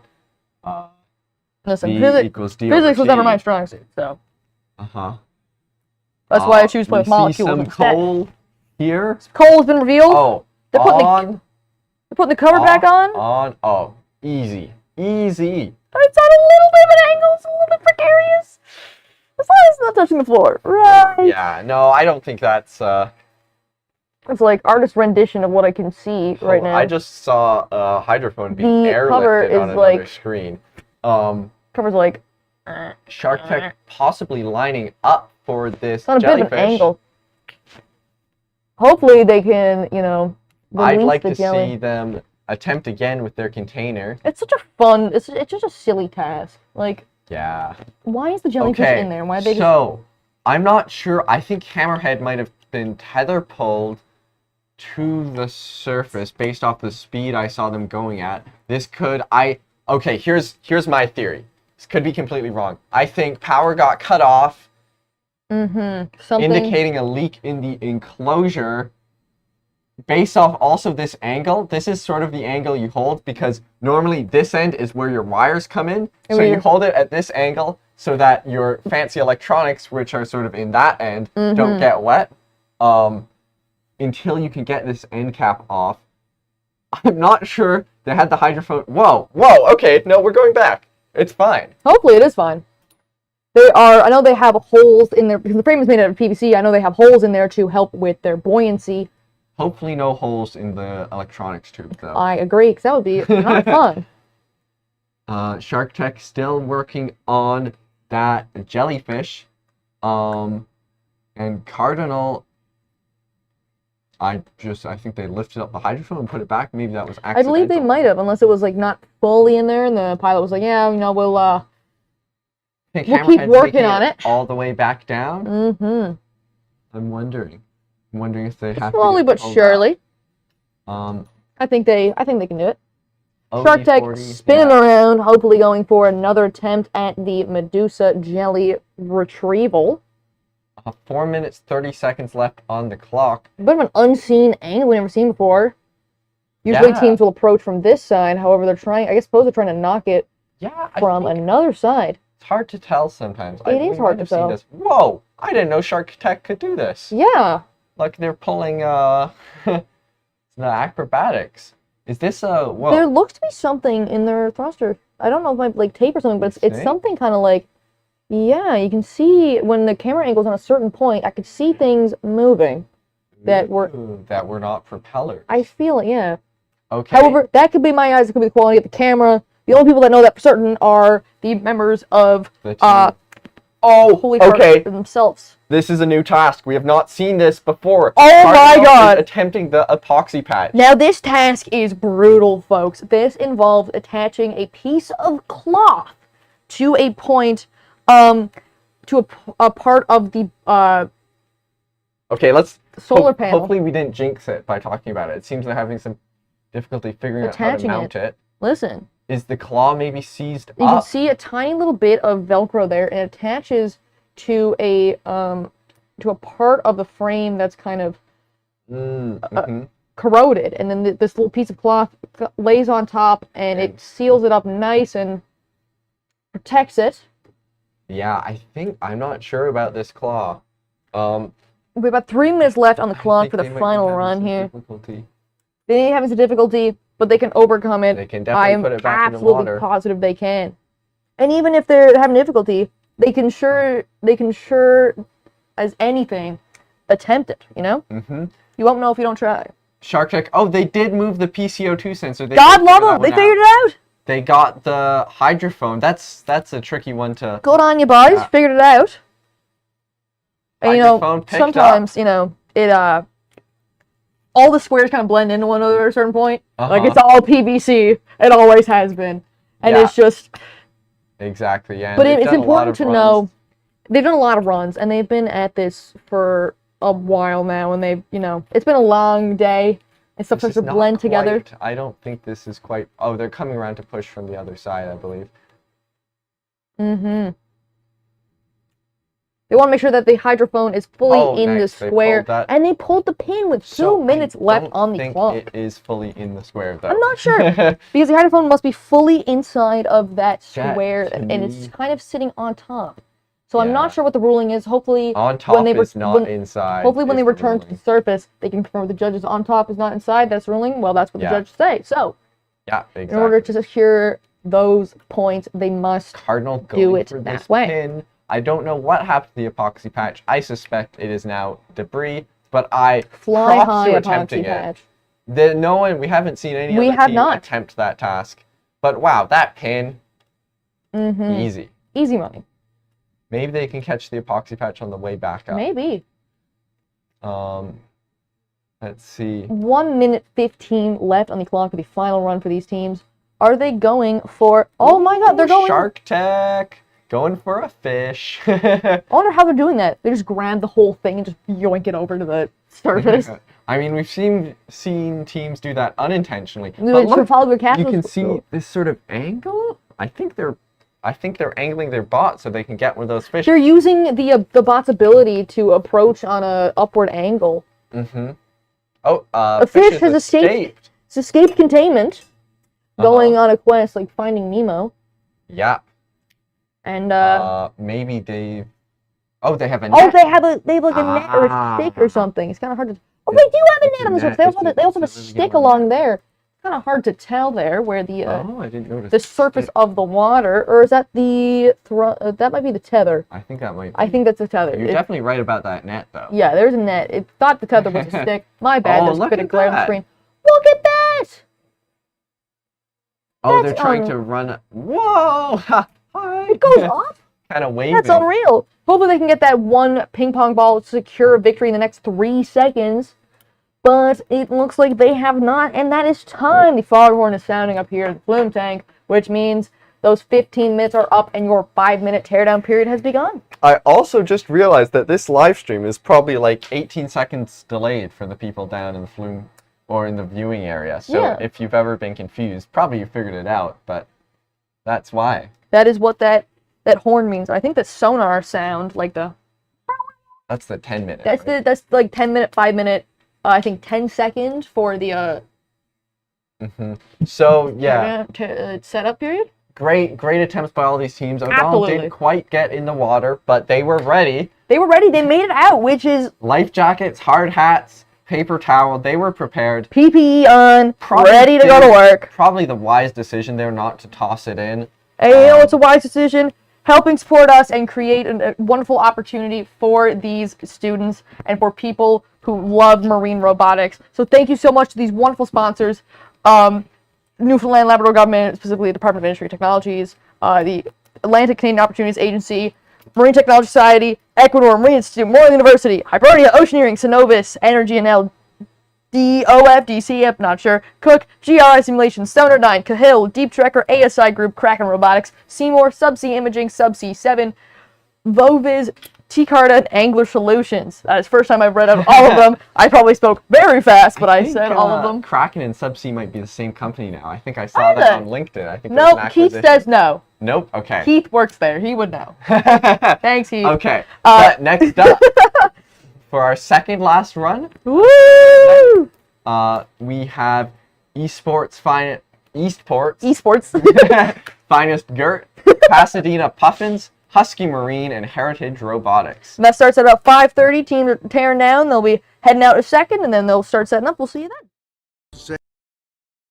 Second year of ROV. But the difference between an ROV and an AUV, an ROV is tethered. An AUV is not. It flies by itself.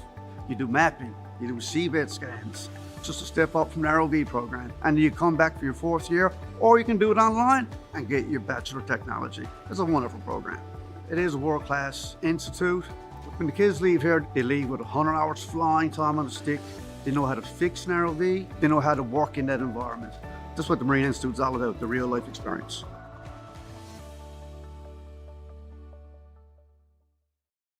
I think it's like nothing else. There's a sense of adventure to it. The investment in the students is kind of incredible in terms of the new facilities. Small classes and one-on-one when you need help. The people have been so welcoming and amazing. You can't replace the hands-on factor in this. Once I went to the commercial industry, I felt totally ready to just jump right in. Knowing how much opportunity is out there was a big pull for me to come to MI.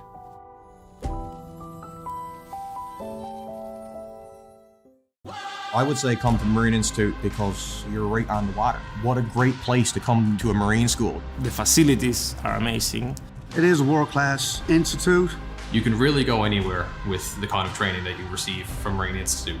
There's nowhere else in the world that you're going to be able to sit in a desk and then go to a boat, and you get so much hands-on learning here in the most beautiful province in the world.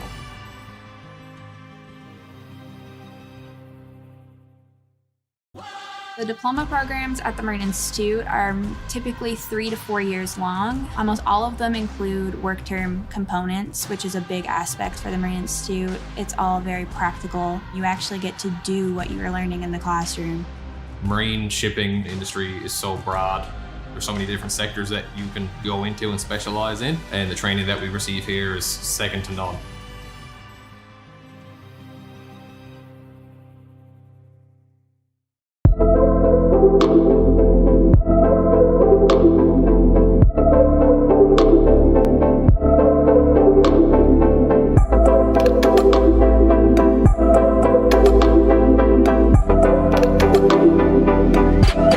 We'll be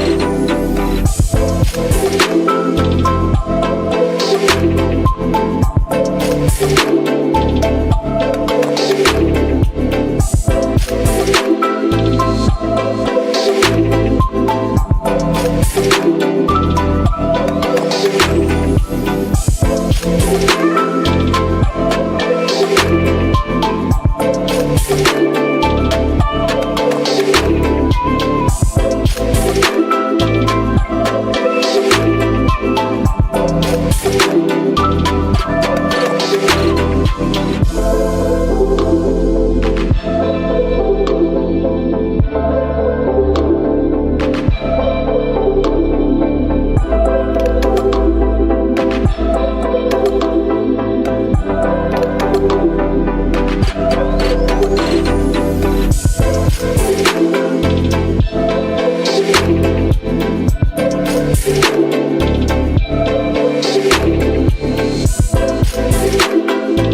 So I did the Bachelor of Maritime Studies. It introduced the business element of the maritime world. When you join the nautical science program, you sort of think that your life now is on a vessel or on a ship. But doing the degree allowed me to come ashore and get a job landside.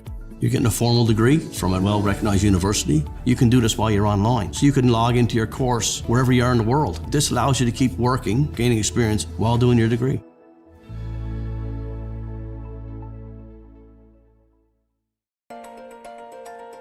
We are diving today at a depth of about 5,000 meters on the north side of Mona Seamount, which borders the southern edge of the Puerto Rico Trench.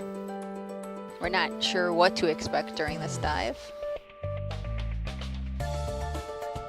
They almost look like columns. Yeah, it looks like an underwater city or something. Quite a bit of life here.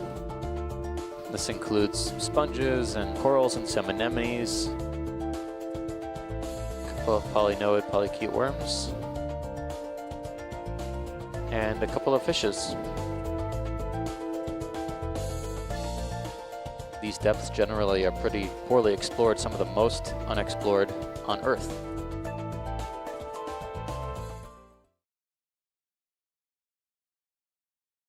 Hey, I'm Terry Humber. I work at the Marine Institute. I teach the ROV program here. I come in with 30 years industry experience, 23 with Oceaneering Canada as an ROV manager slash supervisor slash technician. There.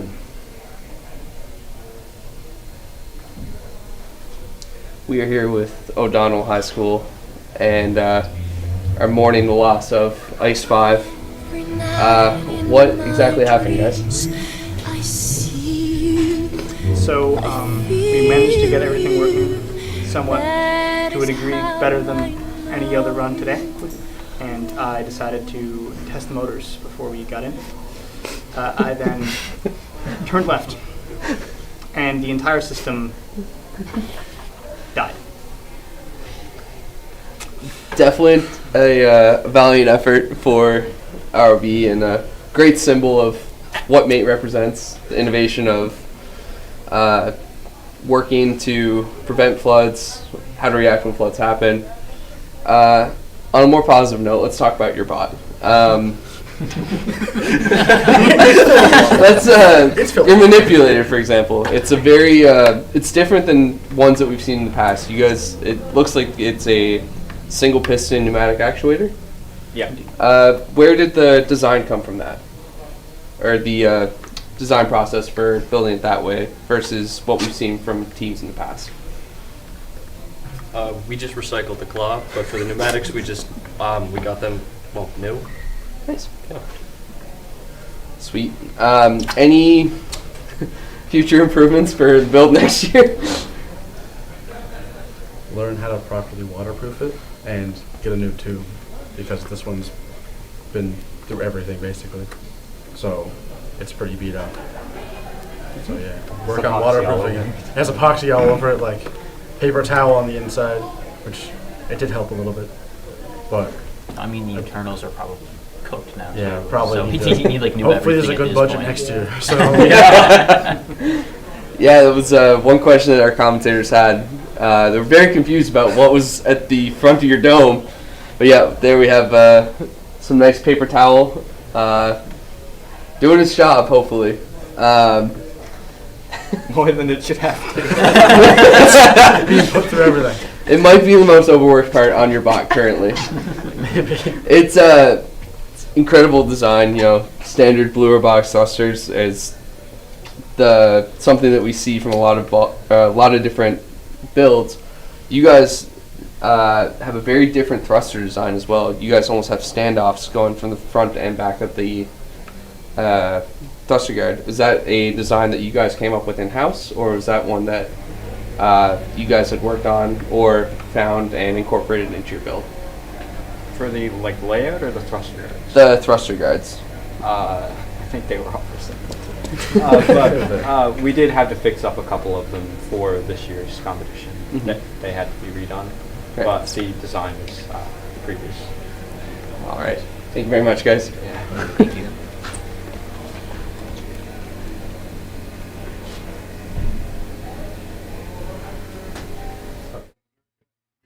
All right, welcome back to the second last run of the 2025 Newfoundland Labrador Mate ROV competition in the Ranger category. I'm still in tears after that sort of heartbreaking story from O'Donnell. Absolutely. Truly tragic. Oh, it feels bad. But It does. It'll happen. Listen, that is what this competition as is. two Gonzaga alumni, and for two people who were there for the 2022 we were next competition, to each other which was yesterday. O'Donnell, Gonzaga, and Mount Pearl, they saw our lows.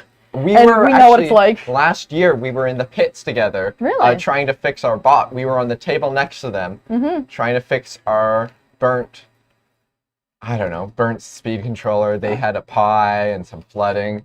But here we have our teams moving on to the future. Absolutely. We have Pasadena Puffins here. 1 minute left until we go.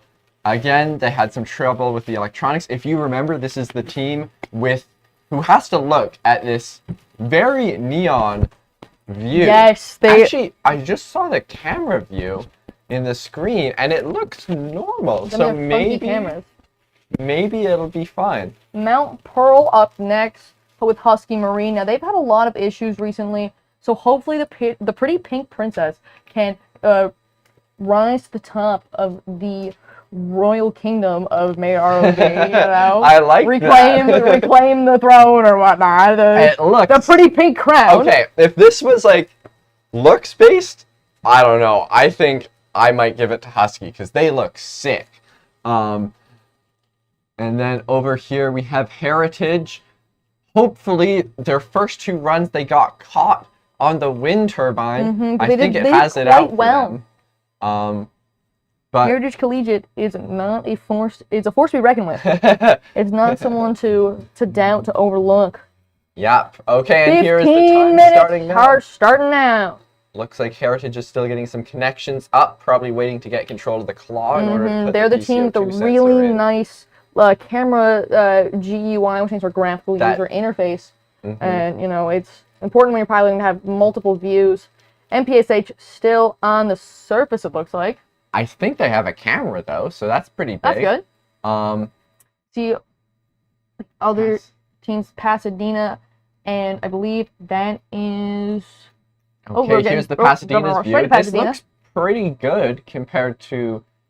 It's better. Previous. Still, if it gets any worse. I mean, it's different in a way. It's kind of more like the lines angular. are. They're a lot like less jagged this time. They're but if it gets any worse, like it was last time, I will give another photosensitivity warning.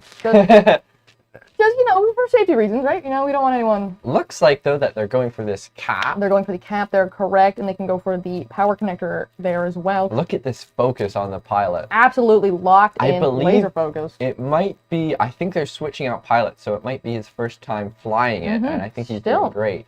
14 minutes, 1 minute in.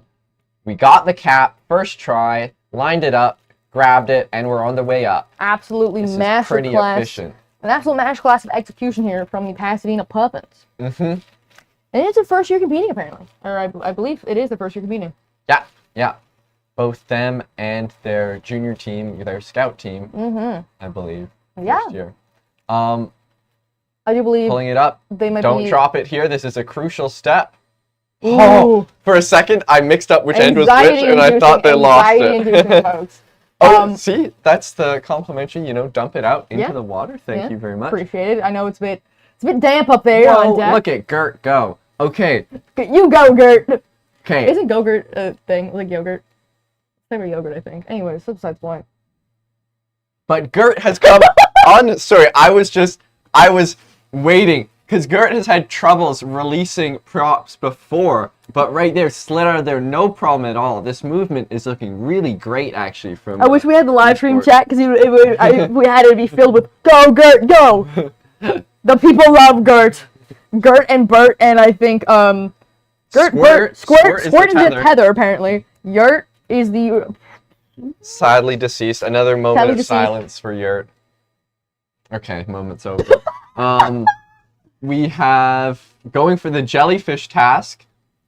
So right now they're trying to hook this little T right here and release the jellyfish.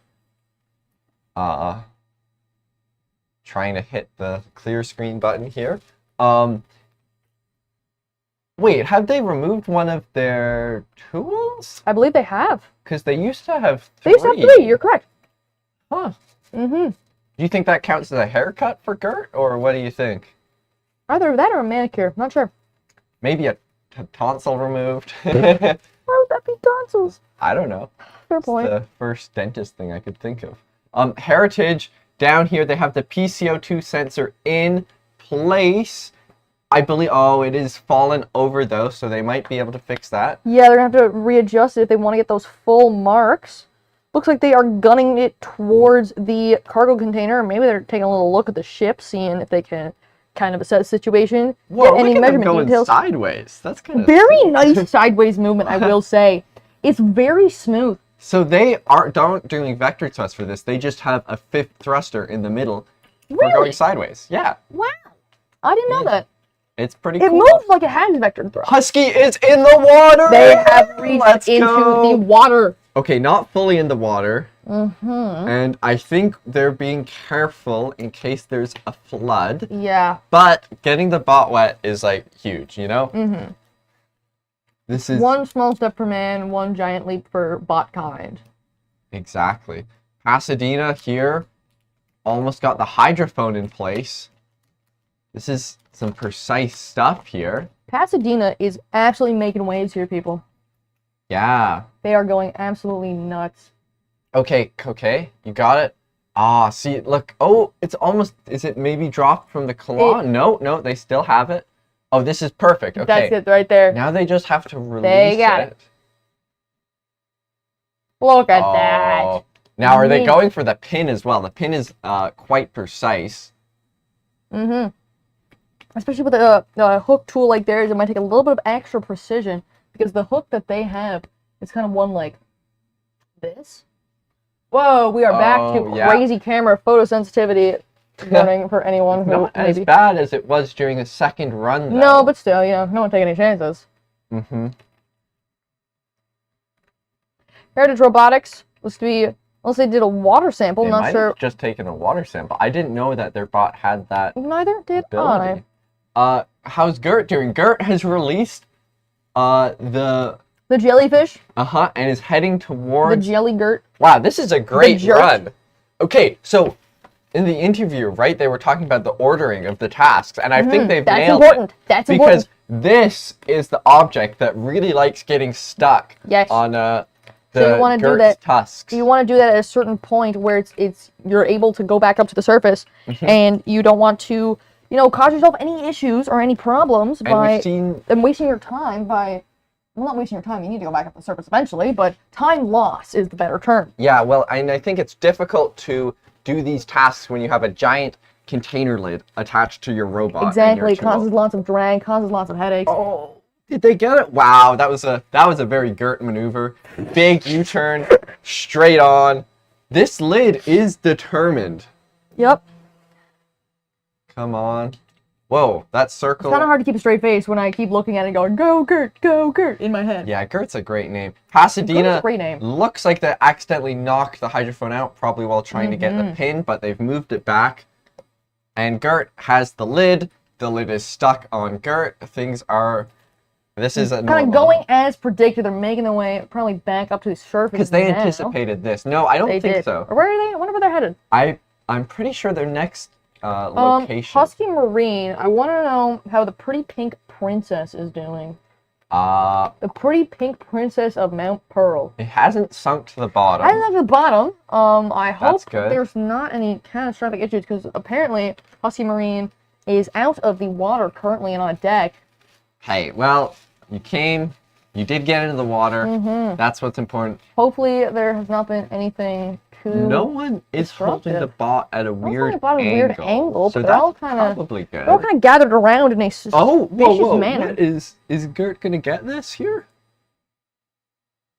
It's pretty close. Pasadena Puffins did get that hydrophone back in place. Heritage, I think, just did moved the lid to view the cargo.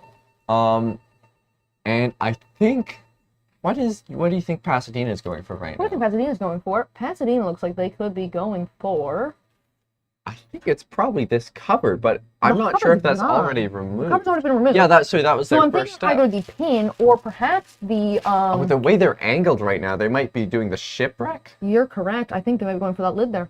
Oh yeah, definitely the lid. Sorry, I was thinking identifying the shipwreck. That's probably already done. Here, folks. Uh-huh. Let's see. Moving along. What's that? Whoa, what's that? Oh, what? I think it's a piece of pool noodle, maybe. Oh, it kind of looked like the Eye of Sauron or something. And then Heritage, I think they're going for the jellyfish, Heritage is. Pasadena, like you said, they are going for that lid. Eastport's finest Gert. Not sure where they're headed to next. Maybe the sacrificial animal.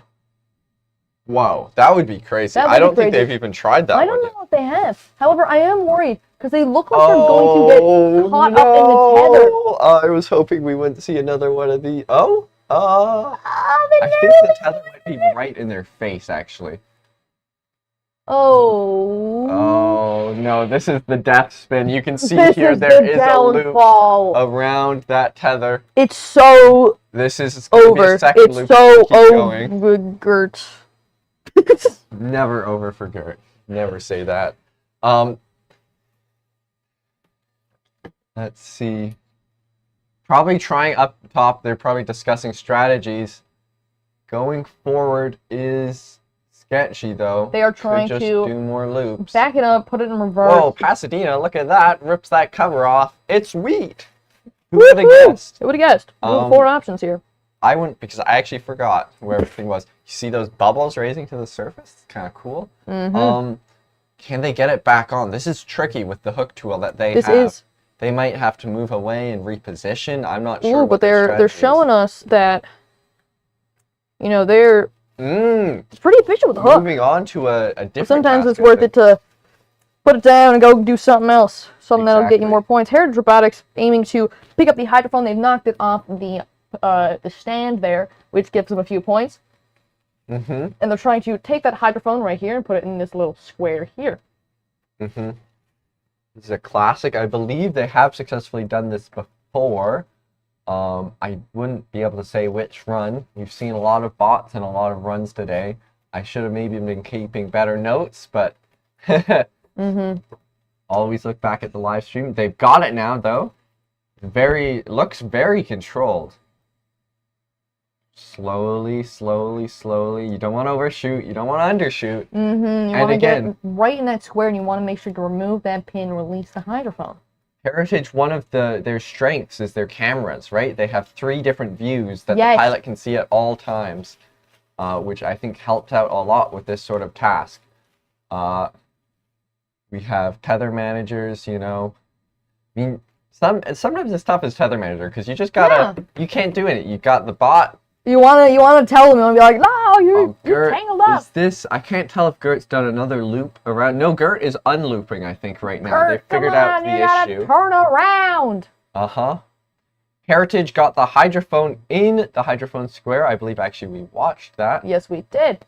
I don't know where the puffins are. Maybe they're trying to Puffins are back on the surface, I believe.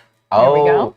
Whoa. What is this? They're attaching. It looks. This is a new tool. It looks like a ruler. They're using their tool change. Oh, are they trying to measure the ship? I believe so. They have 3 minutes to do it. 3 minutes, 12 seconds here, folks. They won't have to resurface for that, and that could be big. We've not.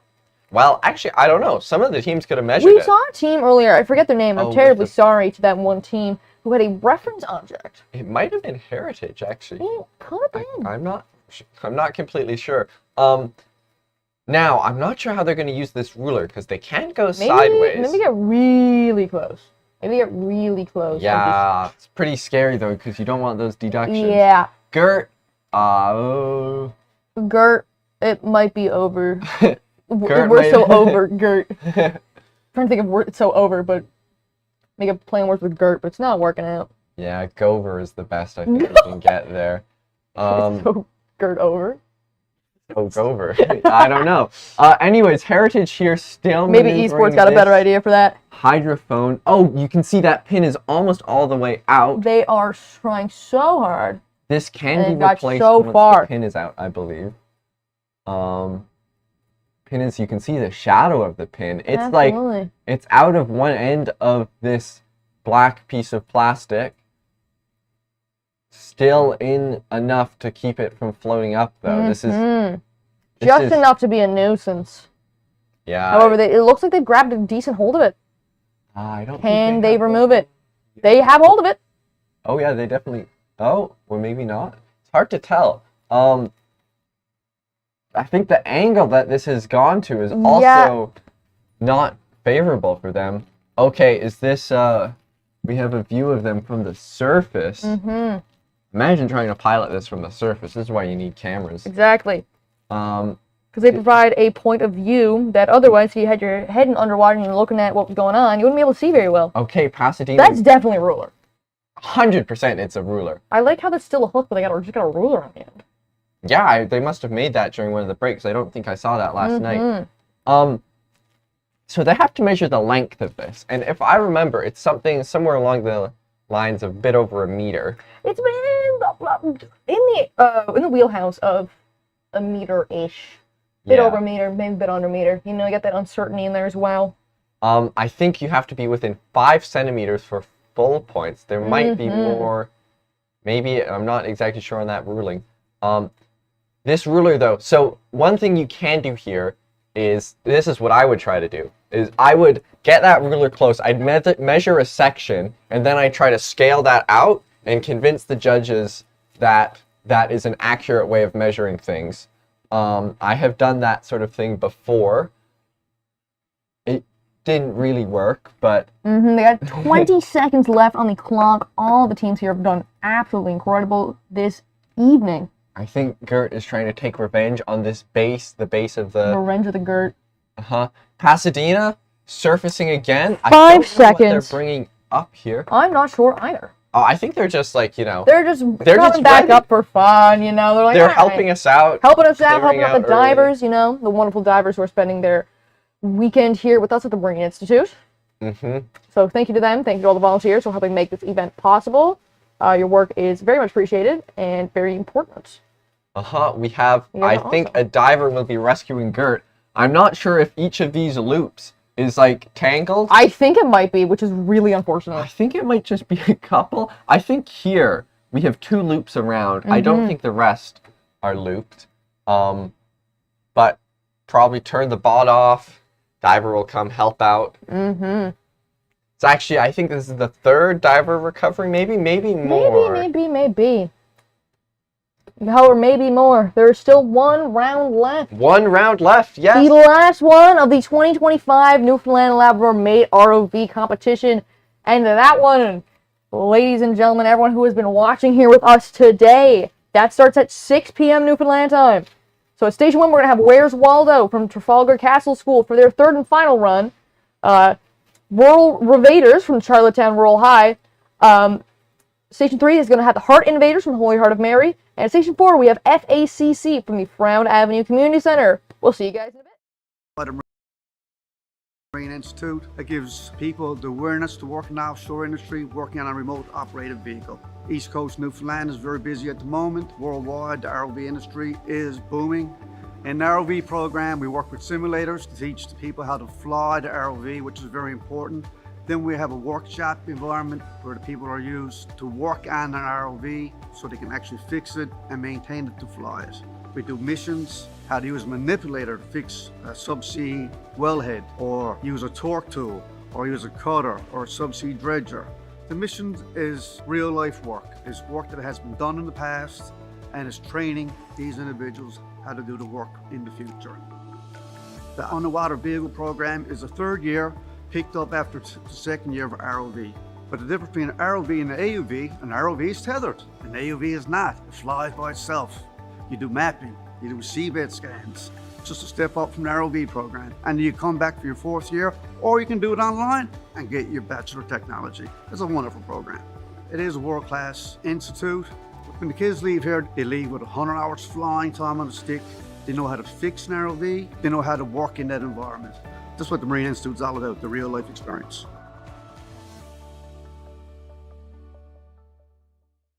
I think it's like nothing else. There's a sense of adventure to it. The investment in the students is kind of incredible in terms of the new facilities. Small classes and one-on-one when you need help. The people have been so welcoming and amazing. You can't replace the hands-on factor in this. Once I went to the commercial industry, I felt totally ready to just jump right in. Knowing how much opportunity is out there was a big pull for me to come to MI.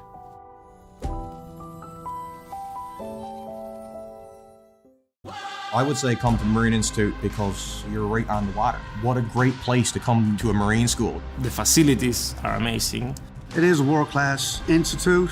You can really go anywhere with the kind of training that you receive from Marine Institute. There's nowhere else in the world that you're going to be able to sit in a desk and then go to a boat, and you get so much hands-on learning here in the most beautiful province in the world.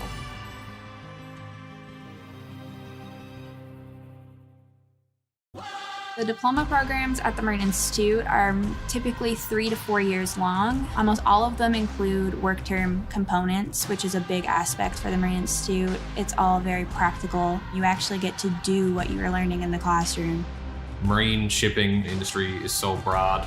There's so many different sectors that you can go into and specialize in, and the training that we receive here is second to none.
We are here with the Pasadena Puffins. Tell me about your run, guys. How did that feel? It was definitely our best out of the three. We finally got a strategy down. We figured out who was best with driving, strategies. We figured out what challenges that we could do efficiently and as fast as we could. There were a few that we wished we could have done faster if we had more time, but honestly, 78 points just then, that's way bigger than 45 that we originally got, so it's very good. It's a big improvement. And as we just discussed too, this is your guys' first mate competition. Yep. Yes. How has your experience been so far? It's been really good. We were with tech support yesterday for 6 hours, and they were awesome. They got us a working ROV because we kept blowing up the saber-tooth control bugs. Yeah, so they're really good. All the volunteers are awesome. We've had a really good experience. Yeah. That's great. I'm glad to hear that, guys. Let's have a chat about your camera there. You guys have a very interesting camera mount where it's almost like a stationary or a camera mount for holding digital DSL cameras, but you guys have incorporated it with your ROV camera. Yeah, so that was one of our parent sponsors' ideas because we had no clue what to use. We honestly probably would have put it on with duct tape if it wasn't for that. So the reason why we put it on like that is because, well, it helps with like neutral buoyancy. It's also really good because we realized that, like when we first put it on, we realized that it was way off-centered and like you couldn't see anything. It was all off. So it's really good because if there's anything that you need to change, it's just a little screw and then you're able to get it done. Yeah. One tool that you guys introduced that the commentators were surprised by was a roller attached to a hook. They noted that when they came around yesterday to see you guys, it wasn't a tool that was there. Where did this design come from? So we were trying to find a way to measure the length of the shipwreck, and we didn't know where to put the ruler.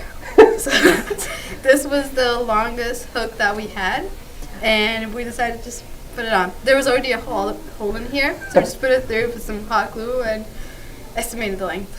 Yeah, we did tape it, but the tape was like coming off, so we put glue in it. Yeah, so it would actually like stick. It's not the best, but it gets the job done. So. It's the mate quote is might not be the best or the prettiest, but as long as it works. Yeah. Yep. Perfect. Thank you very much, guys. Thank you.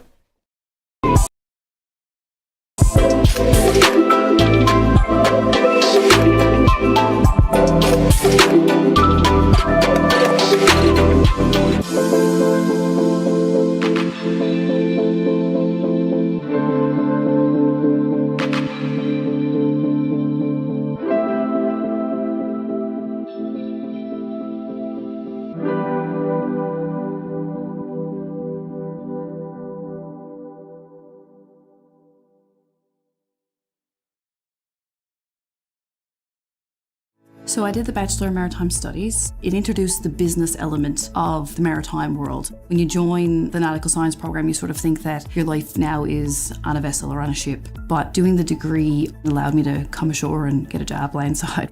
You're getting a formal degree from a well-recognized university. You can do this while you're online. So you can log into your course wherever you are in the world. This allows you to keep working, gaining experience while doing your degree.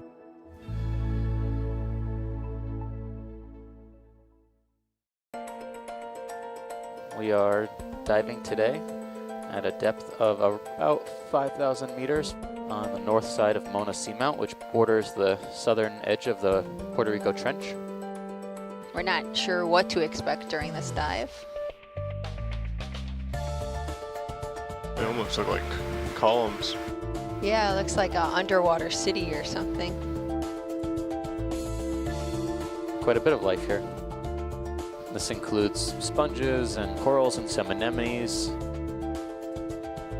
couple of polynoid. And we are back for the final run of the 2025 Newfoundland Labrador Mate ROV Ranger competition here at the Marine Institute.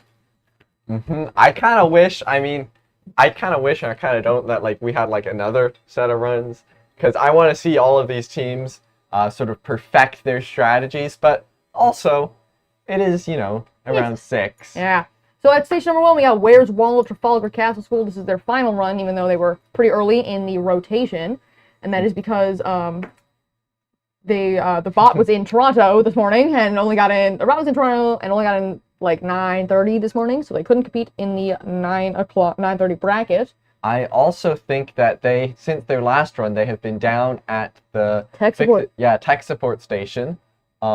Hopefully fixing up. They had issues with, I think everything cut out on them last time. Which is really rough, honestly. Like it's being knee deep in a competition and everything just stops working is brutal. But they have managed to bounce back, get back on their feet, and not give up. And this is a first-year team here, Rural Rovaders. They've been doing pretty well with their bot, the Rural Rover. They have 11 members, and they're from out of province. They're from PEI. So is Trafalgar Castle Square. They are from Whitby, Ontario. I believe this team right here, though, they took the ferry and drove. Which is it's a long drive for PEI. I think they said 25, 26 hours to get here.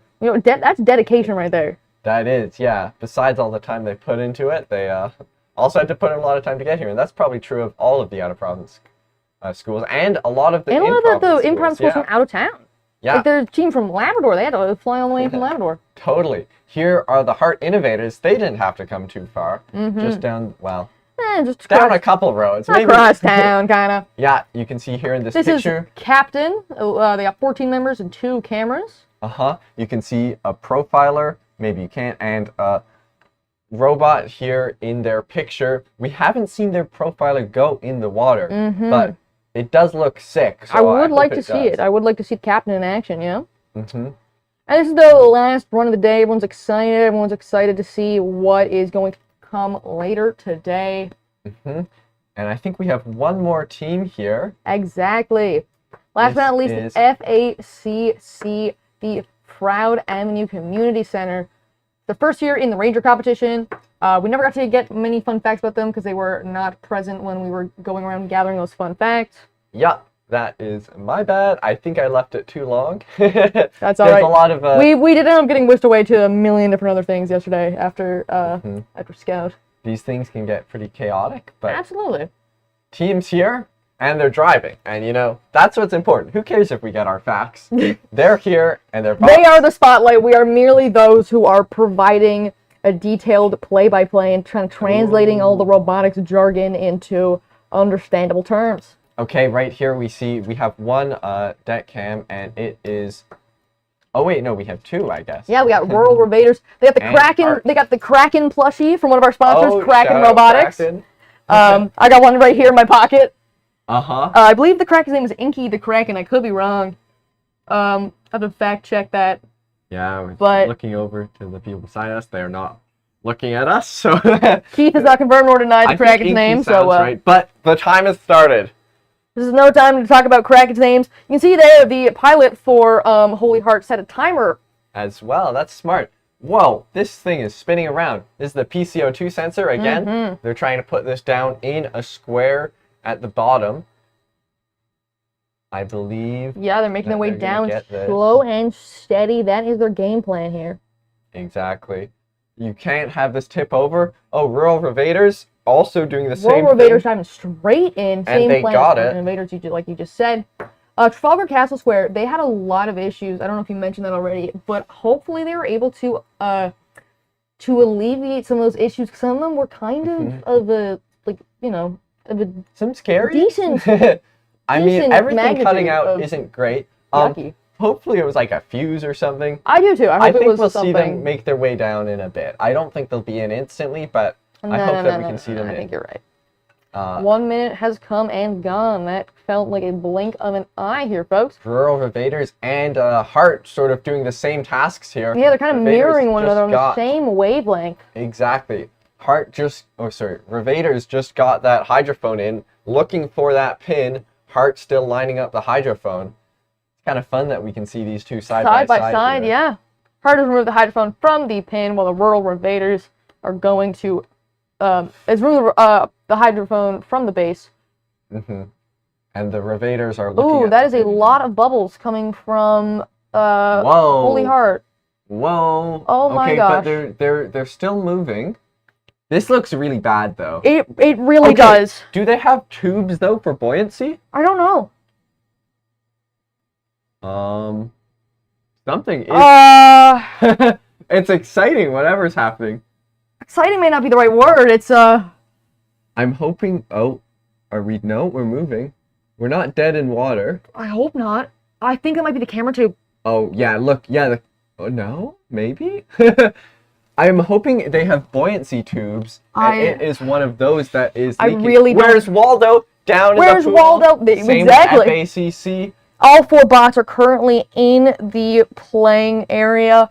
Waldo's doing some spins, looking at that hydrophone. Still bubbles. Haute Innovators has managed to remove the pin from the hydrophone despite the suspicious amount of bubbles, and I don't know if they have a buoyancy. I don't know. Really hope they have a buoyancy tube, because if not... I mean, they're moving around. They're moving around like it's fine, but like... This is it's pretty not spooky. helping. If you're the tether manager right now, you're the tether manager. Your heart is in your throat going, guys, please come up. FACC. I mean, it seems fine, so I guess they're still going. I guess. This is more bubbles than our diver, I think. It's a concerning amount of bubbles. Whereas Waldo almost got the hydrophone off. ROV Invaders have accidentally knocked their hydrophone out of the square. However, the FACC is going for the cargo container of the ship. I think you were maybe right in it being a camera tube, because it seems their buoyancy hasn't drastically changed. ROV Invaders trying to get this hydrophone back in that square with the yellow corners over in the Heart, sort of coming into the side there. Now, Holy Heart, from our from the little coming up next preview that us at the live stream station have, they have stopped bubbling. Have they? Never mind. As soon as I say that, they're bubbling again. They have 2 buoyancy tubes. Oh my god! One of them is filling up. Okay. Okay. That was a heart attack. I thought they were flooding. Oh my god! No, I was like, it's over. I believe we'll start to see them list. If I had a nickel for every year in a row where I look at a bot and I think it's flooding, but it's a built-in feature, I'd have 2 nickels. I don't want these nickels. Someone take them from me. But we have all bots down and doing tasks, whereas Waldo has got that hydrophone off its stand. That is 5 points. Likely looking for either the connector cap or the power connector next. It seems... Oh no! They have found and they're... Oh, a dance with death. That is the string of the solar panel and wind turbine array. Good news, FACC, they are getting the cap back on, so they probably checked what... Excellent job, guys. Excellent job. Peaceful. Don't have any huge amounts of bubbles. They're having a great time. They're taking their feet. They're going, wow, this is great. World Invaders absolutely locked in here, trying to focus on getting all the tasks done that they can in the 10 minutes that are left. They have an interesting control scheme, which means they need, I think, 2 pilots operating to one for the tools and one for the bot. Yeah. Don't hit the ship. Ship is a 5-point deduction. 5-point deduction, time yeah. It hits. We've seen a couple hits. Oh, they're close. Oh, that is definitely contact with the shipwreck. The thing is, they won't know. They'll probably hit. So okay, they hit again there. This is up to judges' discretion, but they can hit for a maximum of 5 times. Heart Innovators. How can they still go up after losing a tube like that? I feel like they lost more air than that bot should have in it. I don't know, man. But they have a cap. They need to surface in the box to grab it, or they at least need to be reachable from the box. You can see, I think they are tilting to one side. They could be. Hopefully it was like a small issue with like a lot of bubbles. And I don't think a small issue listen. We're trying to look okay. at the bright side. I want to see them pull this cap off, and I want to see how much water comes pouring out. We might not get the angle because of positioning. Thank you for rotating. No, it's the other one, so... whoa. Oh no, maybe this was part of their... It could have been part of their, what is it? The system for getting the liquid for the water sample. You know what? You're so right. But it could also be a buoyancy. You're actually so right. Where's Waldo? Holy Heart has succeeded in many things today. Waldo is like a crocodile. That tether has taken the bot and it's not letting go. It is literally death rolling. Holy Heart succeeded in a lot today, scoring a lot of points as well as giving me a panic attack. Those bubbles were quite something, though. Those bubbles, my heart was in my throat. I was like, oh my god. That could have been devastating. ROV Invaders, they look kind of like they're out of tasks to do. They're just kind of like, they're kind of looking at the clock, like, 7 minutes, 50 seconds, over half the time left. We're just kind of like, we got it. Doesn't look like they're stuck on anything, which is good. No, they're kind of assessing the situation, seeing, well, what's worth it for us to do next? What is the plan of attack? I think they are going for the pin. I think you're right. Yeah, that's good. Carefully lining up. FACC is going for the power connector. They've removed the cap. However, if they don't bring it to the surface, it gets classified as debris. It will be a net 0, though, if it's taken off and not brought to the surface, because it's 5 points from taking it off. And 5-point deduction. Minus 5 for debris. So hopefully we'll be fine. I think Heart innovators are currently working on a water sampling task, but FACC, did they just get that first try? We'll see. I believe they might have. How are there still bubbles that can be coming up out of this bot? Like, I don't think... I feel like the bubbles we witnessed just then, we didn't see beforehand. If it was the water collection system. Because they just did their sample. Yeah. And then all the bubbles, because all the bubbles came before that. So it's like you said earlier, the weeping angels, you know, once you look at it, it stops. Uh-huh. It was like that in the earlier runs we had. So once they grab this, they can unlock the eDNA, the acid, or the acidity? The pH testing, and also the PCO2 titration to measure how much CO2 is in the water. Hart there confirming with the judge that they have got a sample. Sample of adequate size as well. Not sure what the exact amount of volume is. That cup looks pretty big though, so. Yeah, but they might have like half the cup, they might have a third. You never know. Waldo. It feels really bad. You know what could be worse? If they were down here and flooding. And True. I don't see signs of flooding. True. So I don't know if they're spinning a more twisted or more untwisted. Whoa! Look at Whoa, there's angle. an incredible angle of approach there. Holy moly, folks. Oh, see that? Okay, maybe. Wow. Wow. Absolutely incredible. Okay, now get Absolute this cinema, cap. some would say. Yeah, you would say that. Trying to grab this cap here. It's weird because I think that the string is like right in front of where the cap is, but they're not actually next to that. Yeah. Now let's see. It's the beauty of angled perspective. Yeah, perspectives are tricky. That claw does close still. That's great. They have, okay, where's Waldo? They're pretty They are on fighting for their life there, folks. Doing some photosphere task. We don't know exactly if they're doing this autonomously or stitching the pictures together autonomously, I guess. FACC slowly but surely is moving their hydrophone from the base to the square where it is required to be. Uh-huh. And it's looking good, this angle. Things looking great. They just got to move it in slight bit more and they'll be mint. Push, yeah. 5 minutes left on the clock for the last run of this afternoon. Yeah. It's been fun. Uh-huh. It's been an action-packed day of underwater robotics here at the Marine Institute. Do you think they get the pin as well? I do think they get the pin as well. The pin is the trickier part. However, we've seen what this team can do, and we, it is. We believe. Oh, Hart going for the jellyfish. Can they do it? The best task. ROV Evaders might have dropped this cap. I'm not sure. It looks like they dropped it in favor of going for the jellyfish. They might have brought it There's over with something going on. Hart and Rural Invaders are on the same exact wavelength Wait, right now. they are actually like same place. Same place, same time, you know? This is pretty cool. I feel like they've kind of figured out like the optimal strategy here Yeah. for points, like the optimal flight path. Who knows? Maybe they even have a conversation about it. Whoa. Hart Innovators in a Look how peculiar twisted this position. is. That piece of corrugated plastic is not going to want to move very easily. Uh-huh. Okay, I think they're trying to push it or get a better grip. And the Rural Invaders, their thing is still flat to the surface. However, they do need to maintain a better grip on that, and they slide it off. Oh, but they pulled What it, the and heck? they pulled it, and then it bounced back. They got scammed there, I think. They're looking at it in disbelief, saying, "What just happened? Huh? 3 minutes. We pulled it." 20 seconds left. 3.5 minutes left. Rural Invaders and There's the bubbles from Hart again.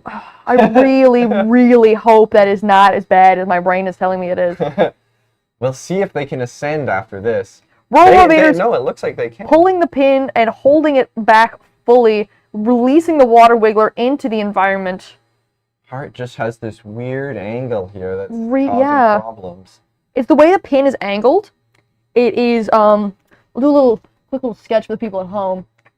The PVC here, which is this part right here, which houses the jellyfish, and then there is the PVC and corrugated plastic, which acts as a lid, and then it was flat on an angle like this, and it was trying to pull out, and it wasn't going very easily. However, Holy Heart has dismissed our concerns and effortlessly done a wonderful job of releasing the jellyfish. Whoa, Revader's there. Headed up the surface. Was that a tether pull? Not sure. I can't tell. They were up pretty quick. They might just be that fast, though. Getting confirmation that it was. Okay. I wonder what was the cause of that. Was it strategic? Is there... I'm not sure. I think it might There have... seems to be a bit of worry, but I feel like that worry has been they're back in the water, so... From the pilot and co-pilot How there. is Haute still leaking bubbles? And how are they still able to go up? I don't know. Can you see it? Did they get that water wiggler? Oh. Haute got the water wiggler. Okay, cool. They are currently navigating around here now. Not sure what their plan is. I think they'll probably try to get that power module into the plug. Good thing they can do it on the ground, because I think they're losing a lot of their ability to lift. Whereas Waldo still struggling with this. Where's Waldo fighting for his life? Pretty firmly entrapped. Oh my goodness. I think they can take this prop with them, though, and I would support them in that, since this is the last I run. support Waldo rights and Waldo wrongs, you know, like... I would really like if they could break a prop. That would be sick. I mean, after this is done, I don't think we need them, so... we need at least one set of them. Yeah, but... Okay, They Haute could Innovators as a tree. lining up this power connector. 1 minute remains on the clock. It's gonna be a buzzer beater. It seems... Yeah, you can see they're having more difficulty rising. I mean, almost, well, 100% this is due to the vast amounts of bubbles that have escaped from their bot. Not sure what the cause of that is, folks. Yeah, it's strange after all this time that a tube would leak that significantly. There And must keep have been some sort of event. going. Okay, but the connector's in. Obviously, it's not bad enough to keep prevent them from flying around, flying upwards. This is a clean sheet. 20 seconds left on the clock for the final round. Look at Where's Waldo. Where's Waldo is causing chaos, absolutely tearing up the play area. Rural Ravader showing off the Kraken plushie. They're flexing it. But that is time. And that is the final round of the Ranger missions of the 2025 Newfoundland Labrador Regional May Competition. Round of applause. All the teams here that competed today, all 18 of them, did wonderful. 18 teams. 18 That's crazy. teams. I remember after COVID, there was 3. Gonzaga, MPSH, and O'Donnell. And now look at that. Yeah, all these new teams, 5 new teams just for this time. 3 years later, we have 6 times the amount of teams, I believe. My math is right, which very well it could be wrong. Okay, it's been a long day. Here, this is what has happened. I do want to the wind turbine panel, solar panel combo. That's going to be a while for the diver to untangle. Oh, that's going to be fun for them. However, I think it's a testament to the team that they never gave up. And at the end of the day, we have to also thank the sponsors of this competition. All of them have done wonderful in helping us provide a wonderful opportunity like this to all of these students, some of whom who will graduate, and when they do post-secondary will attend institutes like the Marine Institute, like Moore University, and pursue areas of study like this. And I don't think I really knew what ROVs were before this competition. Neither did I. And now, I mean, I'd like a job there, so... I'd like a job at ROV, please. Yes, please. What is my job, ROV? Okay, and so that's a wrap for us. That's it for the runs. And thank you all so much for spending time with us for these last 2 days and coming along for the wonderful ride that is the Mate Regional Competition. It's always such a fun experience, and it's such a blast to be able to provide this view into the competition for you guys. My name is Caitlin. I'm joined here with Brendan. And thank you so much for spending time with us. It means the world. And we will see you next year in 2026. Or for the award ceremony. Or for the award ceremony. We will see you then there as well. Take care now. And a couple of fishes. These depths generally are pretty poorly explored, some of the most unexplored on Earth.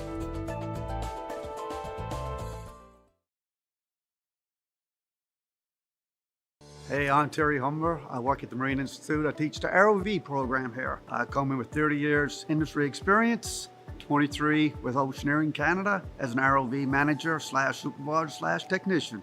The ROV program is a 2-year technical program offered by the Marine Institute that gives people the awareness to work in the offshore industry, working on a remote operated vehicle. East Coast Newfoundland is very busy at the moment. Worldwide, the ROV industry is booming. In the ROV program, we work with simulators to teach the people how to fly the ROV, which is very important. Then we have a workshop environment where the people are used to work on an ROV so they can actually fix it and maintain it to fly it. We do missions, how to use a manipulator to fix a subsea wellhead, or use a torque tool, or use a cutter, or a subsea dredger. The mission is real life work. It's work that has been done in the past, and it's training these individuals how to do the work in the future. The underwater vehicle program is a 3rd year, picked up after the 2nd year of ROV. But the difference between an ROV and an AUV, an ROV is tethered, an AUV is not. It flies by itself. You do mapping, you do seabed scans. It's just a step up from the ROV program. And you come back for your 4th year, or you can do it online and get your Bachelor of Technology. It's a wonderful program. It is a world-class institute. When the kids leave here, they leave with 100 hours flying time on the stick. They know how to fix an ROV. They know how to work in that environment. That's what the Marine Institute is all about, the real-life experience.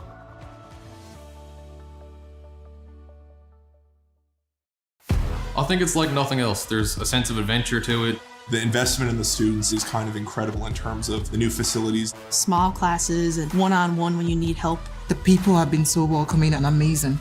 You can't replace the hands-on factor in this. Once I went to the commercial industry, I felt totally ready to just jump right in. Knowing how much opportunity is out there was a big pull for me to come to MI.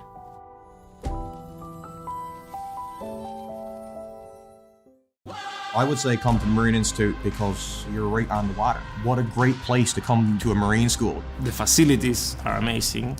It is a world-class institute. You can really go anywhere with the kind of training that you receive from Marine Institute. There's nowhere else in the world that you're going to be able to sit in a desk and then go to a boat, and you get so much hands-on learning here in the most beautiful province in the world.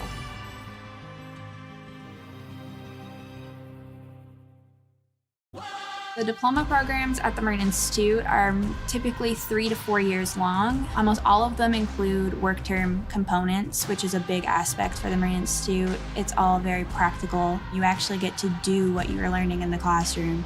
Marine shipping industry is so broad. There's so many different sectors that you can go into and specialize in, and the training that we receive here is second to none.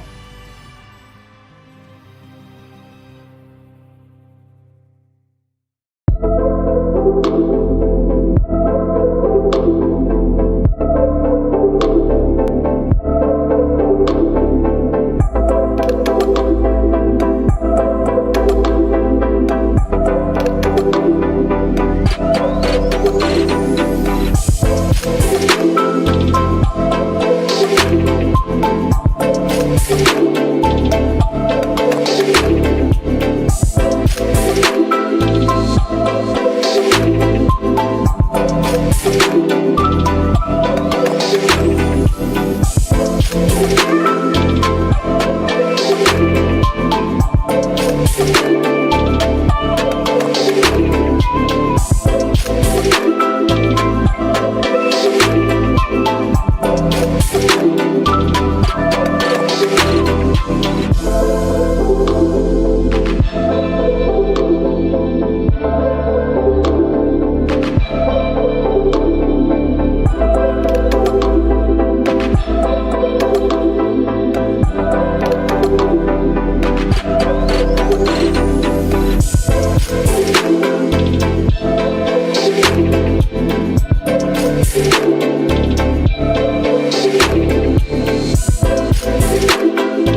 So I did the Bachelor in Maritime Studies. It introduced the business element of the maritime world. When you join the nautical science program, you sort of think...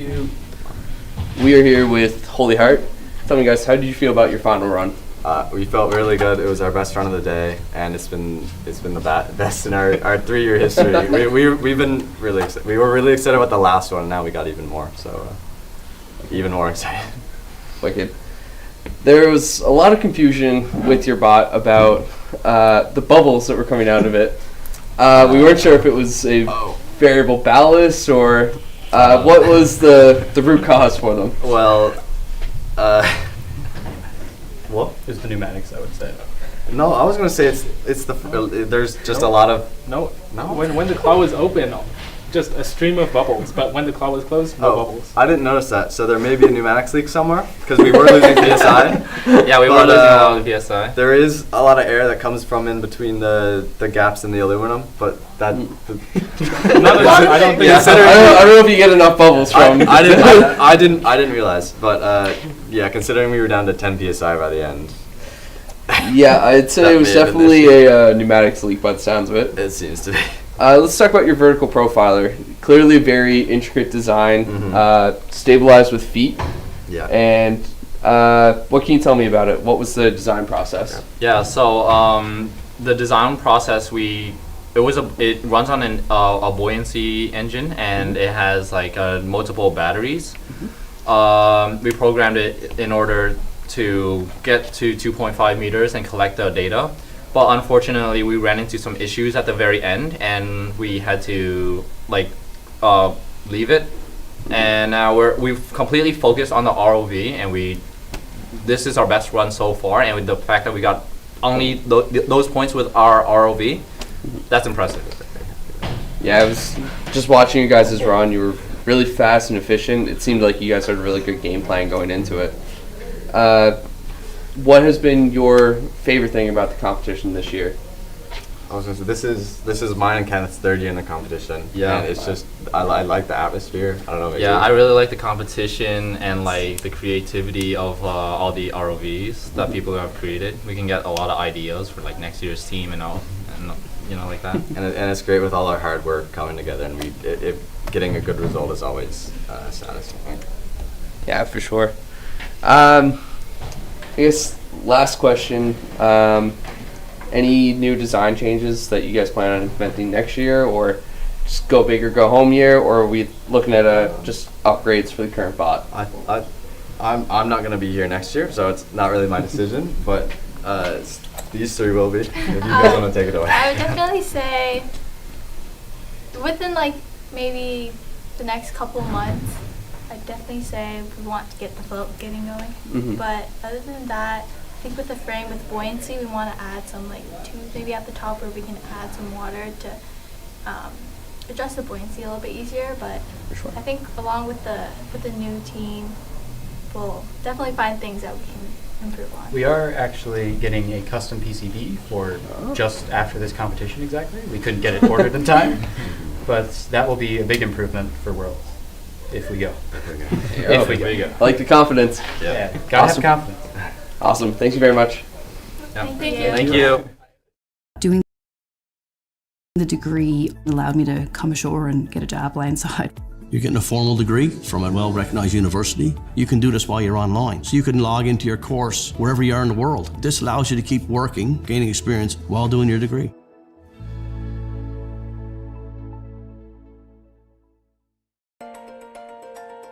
We are diving today at a depth of about 5,000 meters on the north side of Mona Seamount, which borders the southern edge of the Puerto Rico Trench.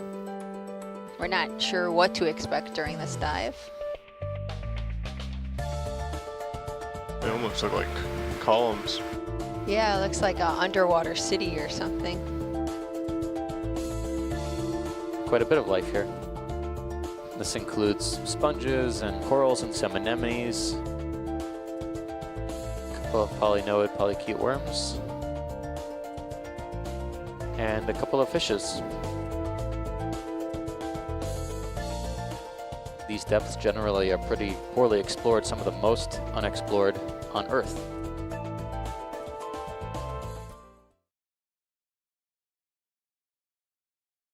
Hey, I'm Terry Humber. I work at the Marine Institute. I teach the ROV program here. I come in with 30 years industry experience, 23 with Oceaneering Canada as an ROV manager / supervisor / technician. The ROV program is a 2-year technical program offered by the Marine Institute that gives people the awareness to work in the offshore industry, working on a remote operated vehicle. East Coast Newfoundland is very busy at the moment. Worldwide, the ROV industry is booming. In the ROV program, we work with simulators to teach the people how to fly the ROV, which is very important.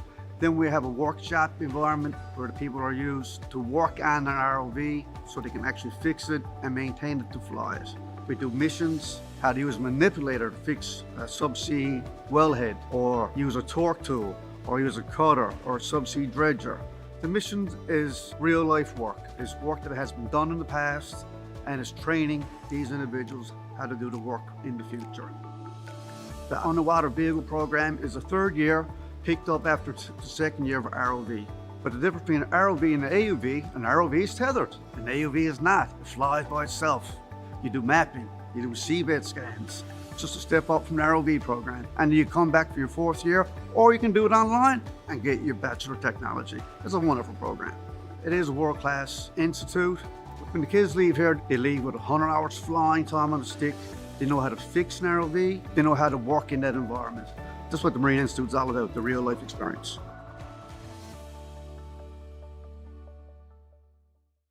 I think it's like nothing else. There's a sense of adventure to it.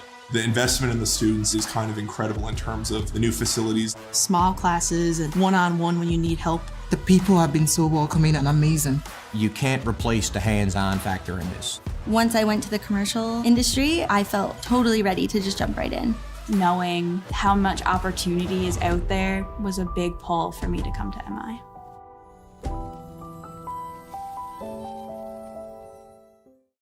I would say come to the Marine Institute because you're right on the water. What a great place to come to a Marine school. The facilities are amazing. It is a world-class institute. You can really go anywhere with the kind of training that you receive from Marine Institute. There's nowhere else in the world that you're going to be able to sit in a desk and then go to a boat, and you get so much hands-on learning here in the most beautiful province in the world.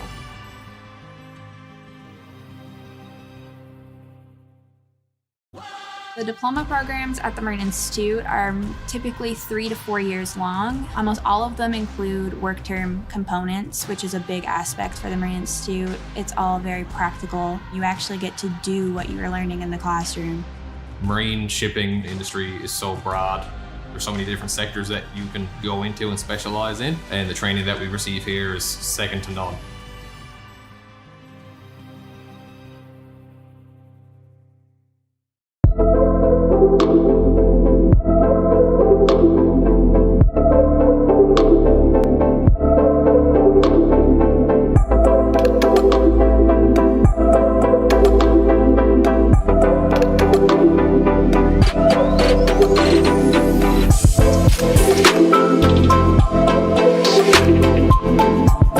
We'll be right back.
So I did the Bachelor in Maritime Studies. It introduced the business element of the maritime world. When you join the nautical science program, you sort of think that your life now is on a vessel or on a ship. But doing the degree allowed me to come ashore and get a job landside.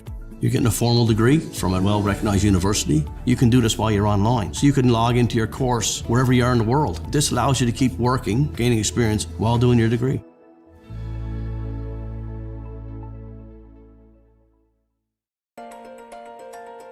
We are diving today at a depth of about 5,000 meters on the north side of Mona Seamount, which borders the southern edge of the Puerto Rico Trench. We're not sure what to expect during this dive. They almost look like columns. Yeah, it looks like an underwater city or something. Quite a bit of life here. This includes sponges and corals and some anemones, a couple of polynoid polychaete worms, and a couple of fishes. These depths generally are pretty poorly explored, some of the most unexplored on Earth.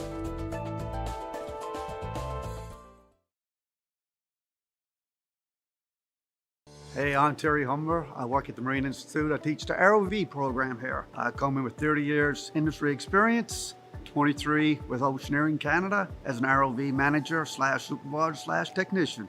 The ROV program is a 2-year technical program offered by the Marine Institute that gives people the awareness to work in the offshore industry, working on a remote operated vehicle. East Coast Newfoundland is very busy at the moment. Worldwide, the ROV industry is booming. In the ROV program, we work with simulators to teach the people how to fly the ROV, which is very important. Then we have a workshop environment where the people are used to work on an ROV so they can actually fix it and maintain it to fly it. We do missions, how to use a manipulator to fix a subsea wellhead, or use a torque tool, or use a cutter, or a subsea dredger. The mission is real life work. It's work that has been done in the past, and it's training these individuals how to do the work in the future. The underwater vehicle program is a 3rd year, picked up after the 2nd year of ROV. But the difference between an ROV and an AUV is tethered. An AUV is not. It flies by itself. You do mapping, you do seabed scans. It's just a step up from the ROV program. And you come back for your 4th year, or you can do it online and get your Bachelor of Technology. It's a wonderful program. It is a world-class institute. When the kids leave here, they leave with 100 hours flying time on a stick. They know how to fix an ROV. They know how to work in that environment. That's what the Marine Institute is all about, the real life experience.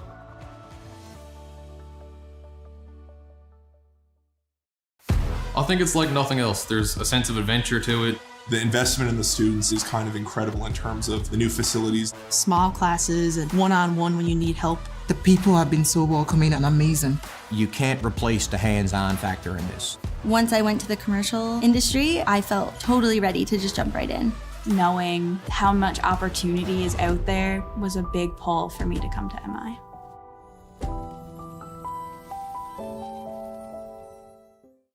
I would say come to the Marine Institute because you're right on the water. What a great place to come to a marine school. The facilities are amazing.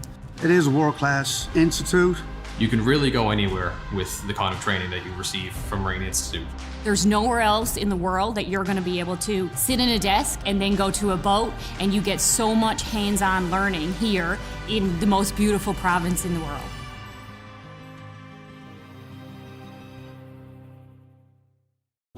The diploma programs at the Marine Institute are typically 3 to 4 years long. Almost all of them include work term components, which is a big aspect for the Marine Institute. It's all very practical. You actually get to do what you were learning in the classroom. Marine shipping industry is so broad. There's so many different sectors that you can go into and specialize in, and the training that we receive here is second to none.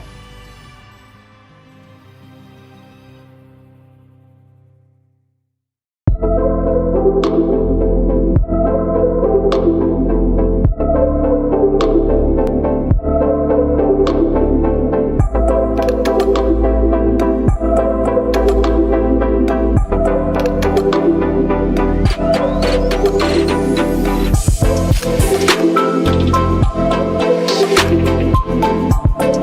right back.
So I did the Bachelor in Maritime Studies. It introduced the business element of the maritime world. When you join the nautical science program, you sort of think that your life now is on a vessel or on a ship. But doing the degree allowed me to come ashore and get a job landside. You're getting a formal degree from a well-recognized university. You can do this while you're online. So you can log into your course wherever you are in the world. This allows you to keep working, gaining experience while doing your degree.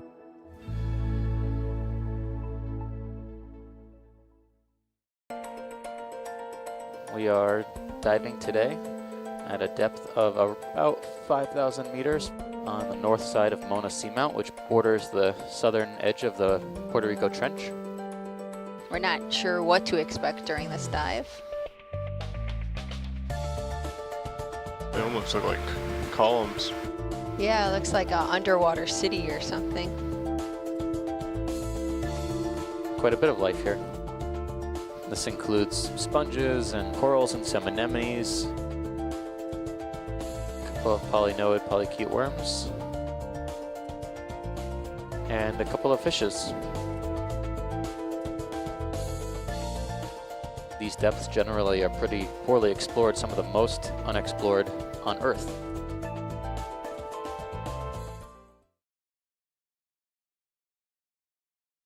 Hey, I'm Terry Humber. I work at the Marine Institute. I teach the ROV program here. I come in with 30 years industry experience, 23 with Oceaneering Canada as an ROV manager / supervisor / technician. The ROV program is a 2-year technical program offered by the Marine Institute that gives people the awareness to work in the offshore industry, working on a remote operated vehicle. East Coast Newfoundland is very busy at the moment. Worldwide, the ROV industry is booming. In the ROV program, we work with simulators to teach the people how to fly the ROV, which is very important. Then we have a workshop environment where the people are used to work on an ROV so they can actually fix it and maintain it to fly it. We do missions, how to use a manipulator to fix a subsea wellhead, or use a torque tool, or use a cutter, or a subsea dredger. The mission is real life work. It's work that has been done in the past and is training these individuals how to do the work in the future. The underwater vehicle program is a 3rd year, picked up after the 2nd year of ROV. But the difference between an ROV and an AUV, an ROV is tethered, an AUV is not. It flies by itself. You do mapping, you do seabed scans. It's just a step up from the ROV program. And you come back for your 4th year, or you can do it online and get your Bachelor of Technology. It's a wonderful program. It is a world-class institute. When the kids leave here, they leave with 100 hours flying time on a stick. They know how to fix an ROV. They know how to work in that environment. That's what the Marine Institute is all about, the real life experience.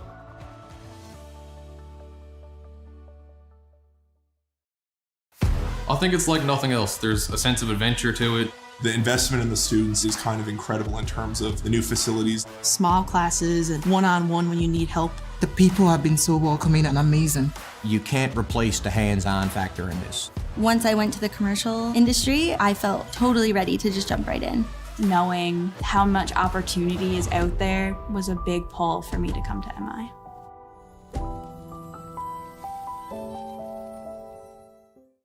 I would say come to the Marine Institute because you're right on the water. What a great place to come to a marine school. The facilities are amazing. It is a world-class institute. You can really go anywhere with the kind of training that you receive from Marine Institute. There's nowhere else in the world that you're going to be able to sit in a desk and then go to a boat, and you get so much hands-on learning here in the most beautiful province in the world.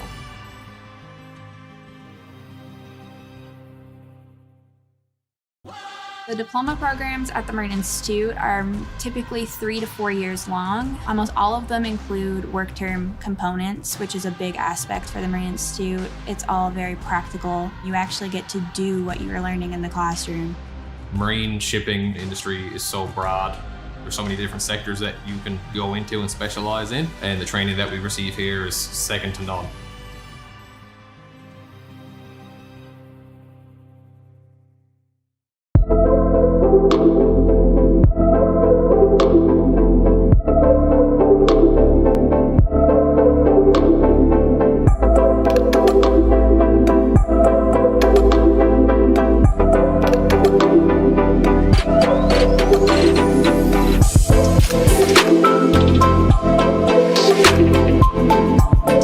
We'll be right back.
So I did the Bachelor in Maritime Studies. It introduced the business element of the maritime world. When you join the nautical science program, you sort of think that your life now is on a vessel or on a ship. But doing the degree allowed me to come ashore and get a job landside. You're getting a formal degree from a well-recognized university. You can do this while you're online. So you can log into your course wherever you are in the world. This allows you to keep working, gaining experience while doing your degree.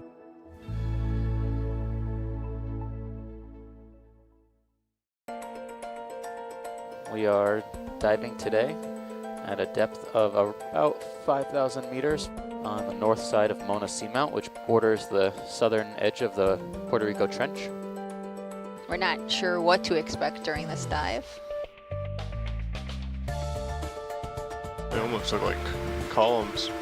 Yeah, it looks like an underwater city or something.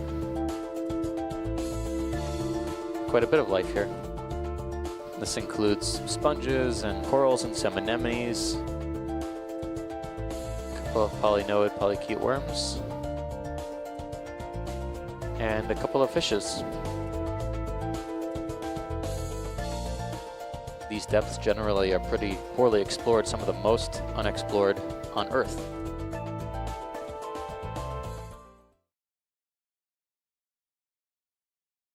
Hey, I'm Terry Humber. I work at the Marine Institute. I teach the ROV program here. I come in with 30 years industry experience, 23 with Oceaneering Canada as an ROV manager / supervisor / technician.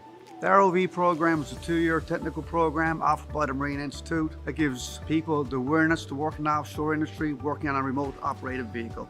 East Coast Newfoundland is very busy at the moment. Worldwide, the ROV industry is booming. In the ROV program, we work with simulators to teach the people how to fly the ROV, which is very important. Then we have a workshop environment where the people are used to work on an ROV so they can actually fix it and maintain it to fly it. We do missions, how to use a manipulator to fix a subsea wellhead, or use a torque tool, or use a cutter, or a subsea dredger. The mission is real life work. It's work that has been done in the past and is training these individuals how to do the work in the future. The underwater vehicle program is a 3rd year, picked up after the 2nd year of ROV. But the difference between an ROV and an AUV, an ROV is tethered, an AUV is not. It flies by itself. You do mapping, you do seabed scans. It's just a step up from the ROV program. And you come back for your 4th year, or you can do it online and get your Bachelor of Technology. It's a wonderful program. It is a world-class institute. When the kids leave here, they leave with 100 hours flying time on a stick. They know how to fix an ROV. They know how to work in that environment. That's what the Marine Institute is all about, the real life experience.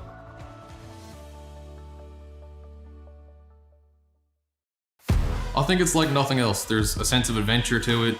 The investment in the students is kind of incredible in terms of the new facilities. Small classes and one-on-one when you need help. The people have been so welcoming and amazing.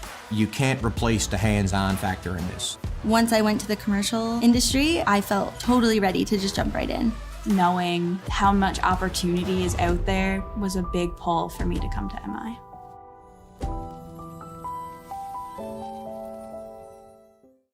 I would say come to the Marine Institute because you're right on the water. What a great place to come to a Marine school. The facilities are amazing. It is a world-class institute. You can really go anywhere with the kind of training that you receive from Marine Institute. There's nowhere else in the world that you're going to be able to sit in a desk and then go to a boat, and you get so much hands-on learning here in the most beautiful province in the world.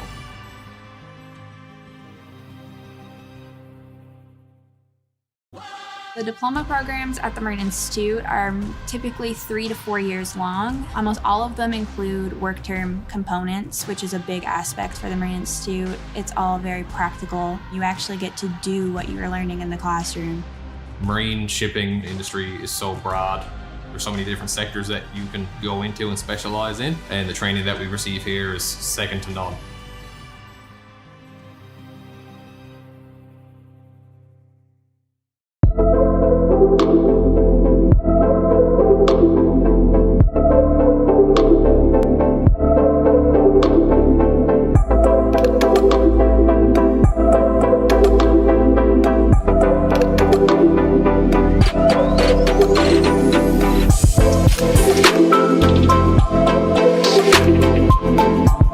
We'll be right back.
So I did the Bachelor in Maritime Studies. It introduced the business element of the maritime world. When you join the nautical science program, you sort of think that your life now is on a vessel or on a ship. But doing the degree allowed me to come ashore and get a job landside.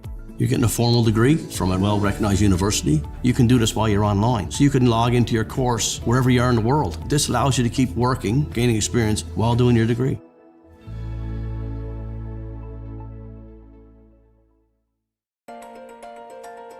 We are diving today at a depth of about 5,000 meters on the north side of Mona Seamount, which borders the southern edge of the Puerto Rico Trench. We're not sure what to expect during this dive. They almost look like columns. Yeah, it looks like an underwater city or something.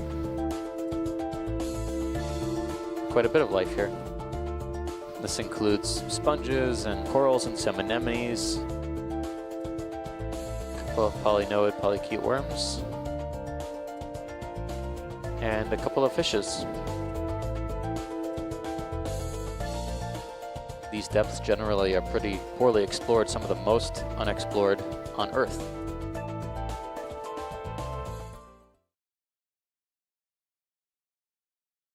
Hey, I'm Terry Humber. I work at the Marine Institute. I teach the ROV program here. I come in with 30 years industry experience, 23 with Oceaneering Canada as an ROV manager / supervisor / technician. The ROV program is a 2-year technical program offered by the Marine Institute that gives people the awareness to work in the offshore industry, working on a remote operated vehicle. East Coast Newfoundland is very busy at the moment. Worldwide, the ROV industry is booming. In the ROV program, we work with simulators to teach the people how to fly the ROV, which is very important. Then we have a workshop environment where the people are used to work on an ROV so they can actually fix it and maintain it to fly it. We do missions, how to use a manipulator to fix a subsea wellhead, or use a torque tool, or use a cutter, or a subsea dredger. The mission is real life work. It's work that has been done in the past, and it's training these individuals how to do the work in the future. The underwater vehicle program is a 3rd year, picked up after the 2nd year of ROV. But the difference between an ROV and an AUV, an ROV is tethered, an AUV is not. It flies by itself. You do mapping, you do seabed scans, just a step up from the ROV program. And you come back for your 4th year, or you can do it online and get your Bachelor of Technology. It's a wonderful program. It is a world-class institute. When the kids leave here, they leave with 100 hours flying time on a stick. They know how to fix an ROV. They know how to work in that environment. That's what the Marine Institute is all about, the real life experience.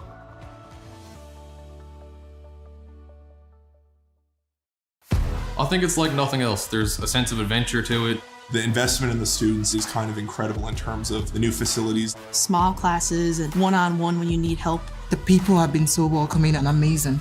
You can't replace the hands-on factor in this. Once I went to the commercial industry, I felt totally ready to just jump right in. Knowing how much opportunity is out there was a big pull for me to come to MI.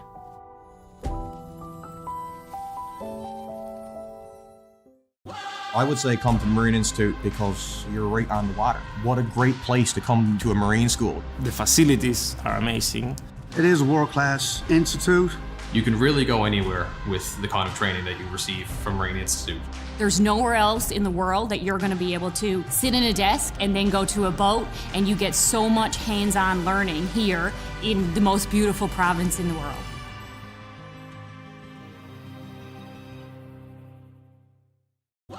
The diploma programs at the Marine Institute are typically 3 to 4 years long. Almost all of them include work term components, which is a big aspect for the Marine Institute. It's all very practical. You actually get to do what you're learning in the classroom. Marine shipping industry is so broad. There's so many different sectors that you can go into and specialize in, and the training that we receive here is second to none.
So I did the Bachelor in Maritime Studies. It introduced the business element of the maritime world. When you join the nautical science program, you sort of think that your life now is on a vessel or on a ship. But doing the degree allowed me to come ashore and get a job landside.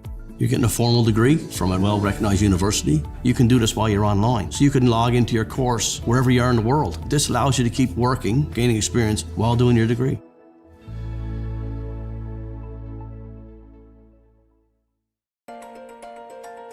We are diving today at a depth of about 5,000 meters on the north side of Mona Seamount, which borders the southern edge of the Puerto Rico Trench. We're not sure what to expect during this dive. They almost look like columns. Yeah, it looks like an underwater city or something. Quite a bit of life here. This includes sponges and corals and some anemones, a couple of polynoid polychaete worms, and a couple of fishes. These These depths generally are pretty poorly explored, some of the most unexplored on Earth.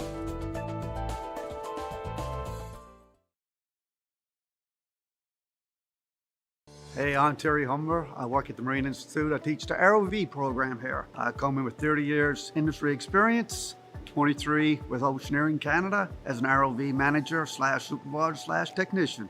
The ROV program is a 2-year technical program offered by the Marine Institute that gives people the awareness to work in the offshore industry, working on a remote operated vehicle. East Coast Newfoundland is very busy at the moment. Worldwide, the ROV industry is booming. In the ROV program, we work with simulators to teach the people how to fly the ROV, which is very important. Then we have a workshop environment where the people are used to work on an ROV so they can actually fix it and maintain it to fly it. We do missions, how to use a manipulator to fix a subsea wellhead, or use a torque tool, or use a cutter, or a subsea dredger. The mission is real life work. It's work that has been done in the past and is training these individuals how to do the work in the future. The underwater vehicle program is a 3rd year, picked up after the 2nd year of ROV. But the difference between an ROV and an AUV, an ROV is tethered, an AUV is not. It flies by itself. You do mapping, you do seabed scans. It's just a step up from the ROV program. And you come back for your 4th year, or you can do it online and get your Bachelor of Technology. It's a wonderful program. It is a world-class institute. When the kids leave here, they leave with 100 hours flying time on a stick. They know how to fix an ROV. They know how to work in that environment. That's what the Marine Institute is all about, the real life experience.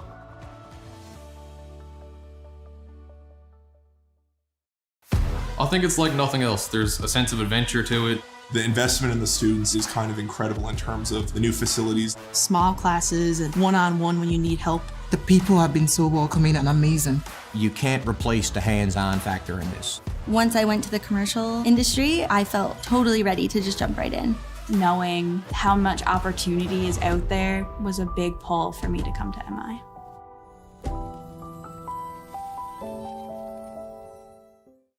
I would say come to the Marine Institute because you're right on the water. What a great place to come to a Marine school. The facilities are amazing. It is a world-class institute. You can really go anywhere with the kind of training that you receive from Marine Institute. There's nowhere else in the world that you're going to be able to sit in a desk and then go to a boat, and you get so much hands-on learning here in the most beautiful province in the world.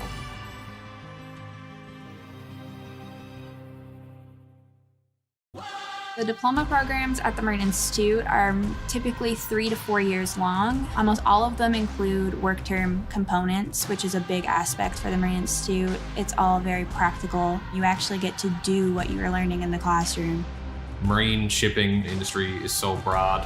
There's so many different sectors that you can go into and specialize in, and the training that we receive here is second to none.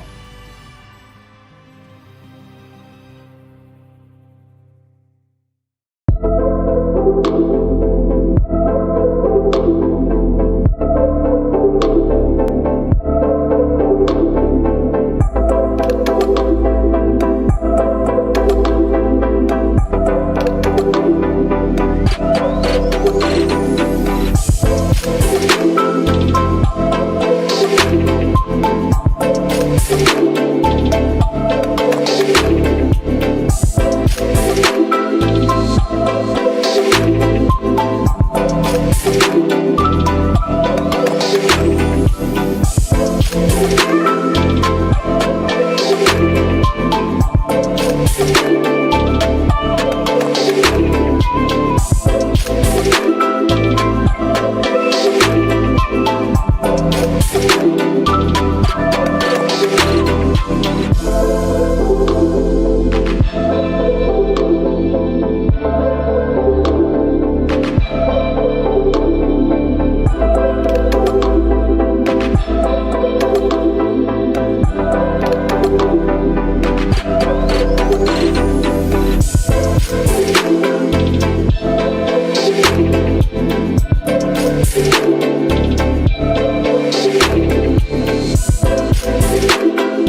So I did the Bachelor in Maritime Studies. It introduced the business element of the maritime world. When you join the nautical science program, you sort of think that your life now is on a vessel or on a ship. But doing the degree allowed me to come ashore and get a job landside.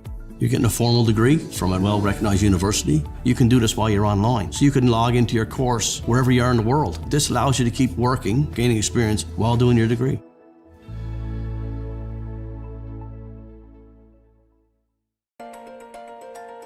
We are diving today at a depth of about 5,000 meters on the north side of Mona Seamount, which borders the southern edge of the Puerto Rico Trench. We're not sure what to expect during this dive. They almost look like columns. Yeah, it looks like an underwater city or something. Quite a bit of life here. This includes sponges and corals and some anemones, a couple of polynoid polychaete worms, and a couple of fishes. These depths generally are pretty poorly explored, some of the most unexplored on Earth.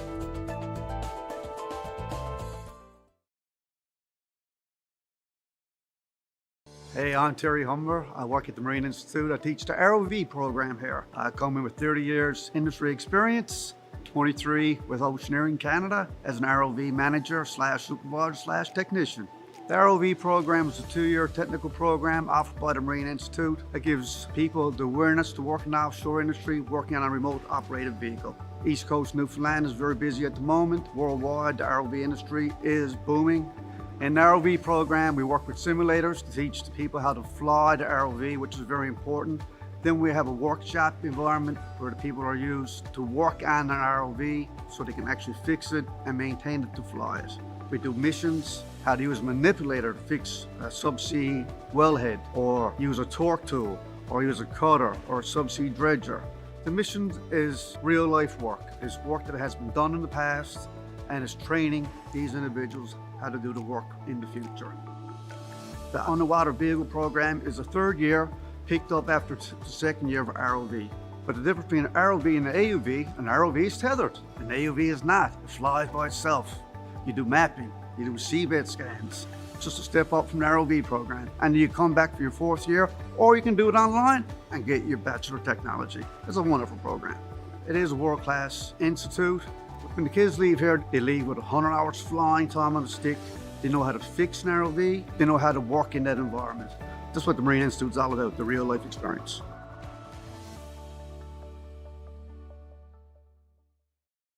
I think it's like nothing else. There's a sense of adventure to it. The investment in the students is kind of incredible in terms of the new facilities. Small classes and one-on-one when you need help. The people have been so welcoming and amazing. You can't replace the hands-on factor in this. Once I went to the commercial industry, I felt totally ready to just jump right in. Knowing how much opportunity is out there was a big pull for me to come to MI.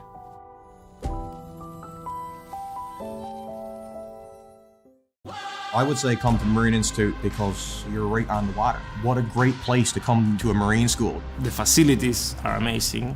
It is a world-class institute. You can really go anywhere with the kind of training that you receive from Marine Institute. There's nowhere else in the world that you're going to be able to sit in a desk and then go to a boat, and you get so much hands-on learning here in the most beautiful province in the world.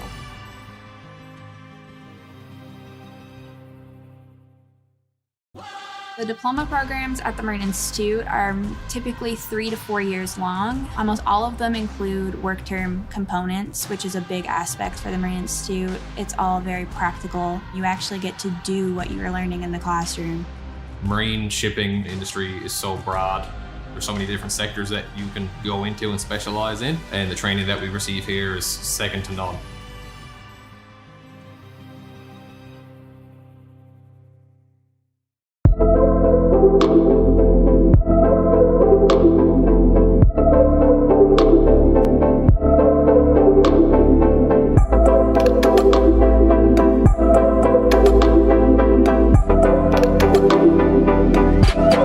We'll be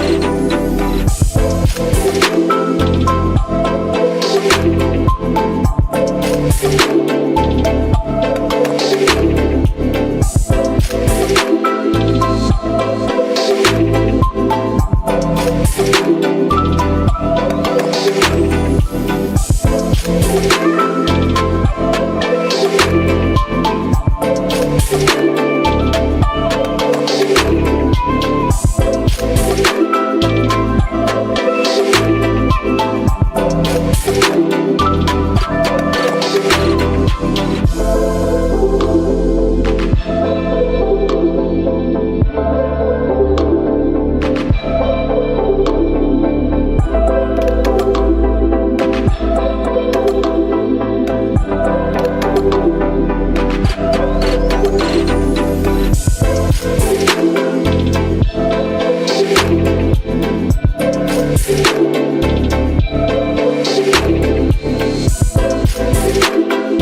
So I did the Bachelor in Maritime Studies. It introduced the business element of the maritime world. When you join the nautical science program, you sort of think that your life now is on a vessel or on a ship. But doing the degree allowed me to come ashore and get a job landside. You're getting a formal degree from a well-recognized university. You can do this while you're online. So you can log into your course wherever you are in the world. This allows you to keep working, gaining experience while doing your degree.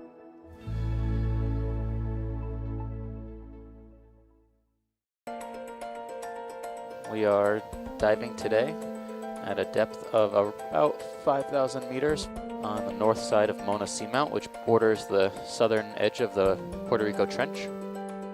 We're not sure what to expect during this dive. They almost look like columns. Yeah, it looks like an underwater city or something.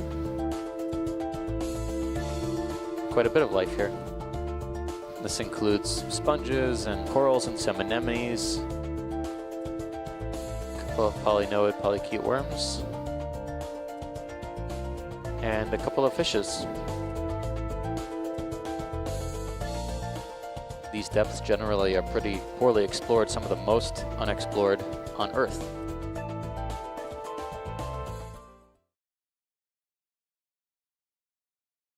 Hey, I'm Terry Humber. I work at the Marine Institute. I teach the ROV program here. I come in with 30 years industry experience, 23 with Oceaneering Canada as an ROV manager slash supervisor slash technician. The ROV program is a 2-year technical program offered by the Marine Institute that gives people the awareness to work in the offshore industry, working on a remote operated vehicle. East Coast Newfoundland is very busy at the moment. Worldwide, the ROV industry is booming. In the ROV program, we work with simulators to teach the people how to fly the ROV, which is very important. Then we have a workshop environment where the people are used to work on an ROV so they can actually fix it and maintain it to fly it. We do missions, how to use a manipulator to fix a subsea wellhead, or use a torque tool, or use a cutter, or a subsea dredger. The mission is real life work. It's work that has been done in the past, and it's training these individuals how to do the work in the future. The underwater vehicle program is the 3rd year, picked up after the 2nd year of ROV. But the difference between an ROV and an AUV, an ROV is tethered, an AUV is not. It flies by itself. You do mapping, you do seabed scans. It's just a step up from the ROV program. And you come back for your 4th year, or you can do it online and get your Bachelor of Technology. It's a wonderful program. It is a world-class institute. When the kids leave here, they leave with 100 hours flying time on a stick. They know how to fix an ROV. They know how to work in that environment. That's what the Marine Institute's all about, the real life experience.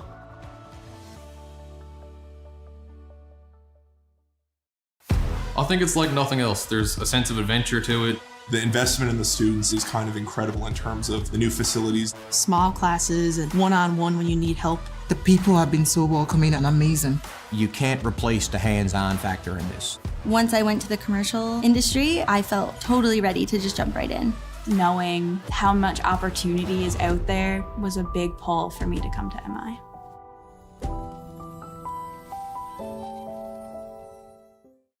I would say come to the Marine Institute because you're right on the water.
and join us.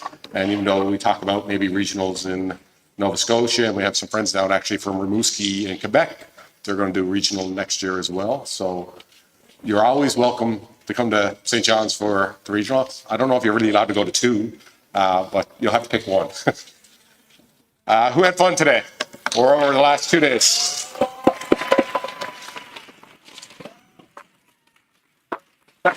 That's great to hear. I know there's a lot of blood, sweat, and tears that go, literally all three that go into these competitions, but at the end of the day, the big thing is to have fun, and more importantly, all the stuff you learned along the way. Who's graduating? Oh, we're gonna do some lost and found. I got more of them too, so I'm gonna bring it in. All right, there's lots of stuff. I might describe it later, but if you're missing stuff, you won't realize it till you get home tomorrow probably, but it'll be at the Marine Institute for a week or two, and then we're going to donate it to a good cause. All right, so this is their last year in high school competing in Ranger class? Raise of hands. All right, that's a lot. So obviously, I'll say you don't have to, but most of you will probably end up in post-secondary. Who's going to come to Memorial University? All right, see some hair back there, over there. Great. So I always mention a name, Eastern Edge Robotics. There's a lot of them in the pink shirts back there. Most, definitely. They're currently Eastern Edge, or they have been Eastern Edge. So a big part of the volunteers is that group of either they're now young adults working in the real world, or they're still students. But there's opportunity to join the post-secondary team if you come to Memorial and the Marine Institute. So keep an eye out when you get here in the fall. And they usually have a campaign of looking for new members. If you go away, sometimes I think BCIT has had a team before, University of Ottawa has had a team before, but that don't mean you can't start up a team wherever you go, right? So, and if you want help, just reach out and we can connect you with the people that's involved with Eastern Edge. How do you start a team? Well, you know kind of how to start a team if you're on one already, but like I said, it's something you can start up at whatever post-secondary institution you go to. And for those that are going back to grade 12, 11, 10, you'll hopefully have some students coming up from the junior high school that's looking for a team, so make sure you welcome them. Also, if you have junior high schools around you, help them start a team. We're willing to take more, even though you might have to do it over 3 or 4 days maybe, but if we get more teams, we'll take more teams. So like I said, pay it forward and help out your junior high school teams and bring in new members. Still have no Bethany, so. Oh, I've been rambling on. That's it. All right, so we can actually get started on the awards now. So Bethany's going to come out. Like I said, read out the fun awards, come up, shuffle this way, get your picture taken, and we'll carry on. And like I said, at the end, actually I'm going to go out and check out what's on the Golden Lobby, how we're going to do the end picture, but we'll relax a little bit and figure out what we're going to do for the big picture. Yep, tripping hazards.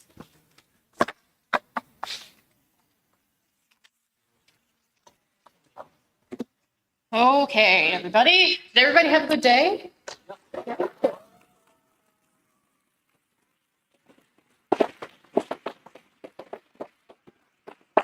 All right, so we here at the Newfoundland Labrador Regional Main ROV competition do something very unique just to us. We give out awards, and that comes from the volunteers, and that is all the volunteers, judges like me, or refs and timekeepers up on the deck. Your liaisons contribute. We have a bunch of different awards that highlight really unique features of either the team or the ROV, or we talk about something cool that happened.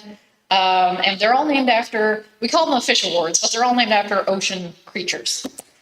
So to start things off, the first of our fun fish awards is the Zooplankton Award. And the Zooplankton Award is for the tiniest ROV. And this one goes to, first of all, I should mention that zooplankton can be less than 8 millimeters long. I do believe this ROV is slightly larger than that, but not much. This goes to the FACC robotics team.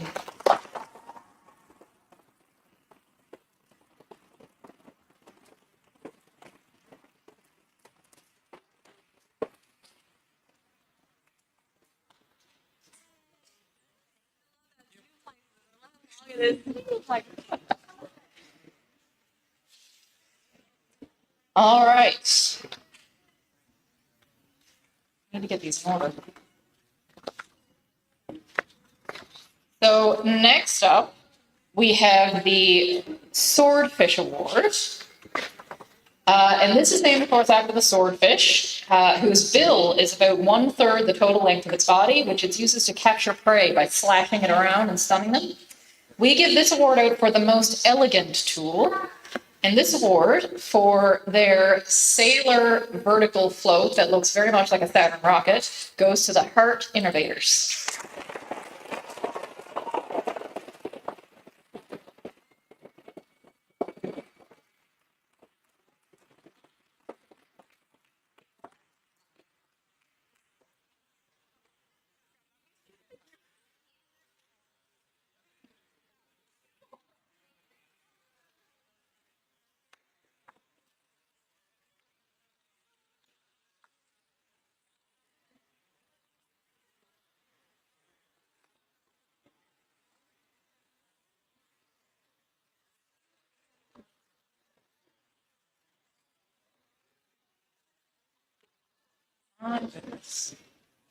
Here we go. Okay. The next award is for Best Crew Management. This is the Capelin Award. So anyone who gets to experience the Capelin role knows that all those thousands and thousands of Capelin all need to work together and not bump into one another in order to get here. This award is given out for Best Crew Management, and it goes to Viking Industries.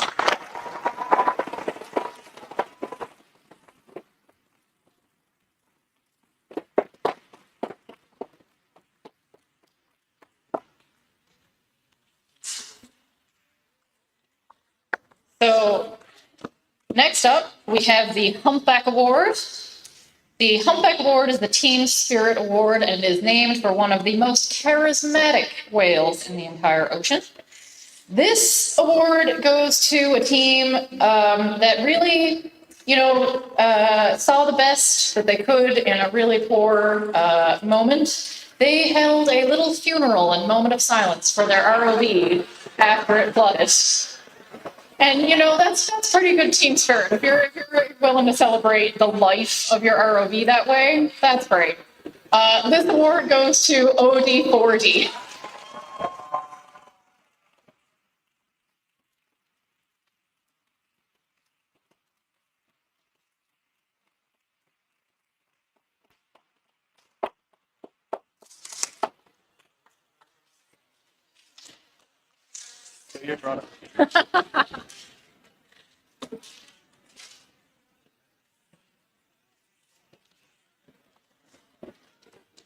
All right.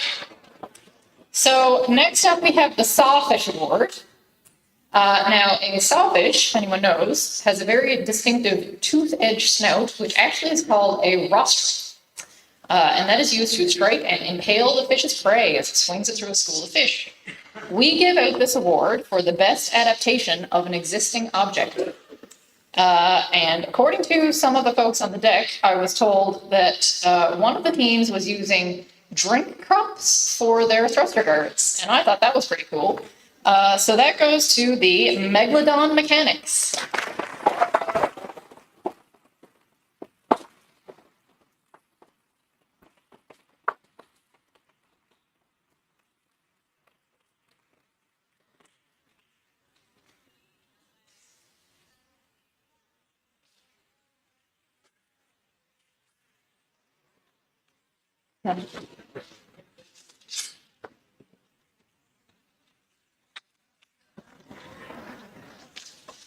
So the next award is the Starfish Award for the most onboard tools. And this is one of the very, very few awards where this was a unanimous decision by judges and by referees. Because this particular team, and I was I was one of their presentation judges, they had so many tools, it didn't fit on the presentation table. So this Starfish Award goes to Cougar Robotics.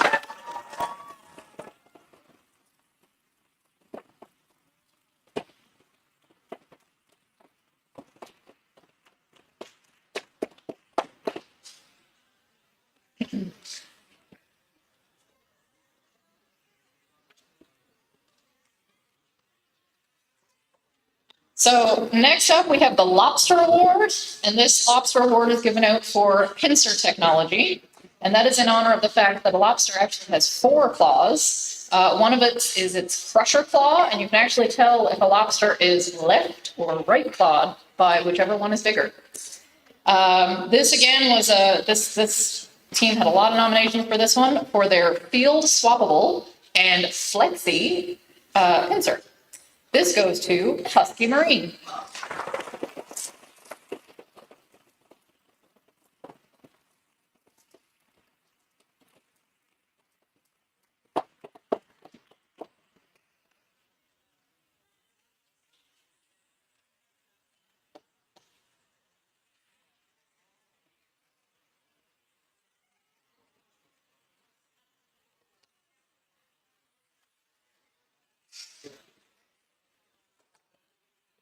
Okay. So the next award we give out to teams that we think they're a new team with a lot of potential, and we expect to see them back again. There were a lot of new teams this year, so this was a really tough decision. But this one goes. The Rising Tide Award goes to Esports Finest Gert.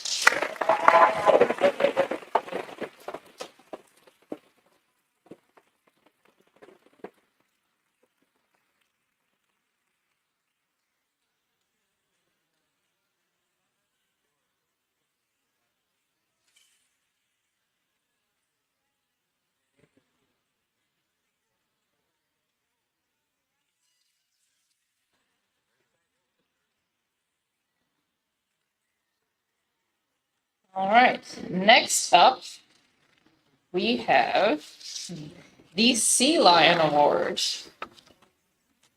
There we go.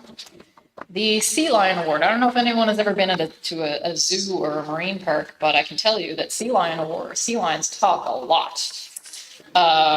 So this award is for Best On-Deck Communication. This award goes to the Pasadena Academy Puppets.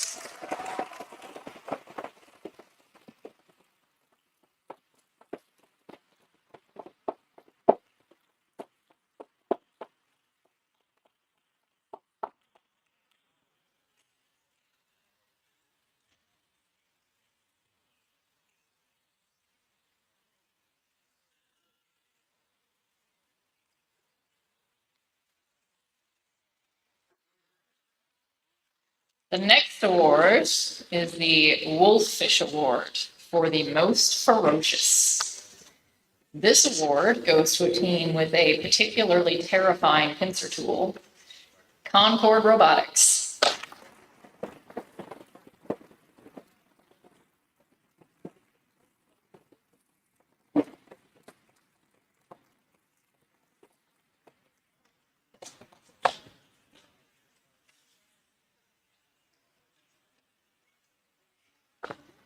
I love this next award. All right. The next award is the award given out for best name. And this is named after a fish with the longest name. And it is, does anyone remember from last year? No? Lau Willy Willy Nuku Nuku Oi Oi.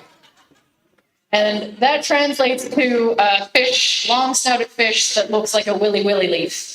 And this award goes to one of our visiting teams, I do believe, the Rural Rovaders.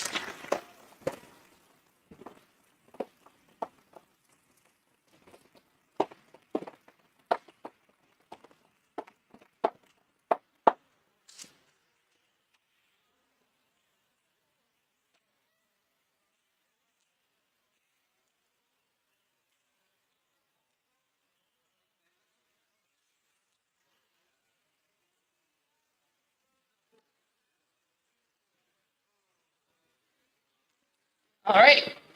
Next up, we have the Blue Whale Awards, which of course is named after the largest creature to ever live, the blue whale.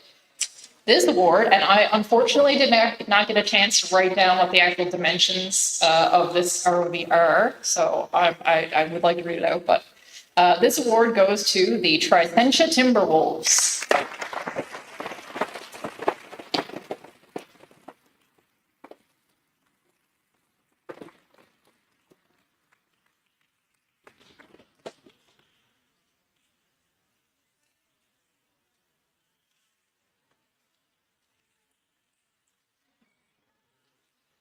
All right.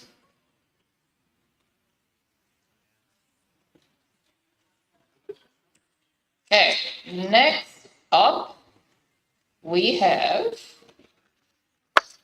the Colossal Squid Award. Now, this award was originally named for something never seen before, because up until a couple of weeks ago, no one had ever seen a colossal squid in its natural habitat. But very recently, one was observed, so we might have to come up with a new name.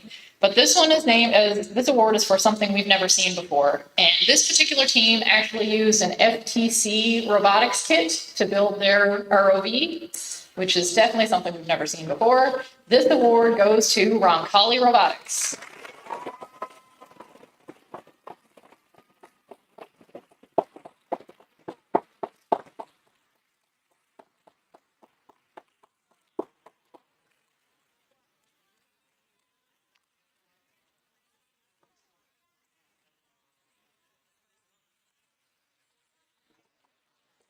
The next award is the Salmon Award. Now, the Salmon Award a long time ago used to be the best dressed, but for anyone who actually knows anything about salmon, salmon are incredibly resilient, determined creatures. And in order to get home to their home river where they spawn, they will fight upriver, they will fight against waterfalls, they'll fight against grizzly bears. Doesn't matter, they're getting home.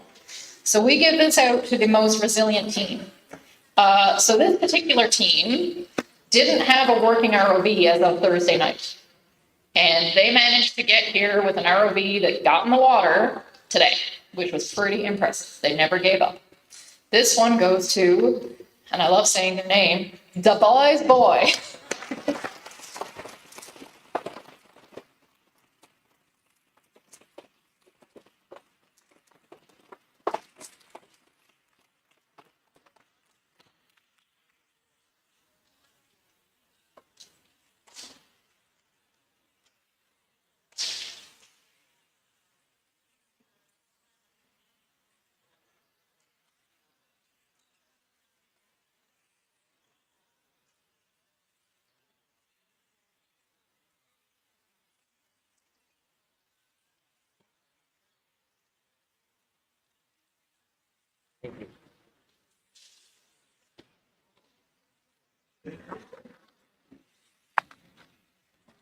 Okay, next up, we have the award, the Octopus Award for Best Decision Making.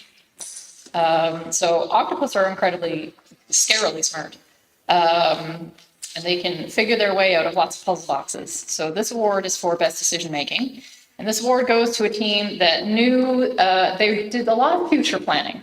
And they knew that their current CEO was going to be leaving next year. And so they actually had a co-CEO, a senior and a junior, to pass on that knowledge and building the robot to plan for the future. So this award goes to Where's Waldo?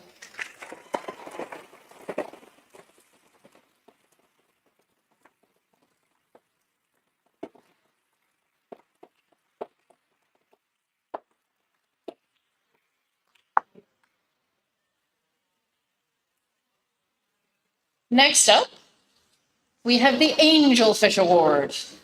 And the Angelfish Award is for named after some of the prettiest fish in the ocean. This award is for Best Dressed Team. But in this case, it's Best Dressed Team and Fans and Family. This award goes to Shark Tech.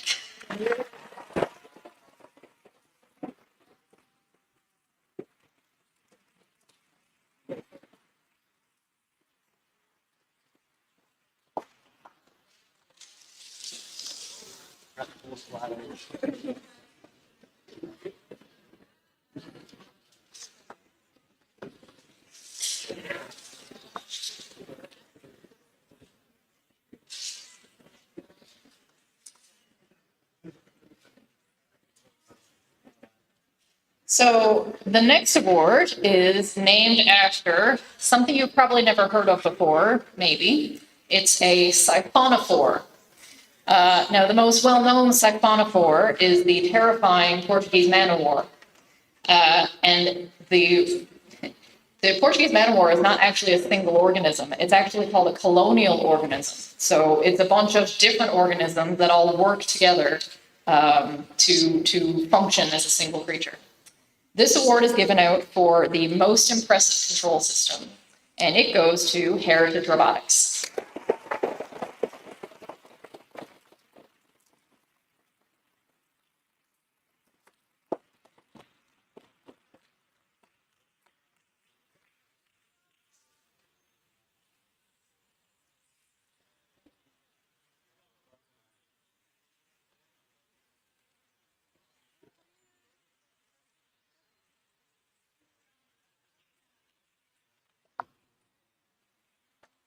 And last but certainly not least, we have the Sunfish or Mola Mola Award.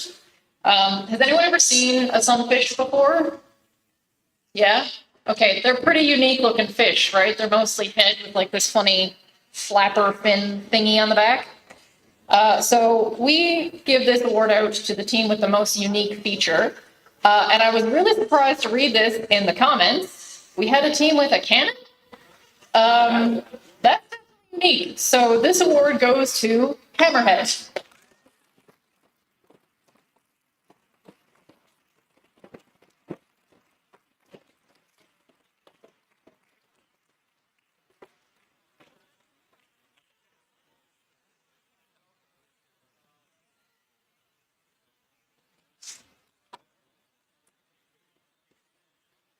Joe, I will hand the microphone back to you.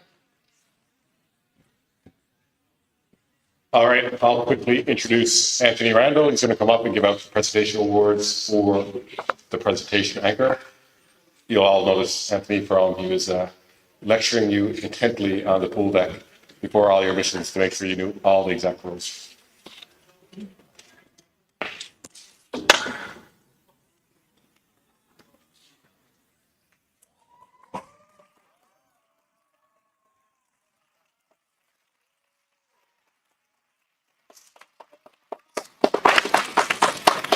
Thank you. Yeah, so the presentation anchor award is given out one per room to an individual who really stood out to the judges. It could be for the way that they carried themselves. It could be for their technical knowledge or their leadership within their team. So I've got 4 of these. We will do them one at a time, and you can applaud in between each one, of course. So the first one is Liam Kanelikos.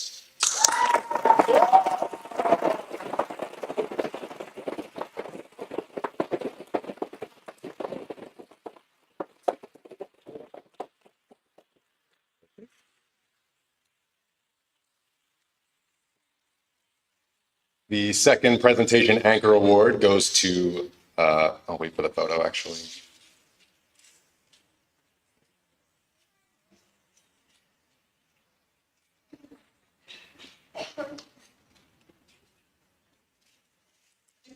The second presentation anchor award goes to Lauren Green.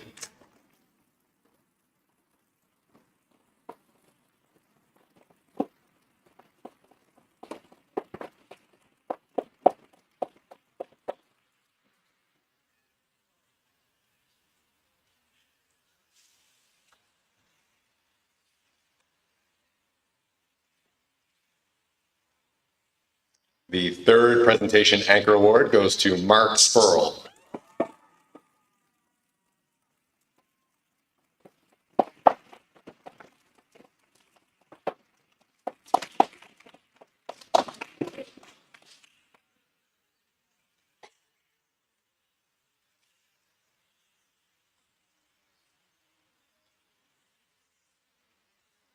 And the final presentation anchor award goes to Jalen Harris.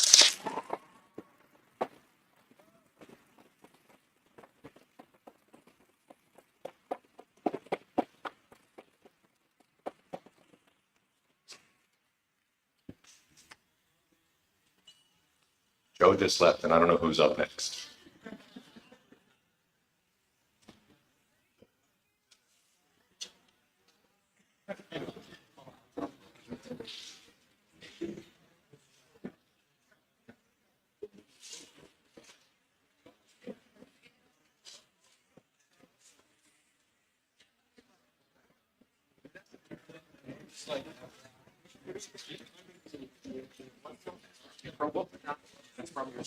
Yes, and also a white t-shirt.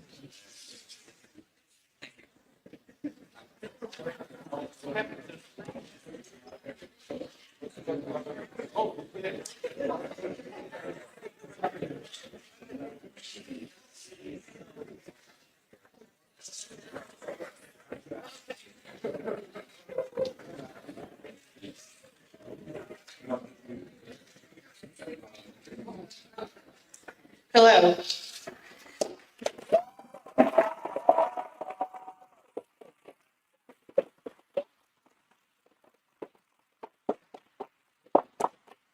Well, I'll just walk off now. I think it's not going to get much better than that.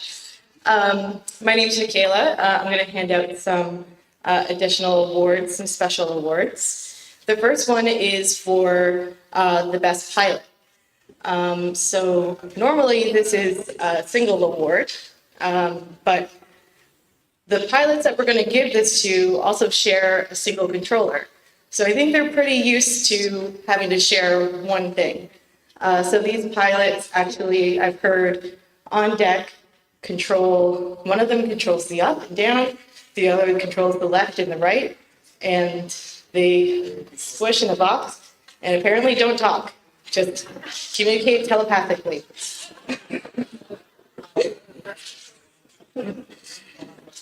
So the best pilot awards, and I did print out two so you don't have to share, are going to Nathan Fillier and Mark Sproul from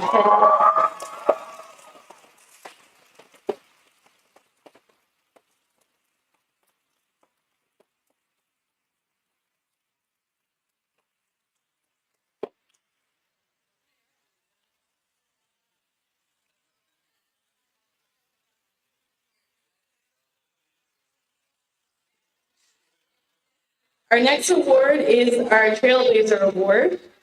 This award is special to me because we started it back in 2019, and so many of the people who have won this award have gone on to do so many great things and actually join us on the volunteer team, like Caitlin Healy, who commentates for our live stream, and Jadzia Penny, who was a referee extraordinaire on deck, and so many others. So the Trailblazer recognizes somebody who really stood out to us as setting a path forward and doing incredible things. The name is on your list, Bethany. Yep.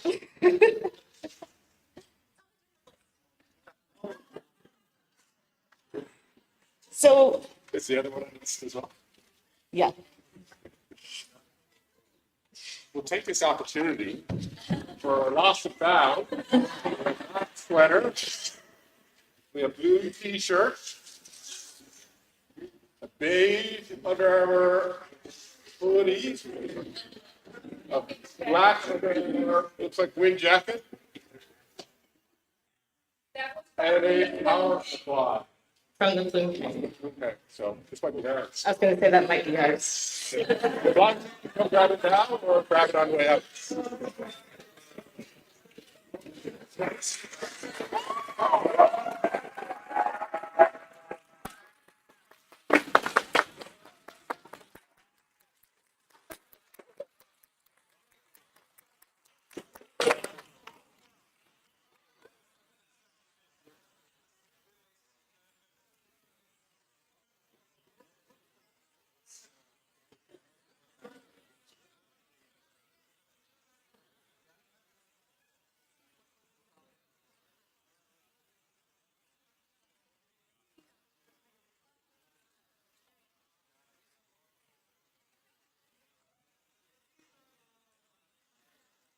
Okay, we're back.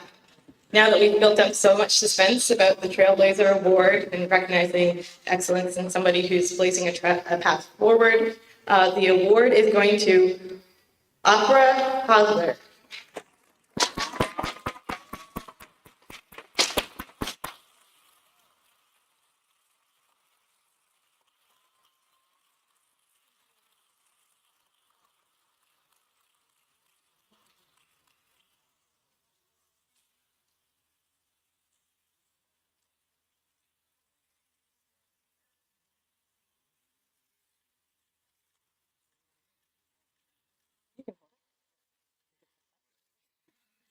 And the final special award before we move on to the points-based awards is the Steve Brown Leadership Award.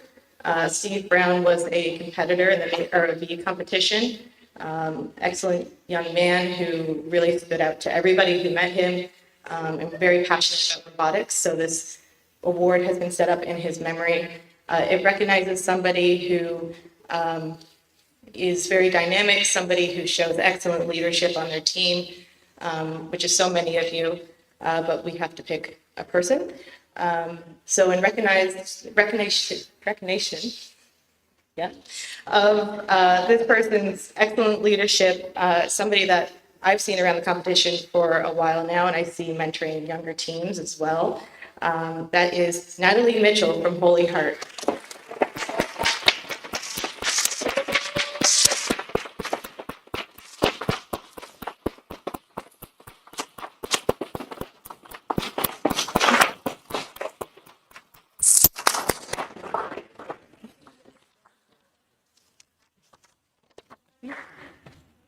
Now, we'll mention to Natalie, we do keep the plaque and we leave it here on the wall, but it comes with a monetary award as well that we'll send out after competition. I think it's I have to check the video from last year. I think I said $200 last year, or maybe $150. I guess we're at $200 now. I just committed ourselves to $200.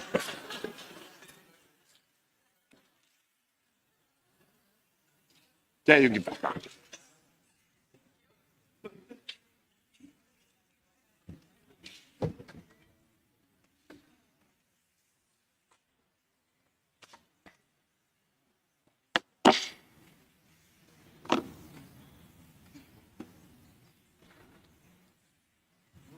All right, thank you, Anthony and Michaela. And I'll take this opportunity to do some thanks while we're up here. Anthony, Michaela, I say I'm the regional coordinator, but really we're co-regional coordinators. And it's hard not to mention everyone, but Anthony and Michaela are usually by my side through the whole process of planning this event. And you've seen Anthony a lot on the judging side, but you don't see Michaela as much, but she's the one emailing your mentors saying, get your students registered. So all those, then the emails from your mentor saying, hey, you're not registered yet. Michaela is getting really angry, all that stuff. That's who you're making. But like I said, this is a process that we probably start in September, much the same time you're starting your teams and start the whole planning process. But like I said, Anthony and Michaela, a huge thanks to you two. Make my job much, much easier. I would say it's more done by them these days, especially than myself. Maybe I'll retire next year and they could take over altogether. But they're not the only ones to thank. Everyone here in the pink shirts, from the live stream to the ones that make sure you got to all the right places. Nick back there, he was in charge of all the props this year to make sure they're exactly to spec, especially the water sample bucket. He's very concerned about that one. So we were happy to have everything out there for you guys to work on. And like I said, I think we had an army of volunteers this year. I think Michaela said we had over 100 registered. Actually, we ran out of pink shirts. We have to do a second run next week to cover off the people that didn't get their volunteer shirt. But big round of applause to the army that makes this happen.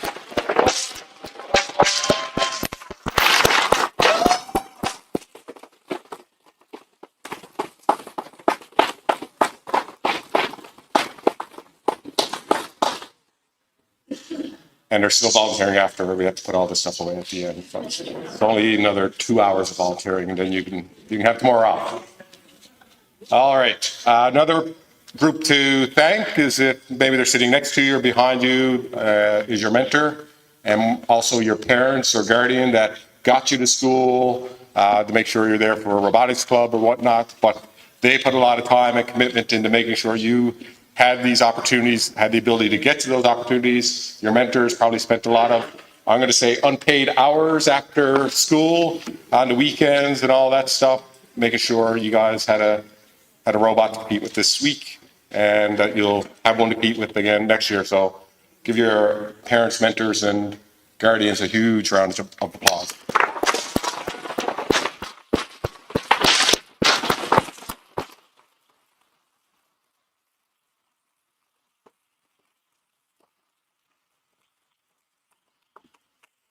And another thing that makes this event success is, besides everyone's desire to do something cool tech-wise and underwater robots and all those challenges, but I'll say the money that's required to make this happen. So big thanks to our sponsors, and some of them have been here throughout the week, and I think we still have Synovus and Subsea Imaging here as well. And they were probably going around and asking questions, picking out some people to say, hey, this would be a great ROV pilot in a couple of years, or engineer, or environmental scientist. So I think they might have been quietly doing job interviews maybe on the side to maybe see you across the interview table in a couple of years. But some of our big sponsors, Equinor and Hibernia, Oceaneering and Synovus. We have Synovus here tonight.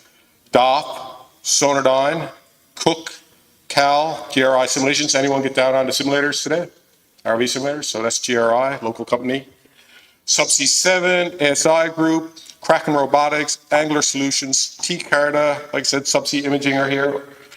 Big thanks to them. Seymour, you might have seen one of their vehicles today as well.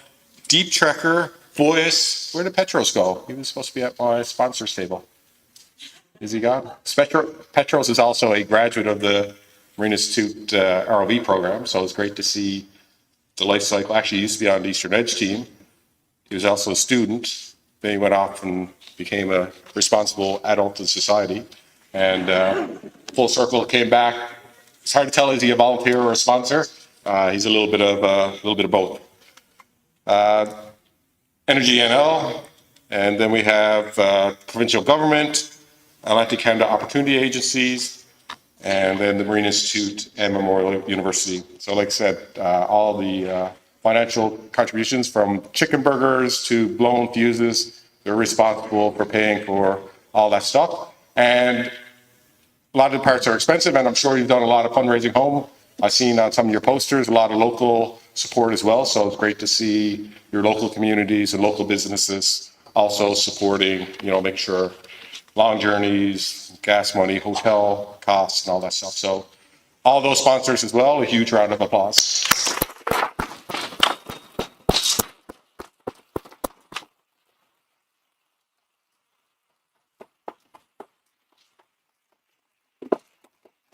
All right, so I put away the awards. Let's get into the awards. For the lawyers, I will use the caveat of the volunteers have been punching 12 to 14 hour days for at least the last 3 or 4 days. So they may have not carried a 1 or divided by 3 when they're supposed to. So we're pretty confident in it, but what we do is we get a good night's rest. And tomorrow or Monday morning, we double check all the numbers to make sure they are actually what they are. Then we'll email officially all the results. We've been doing pretty good lately, so I expect they won't change. The critical thing is first and second. Like I said, we're a regional event of over 10 teams. So team number 1 and team number 2 qualify for World Championships in Alpena, Michigan in a short 6 to 7 weeks, June 19th, I think. So it'll be a big hurry to start booking. To be honest, I have a whole hotel booked in Alpena in anticipation of at least 2 or 3 teams from Newfoundland or from this regional showing up. So we can talk to the mentors after about transferring hotel rooms. It's better than staying 100 miles away in a different town.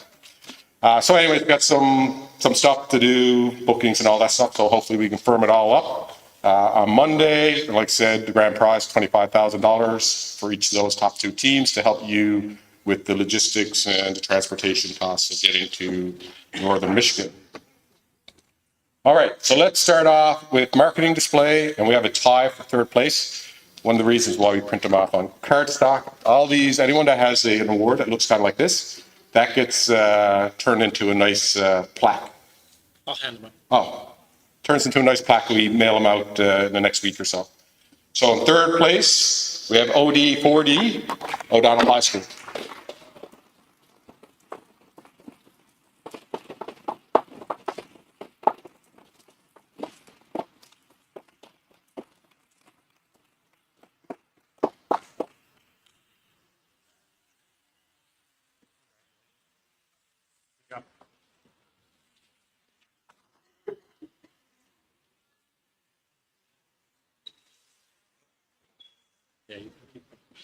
The other third place team, Heart Innovators from Holy Heart of Mary.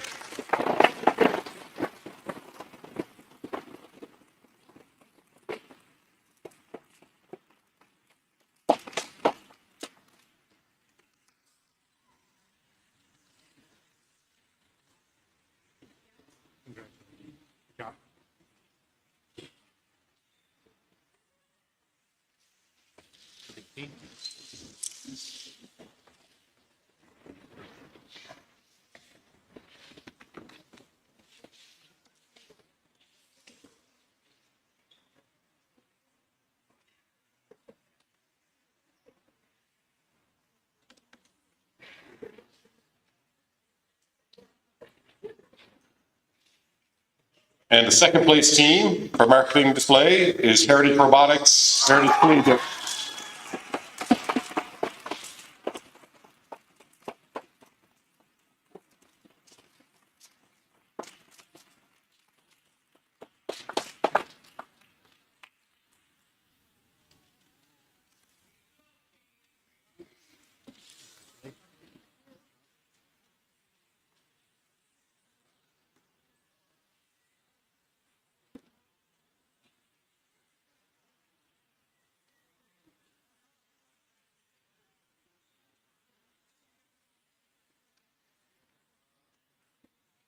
And our first place team for marketing display at Labrador Straits is Shark Tech.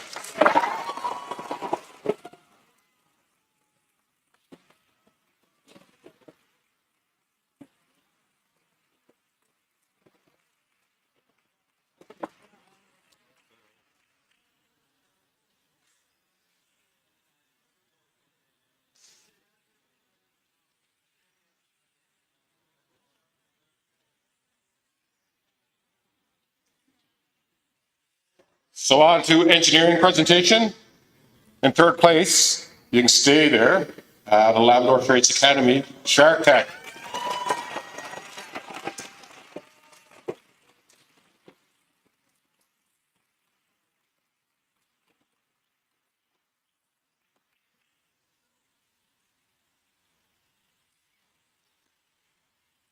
Second place for engineering presentation from Holy Heart of Mary, Heart Innovators.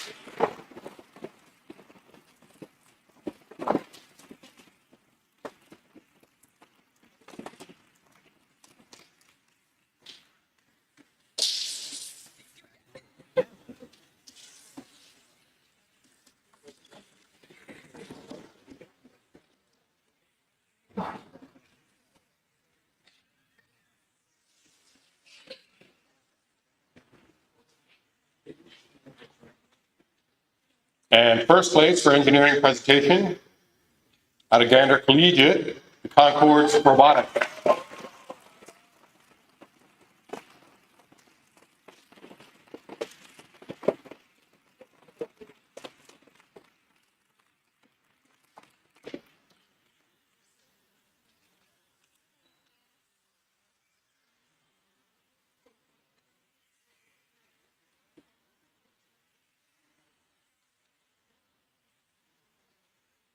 All right, on to what was going on in the plume tank all week for product demonstration. In third place, a common name I'm reading out here, at 190 points, Holy Heart of Mary, Heart Innovator.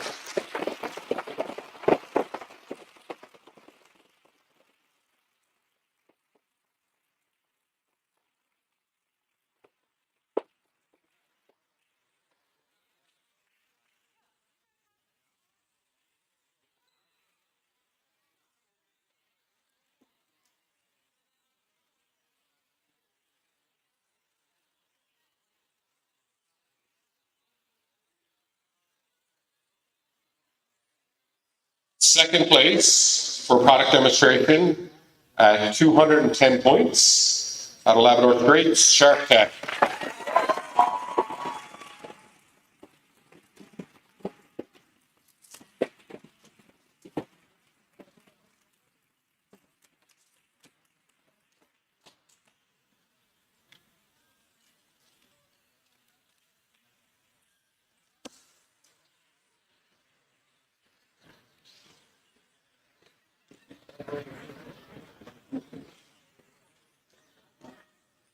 And at 250 points, the first place team for product demonstration at a Clarenville High School, Cougar Robotics.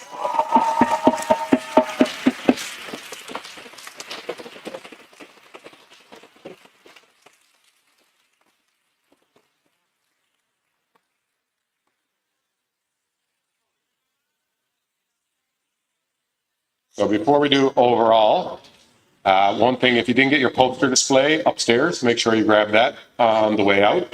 The tables are gone, so it's probably sitting on the floor. And then also regarding picture, we sized it up. If we can get all the teams to shuffle out into the lobby and look upwards at the third floor, we'll get something up there with a camera. If we all shuffle up towards the exit doors, we should be able to get everybody. Parents, the whole works, volunteers, everybody. We'll squeeze everyone in there and get a big group shot of everyone. So after we go to exit, we can all hang out there for 3 minutes at most, I promise. All right, third place overall out of Holy Heart of Mary, Park Innovators.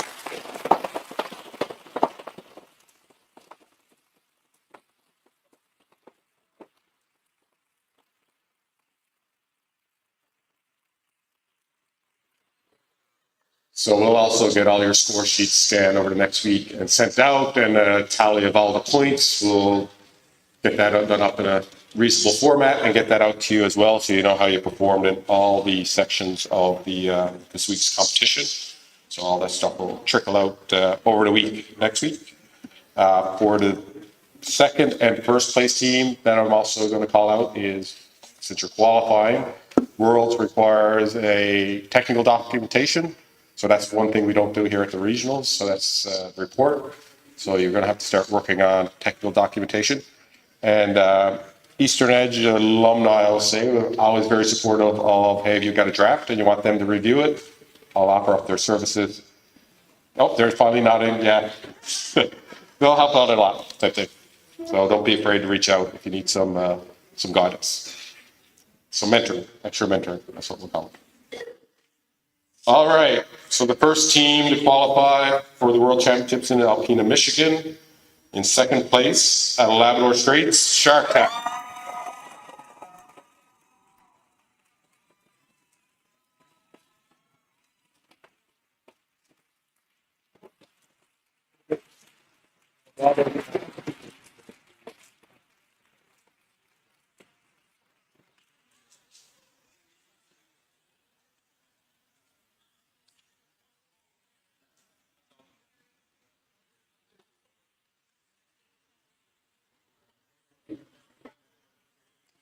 All right, and I went and I found its podium for my favorite part of the drum roll, because I couldn't do it yesterday. So we get the drum roll going. So the 2025 Newfoundland Labrador Mate ROV Regional Champion, first overall, Cougar Robotics.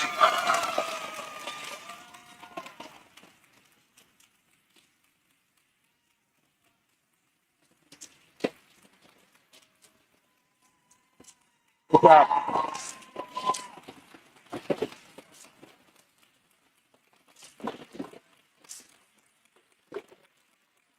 All right, thank you everyone. Hopefully we'll see those ones that are still around in high school, junior high school. We'll see you at pretty much same time, same place next year. Like I said, if you can get out here, we'll get a picture of everybody, and then you can go home.